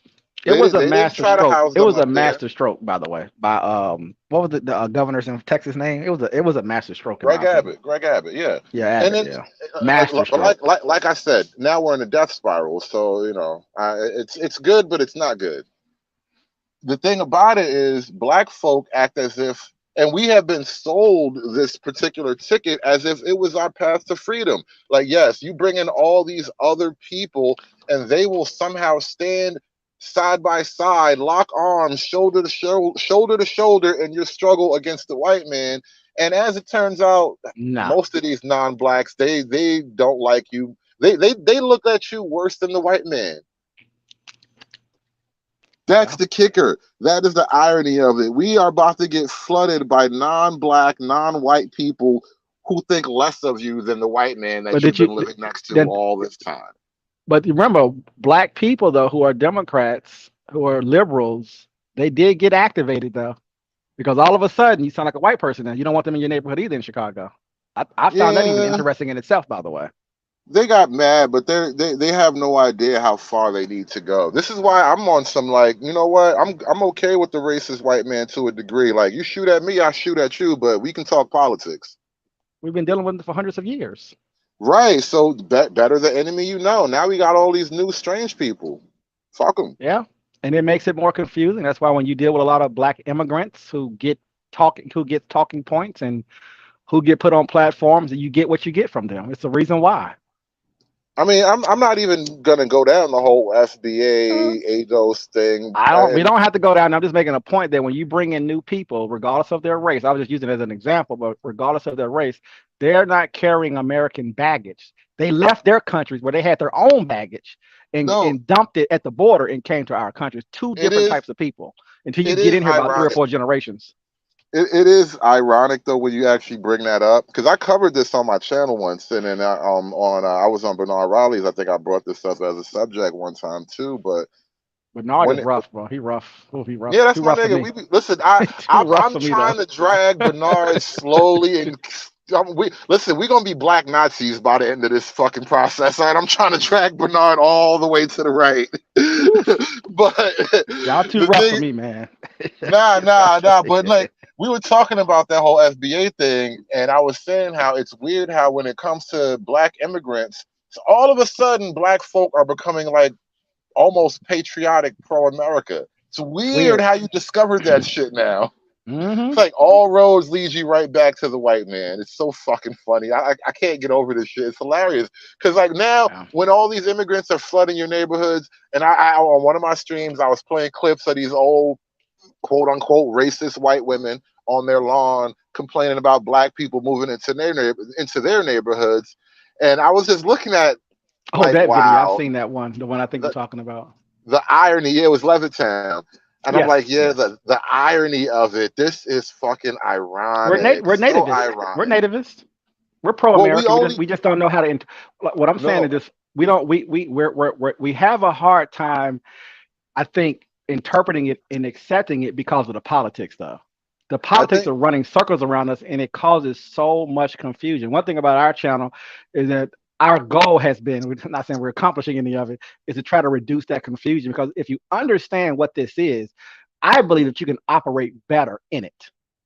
Because it's not going nowhere. There's not going to be no black empire. There's not going to be no black, in my opinion. I don't see any of those things happening at this point, right? Africa's not going to rise up anytime soon. All those fantasies about all this stuff, all the blacks in the diaspora in South America and Brazil and stuff, it's not going to be any kind of thing. It's all fantasy talk.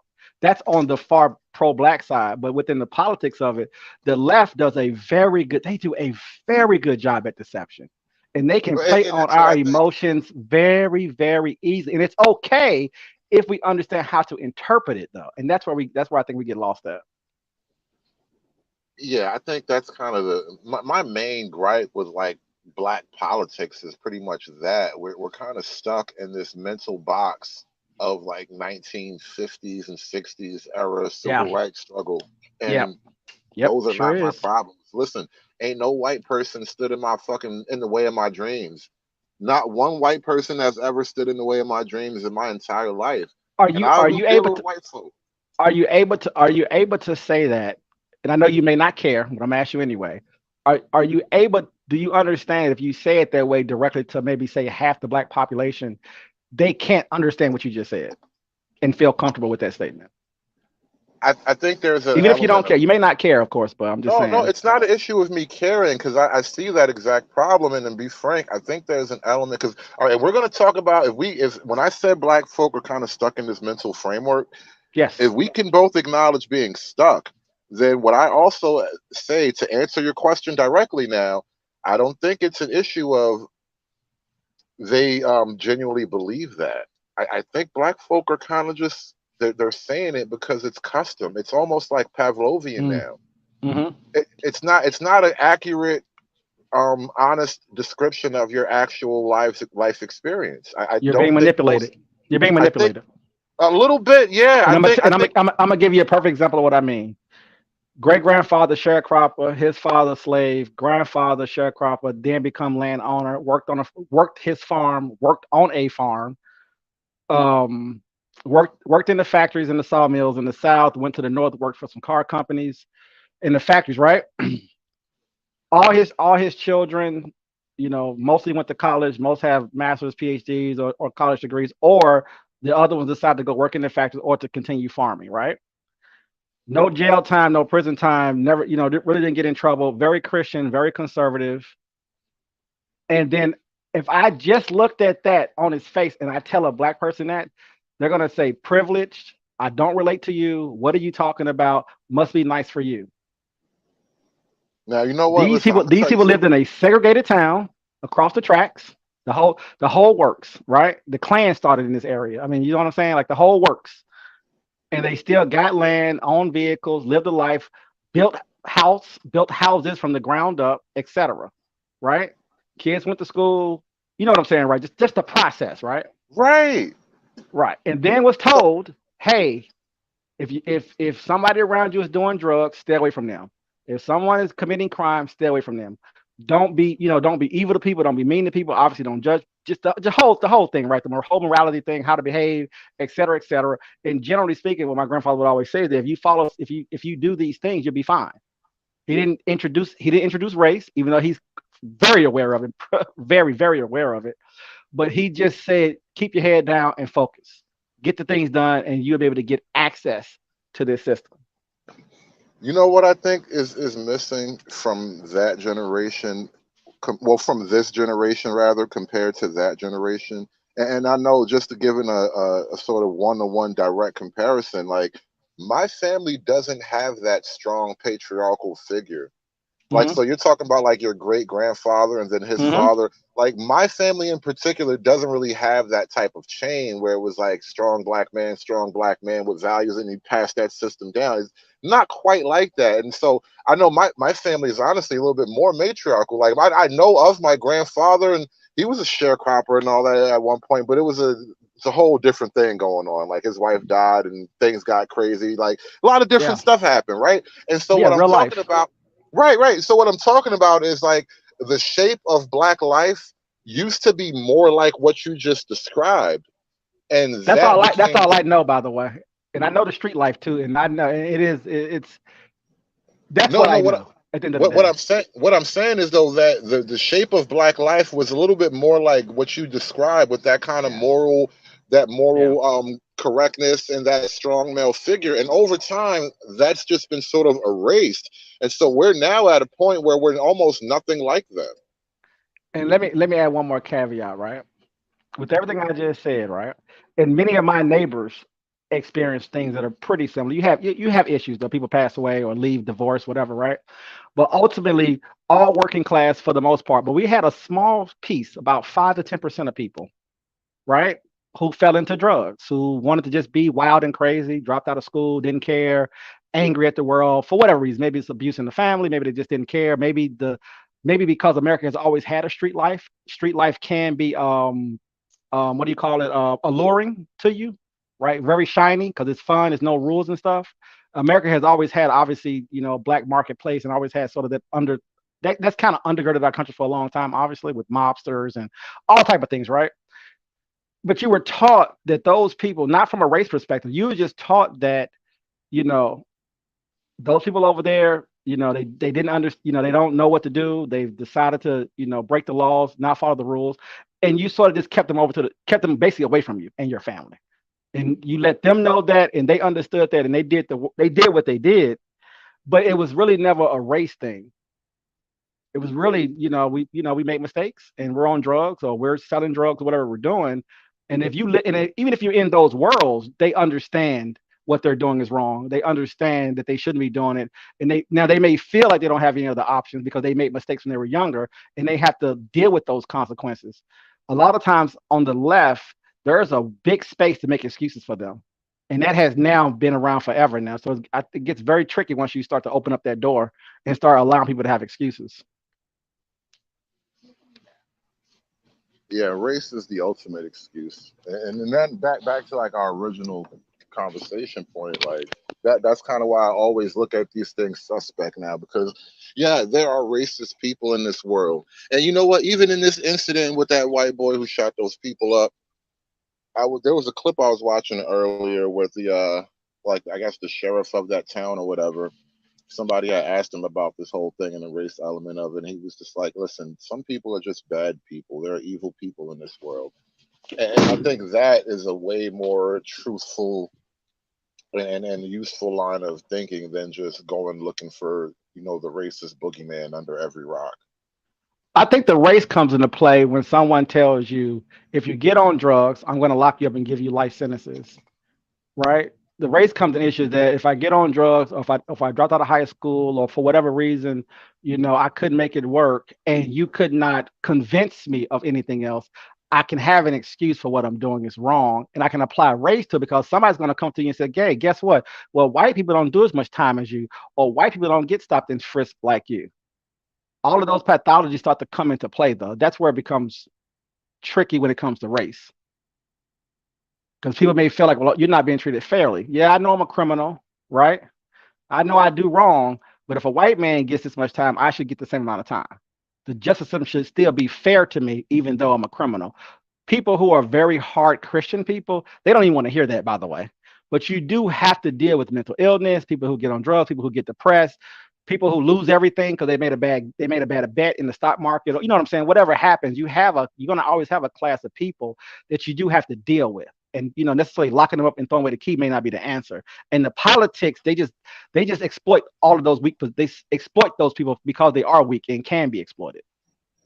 Well, I mean, and there you go. That's why so many black people vote Democrat so overwhelmingly, because the Democrats have figured out that if you can keep the black community in a state of somewhat perpetual weakness, Absolutely. they will always be useful for exploitation.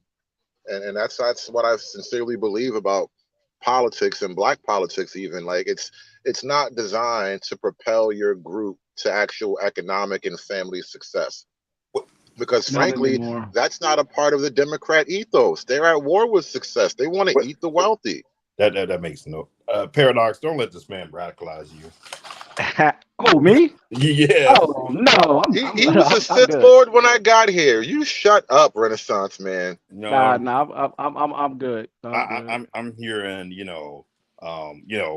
well, I'd much rather deal with the white racists, or I didn't say that. Or I want to deal with the ones who are out front. I'm like opening their racism, and race isn't really an issue, and I'm I like, didn't say that either. No, David is saying that, and I hear you sound like you agree with him a little bit. And now here I comes mean, Look how the empire works. Look at how the empire works. Somebody comes out of the shadows. Motherfucker just formed out of the mist. No, to come and drag you back into the fucking plantation. Nah, I mean, I have to live in reality at the end of the day, so I can have different conversations. But I mean, but in the reality that we live in, we do have to work with a lot of different types of people in this country. I mean, that's just a fact. I mean, we're all doing it already. I mean, where your money at? Wait, what do you mean? And where your money at? What do you mean, like as far as what, like savings, investments? Yeah, where they at? Where is it stock at? market? It's in the stock market. All right. Do you have a bank account, checking account, savings account? Yeah. Yeah. All right. So we have to. My point is, we do have to work with. So I can't just pretend that that's not true. I mean, there's white people who are managing my money right now. I can't just make that up. I mean, that's a fact. I can't. Well, I mean, No, I didn't say like there's nothing wrong with people who are white managing your money. I'm just like, I don't, like you like, for example, your argument about, there are a lot of Christians who don't even want to hear the, well, if I was doing wrong. Not the hard Christians. I mean, the things that they say, boy, it's crazy. I know, but my whole thing with that is that's not a Christian issue. That's a constitutional one. Like people who say that they uphold the Constitution is equal protection under the law. Yes. Period. That's it. But that was my whole point, though, is that even though people say those things, and you tend to have people who fall out, the problem when the race comes in is people don't feel like it's fair. If you're doing crimes and somebody else is doing crimes, and if I come to you and show you that, hey, white people do crimes or white people get on drugs and this is how they're treated, now I'm gonna tell you that as being a black person, when you do the same thing, this is how you're being treated. And then I can take advantage of that. That's all I was trying to say. Right. That is what they're doing. That's what's happening. That's how you play politics. It doesn't have to be true. That's the whole point, because it's not about whether it's true or not. They want it. They want something to use to take advantage of you. The truth is irrelevant. So whether or not you're actually being mistreated when it comes, so let's look at the whole issue about sentencing, right? That's an argument that we are all familiar with. Black people just get more time for the same crime, right? But in order for you to tell me that to be true, in order for you to prove to me that to be true, you have to show me cases where everything was the same except for their race.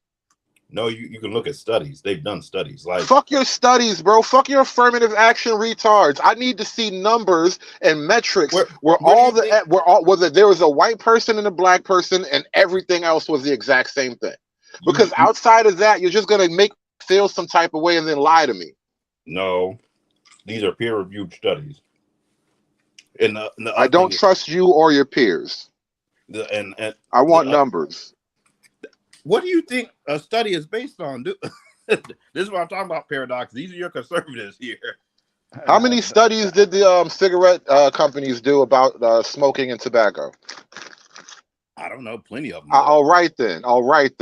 Your fucking studies, my ass. No, are you talking about the harms of it? Yeah, they knew it was harmful. They didn't lie about that. I thought you were They saying did lie about it. They had to pay billions of dollars for lying about it. yeah, they knew it was wrong. They knew it internally. But their studies said that they were harmless. Their studies said that smoking is actually healthy for your baby. Yeah. Industry Your studies fucking studies. Industry studies that they produced that were not peer reviewed. That's different. You can't take an industry study and an academic study and say they're the same. Why do I need studies about something that has hard metrics and I can just run numbers? That's what a study is doing. So I want to see numbers. I don't want to study. I want you to present me the cases. Give me a handful of cases. Like because outside of that, then I'm gonna give you wiggle room to start tap dancing and lying. And remember that time where they whipped your uncle? This is just like that. No, David, you don't read, do you? I read numbers. Yeah. And what do you think a study do? What do you think a study is made up of? I hear you quoting mythical studies, but I'm asking for hard data. So assuming the studies are real and true, I want to know that the data also matches what the studies tell me. Because I don't trust them just because you say, study says. That's like cool story, bro. So now you want people to not only give you the study, you want us to go and give you like the Excel, and you want to go do the regression yourself. Okay. I'm saying, you know what, and I get your laughter and all, because I'm being a dick about it. Fair enough. But the point I'm trying to really make, all jokes aside, right? Your left wing empire of study. Let me make my point so you can understand my actual argument. Your whole argumentation system has been suspect, because all those people who write those studies, if I ask them what is a woman, they're gonna fart and piss their pants. Oh, I don't trust these people no more. Your fucking studies, you shove them up your ass. You never did trust them, but anyway. And apparently I had suspicions but proven true. Forget the studies. The prison don't lie. We're in jail. We have the felonies. You can't. Well, the other thing is too, like, go visit a prison. It's just right there in your face. Well, the other thing is too, like, when you allow that to go unchecked too. Here's the other problem, like. Then it's weaponized against you, because then people like Hood Conservative will come up here and say, well, the black community is so bad because look at all the crime rate, this, and that. And it's like, well, yeah, the drug arrest rate is higher in the black community. They only prosecute people in the black community for drugs. Like, so, then that gets weaponized against you. So it's just a cycle.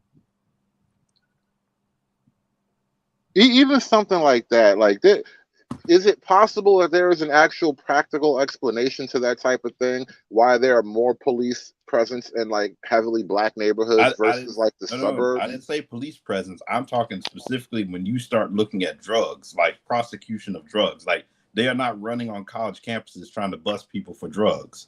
Why would you want the fucking narcotics team to run on a college campus? That's where all the drug dealing is going on at. That's why. and illegal purchase of alcohol. Well, no, I would argue that there is some drug dealing. I will argue there is some drug dealing going on. There is an immense amount of drug dealing. Immense, astronomical illegal activity on college campus. Listen. I'm not going to pretend that college is like a church or something like that. Hell, they do drugs at church too. But what I'm saying is that to act as if colleges somehow have like the Carter popped up in the middle of the library, like, bro, stop it. Colleges don't be having like the strip where you just roll up and anybody. Yeah, bro, shit. I've been to a couple of different not just colleges and shit, but just Job Corps sites, all kinds of different places. And I'm telling you, it's not like the streets. These are sequestered, secluded environments. White people consume, from a race perspective, consume way more drugs than we do. They do, but you know the difference. It should be a disproportionate amount of them in jail, really. You know the difference, because most people who doing serious jail time are not doing serious jail time for simple drug possession. It's either high level drug dealing or something violent. Show me that data. You can let's pull up the numbers. Nope. We can actually go Google what are most people in jail for. What are most people in jail for? Most don't people trust aren't Google. doing. Most people. Oh, well, so where else? So you can go straight to the FBI website. Most people aren't doing more than 5 years for straight drug possession. There's other things involved in that. They was a part of an organization. They was racketeering. 5 They was. years. They shouldn't be going to jail at all. What are you talking about? 5 years. Well, I mean that's a different argument. But you're making the case Get that a felony for that. you're making the case that white folk get prosecuted less for drugs simply because they're white, and I'm like, no. Police are in black neighborhoods because of the violence and the other. Well, mostly the violence, honestly. If it wasn't violent, the police wouldn't be running through Probably your wouldn't be neighborhood there. like that. Facts. The mob knows Yeah. this. Most organized criminals But know this. Are most black neighborhoods violent? The fuck? Are What most did you ask me? are most black Most are of most them, black- I don't know about most, but a lot. I can't give you a percentage Can below we get or some above data on 50. that? Yeah, I don't know if I can go below or above 50, but I know it's a lot. I would tell you most lower middle class and below black neighborhoods tend to be known for violence. Do you think throughout their white neighborhoods individual that commit? cities. Why do you think? Okay, so where's the notion that black are those predominantly black neighborhoods are known for that? Are they not known for anything else? Exactly. Again, when you're talking about the lower middle class and below, those are kind of the rougher neighborhoods. I mean, if based on that, do you know how high like the prison rate would be? Like if all those neighborhoods are just as violent as you're saying they are? Well, the prison rate, are you saying it's not high? I don't understand what you mean. Like when people talk about black crime, they want to just make it like everyone in the black community is a criminal. And I'm like, when you really look at the data, it's really a small group of people who are doing this. No. I don't argue that at all. And I agree it's a small group of people. The fine point I'm trying to make in the middle of that truth that you just laid out is that the majority of Black America are essentially being held hostage, not just by criminality directly, but by the criminal element, broadly speaking, because crime eventually creates its own culture. And so when you have the culture of people who don't go to work every day, who don't, get married and stay together, who don't see the value in doing things the normal civilized way, when that culture starts to compete, something's got to give. And this is what we were talking about earlier, like what your grandfather said, that culture was once dominant and it's no longer dominant. Like the culture of hard work and honesty, it's no longer the dominant culture. Even though there are a bunch of hardworking, honest Black people. Based on what? Yeah, because I'm trying to figure that out, because a lot of people that are in middle class America work. Like majority of them work. Like, and like, I mean, when they had the central, plenty of people in the hood work. Yeah, I mean, yeah, that's what I'm saying. Like, you do like a good portion of like when they were the essential workers, that was predominantly a lot of Black America going to work. Well, in Black cities, yeah. In Black cities, those are Black folks. So it's not like we disappeared. But what I'm talking about is the actual social order has radically altered. So, for example, most of those people going to work, they didn't have families at home the way it would have been 50 years ago. Because 50, 60 years ago, it would have been men going to work and women at home raising the kids. Now it's a bunch of women going to work and some dudes too. Black women were always working. Just like, they were always working. Yeah. I'm saying, but I was gonna let them have that one. I'm about to say, yeah. I mean, I'm not gonna run off that. Use that now. You do know our ethnicity of people were always working. Right. But those same women would have also had husbands. Okay. And so when I'm arguing the change in the culture, yeah, I'll grant you that those women had jobs and shit, but they had husbands. Okay, so was their husband either through Jim Crow being shot, being picked up by the paddy wagon, being put on BS stops, or not the majority of them? No, the majority. Vagrancy laws. Sent to Vietnam. Not the majority. No, you know why? You know why it couldn't be the majority? Because you couldn't have the type of folk that made the civil rights revolution if they were just a generation of downtrodden, beat up motherfuckers. Nope, that was money and organization from the educated group of people. Whoa, I disagree with that, and here's why. Yeah, This whole idea that everybody just participated in civil rights like that, like that didn't happen. Who said everybody? But you're telling me everybody got their ass whipped, but in Jim Crow. No. What right. So I can't say everybody was in civil rights, which I'm not saying, but you can say everybody was just getting beat up and had a rough time in Jim Crow. When you brought up about the marriage piece, right? You brought up about the marriage piece. That part right there. Like when we're looking at what was happening to men and women, especially in that of Black America, either with the sharecropping. If you couldn't get a job in this area, you had to go travel abroad. Sometimes you weren't able to come back. They weren't going to take you back home, or X, Y, and Z. You didn't have an education. So there was a lot of things, algorithms going on. Like there was a lot of things going on. It wasn't they just weren't getting married. I mean, what courthouse was recognizing Black marriages? Well, I need to know, what was that courthouse that was going around? Oh yeah, y'all got married? Come on, bring your papers on down here. Like, what was the courthouse that was doing that? You barely could get recognized as a citizen at some parts. Like in some parts, but in a lot of other parts, Black folk are doing. What are there a lot of parts? The rest of the country. So are you telling me that Black folk were not making any money and nobody was getting educated and moving up the ladder during those same years? Hold on, because no. We got somebody on the panel who just told us about his group. Was it your grandfather who started out as a sharecropper and then went on to own their place, and then their kids went on to do even bigger? Like, you just told me a story of progression that spanned like 4 generations. David, you really like downplaying Jim Crow. Like you were like, I'm not, but you're sucking, bro. You're making Jim a big nigga. Stop making Jim a big nigga. He ain't that big no more. No, you were sitting here saying not all Black people are getting beat up. Yeah, maybe not all, but guess what? You could for no reason whatsoever. Like BMT walked down the sidewalk and doesn't get off the sidewalk for this white person. Yeah, he could get killed. He may have not gotten killed, but the real threat was there. It took a lot of terrorism to get us in check. A lot of terrorism. I mean, listen, that just says something about Black folk, but that's a whole nother argument. Wait, hold on. So now you're looking, I know where you're going with that. I'm just saying, like, why were we thriving under the most brutal oppression? Are you going to tell me it's more oppression now than it was back then? David, what do you call thriving? Black America was damn near thriving economically and socially under that time period. Right, but don't leave out the important parts of the economic stuff, because the effect is happening to.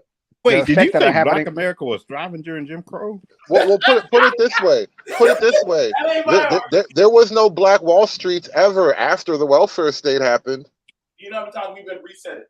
Oh my God. I'm just saying, look, what if this whole thing has been a long march off a cliff? That's all I've been saying. Do you know what, dude? Do you know what Martha's Vineyard Black colleges and shit? Do you know what Oaks Bluff is? Like, tell me why I need to know these places. Tell me the story of these places. Do you know what Sag Harbor is? Like, come on, let's all have a cry together. Tell me the story of these places. I mean, David already told you he does not care. Like, he already told you. Oh, I know. He doesn't care that the poverty rate. No, that's what I said. It's like that. That's what I said. You saying tell you why. The Black poverty rate was 40%, but everybody was doing well. Okay. Okay. So okay, great.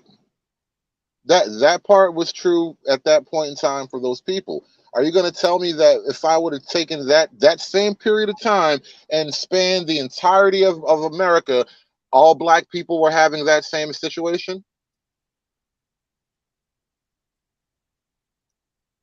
So hang on, let's put this. Let's just grab something, which we were thriving I'm going with what you're saying, baby. I'm just looking at what you just said. So I'm gonna just put in Red Summer. I'm gonna go. Wow. That's got nothing to do with economics, and you know what red is about, right? Hold on. Red means communism. Red Summer had nothing to do with economics. Okay. No, Red Summer is about communists. That's why it's red. That's communist. Red Summer is about communists. That's why it's red. That's why it's red. David, what do you know about the Red Summer? Go and read it. Tell me about it. Do you not know that was a series of events where literally mass riots and lynchings of black towns, areas, and cities were just being massively just lynched by white folks? Race riots were kicked up. I know. There were race riots. Okay, no, It's funny how we've been at this for a long time. Wait. You literally went on the diatribe. There were white race riots. Those are all white. Those were dirt. Why don't you want? So okay, you were staunch on talking about America, but why is that something that you want to overlook? Mind you, black people were literally trying to legally participate, and they were still catching these riots where their towns and cities were literally being vandalized, attacked, being murdered, killed. 26 cities across the United States. So why jump over that? Why jump over that? I don't remember jumping over it. You guys presented it, and then I'm asking you what I'm supposed to do with it. No, y'all brought it up, and I asked you what you want me to do with it. Like, literally, I asked you, tell me why I'm supposed to feel some way about it. Black economics was at its best during Jim Crow. That was your talking point. By the time 1940s, the 50s came around, black people were pretty much an economic powerhouse recognized by the government. Okay, so if there's an economic powerhouse, how much power can you really garnish or gather up if people keep on killing the owners and workers? How are you an economic power? We just had the 60th anniversary of the March on Washington. Like, the theme of the March on Washington was jobs and justice. Like, how are everybody doing so well and they're protesting literally for jobs and justice? That doesn't make sense. I know, because they're fucking communist. Okay, who's the communist? Who's the communist? Well, all right. I'm making a big joke about it. Don't call Malcolm X don't call Martin Luther King a communist. Well, I'm not saying Martin Luther King particularly was a communist, but you understand that there were communists all through that element, that whole movement, from inception. Yeah, that's what the FBI was telling you. Well, where are you getting your information from? That's what black communists also tell you. Like that from its inception, the whole Black Power movement, going back to like even before what's his face, Marcus Garvey, it was all people who were like relatively communist leaning in one way or another. Because you got to understand, this is like Marxism really not communist, because communists didn't really happen until Russia. But Marx was sort of putting his ideas out there. And then, the communist thing sort of got to happen in Russia and all that. And at the same time, a lot of those Eastern Europeans, they wound up in America eventually in one way or another. And those ideas came over here. And it's like, well, hell, we can whip up the poor Russians to, go against the quote unquote white Russians. That's why the Russian Revolution was the Reds versus the whites, because it was literally the communist Russian versus, like, I guess, the regular peasants that were on the side of the crown or whatever. But that was a communist thing, and eventually those ideas and those people came to America, and the black population, we were fresh off the plantation. We had legit issues. There were racism and evil things happening to us, and so the communists can come over and say, hey, you know why them niggas hate you? You know why that white man hates you? It's because you're black. And half of that might have been true. He might have legit hated you because you black. But now you got black foot soldiers for your communist revolution. And so when black people talk about these parts of history, most black people don't understand how deep we've been manipulated by communists. You think they niggas hate you because you a nigga. No, they hate you because you're a communist. That is a wild position. You have the energy to respond. That's crazy. I got you. I see where you're trying to go. I can't. That's crazy. Yeah, David, you just rambling. So the pro-blacks were not Marxists. No, I mean, not pro-black. The Black Panthers. The Black Panthers. They weren't Marxists. They were after Martin Luther King, not before. Like you were talking about. I'm talking about the Panthers, and we can draw a line back, because I didn't say Martin Luther King was a communist, but I said the people around him were communist. The people around him were not communist. That you had one person who was a lawyer for the Communist Party. That was it. And motherfucker, you're gonna tell me that the people around Martin Luther King weren't communists, and then go on to say, well, the commies lawyer was also working for King, dude. I said, we can't be stupid no more, bro. We got to stop being stupid. We're getting out hustled by all these other ethnic groups, and we got to recognize the simple truth in our face. So, David, Ralph Abernathy was a communist. Andrew Young was a communist. Really? Like Harry Belafonte was a communist. Like Harry Belafonte most certainly was a communist. no. Why did he go to Russia? What do you mean? Oh, so he went to Russia, so that makes you a communist. I'm saying if you go to Disneyland, you must like Mickey Mouse. Or you just went to Disneyland. But anyway, but yeah. Yes, so because like Russia's like Disneyland. No, the only person, like I said, who had a communist influence around him was one of his advisors, one of his many advisors. Like Benjamin Mays was not a communist, like, and he was an advisor of Dr. King. Do you think the progressive wing of the party are communists? I think modern progressives are the most communist short of the actual DSA. Is it the DSA? You know, the Democratic Socialists of America. Yeah. I mean, the problem when you try to separate communism and Marxism and socialism, it's like separating a gas from you know how water is a solid state and it's a liquid state and then it's gaseous. That's communism, Marxism, and socialism. They're all on a continuism. You know, this thing has, you know, different forms or different elements to its formation, but it's the same thing. So Finland is a communist country, even though they're an ally of the United States. Same thing with hold on, what'd you say? So Finland and like Norway, the Scandinavian countries, they're communists, is what you're saying? I didn't call them communists per se, but I mean, what are you getting at? I'm not saying they're not, but what are you getting at? Well, they're allies of the United States, and I don't see the United States being allies with people who are communists like that. I mean, you buy all your shit from China, so I think the lines got blurred a long time ago. America's in for a big problem. And what is happening with China right now? China almost figured out communism. Almost like I think China so far has been the best to do it. No, they didn't. Listen, I didn't say they did. I said they almost. No, they like it's always going to fail, but they're going to fail better than everybody else. No, the China liberalized. That was the whole thing with Kissinger and Nixon going to China and liberalizing their market. So China is not communist the way you were describing it. Let me ask you a question. Now, after 30 years of dealing with China, well, 40 something years dealing with China, is China more like America, or is America becoming more like China? What? Did I stutter?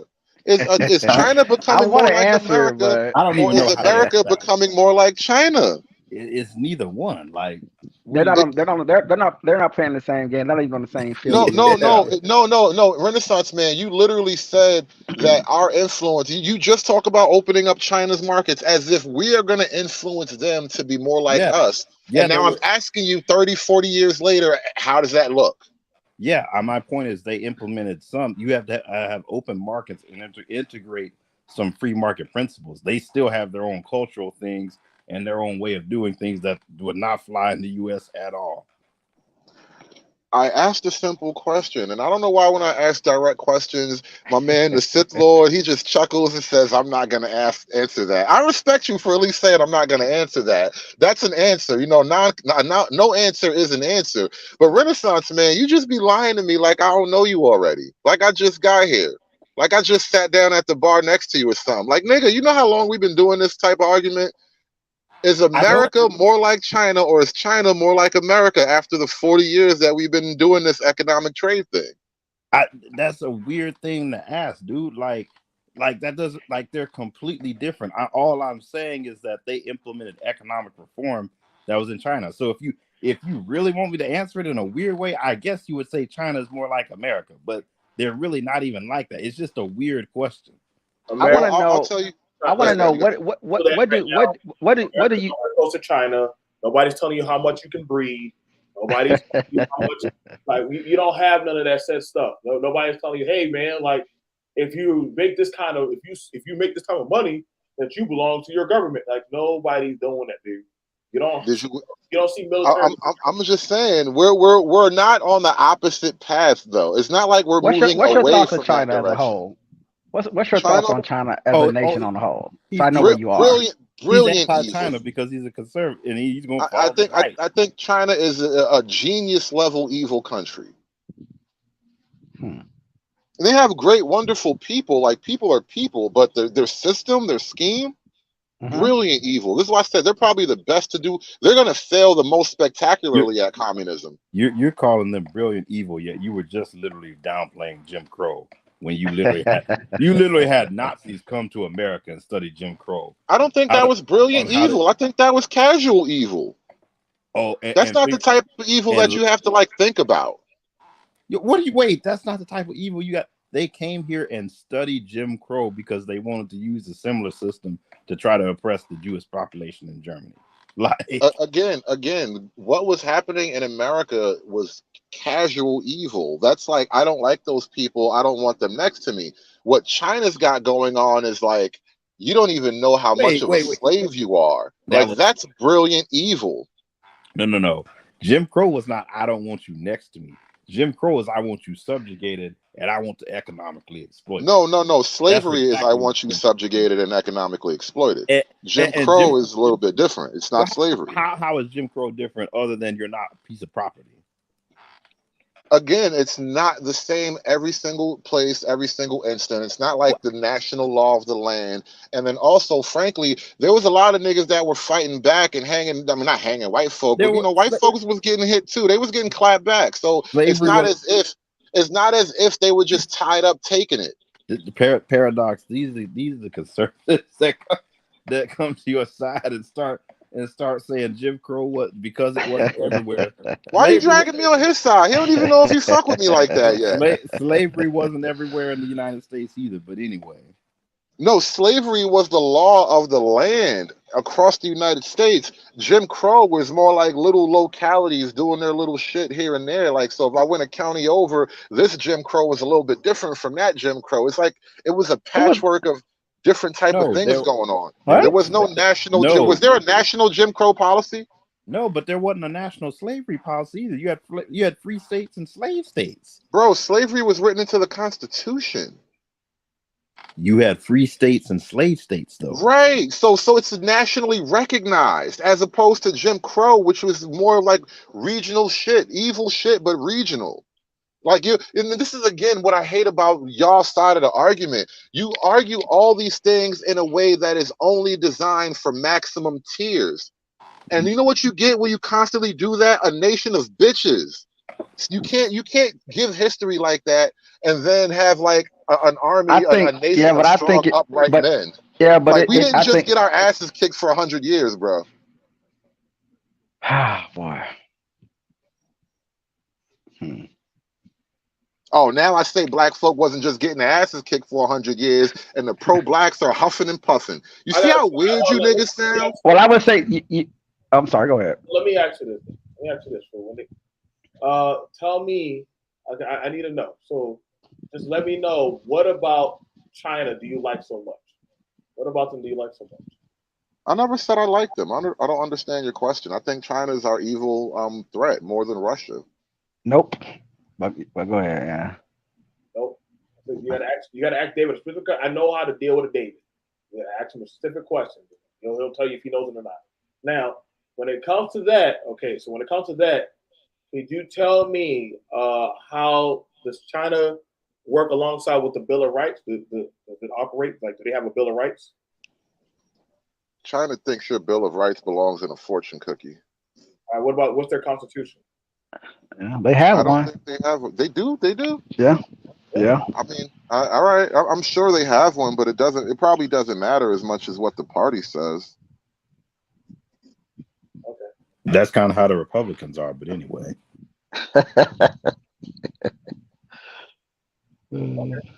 I mean, like I said, like I always find it interesting when mind you, as you as a Republican or conservative, you speaking for China, and literally that's kind of like the opposite of how a lot of Republicans feel. They're like, oh, communists and communist countries and all that said stuff. Like, I never said anything positive about China. I said they were brilliantly evil. That is not a compliment. That is a nod to their intelligence, perhaps, but I'm not giving them props.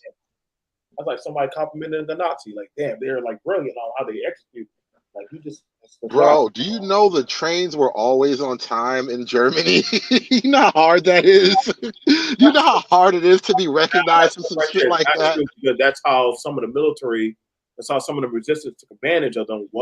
That's not, that happens right now in Switzerland, like depending on what portion of the country you're in. Like, No, dude, y'all motherfuckers like wet blankets, bro. God damn, it's a joke. But no, it's the idea that they may be doing something that we consider morally corrupt or whatever, but they're not stupid and they're not incompetent.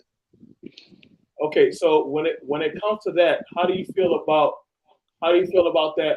Watch this. So how do you feel about that when they handle the family? Would you want to handle the Chinese type of way when it comes to family? Oh hell no. And even China, that's not the Chinese way. That's the communist way. Because China isn't opposed to like having a family and a patriarch and all that. But the Chinese government kind of has different ideas about what they should be doing. And wait, you don't think they have one right now? No. I'm not saying that China is feminist per se, but when it comes to like the one-child policy or whatever, like no man is gonna just no individual Chinese man is naturally gonna decide to just abort most of his female children unless the government's putting a gun to your head. So wait, but now that's interesting. But they bow so easily to their government to where they don't have guns at home. Huh? They don't have guns at home. They don't have a Second Amendment. Their Constitution doesn't have a Second Amendment. And that's the unique thing about the American government system compared to pretty much everywhere else. I don't think any other government was born in the idea that the people should always be afraid of what their government is capable of. I mean, you got other countries like Switzerland. I think their people have guns. They have firearms. No. Switzerland doesn't have a Second Amendment that's written explicitly against tyrannical government. Like the language isn't shaky. A part of your Second Amendment right is to form a militia.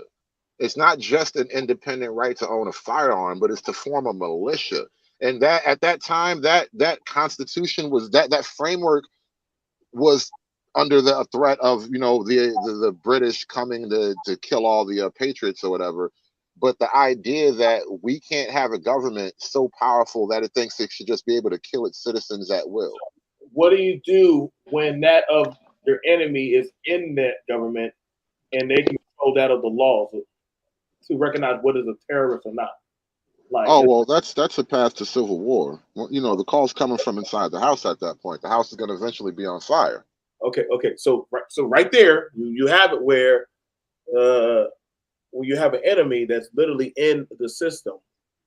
That's in the system that literally that makes the laws, that actually makes the rules, and they get to dictate and choose what. Well, what are you calling the enemy, though? I don't understand at this point. Well, see here. Okay, so what do you call the enemy? So when you have it where the same people that had practiced a certain type of system of oppression, and now they have to make a law or justification on what they deem as fair, right? When do you call them your foe? Well, that's a weird way to frame it, BMT, because think about it. No. The same people that you're saying have treated you with oppression or whatever, they also created the system. And so now after that oppression, you're now underneath this system. And so under this framework, you're the only enemy in the system because they created the system. Their oppression is a part of their system. So you're the enemy here. You're the odd man out. Now, okay, so let's tackle that. So whenever it comes to that of an issue happening in America, why do they say, hey, black man, we're in danger. We need your help. We need you to vote and serve and protect and all kind of stuff for our country. Like, listen, this is our country. Your land is my land, my land. They got all them good patriotic songs. But then I'm the enemy. I'm the enemy. But we can pull up for records after records of them trashing and thrashing and don't tread on me, their own country. I don't believe that black people are an enemy. I was just sort of commenting on how weird your setup was. I didn't say you said that. We're just having our discussion. And then frankly, no, now that we're going down this path, I think Black America has kind of made itself a little bit of an enemy to the American system, because you got so many Black people who openly say, you know, the system needs to fall. The system ain't never done right by me and my people and all that type of shit. You do know majority of those songs like that, like "We're Not Gonna Take It." You do know where a lot of those songs, those anti-American songs come from, right? Rock and roll. They come from radical white America. Down with the system.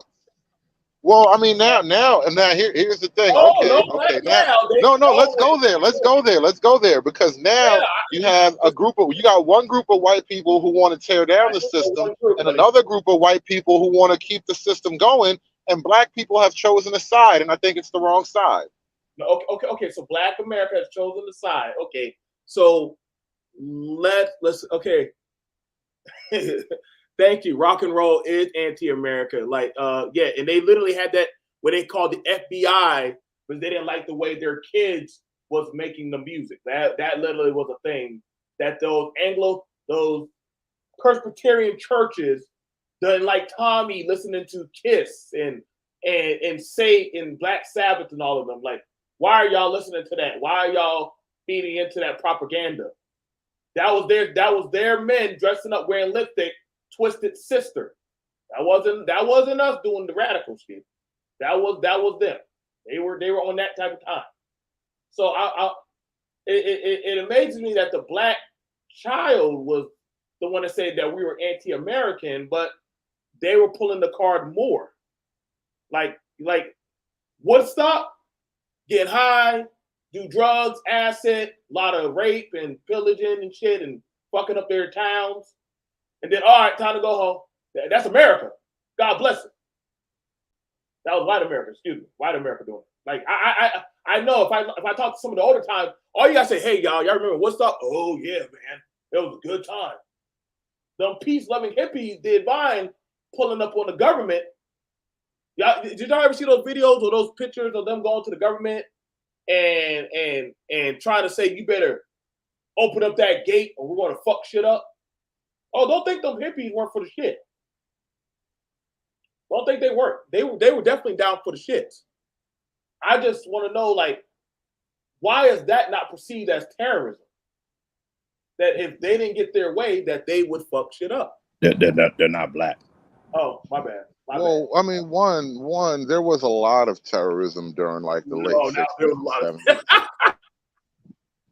And it wasn't mostly Black people, honestly. There was a lot of terrorist groups going on. A bunch of bombs went off. It's just that the media, and that's a whole nother thing too. You realize most of what we learn is basically told to us by the people who want, you know, America to fall eventually. When McCarthy said, when you know Joseph McCarthy, when he was testifying in front of Congress about all the communists in Hollywood, he wasn't wrong. It's not like he was lying about it. And then now we talk about this. Yeah, yes. Hollywood was always full of communists. He wasn't lying about McCarthyism and all this stuff. No. Hollywood was run by communists, and it hasn't changed. It's not like they won that battle and then decided to go home.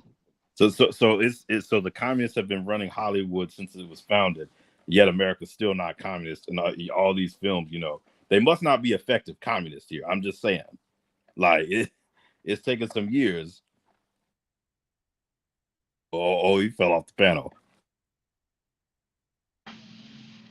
You knocked him off.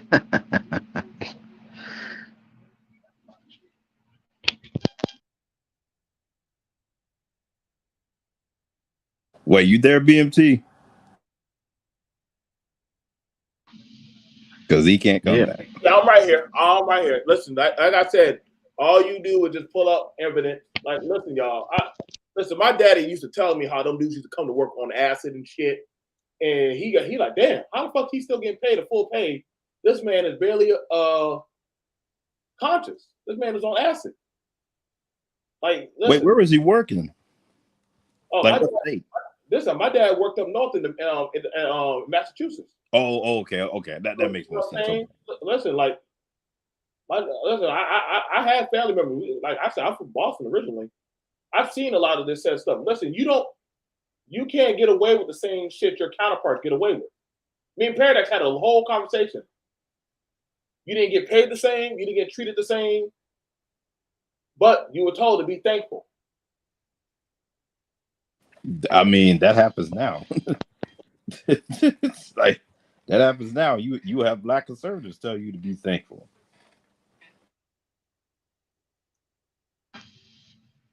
You know what I'm saying? See, I have to eat all of that, huh? I mean, can you? I mean, Oof, it's rough, boy. I mean, no, I'm not even trying to go. I'm just saying, like, that seems to be a lot of the. When you listen to the Jason Whitlocks and they're just pretty much like, what are you Negroes complaining about? Like, you got food, you got clothes. Stop complaining. Be grateful about something. Go back. You don't like it, go back to Africa. And I would you know what, I would agree with that argument if I didn't understand race, or if I'm playing games with people. Because the last time I checked, white folks complain more than anybody in this country. Y'all heard those two new songs that just came out that's trending #1 on the Billboard charts about whites complaining?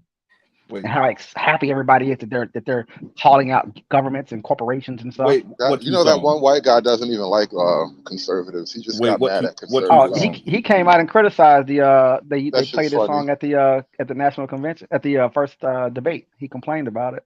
Because he said, "I'm talking about you people." The one where he said it's up above the north, down in Richmond, up north. People north of Richmond has issues. Rich people. But see, north of Richmond is basically DC, right? And it's like, bro, he talking about the DMV. Yeah. Well, yeah, but you think conservatives run DC? Like, really, bro? You tripping? No. They have a presence, though. He's talking about the power center. Again, do you think that's a conservative power center, Washington fucking DC? No, but they have Congress and the president. Well, not the president now, right? Well, even when we hold both houses, it's not a conservative power center. Yes, you mean the government? Or are you talking about DC as a DC as a region, as an area. No, if you're talking about just DC proper, then yeah. But I mean, the DMV. I mean, you have conservative parts like. That's what Northern Virginia essentially is. You have conservative pockets. We have conservative governors as for in Maryland and Virginia. I was gonna say, like, depending on. I mean, correct me if I'm wrong, Paradox. In general, from what you've seen, if you live on the Maryland side, for the most part, you tend to be a little bit more on the blue, and if you're on the Virginia side, that tends to be more the Republicans. Yeah, Virginia has changed. And so a lot of Virginia clearly is Republican, but because of what's been going on in Northern Virginia, that has obviously shifted over to more blue. In the Maryland side, it just depends on where you want to talk about when it comes to red and blue. Okay, you know the area a little bit better than I do. But you're saying as far as just the mindset, I'm not saying if you look like Fairfax County, that's where Republicans. Hey, real quick, conservative. One of my constituents asked, "Are you pro-gun or anti-gun?" Pro-gun. Okay, that's all. Of course, 2A all day. No, I was that's gonna crazy. Say, isn't Fairfax County? That's like where like Clarence Thomas lives, right? Yeah. That's like conservative territory over there. Yeah. They have it's a lot of Republicans mixed in. I would have to really look at it to get you 100% accurate. But because of people who have been moving there, though, it just has shifted some of the counties. Oh, okay. Because like Loudoun County, like big money.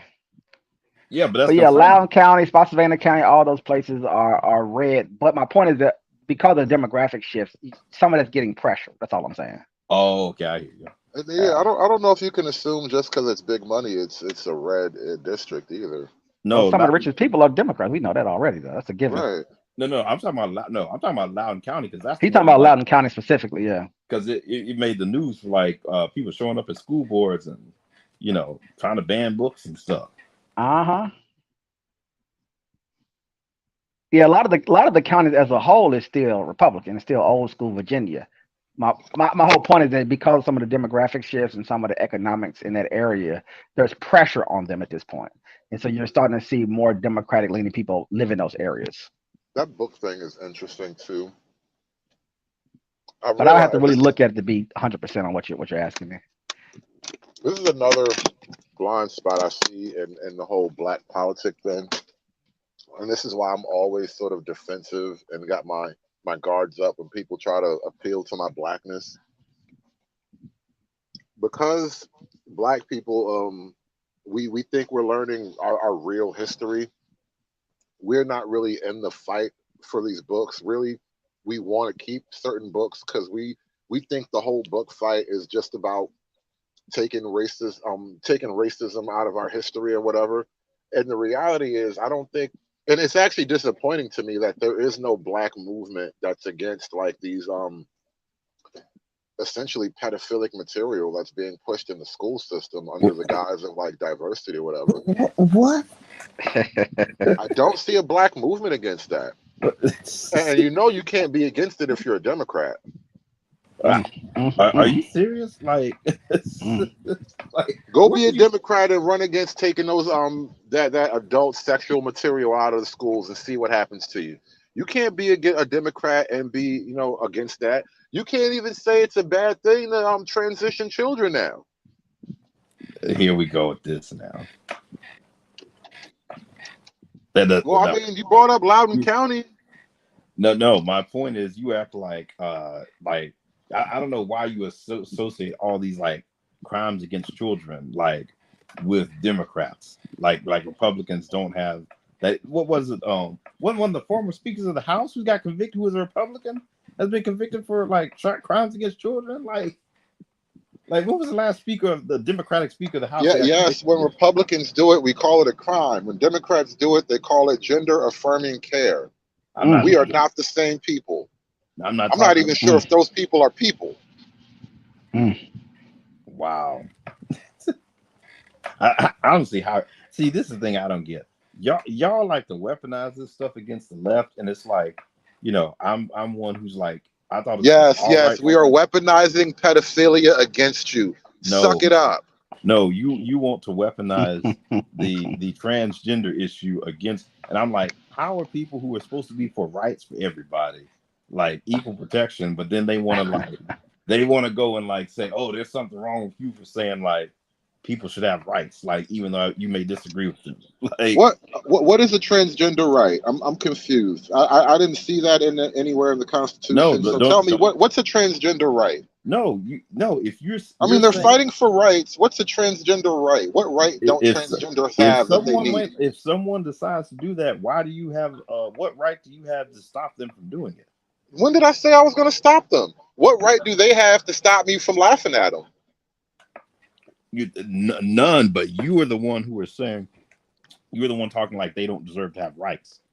When did I ever say they don't deserve to have rights? This is you again using your emotional language to appeal to somebody's good nature. Sucks to be you. I don't have a good nature. No, I'm saying by the way that card is played, and you are making it. You're making fun. I'm like, you're making fun of people, and I'm like, why are you making fun of someone who has the right to go and do something? Like, you see how squeamish you are? There was no connection between these two things. Your right to mutilate yourself as an individual does not extend to children, and your right to mutilate yourself as an individual does not preclude my laughter. All these things are separate. You can do what you want to yourself, but I don't agree that children should be transitioned, and I also think I should have the right to mock you in public. So you don't think parents should have the right then to basically have a say in their kid's life? Or No. Isn't that parental authority and parental rights? If they wanted to have sex with their children, you would take issue with it. But somehow the line only stops at sex. My line starts at transitioning. Actually, it starts way before transitioning.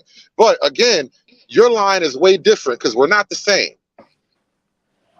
You're not making sense here. Like, are you for parental rights or not? Like, parents don't have the right to have sex with their children. I'm not. So if they don't have the right to have sex with their children, why should they also have the right to alter their children's sex? Why isn't the child's sexuality his own? Why should the parent have a right over the child's sexuality? You're trying to equate like incest and why someone shouldn't be No, able to no. commit incest. And I'm not rape. saying they're the same And- person, but why are they looked at as separate? Where is the line? Wait, dude. Why is that okay, but this is fine? Where's the line? Because one is rape and one is incest, and one you're But talking they're your about parents, illegitimate- though. and It's one not. you're It's not rape if your daddy loves you. Right. You see how no, see, I have to do this so you realize how retarded your position is. None of these things are useful or practical. I don't see the good in them, and I refuse to twist my brain into a pretzel so you won't feel like a bad person. You should feel like a bad person. That's not twisting. One is a medical procedure, and you're talking about incest. What are and the rape. medical benefits of this procedure? What illness are we correcting? Dude, you are correcting an issue where someone has. First of all, you're not going to agree with this because you don't agree with that, because you're going to then argue with them. I don't think men can be women or women can be men. No, you're right. That motherfucker ain't real. No, you don't think gender exists on the spectrum, and you don't follow the scientific stuff. Where's the spectrum in nature? Show me the spectrum in a pack of wolves. Show me the spectrum in a flock of geese. Show me the spectrum in a school of fish. Show me the spectrum, you autistic motherfucker. So you literally want to go and equate something you should see in animals and human beings. Okay, moving on. So to be gay is to be like God now, right? No, it's not. Because we're not like the animal kingdom. We're on a whole different plane. No, we're on a higher level, right? So what are you getting at? What are you getting at? How is a man and a woman defined in science then? How is what? I don't understand the question. Say that again. How do you define a man and a woman in science? Chromosomes is one way. Yeah, it's a chromosome. It's mostly your reproductive organs. It's not just. No, it's not. It is not. Okay. Look up. There's multiple things that actually, and even then, there's not a hard agreed upon way. Like that's my point. Is like you're trying to make it black. When did we stop agreeing on this? Hold up, because I'm pretty sure we were agreed on this shit up until like 1975. So I need a hard line of demarcation. They rewrote all the books. Oh, to create a new reality. They really did, by the way. You let Moose into the building and they start writing the books over. Like no bullshit. Kinsey was a predator, and you read his book, and now you're telling me all the shit he told you. No, Kinsey was a predator, and his words are there's a sermon of a predator. This is a devil's sermon. Yeah, whatever. Hey. Well, I won't say they rewrote it, but what they did was they changed everything. Once upon a time, they updated it from what they said. They upgraded it. Once upon a time, it was universally understood. Even I don't even think homosexuality is a mental illness, although I understand the logical leap that they made. But pretty much all of these non-heterosexual lifestyles were classified as a type of mental abnormality, to put it that way. And what happened is gay people went to medical school, and they stayed there long enough that they became professors, and they were professors long enough that they wrote books. And their books got so popular that people just started going with their definition of things. So now we are literally thinking gay thoughts. And from the left to kind of shut you up is it's going to be, well, they looked at black people as animals, as non-human, as subhuman, etc. They sort of leverage that point, by the way. They're gonna, you tend to get pulled back into those spaces. And not only that, and this is based off of your treatment, then this should be justified because of how you were looked at and what they wrote about you and what they said about you that wasn't true. And not only that, they use that as some type of shield for their lifestyle. Your lifestyle is not akin to my racial identity. And somehow because the white man was mean to me, you think I'm supposed to suck a dick? Oh, fuck out of here. Yeah, you niggas That's exactly what they think. You can burn in hell. You can burn in hell twice on Sunday, bro. I'm not going. And you see, Renaissance man, I know I'm giving you a hard time here, but I don't think you've really logically considered the logical end of your own position. I accept that my position may have racial conflict in it, but it's honest. And the right has moved to the left on what we're talking about. On what? Oh yeah, the right's so On gay. I what, don't on what even we're get me talking about. started. You got Alex Jones telling that one transgender, "You are an attractive woman." Like, no, don't even get me started. Motherfuckers be falling left and right, bro. Nobody wants to hold the line anymore. I don't get, like I said, it's wild to me that the people who are on the right, who are supposed to defend individuality and the rights of people, want to basically take rights. Individuality is a leftist notion. It's not a right-wing concept. No, it is Wait, not. are you serious? No, because when you say individuality, you're thinking like hippies and all that shit. No. When the right says individuality, I want my own house and my own gun and my own truck. Your concept of individuality is inherently gay, so I automatically reject it. No, it is not, because part of being on the right too is libertarianism as well. Then their whole thing is not about a truck and a gun and a house. Like their individualism is not just rooted in that. Listen, when libertarians are a strange breed, and they're damn near liberals anyway. Libertarians are a purple bunch of motherfuckers. They are not damn near. What are you talking about? Libertarians are not damn near liberals. They are libertarian. They are extreme right. No, they are liberals on certain issues. On some social issues, and pretty much everything else, they are far to the right. They want to abolish pretty much the federal that's the thing, and that's what I don't like about libertarianism. Libertarianism has no construct to defend against social change. And so when people ask you, why can't I twerk in front of a baby? Why can't the transgenders get naked in front of children? Libertarians have no libertarian construct for that. The classic conservatism, yeah, my truck and my gun in my house, you can't do that over here.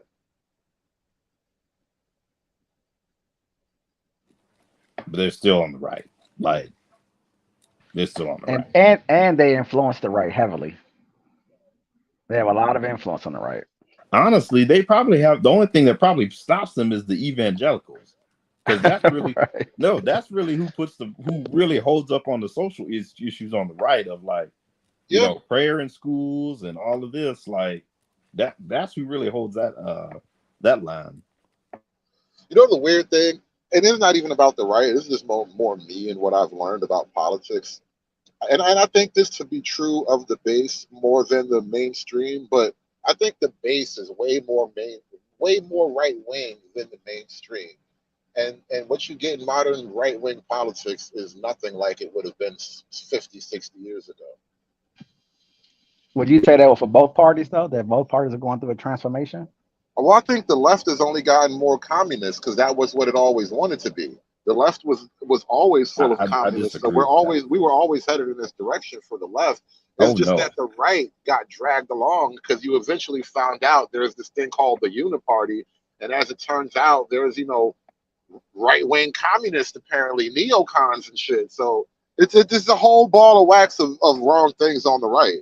The leftist movement I would argue, was much more organized than, say, the 1930s, post-depression, and even the 60s than it is now. Like, it was way more. I mean, if you look at union membership and where that is in this country, unions are dead. Unions are dead. Yeah. That's a progressive in the labor movement. No, you misunderstand me. That's why I'm saying it's weaker. That's why I'm saying when you say it got pulled so far to the left, I'm like, no, it got pulled to the right. Like the progressive never what it used to be. No, the reason why I say that is not when I say unions are dead. The thing is, the left has gone corporate. Once upon a time, the left was against big money, big business. The Democratic Party Party has gone corporate. The left, even the individuals are saying, listen, all these rioters meet up at Starbucks and they buy the same Doc Martens and they get their same purple hair from they have a corporate brand now. It's weird, but the left is a corporate tool at this point. So look. Let me give you a perfect example. No, what you're trying to do is let me give you a perfect example. Hold on. Like remember Occupy Wall Street? After Occupy Wall Street, it was racism 24/7. That was it. You guys got sold out. And then frankly, you guys sold out. You didn't get sold out, you sold out. Occupy Wall Street was a uniformly leftist movement against corporate infrastructure, corporate manipulation, And you niggas been bitching about racism ever since then. You guys got MacGuffin. Now you motherfuckers bring Starbucks and your iPods to every riot and shit and think you're a revolutionary. You're a drone.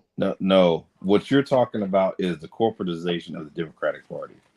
Like that's really what you're getting at in the absorption of like DEI and all of that, and corporate America. Even though corporate America has always embraced things like the LGBT movement. Is it equating that. CRT under the DEI initiative?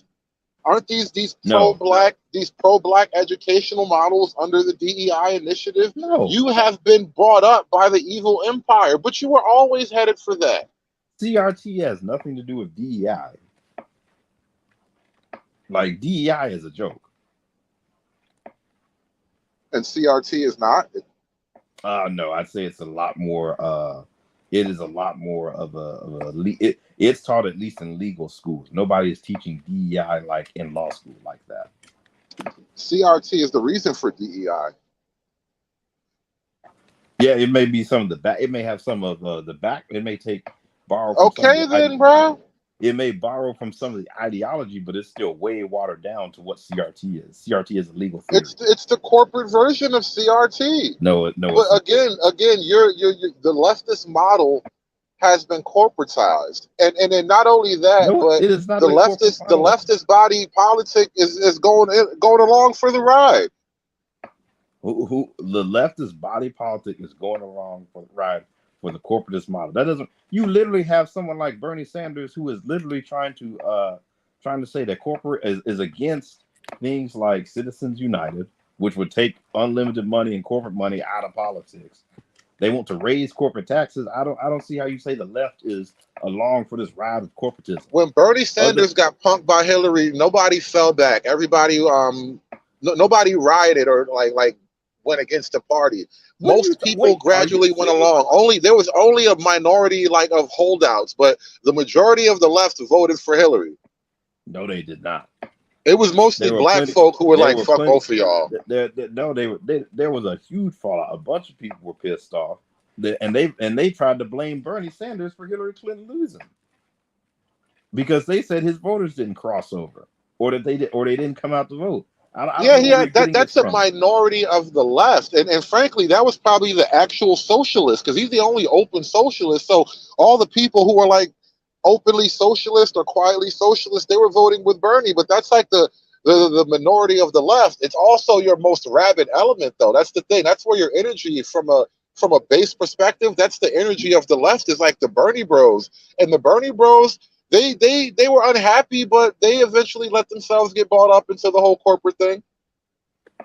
I don't see where you're getting this other than some virtue signaling that came from corporate America, that if you talk to most people on the left, they'll tell you they don't buy into it to begin with. When you all took your mask, when you took your vaccine and you put on your mask and they told you it was okay to go out and protest, but you have to be on lockdown for any other reason, the left happily went along with that. Yeah, you're protesting outside in the open air area versus they were burying in parks and arresting people for surfing. So the left has been totally consumed by the evil empire at this point. You just said that hey, that people went out to protest and they wore a mask, but you were saying lockdowns, and I'm saying yeah, people went outside. There was nothing. No one was saying. Let me draw the connection for you. Let me draw the connection for you. Almost every other business went down during COVID except for Big Pharma. And who's more likely to be vaccinated and masked up? People on the left. There you go. So what does that have to do with anything? When I say that the left has been essentially dominated and co-opted by corporate interests, this is what I mean. You think your socialism is going to lead to a utopia, and all we're going to get is cyberpunk kings and queens. Didn't Trump lock the country down and make us get shots, even though I didn't take it?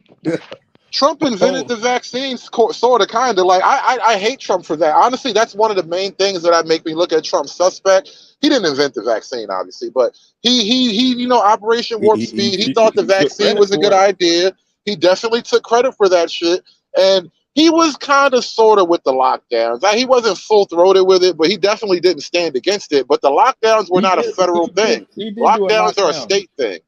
No, he didn't lock down the entire government. When Trump said we need to close the borders, everybody screamed and said, "Oh, it's racism." Trump said, "You know what? No flights from China." Everybody called him a racist. But when the governor tells you that you can't go to work and you can't go to church, it's cool, right? Because the virus was already here when Trump was trying to say close down the border. Motherfucker, the virus was here when he was saying don't let flights in from China. But no, you're racism. Fact check. Everybody in America went on lockdown. The virus was here in December. No, I'm saying the lockdown was a state by state issue. Trump didn't lock down a single state. Only governors locked down states. Well, I mean, okay, so you're saying Trump didn't lock down the state, but he also was saying, "Hey, you should go get your shot." Like, he went first, and then he also said, "This is the Chinese." He did say the. He called it the Kung flu. Now, okay, so literally, as a political leader, you saying shit like that? That's good. That was real. That's real. Listen, as far as I know, it probably came from China. Hold up, now, David. Before you throw some, I don't want you to throw any more wrenches now. How's our military part? How are we seeing people join the military right now? How's that going right now? I think recruitment's low. Okay, you think? So why would you pick a fight when your military recruitment wasn't low then? No, recruitment's low now. During Trump, he was trying to build the army back up. So no, recruitment numbers now we're nowhere near like they were under Trump. We are at historic lows right now. Oh, okay, so that's Biden's fault, I'm assuming. Yeah, bro, because the leader of the army is like. Anyway. Dude, the military has been having a recruitment problem for decades. Well, I mean, if you start actively recruiting the gays and the women, of course, most of the men don't want to come no more. Part of the military for a while now. No. I said you're actively recruiting them now. So there was a famous military ad which was about some little white girl, her and her lesbian mom, and her two lesbian moms. Like, that was a military ad. How many young white boys from Virginia want to join that shit?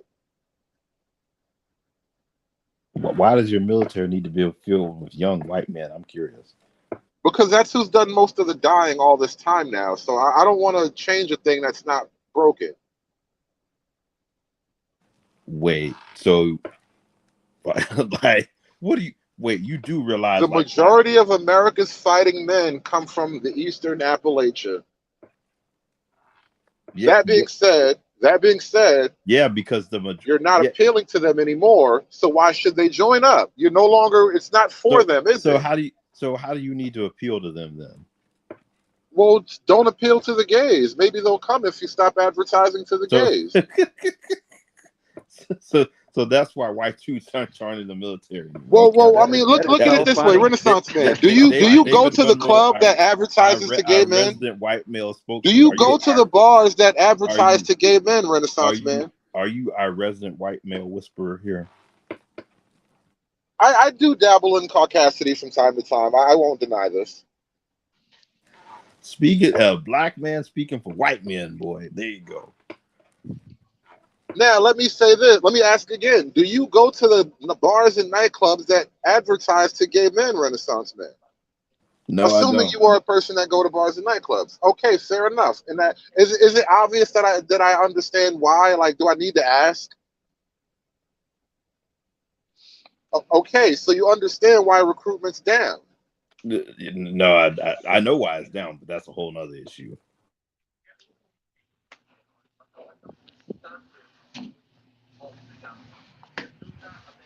Did I just make you guys uncomfortable? Like, it feels like you guys are uncomfortable with this territory. This topic getting like weird for y'all or something? No, I'm not uncomfortable. I just think it's funny that you're saying white men aren't joining the military because of don't ask, don't tell. Like, okay, so let me help you out with something, David. I didn't say don't ask, don't tell. That was the 90s. Do you know who actually does the most homosexual act in the military? White men. They're fucking weirdos. Okay, no, yeah. So that's interesting that you. White boys love gay games, bro. Don't get me started, but that's not the point. The white boys love to play gay games. That shit's wild, bro. The motherfuckers get in the barracks and do all kind of nut shit. Made a comment about their patriotism, right? And I'm just trying to help you correct for you. But the most sexually deviant, the most sexually acting men in the military were that of the Caucasian. I know that's. Well, I mean, listen. I don't think opening the army to illegal migrants is going to lower the sexual deviancy in the military at all. But good luck with that. You just now were talking about the gays, but literally the ones that were popping out in drag and bald and wearing dresses. Okay. Okay. Let me rephrase the statement. I don't think opening the military, I don't think advertising to the gays and the transsexuals is going to lower the deviancy rate, but good luck with that. So, soldier being wearing a dress. I don't think, listen, bro, I wish I could have had a camera for you for the amount of gay shit I watch white men do to each other, like trying to shave each other butt naked, take shaving cream and icy hot and put it on each other's penises in the bathroom. Like, do you know the kind of crazy dark shit they be doing to each other? Now, listen. But here's the thing. Here's the thing. No. Let's draw a line here. That is like weird homoerotic shit men do when women aren't around, versus men who are actively looking to have sex with other men. I'm not saying this shit's cool because I've been around white boys and listen, we gonna fight. I beat the shit out of one of you motherfuckers. You ain't gonna play with me like this. But it's not the same as advertising to all the gays in the country that you can join the military. These are two totally different cultures. Wait, David, I'm trying to tell you, the minute that don't ask, don't tell shit went down, they took that shield down, them boys jumped out the gate getting breast implants, coming out in the Okay, so how is it gonna make it any less deviant by advertising to them? It was already, you already had enough deviance just with the white boys who are the natural, regular citizens of America, right? And now you're specifically advertising to the homosexual community, and you want to complain to me about sexual degeneracy? Nigga, please. Wait, but you just said they were so patriotic, but that was one of the things they were patriotic and they were weirdos in the barracks too. But you know what? They were war fighters. I don't trust this crop of gender fluid, pansexuals to be war fighters. I don't. Which race be pushing gender fluid shit? Which race be pushing that? I refuse. I refuse to answer on the grounds that it may anti-Semitism myself, and I don't want to anti-Semitism myself. Now I'm just saying. I mean, it is the gayest country in the world. Look it up. I'm just saying. Their country is the gayest country in the world. Look it up. I'm just saying. Trust me, it ain't America. It ain't America. Trust me, we're not. No, it's their country. The Holy Land is now the gayest country in the world. Look it up. I shit you not. I believe you. I believe you. I'm not saying you're not. Listen, I'm telling you right now, but I'm about to shut it down. I probably have to do a talk another time. I just feel like this is a pretty good talk. Y'all. Wait, you got this going 9 hours, BMT? Damn. Yep. I know, right? Look, I think I'm about to do the same thing. I'm about to just fire up a stream and ramble and see who comes up, and we're gonna argue for 10 hours. I'll probably come by and battle you on your battle you. Renaissance, I know you're welcome, but you probably got some kind of group pack that you're not allowed to come to my channel or whatever. I know. Your friends won't let you talk to me on my channel. I'm glad the Sith Lord got to meet the Hood Conservative. That was actually a pretty good back and forth. Hood Conservative. Like, God damn, boy, I got to stay in the outer rim. This kind of shit is going on. Yeah, they different. I see that they different. Me, the Sith Lord good people. I don't have no raging disagreement. And honestly, I never do this in a spiteful, personal way.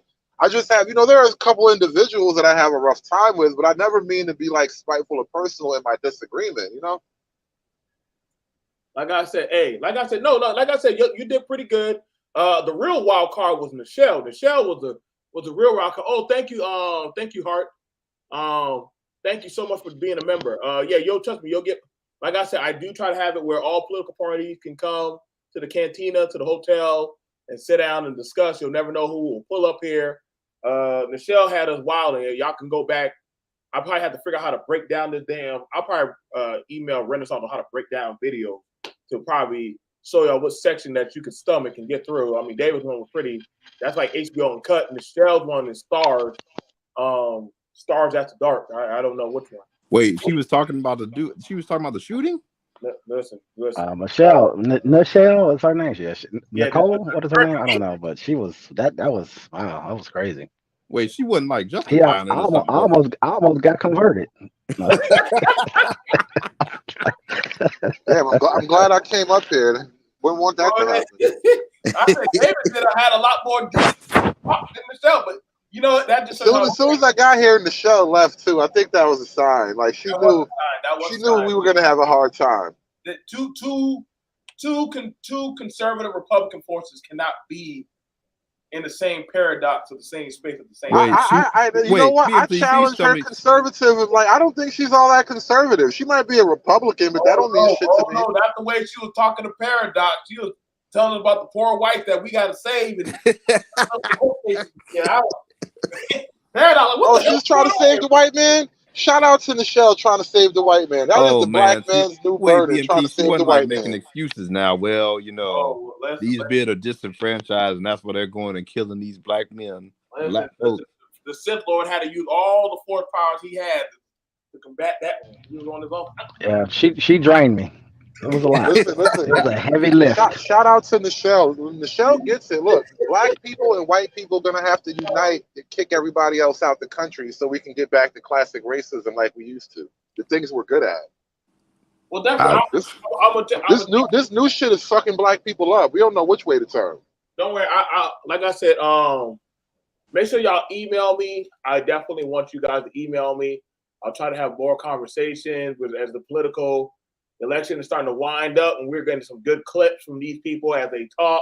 I definitely want to go over them. You can always email me at blackbrother123@gmail.com and send me the clips so that way we can go over them. We can go over them and have a discussion. Again, it's at blackbrother123@gmail.com, and we will review the clips and stuff so that way we can go over them in all modesty.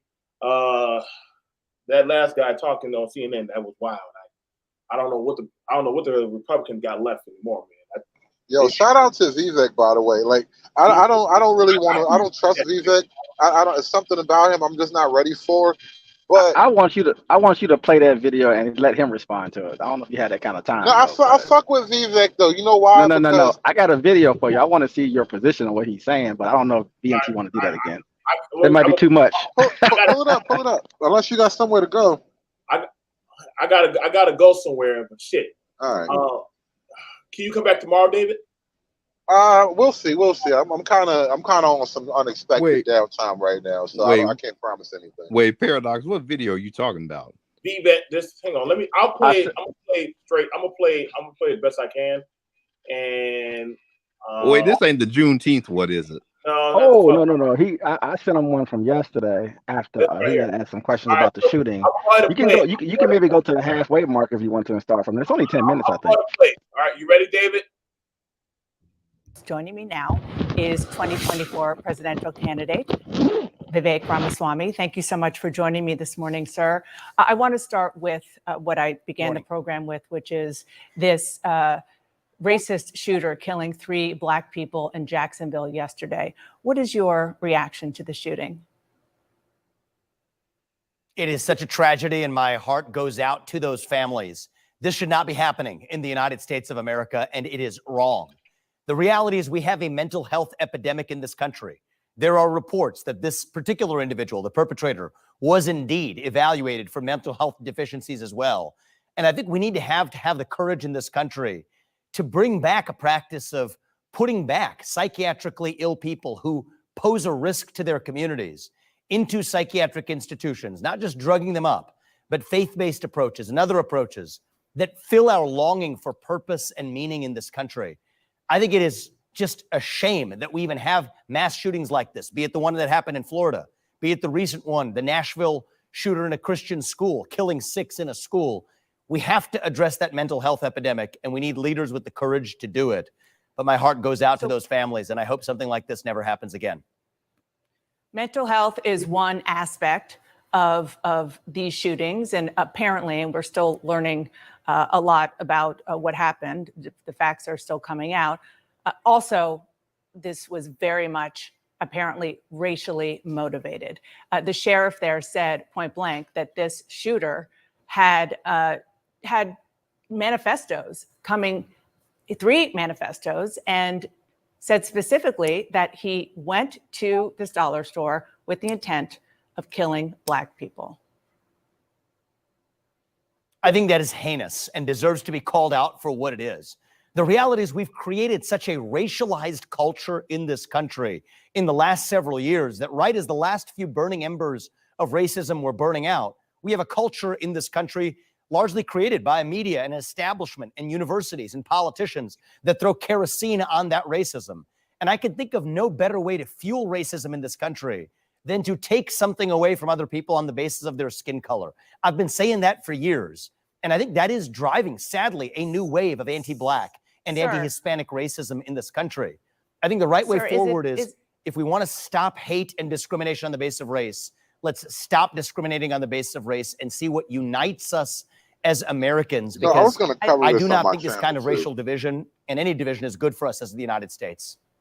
I believe that there are a lot of people of color in this country who don't think it was just lasting embers of racism, but that a lot more work had to be done, particularly given the history of the systemic racism in this country with slavery and beyond. I want to ask you about a comment that you made about white supremacy in Iowa on Friday. I've never once encountered that yet. I'm sure the boogeyman white supremacist exists somewhere in America. I've just never met him. Never seen one. Wow. Never met one in my life, right? Maybe I'll meet a unicorn. Me sooner. neither. That's weird. And maybe those exist too. That's so weird. I've been looking for that just nigga because too. somebody hasn't encountered one doesn't mean that the notion of white supremacy doesn't exist as a threat in America. What do you think goes through the minds of the families of the 3 victims in yesterday's shooting when they hear you say that white supremacy is basically a fantasy? I'm sure they're grieving for their loss, and I don't want to politicize those victims. Dana, this is a very sensitive situation where we should have nothing but foremost respect for those victims and not bring them into partisan politics. But I was responding to a question where someone asked me, what racism have I experienced in recent years? And I answered honestly, most of that racism has come from the modern left. It's happening during the course of this campaign. Kara Swisher calling me Rama Smarmy the other day and reveling in making twists of my last name. People effectively reducing me to the color of my skin and my attributes. That comes today from the modern left. But the reality is, do you this is acknowledge, part of though, a that dogma white in this supremacy country. does still exist in the United States? I acknowledge that all forms of racial animus exist in the United States, including fringe branches. I mean, that's clearly what was at the head of this mentally deranged individual responsible for this shooting, yes. But I think there are many forms of mental derangement that cause us to see one another on the basis of our skin color and our attributes. And I think what we need to revive, Dana, and it's my job as the leader, hopefully as the next president to do this, to revive our doctrine of e pluribus unum, not just celebrating our diversity and our skin deep attributes, but celebrating what unites us across that diversity. That's what we've forgotten in the United States of America. Our true strength is the set of ideals that unite us.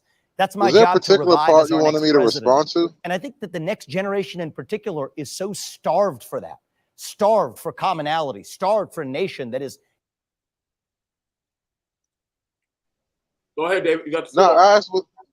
I was asking, was there a particular part you wanted me to respond to? Because there is a line in this interview where I think he brings up a quote from Ayanna Pressley and then Ibram X. Kendi, basically where Ibram X. Kendi, he says in one of his books, the solution to past discrimination is present discrimination. And then the solution to present discrimination is future discrimination. Yeah, And then hold on. So Vivek says, the KKK would have been saying the exact same thing in their heyday. Something to that effect. He basically labeled those words as something like the KKK that Yeah, they would say. And Kendi responded to it because he took what he was saying out of context, and he explained that, for example, during COVID, you gave vaccines to the elderly first. That's age discrimination, but because you wanted equity and you wanted to reduce harm, you quote unquote had discrimination. That was the point he was making. Well, one, I mean, I'm pretty sure each state had its own vaccine policy, but two, Oh, no, they rolled it out to people who were high risk groups first. And right, but that was a state by state thing. I'm telling you, once you get down to like who has the power over what, it's a state by state thing. But the thing is, when Ibram Kendi talks about discrimination, it's not a neutral topic. It's not a neutral concept. So when he says the solution to past discrimination is present discrimination, what does that actually mean? If I'm taking that out of context, if there's nothing inherently wrong in that objective statement, then tell me what's the positive context for present discrimination being the solution for past discrimination. He's saying that when conservatives try to basically say, oh, well, that's discrimination, he's saying yes, because you're trying to have equity, and that's how you have equity, is that you want to weaponize it and say, oh, it's reverse racism. And he's saying, no, if you're going to have equity, you literally have to do that in the same way he gave the example. If it's equity when you do it, how come it's not equity when they do it? I mean, who determines what's equitable if not the people in charge? Because you're trying to take away rights. Like when you start talking about maybe that was equitable and discrimination, you were trying that was to take equitable away at the time, though. No, and I'm being devil's advocate, but that was equitable at the time. They never even. Dude, there was never an argument saying that slavery or Jim Crow was equitable. Like, well, no, because equitable is not an objective standard, so anyone can determine what's equitable. Because equitable revolves around the whatever two opposing forces you're talking about here. When it comes to like blacks and whites, you're saying it's equitable to discriminate against blacks now, and I'm arguing that. Well, what if it was equitable for whites to discriminate against blacks back then? Equitable is not an objective static term. It changes depending on who's talking. Yes, it is. Everybody knows what equal means. It means the same thing. Equal and equitable are not the same thing. And so that's the point where I wanted to get to. If equal meant equitable, you would say equal. But you say equitable because people are lying. Come on, dude. If equitable meant equal, you would say equal. So what does equitable mean then? If equitable, as far as I understand it, is a financial concept where you have to trade something or give something of equitable value, meaning if you owe $15,000 cash, you have to give something up that's not cash, but that can be translated to $15,000, right? But that doesn't mean that it's your car equal. Or whatever you're putting up is just equal value. No, because a car is not $15,000. It's two different things, but it's equitable is a way to take two different things and make it the same thing. So when for example, you want to discriminate against white people because the solution to past discrimination is present discrimination, right? And you call that equitable. And all I'm saying is, why can't the white man turn around and say, well, we are equal based on my metrics, so why can't I be equitable in my discrimination? Where are black people and white people not equal? That is a disadvantage to a white person. It doesn't matter the disadvantage. It matters who's in charge and who defines what's equitable. So all that matters is who defines what equitable means in this black term. People are in charge now. No. All I'm saying is equitable change the definition, the practical definition of the concept of equitable changes on what's being talked about. Like if you owe me 15 oranges, what's the equitable solution to you owing me 15 oranges? Something that equals I can either give you 15 oranges or I can give you something of value that you give me what the fuck I tell you to give me. That is a no, you give me what the fuck I tell you to give me. Otherwise, I don't feel like this debt has been satisfied. No, that doesn't make any kind of sense. That's how equitable works between people, because once you remove the common value of equal, then equitable turns into a word that has no true meaning. It has no No, intrinsic objective concept. That's why I argue against the concept of equitable. It's a way for liars to lie. no. It means they're equal. You use So you use the what is equitable to 15 oranges? No. Let's be real. What is fucking equitable to Jim Crow, nigga? the best thing you can do to fix Jim Crow is What is equitable to Jim Crow? you would 20 trillion. compensate some, What? Black codes.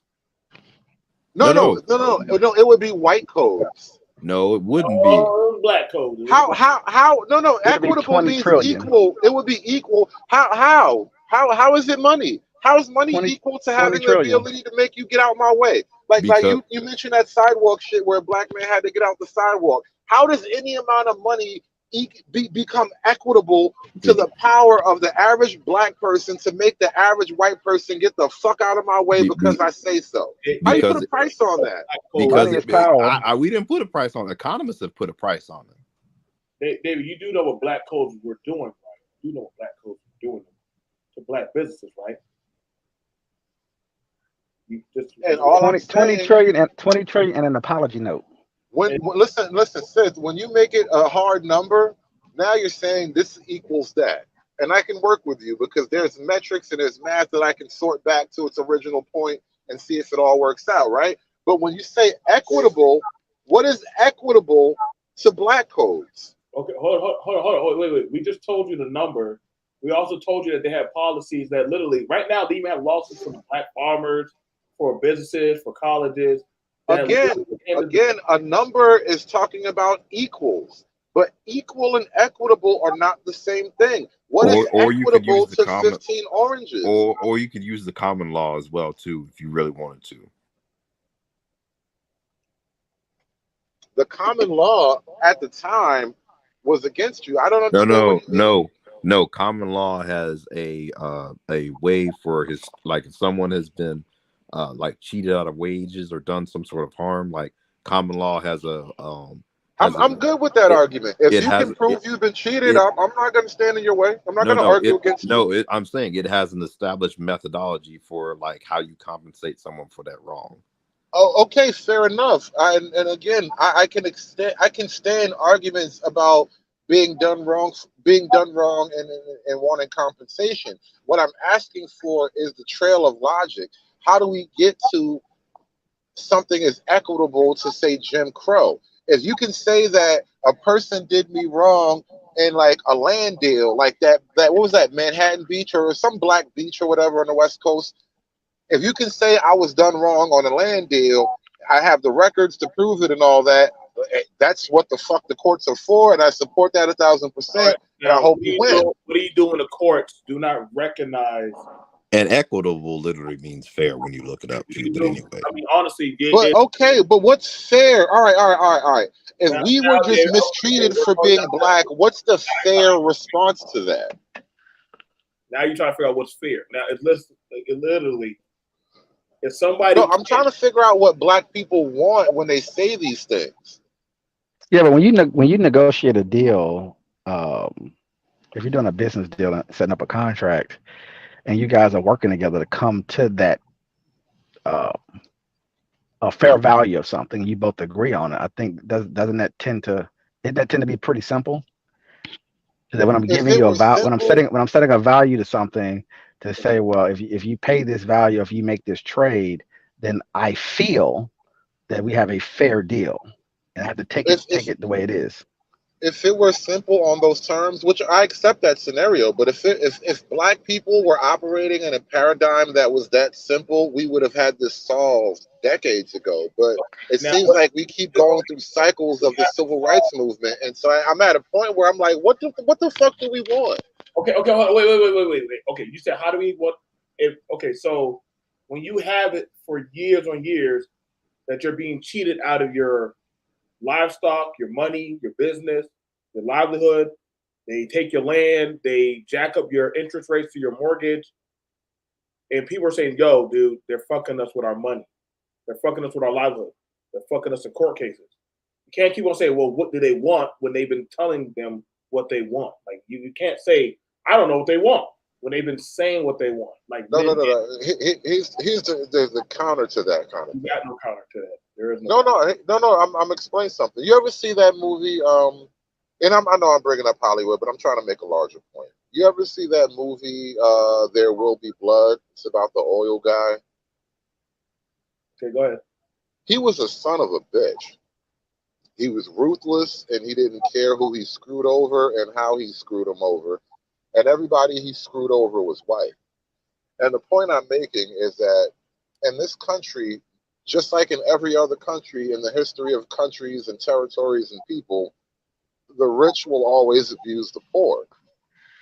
So and I think, let me just make this last argument. I think what black people are looking at, a lot of times, it's more a case of the powerful abusing the powerless than it's just, I'm only doing this to you because I'm white and you're black. And I think black people have accepted that paradigm because it serves whatever interest, or it scratches whatever itch. But I don't think it always is the accurate explanation. That's not historically factual. That statement. You can't. No, well, because you know why? You guys are making arguments that only black people were ever abused by rich people or the system or powerful No, I'm not. people. Nope. I'm not doing none of that. That's not true at all. You're just making assumptions. Don't do that. No, well, because the same America that has so-called Why can't you accept that statement and hold it? Why can't you just hold on to what we're saying? No, why are you running away? Why are you running and telling me about how how somebody was treated in some other country, or how? No, I'm talking about America right now. I don't know what you want me to do to that when I know America also turned its own military against its own military veterans at a certain point. America hired private guns to kill poor white miners who were protesting at a certain point because that coal was important. We needed that coal for the country to keep moving, and fuck those people. And so the way it always has worked has been, if I'm powerful and you're not, fuck those people. And I think black people, we get caught up in the black of it and not the power of it. But did the coal miners go to court? When they were union busting the Ford Motor Company, they were out there shooting and beating up people. Didn't those things provide some sort of equity, sort of balance, some sort of fairness after the fact, after they did their sacrifice?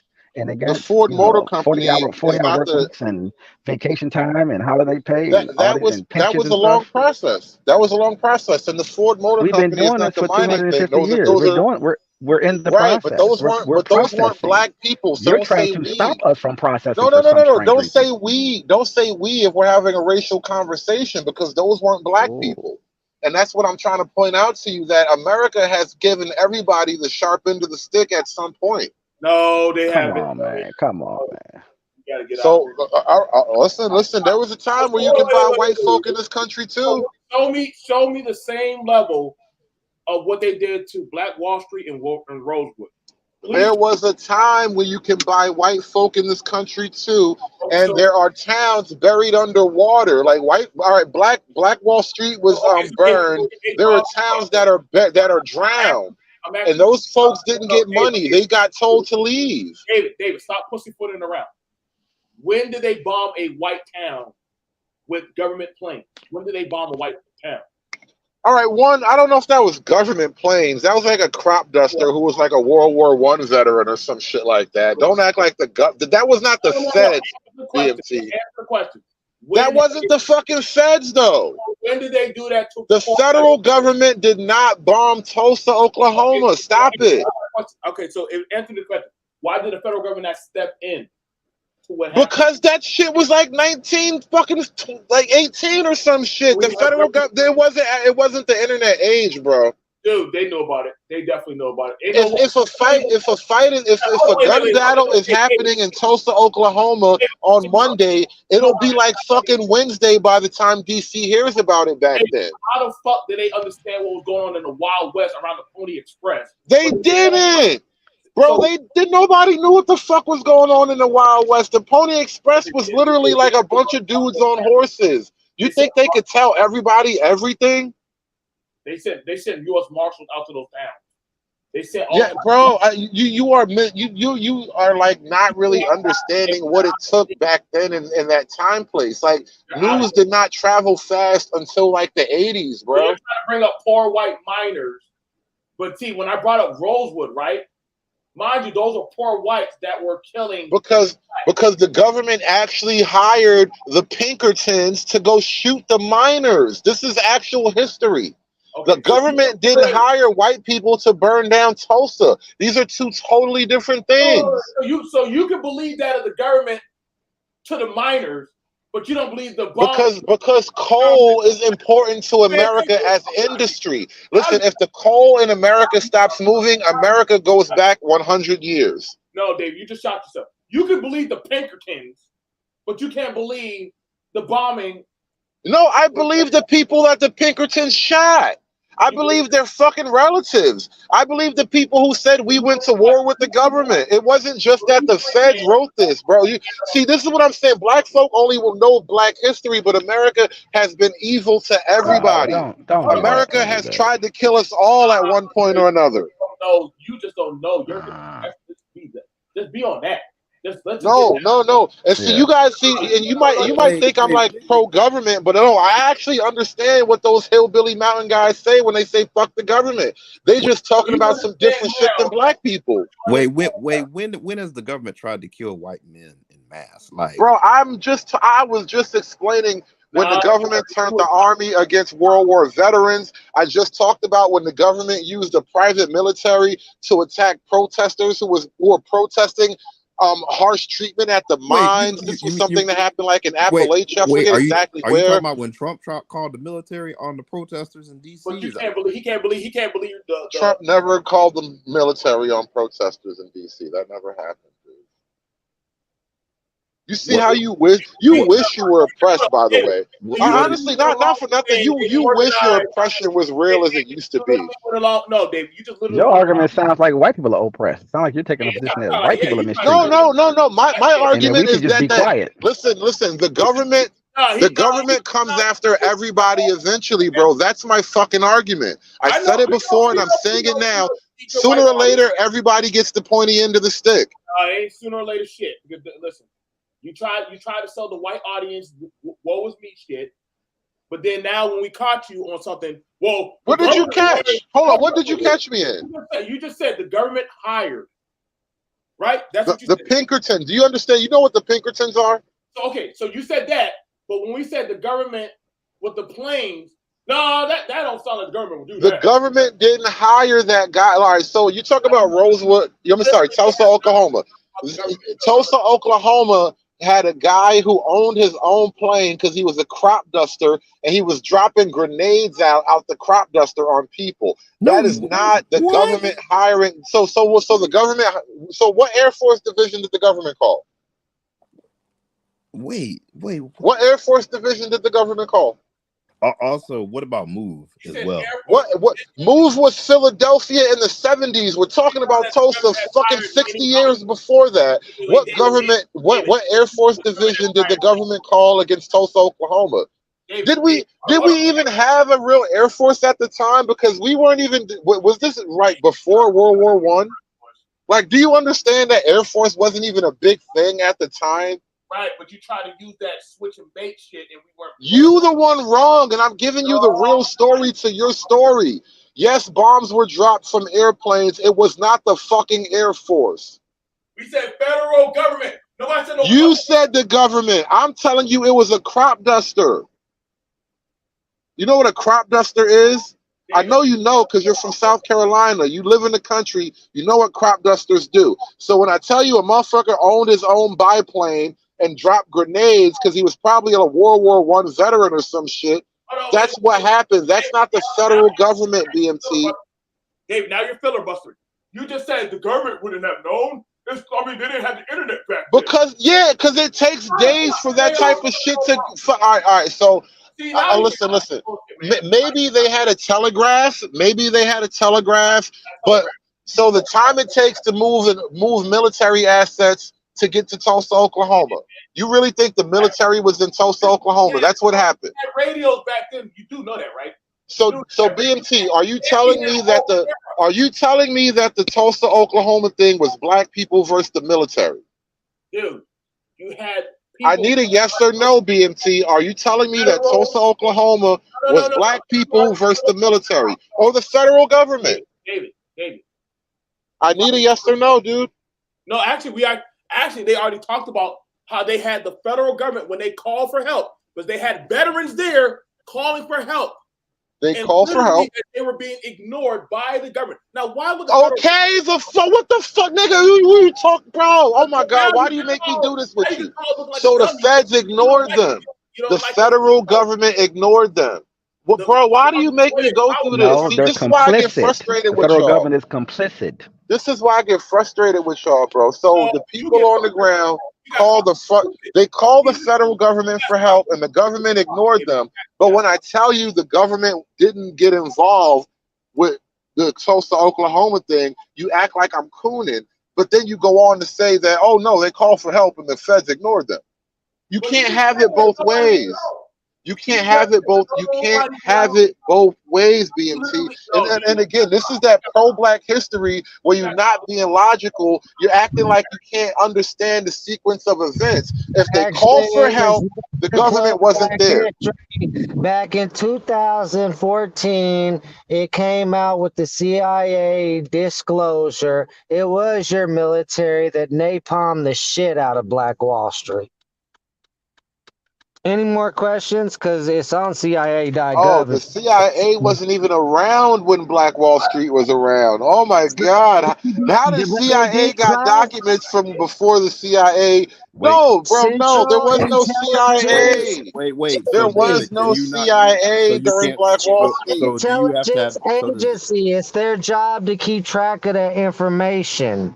The CIA didn't even exist during Black Wall Street. Why would it even be classified? Why would that be classified? Dude, what does it have to do with it existing? Like under your logic, all right. Okay, the people who under your logic, then if the institution didn't exist during the time, then it can't make any study or research. So like basically, no university in America can talk about anything prior to America because it wasn't around during that time. No, that's not the argument. That's not the argument. The argument about the CIA, when you ask me what I have against the CIA thing, is that one, if they did not exist, then those are not their documents. Then two, if this happened before the CIA existed, the CIA is only getting secondhand information in itself. The CIA was not there. So it's hard to say that the CIA could have possibly been formed by the individuals with the need to know information. No, the CIA didn't happen until fucking after World War II. You realize this is decades apart now. You realize this is decades apart now. Pause. Let me ask you a question. What was the most advanced technology that was pushed out there in Tulsa? What do they have out there? Dude, I don't even know what you mean at this point. You see how niggas is getting hung up on such crazy bullshit? You do know they had cameras out there, right? They had cameras. You do know they had like them. Yeah. They had cameras back then. Whatever, bro. Whatever. They had cameras, and they were recording stuff. You know that, right? They were recording. No, they did not have recording cameras. They had cameras. Wait. You want to bet on that? No, Hollywood was a thing. Like Hollywood was just getting started around this time, so the recording technology wasn't widespread. So there might have been a couple recording cameras, but are you saying that Tulsa was recorded? Is there Tulsa footage that you're going to show me? Think about the technology that they have. That's 15, 20 years ahead of ours, and they've always admitted to that. Now think about the technology. I don't even know why you're bringing this up, bro. 20 years ahead. That's what I don't even know why. You see technology to record it in real time. We might not have that technology readily available, but they did. No. Sith Lord, now do you understand what I mean about black people have this weird mental issue when it comes to the race thing? Why the fuck are we talking about technology? Why is this even a thing? My entire point, my entire original point was that the U.S. government and the U.S. military in particular was not involved in Tulsa. You agreed with me that when the U.S. government was called, they were ignored.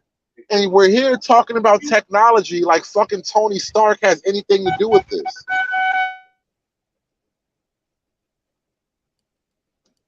So all right. So my constituent asked this: what does special operations do? What do special operations do, David? Special operations, I think you mean the OSS, which was the precursor to the CIA. Now, I'm not sure exactly what you mean by that, but I know the OSS was supposed to be an espionage group. So I don't understand what they mean, what they have to do with Tulsa. Now you're trying to tell me Tulsa was some type of espionage thing or was a secret plot? You got to make it real to me, bro. Now, so when you bring up the Pinkertons, right? You brought them up, right? You know that was a special operations, right? Just like when the military hired the mafia to protect the ports, that would be another special operation. Oh, right here. I pulled up the article on it. It was the U.S. Army Corps, as a matter of fact, that napalmed the shit out of Black Wall Street. The army at the time had the planes. The army at the time had the planes. And that's exactly what was dropping a napalm. So was the planes. You got to understand, the military hired out certain groups and agencies to do things for them. This is actually documented. Man, didn't they deputize a bunch of people too? Like they do whole documentaries. Wait, BMT, didn't they deputize a bunch of white men in the town too? Listen, yes, they did. Yes, they did. And honestly, that's the scary thing. They were hell in Rosewood, they were deputizing people to lynch black people. Like the fuck? They were deputizing poor whites to lynch people that had nothing to do with the description of what they were talking about. I mean, don't worry. It happens to everyone in America. One day, black men will be deputized to go lynch a bunch of white men, according to David. Why were they literally getting deputized under the law to go lynch people, set their houses on fire, beat them, rape them, shoot them, burn them, stab them? This is all documented by the state. Even the state had to say, damn, yeah, we actually did officialize that. We did that. You can't overlook that. I mean, literally, the kids had to come back years later. Nobody, and again, now you're doing this emotional thing, and why? Oh, I don't know why black folks. That's not emotional. No, see, right now. No. BMT.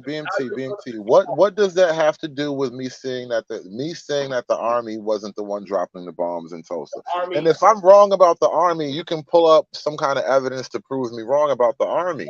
But why are we talking about all these other things when I'm trying to actually make a one simple factual point? David, if you're wrong, you're wrong. Come on, man. But if I'm wrong, just show me the evidence. Why are we talking about all this other stuff when you could just point to the evidence? All right. Hey, Exile. You asking me about technology and shit? Dude, because hold up. Because I find it interesting that you're the one who said that when the federal government was called, they ignored them. So like when I say that the federal government didn't get involved, why are you doing all this ring around the rosy instead of just like accepting a simple point? You have it where military people, veterans and service members, people I said that. I did say that. Calling for agency and aid are literally purposely having the phone line shut off on them by the federal government. So BMT, so the white people who wanted to kill black people were calling the government for help to kill black people, and the government cut the phone line. With the white people that want to kill black, actually it was black people calling for help. Why? Oh, you said black people call for help. So why would the government not want to answer the phone to a Okay, so fine. So and I misunderstood when you first said they called for help. I thought you meant the white people. So the black people called for help and the federal government still didn't come. So they did not get involved. Oh, and I'm not saying this to say that the federal government is good or bad, but you're trying to tell me that the federal government dropped bombs on Tulsa, and that's the only point I'm trying to tell you that no, that was the people in Tulsa doing that to each other. And you're going on this whole ring around the rosy to prove me wrong about a simple point that is obviously true that you just keep reinforcing yourself. Hold on, David, because we already went over too much time. I'm gonna come back at this later, okay? I'm gonna come back at this later, okay? And then if you show up, you show up. If you don't, you don't. But I'm gonna show you that the government had gotten involved with setting up a lot of blocks on Black America. And now I find it very hypocritical that they say, hey, y'all can get y'all shit together after a lot of bullshit that they done pulled on Black America. Now we're moving past Tulsa, which is fine, but again, this is the whole point I've been making about now you're trying to expand the point. Tulsa is Tulsa, but you want to move now. What are we going to talk about? I got the Philadelphia thing. So I got a question, David. Why did it take so long for them to process the case for the 1 or 2 survivors left of Tulsa? Why does it take so long for them to process that case? Now that's a whole other story, and that I can support. Like, if people are alive and they want to sue, let them have their day in court. But I don't know why it's taking so long. Could it be that the government's waiting for them to die out? Oh, that's exactly what they're trying to do. It could be a bunch of things. I haven't looked into it. So I'm not man, come on now. Listen, you guys can speculate if it makes you feel good. I don't know. David, this isn't even the reparations argument. Was like, well,